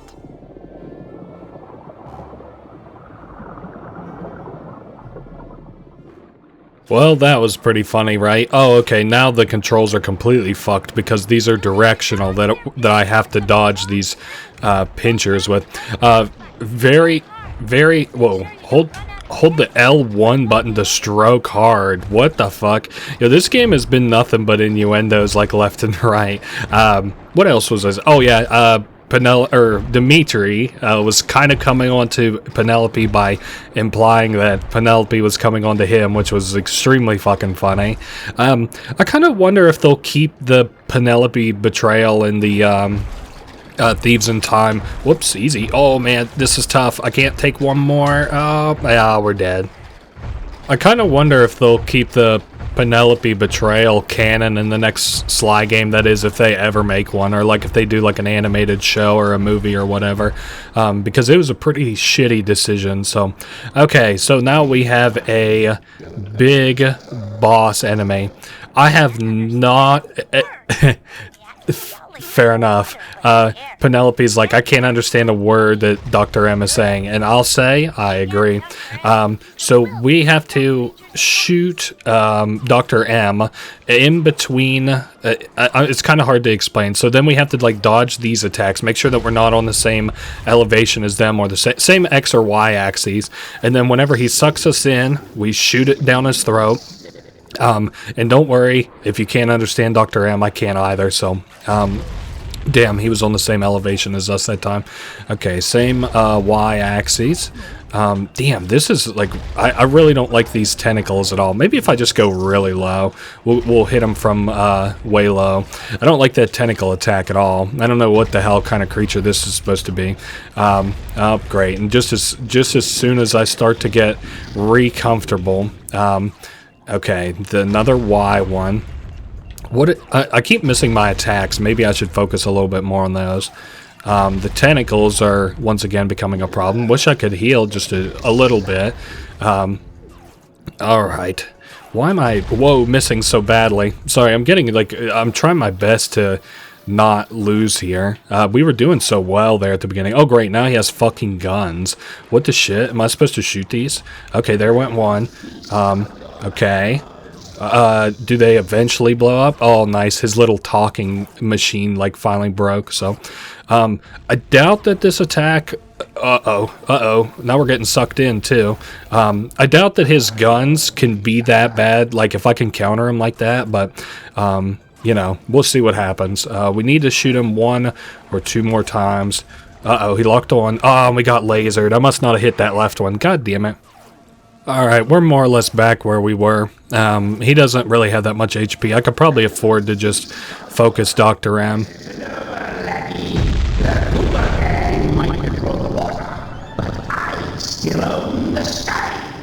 He took the cane. I'm sorry, Dimitri. You did your best. Come on back to the ship.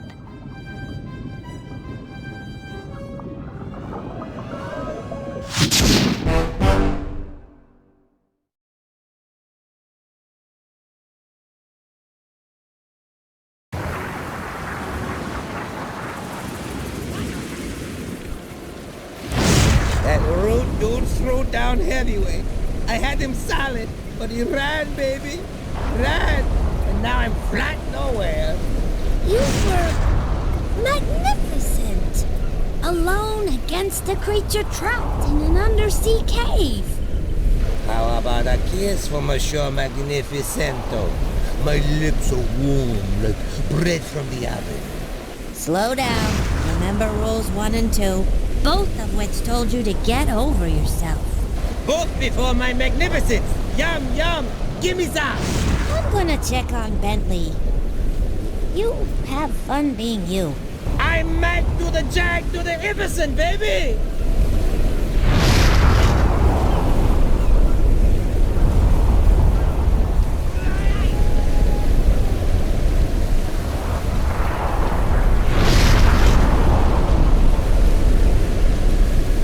Sly, you're up.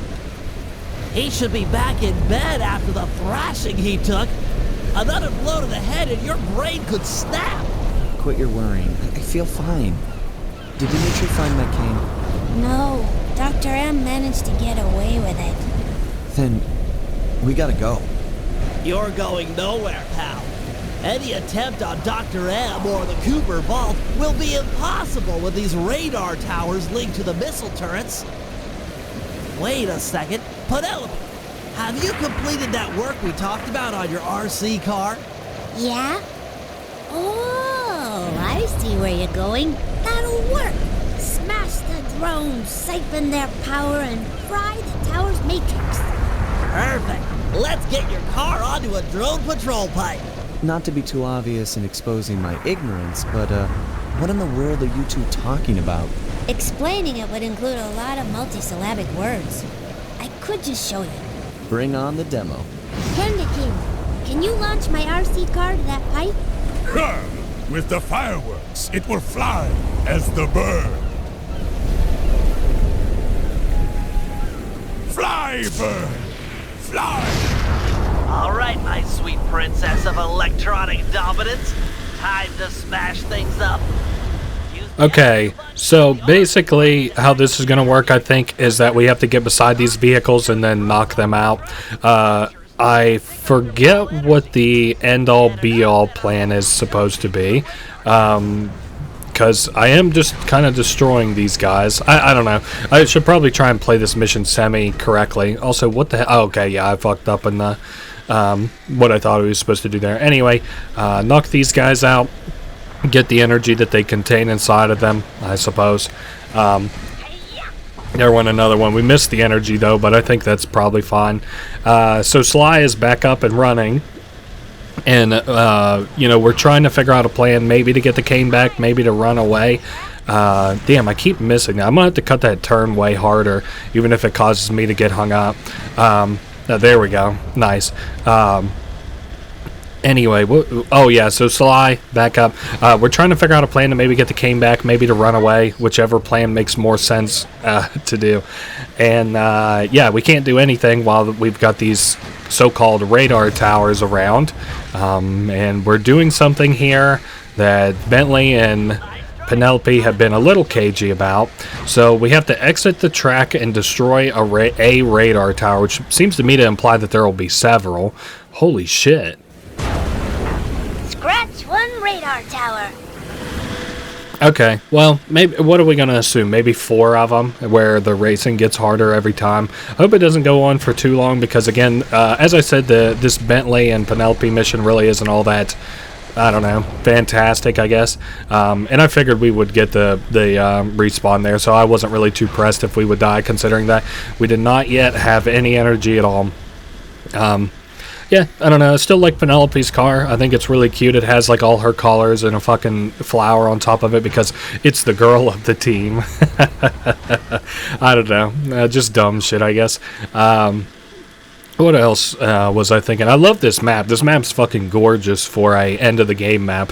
Like, you know, Bentley and Murray were talking about the fact that this was, you know, like a fortress where Dr. M could dig in solitude and he didn't have to worry about anybody else bothering him. And he was like, you know, completely right. That's exactly what this is. Turrets all around, loyal, in quotation marks, guards. Because, I mean, I don't think they ever betray him, but, you know, how loyal can you be to a guy who's willing to poison, you know, somebody just because you put a stupid password on something? let's see, what else? It's beautiful. It's always dark and stormy here. It makes you wonder, like, you know, if this is the Cooper Vault, it makes you kind of wonder stuff about, like, you know, was it dark and stormy whenever the Coopers came here? Did that help them, like, defend against this kind of shit? I don't know. That's just all the things you kind of think about. Did it used to be pretty, maybe, but just secluded? I mean, I hope this mini game doesn't go on for too long. Like I said, I don't like this one. The next one, though, is the Sly and a biplane mini game. Not the spoiler, but it's a lot more fun. I also love how many boss fights that there are in this final chapter, because so far we've had alone, if you don't count the very beginning of the game as this being the same chapter, we've had one fight with the giant like mongoose boss. Then we've had one fight with the underwater like thing that Dimitri had to fight.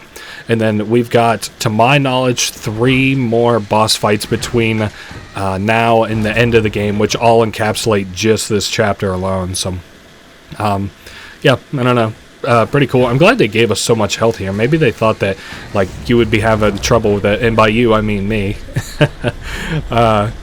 I don't know. This is just such a kind of redundant, boring mini game, and it's like they do the whole, like, not telling you what it's about first, so they're like, oh, you know, just do what we say and something cool will happen. So it's like, why does Dr. M have this fucking racetrack set up exactly? Like, not that the whole game has been completely grounded in reality, but like, here at the end, did we really need an excuse just to play an RC car mission? I don't know. We've got one more guy to destroy, and I am going to just go ahead and throw it in reverse and head to the last, I think this is the last track to blow up the last radar. Fantastic!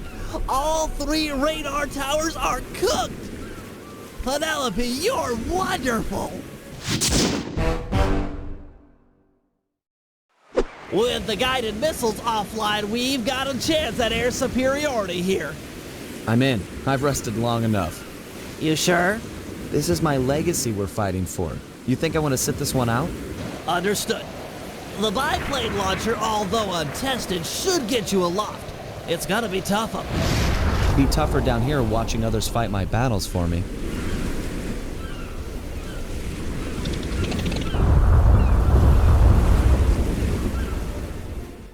Alright, so we got the biplane going. We have to destroy these sensor arrays, which are only exposed a short time after they launch a bullet at you. So you know, you kind of get the sequence down already. They shoot at us, and then in that well, we try and dodge. They shoot at us. If they miss, or I guess if they hit, we shoot the shielded part while they recharge.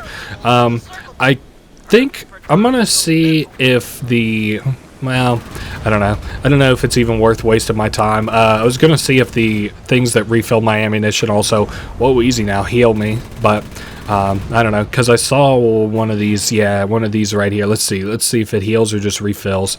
Yikes, that's not good. But, hey, what can we do? I guess the least I can do is maybe just do these as carefully as I'm able to. 11 out of 14. All right, and then I heard Bentley talking about barrel rolls, but I'm not gonna worry too much about it. Damn, and we are just whole cloth destroying fucking Dr. M's defenses if you think about it in that way. Like, you know, Dr. M has turrets set up. He has magnetic fields. It's like, where is this last? Oh, I see it all the way ahead.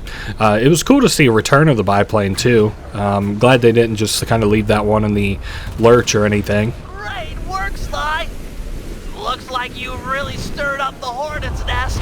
They're launching fighters. Okay, so we have quote-unquote fighters to deal with. You know what?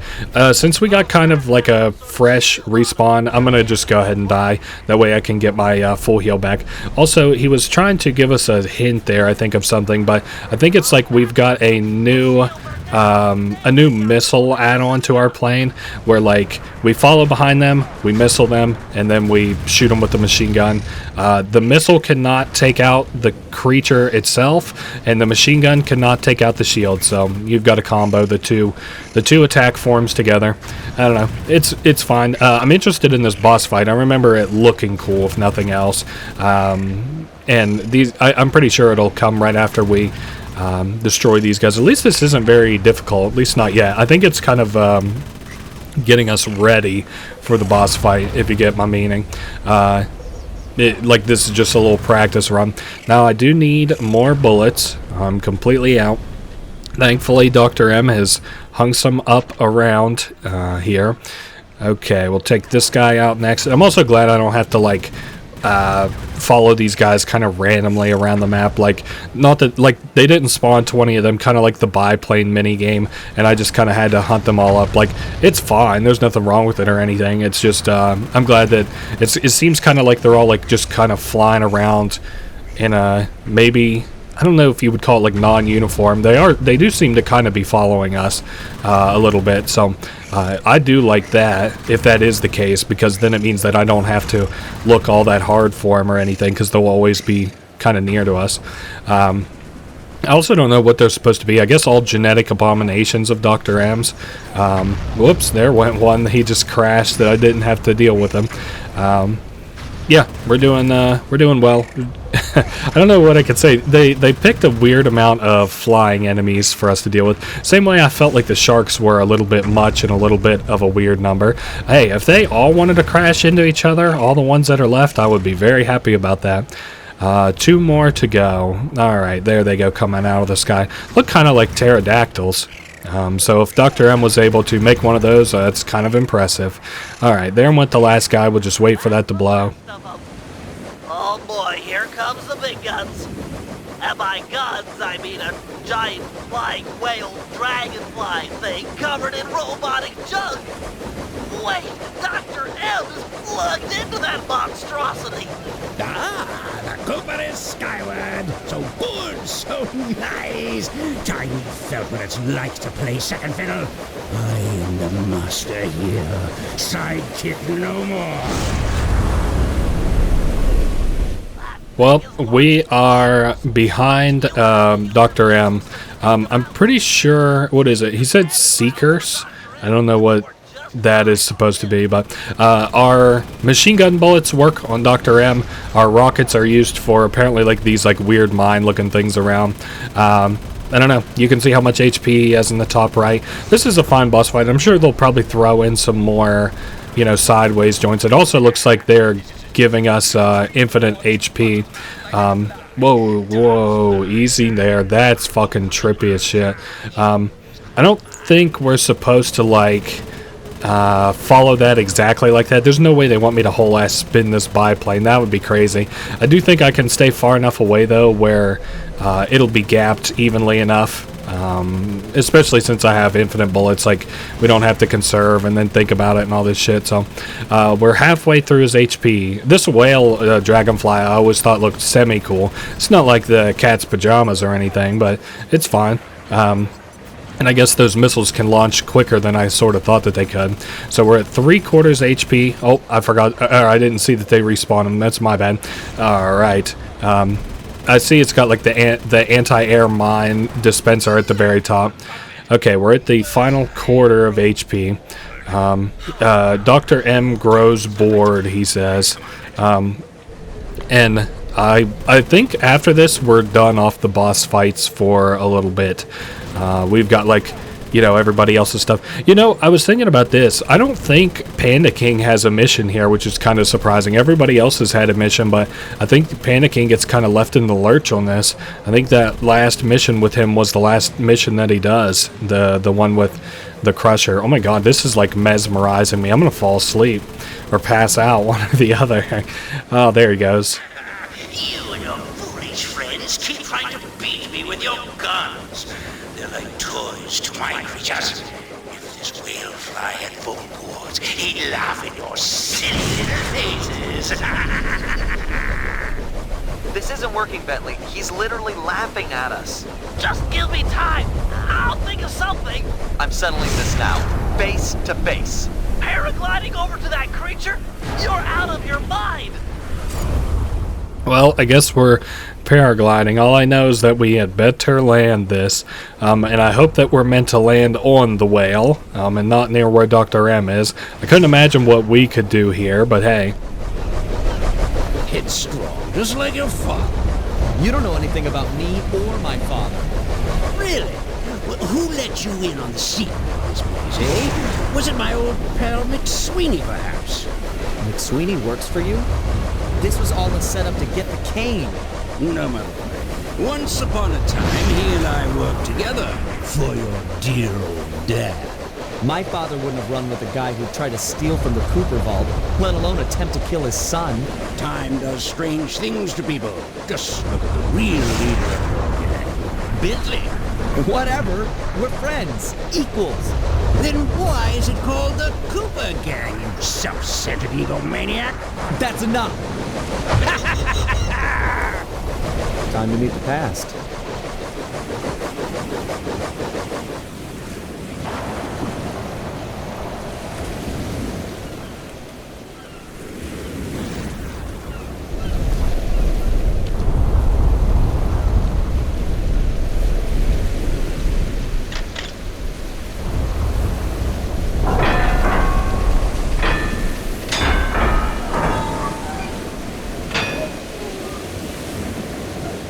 Bentley, you there?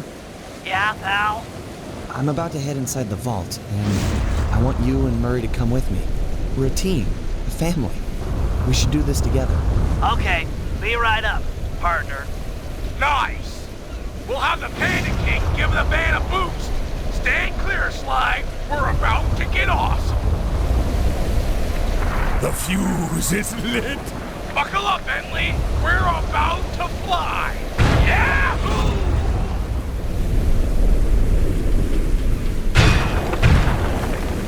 We're never doing that again.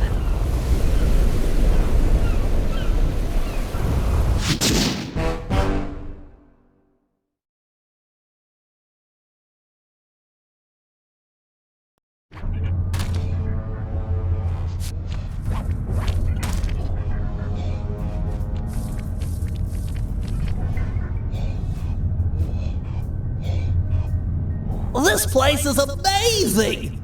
Yeah! It's gotta be like at least 100 years old! An archaeological marvel! Glad you boys are impressed, because it looks like I'll have to go on from here alone. Do it, Sly. This place was built for you. We'll hold down the fort here.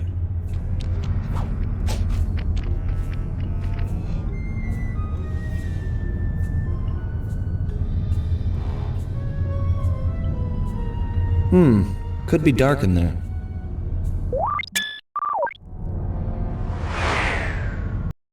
My ancestors sure knew how to decorate. Nothing but big piles of gold. Okay, so every time that we approach one of these, I'm just going to use this as an example. We press E on it, and it gives us the ability for the area we're going through. This place was started by Slyton Common II. He built his fortune in the employ of the great pharaohs. That must have been around 1300 BC. Okay, so I'm not going to adjust the audio for all of those or anything, but I did want to kind of point out a couple things. One, let's see, does this, yeah, that goes underwater. Oh, and then we just swing from the hook. Firstly, there's a whole lot of fucking gold around here. Even as flooded as this place is, there are still piles of gold. But it's kind of interesting to think about. Firstly, the Cooper Vault, that as we go through it, is in order. So as we go up to, this one here, or is it not? It must not be, because the also, how did the Egyptian guy start it? Because there's a fucking Neanderthal here. Hold up, I might be telling you guys all wrong, but I used to think for the longest time, apparently, mistakenly, that the Cooper Vault was entirely in order. So you experience it in succession to the, like, how long, so, like, you know, the order that they came in, the timeline order, but I guess I must have not only misthought that as a kid, misremembered it now as an adult. That's kind of crazy. Damn, I was trying my best not to get hit there. We can explore throughout the ages, all of these guys. I used to think it was cool. I was like, wow, like, you know, to look at all this shit, you can, like, break it, and it's like, wow, the coins are all that old. Also, the coins have an M on them. It kind of looks like maybe for Dr. M, maybe. So this is an older, some kind of, like, Arabian Cooper. I don't know. I kind of... I really fucked up by saying that all those were in order or whatever. It's not that big a deal, but... that's kind of like an impression that I had for a very long time, and it's crazy to think that I was wrong about it. So we climb up this rock. I like all the kind of thieving challenges that are all around. That's kind of unique. Also, these ones don't dispense like an attack at us whenever we... whoa, easy. Oh, no, we fucked up big time. Okay, but recovered kind of a little bit. No.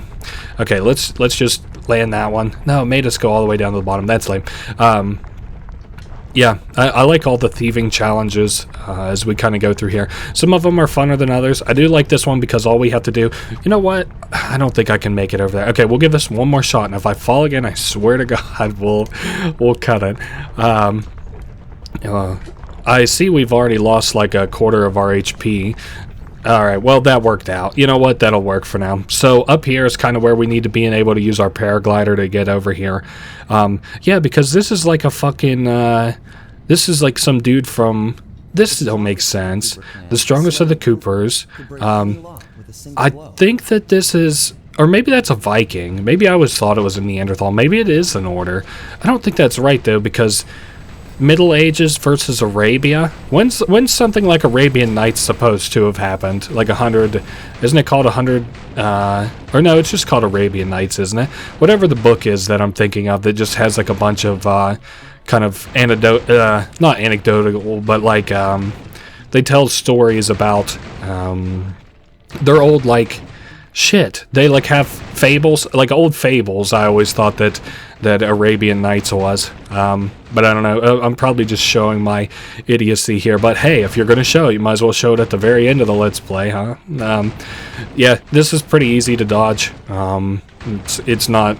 The Cooper Vault on the whole actually isn't that difficult. I wouldn't say. I don't know. I don't really know what else we can really say at this juncture. The Let's Play is kind of slowed down. We've made it into the Cooper Vault. This is kind of blowing me away. Probably, you know, blows people away to come in here and see, like, what the Coopers have kind of gathered over the years. You know, all kinds of gold and paintings and, I don't know, rugs and stuff. Anything that's ever had value ever, pretty much. Okay, so we can activate the next area with this. We get like kind of a warning before these little sites go back into their hidey holes with the little blue flashes that we can see. Yeah, that's kind of neat. Oh, shit, and I missed that one. Sorry, I was getting so kind of into my head there. Man, I really don't like that these restart us at the beginning of the challenge. Not that they really have an option otherwise. Like, there's nothing else that they could really do, but that's now, like, the second time that's... or I guess technically the third time that's happened, and it's now kind of on my nerves a little bit. Yeah, see, it's just a little bit further than your basic double jump, like, without too much. Or maybe your basic single jump can handle. Oh, well, at least we're not in... position to die anymore with the HP that we got there. We're very nearly done with the game. I would say if you consider this a mission going through the vault, we've got 2 more missions to go, and that's it. Just final cutscenes after that and talking about the Sly series, because I'm probably not going to pick this up again for a little bit. Oh, hey, like a pirate ship lady. Ooh, one-eyed Cooper. Oh, and we've got to duck into these... little like pirate joints, I don't know, boats in between the lasers that kind of go by, because these ones are deadly, even though they're yellow and they kind of look like Sly 1 joints there. Definitely not. They're definitely deadly. Alright, so that has been her area done and over with, I think. On to the next one. I don't remember how many Coopers we see here, and I'm completely thrown for a loop now that it's not in the order that I thought it was in. He had a bounty of $5,000, this Cooper. I think some of these Coopers actually appear in the actual like Thieves in Time game. I could be mistaken in thinking that, but I think like some characters like the Ryoichi Cooper and stuff we get to meet in Thieves in Time. I don't know. I'm not really like a Sly head. It's kind of okay, I want to choose my words very carefully here. It's kind of sad how starved for like content that Sly fans are.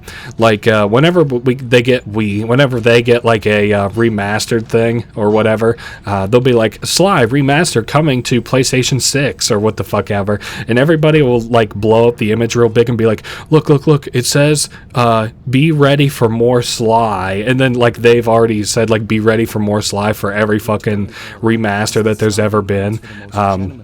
Yeah, and then like people who are like now zooming in on old promotional stuff that's like, no, they said that the next Sly game was coming out in 2027, guys. I don't know. I feel for them. I really do, but it's not gonna happen until it happens, fellas. I'm sorry, and myself included. This is for me if I ever get distraught about the situation. These are on a time limit, I guess, these little spinny doodles. And we gotta jump on them in time too before they spin all the way back around. I think this is kind of like a jumping joint. Whoa, easy. And then we just jump again. It has the possibility to be, yeah, like that, problematic, I guess. Let's flip this back around. I couldn't even begin to imagine what you would actually need a machine like this for. Oh, also, we're dead. How far back does this send me back? I'll let you guys see out of curiosity. Okay, I'll be back in a sec. Alright, we're back, and I pretty much just need to treat this like the Ms. Ruby boss fight, where I just take a second here to let the commentary falter and get in kind of the groove of things. There we are. Now we're all the way up at the top.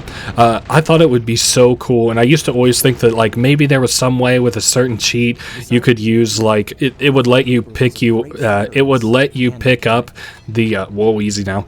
It would let you pick up the oh man, that's no good. It would let you pick up like the Cooper canes and you could like use them. I always thought that would be like, oh my god, so damn cool. But man, can we not die up here? How does this open? So the forward one and then the backwards one.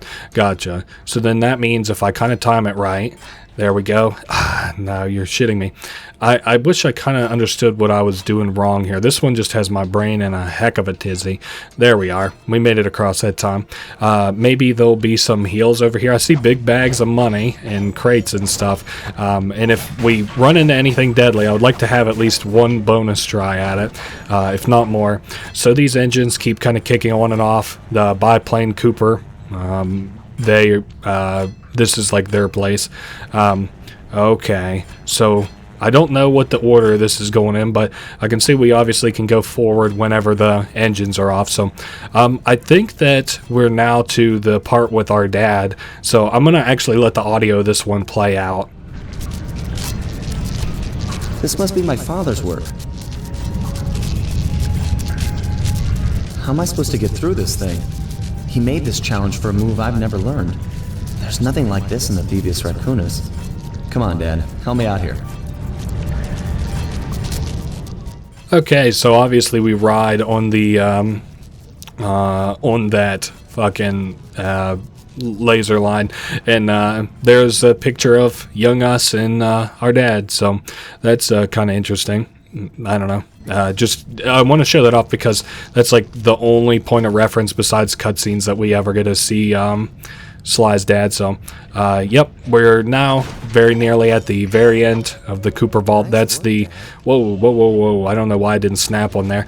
These are just kind of like rails that we grind on. Kind of a shame. I don't think that we do this in any future Sly missions, like in Thieves in Time. So Inner Sanctum. Wish Bentley and Murray were here for this.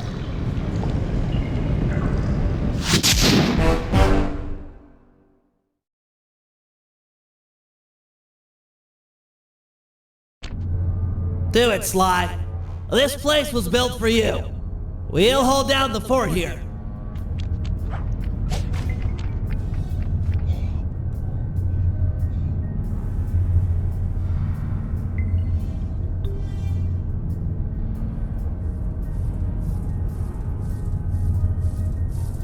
This is going to be the payday of all time. Think of all the loot piled up back there. Do you ever feel like you're playing second fiddle to Sly? Like he treats us as sidekicks? No way! Sly's cool! We're all in this together! Sure, we're all here, but are we equal?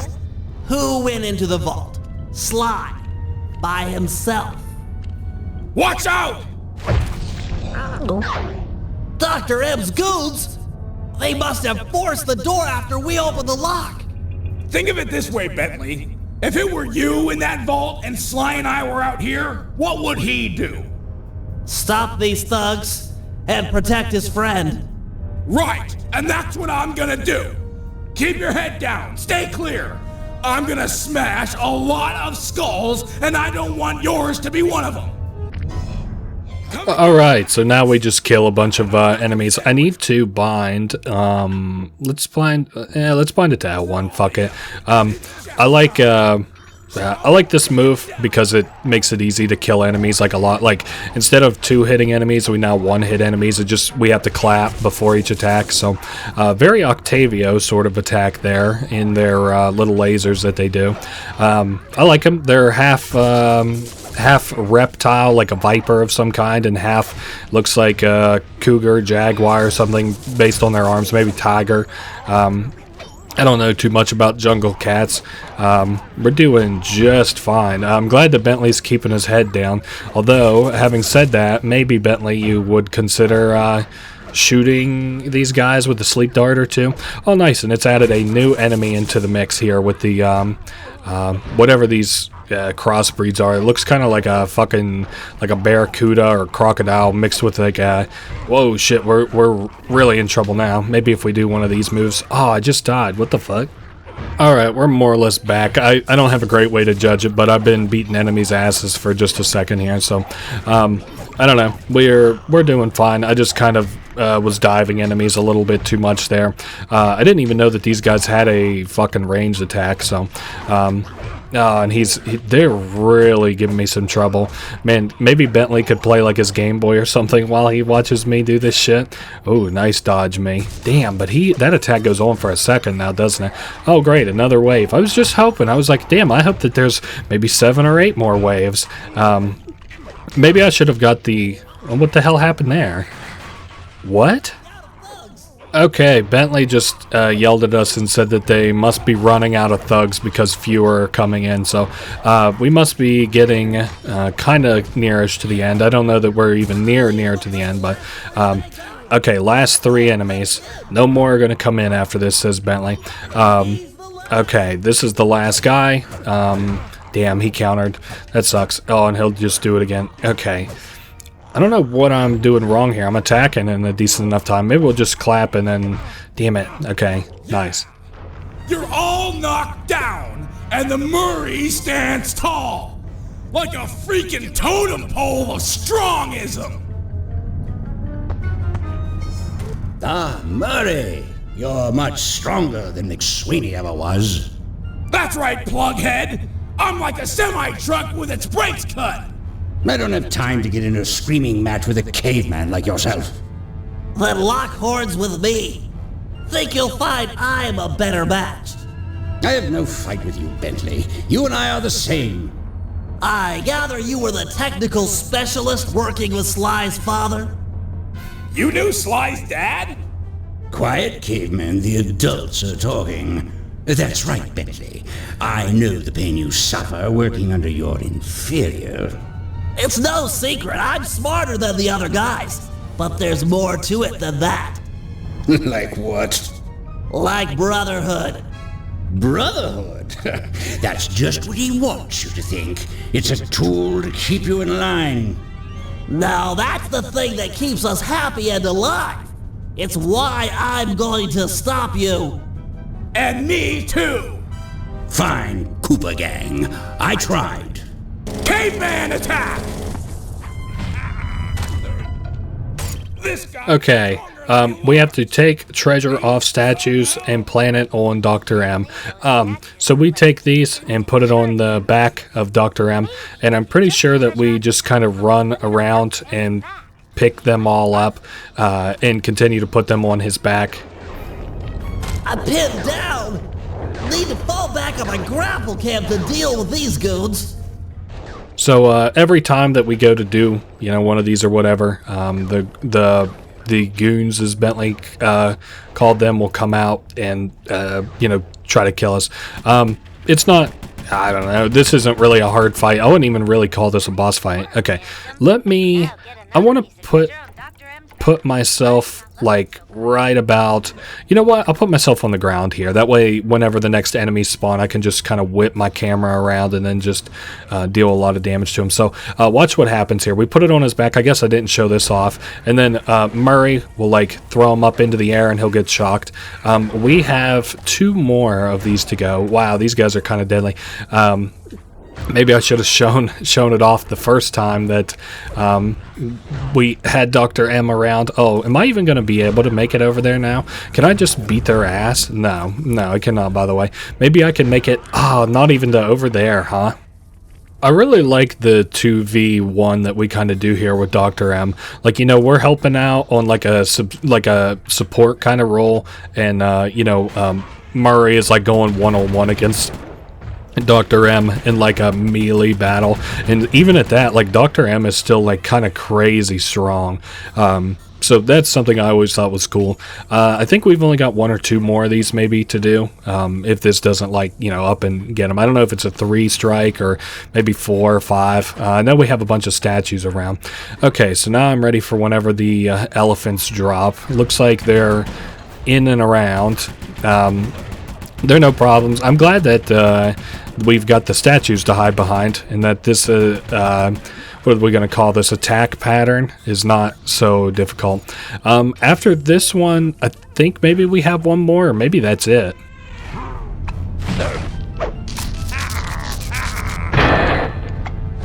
Oh, well played, Bentley.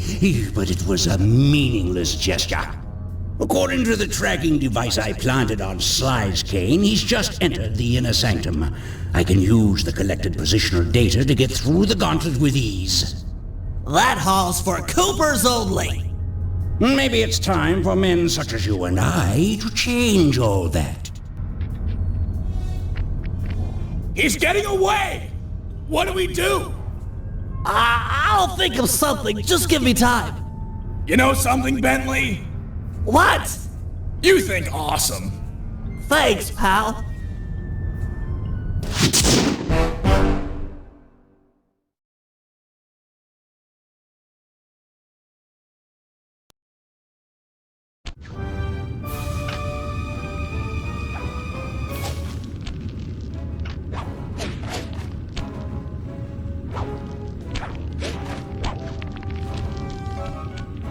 This is just overwhelming. Amazing. How'd Thaddeus make a flying machine in the 1800s? Bet this thing still works. Oh, I'm sure it's operational. Dr. M, glad you could see all this. I know you've been looking forward to it. Looking forward to all this, and your death. Come on, aren't we supposed to banter a little? I only talk with my equals, and Bentley said no. Damn, what a fucking hard line. And Bentley said no. So we have to hook onto him to drop him down to our level. And then I really forget what we're doing here. I know he destroys a lot of this shit. Like, we have to hide under here until he destroys it. And then he comes over and we have to melee fight with him. Hopefully we can outpace him a little bit better than we did the General Sal's the first time we fought him, but to be completely fair, we didn't yet know his attack. So damn, he's all the way down to 1/3 of health already, or a third, 2/3 of health. Maybe we'll call it a quarter or something. I think he has 3 attack phases. So why am I not snagging onto him quite right? It keeps locking me onto the lasers. Maybe I keep thinking I'm just like right on top of him. Okay, what if we do a little move, something like this, and then how do I even change which direction it needs to go? I have to be doing this wrong, right? Why is he not swinging on that? Maybe I have to like bring him back over here, kind of. I don't know how I did this so correctly the first time. I've never ever once had trouble with this ever. All right. And he keeps moving back. Maybe like the idea is to dodge his attacks. I don't know. It worked there for some reason. I do think we can sneak in a couple attacks there, but I don't know that they actually do anything. So there is the helicopter, and Dr. M's going to destroy it. Alright, so these attacks get a little bit harder every time, or his phases get a little bit harder. I remember that first one not even being worth anything, like it wasn't hard at all, but I think here, you know, it starts getting a little bit more difficult. I also don't really see a way for us to kind of get heals back. Also, what the fuck am I doing where this electricity is just not running out? I'll tell you one thing I don't want to do is get hit by it, so, damn, and it even leaves behind like a little electric trail behind it. What am I doing wrong? Can these things despawn? That surely isn't supposed to be how that works, right? They just go on for forever. It's like fucking General Sal's attack. Or do I... Oh, I can get him to fall off the edge. Okay. Okay, speaking of, it's like General Sal's attack, meaning there's a way to counter it. Also, I'm kind of going a little bit too side to side there with him. Alright, now, right about here, nice stuff. So we're on to just about phase 3. Now, granted, we don't really have all that much HP left, and we also don't really know what his next attack will kind of look like, so maybe I'm too high. No, that doesn't seem to be the problem. And I don't think it's a time thing either. I think he's just being a fucking pain in my ass for no reason. Maybe like a moving one of those things is not the best call.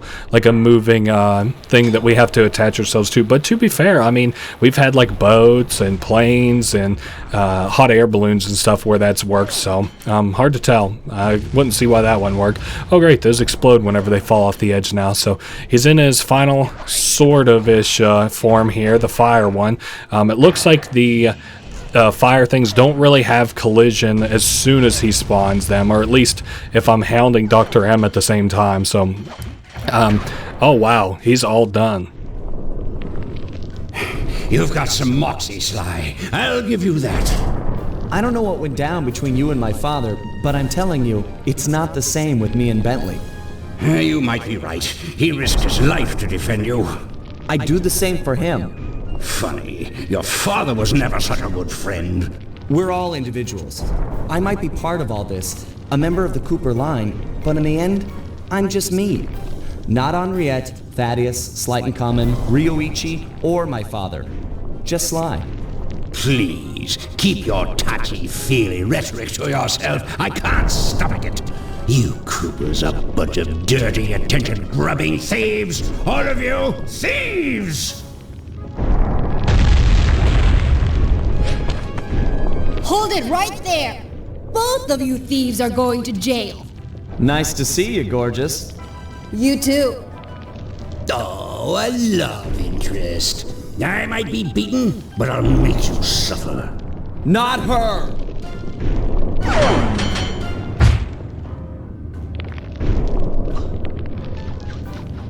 No one hurt my criminal. Alright, so this actually isn't really hard. We just have to nail him a couple of times. It won't take but just a second.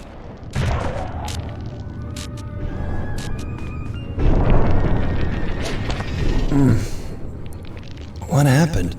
Sly? Where are we? What is this place? Sly, can you remember anything? No. Who are you? You look familiar. I'm Inspector Carmelita Montoya Fox. And who am I? You're my partner, Constable Cooper. Well, partner, we'd better get out of here. The ceiling's gonna go. Haven't got much time. Let's go.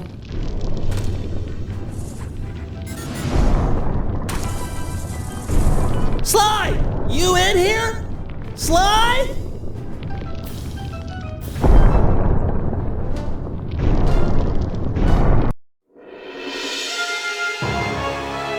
We watched as Dr. M and just stood there, unwilling to leave as the walls caved in on the vault.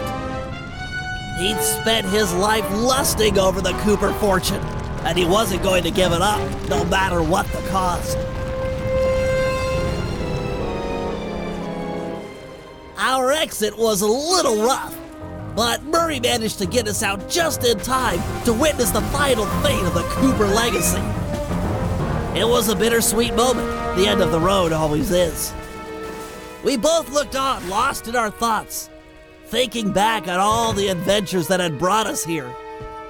The people we'd met and places we'd seen. We'd worked for a long time to get Sly into that great vault, and now its secrets were hidden again, this time for good. I could only hope that he'd found what he was looking for in there. We searched every inch of the island for Sly, retrieving the gang one by one, only to make the surprising discovery that he didn't want to be found. As always, he'd left a calling card, only this time, it was worth millions. The months rolled by, and when Sly still hadn't shown up, Murray headed back east to complete his training with the Guru. Without Sly as our leader, for the first time we each had to step out on our own. A difficult thing. We'd been together ever since we met at the orphanage. To this day, Murray and I are still close. Recently, he's been trying to break into the pro racing circuit, stock van class. Things are looking good. He's got a unique talent for living through crashes other people would have found fatal. Just always bounces clear. And of course, there's Penelope, my new partner in crime. Let me tell ya, I'm in love. She and I have set out on a journey that I never would have dreamed up while running with Sly and Murray, although I hope our paths will cross again soon.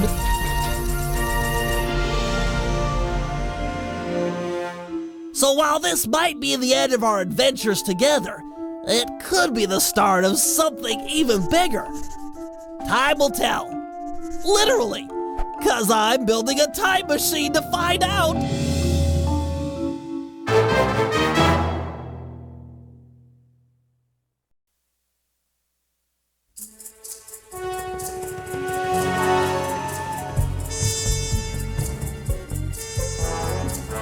Dimitri went on to become a celebrity skin diver.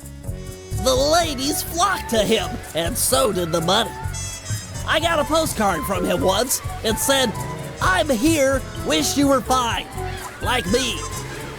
He's his own man.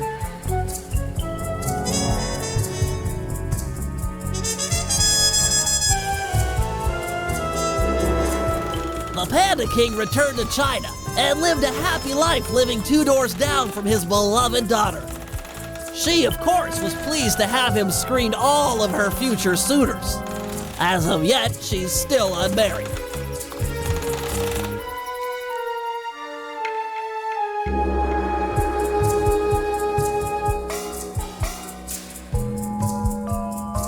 The Guru returned to the Outback and took on some new Dreamtime students.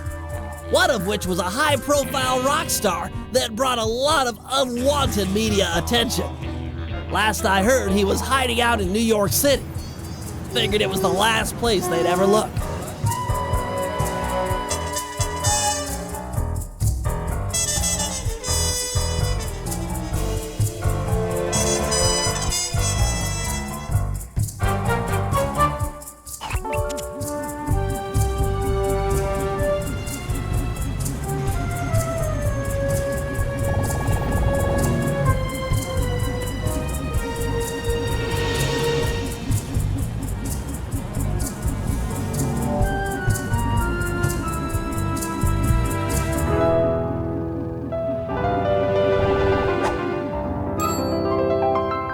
Sneaky devil.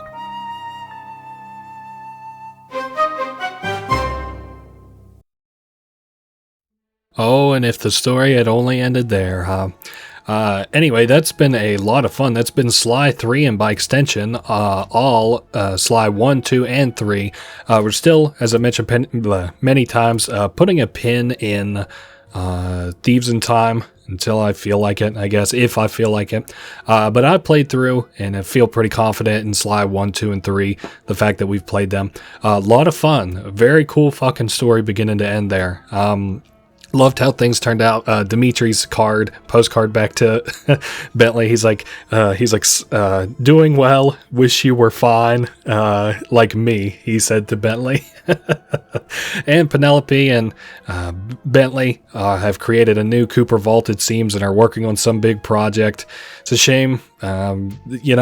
It's a shame that the story couldn't have been a little bit better as we go forward, but this story, Sly 3, was awesome. I like how it ends there with Sly kind of getting what he wants, putting the thieving behind him so that he can settle down with Carmelita, and Penelope and Bentley riding in the Thievius Raccoonus of all things. Hey, he deserves it after all, their family. So anyway, that has been Sly 3, Honor Among Thieves. I hope you guys all enjoyed. I hope you had a good time watching like I had a good time playing it. It's nice to finally get this series behind me because I've been looking forward to playing it all since I started doing these Let's Plays, playthroughs, or whatever. So anyway, I will see you all next week. Later!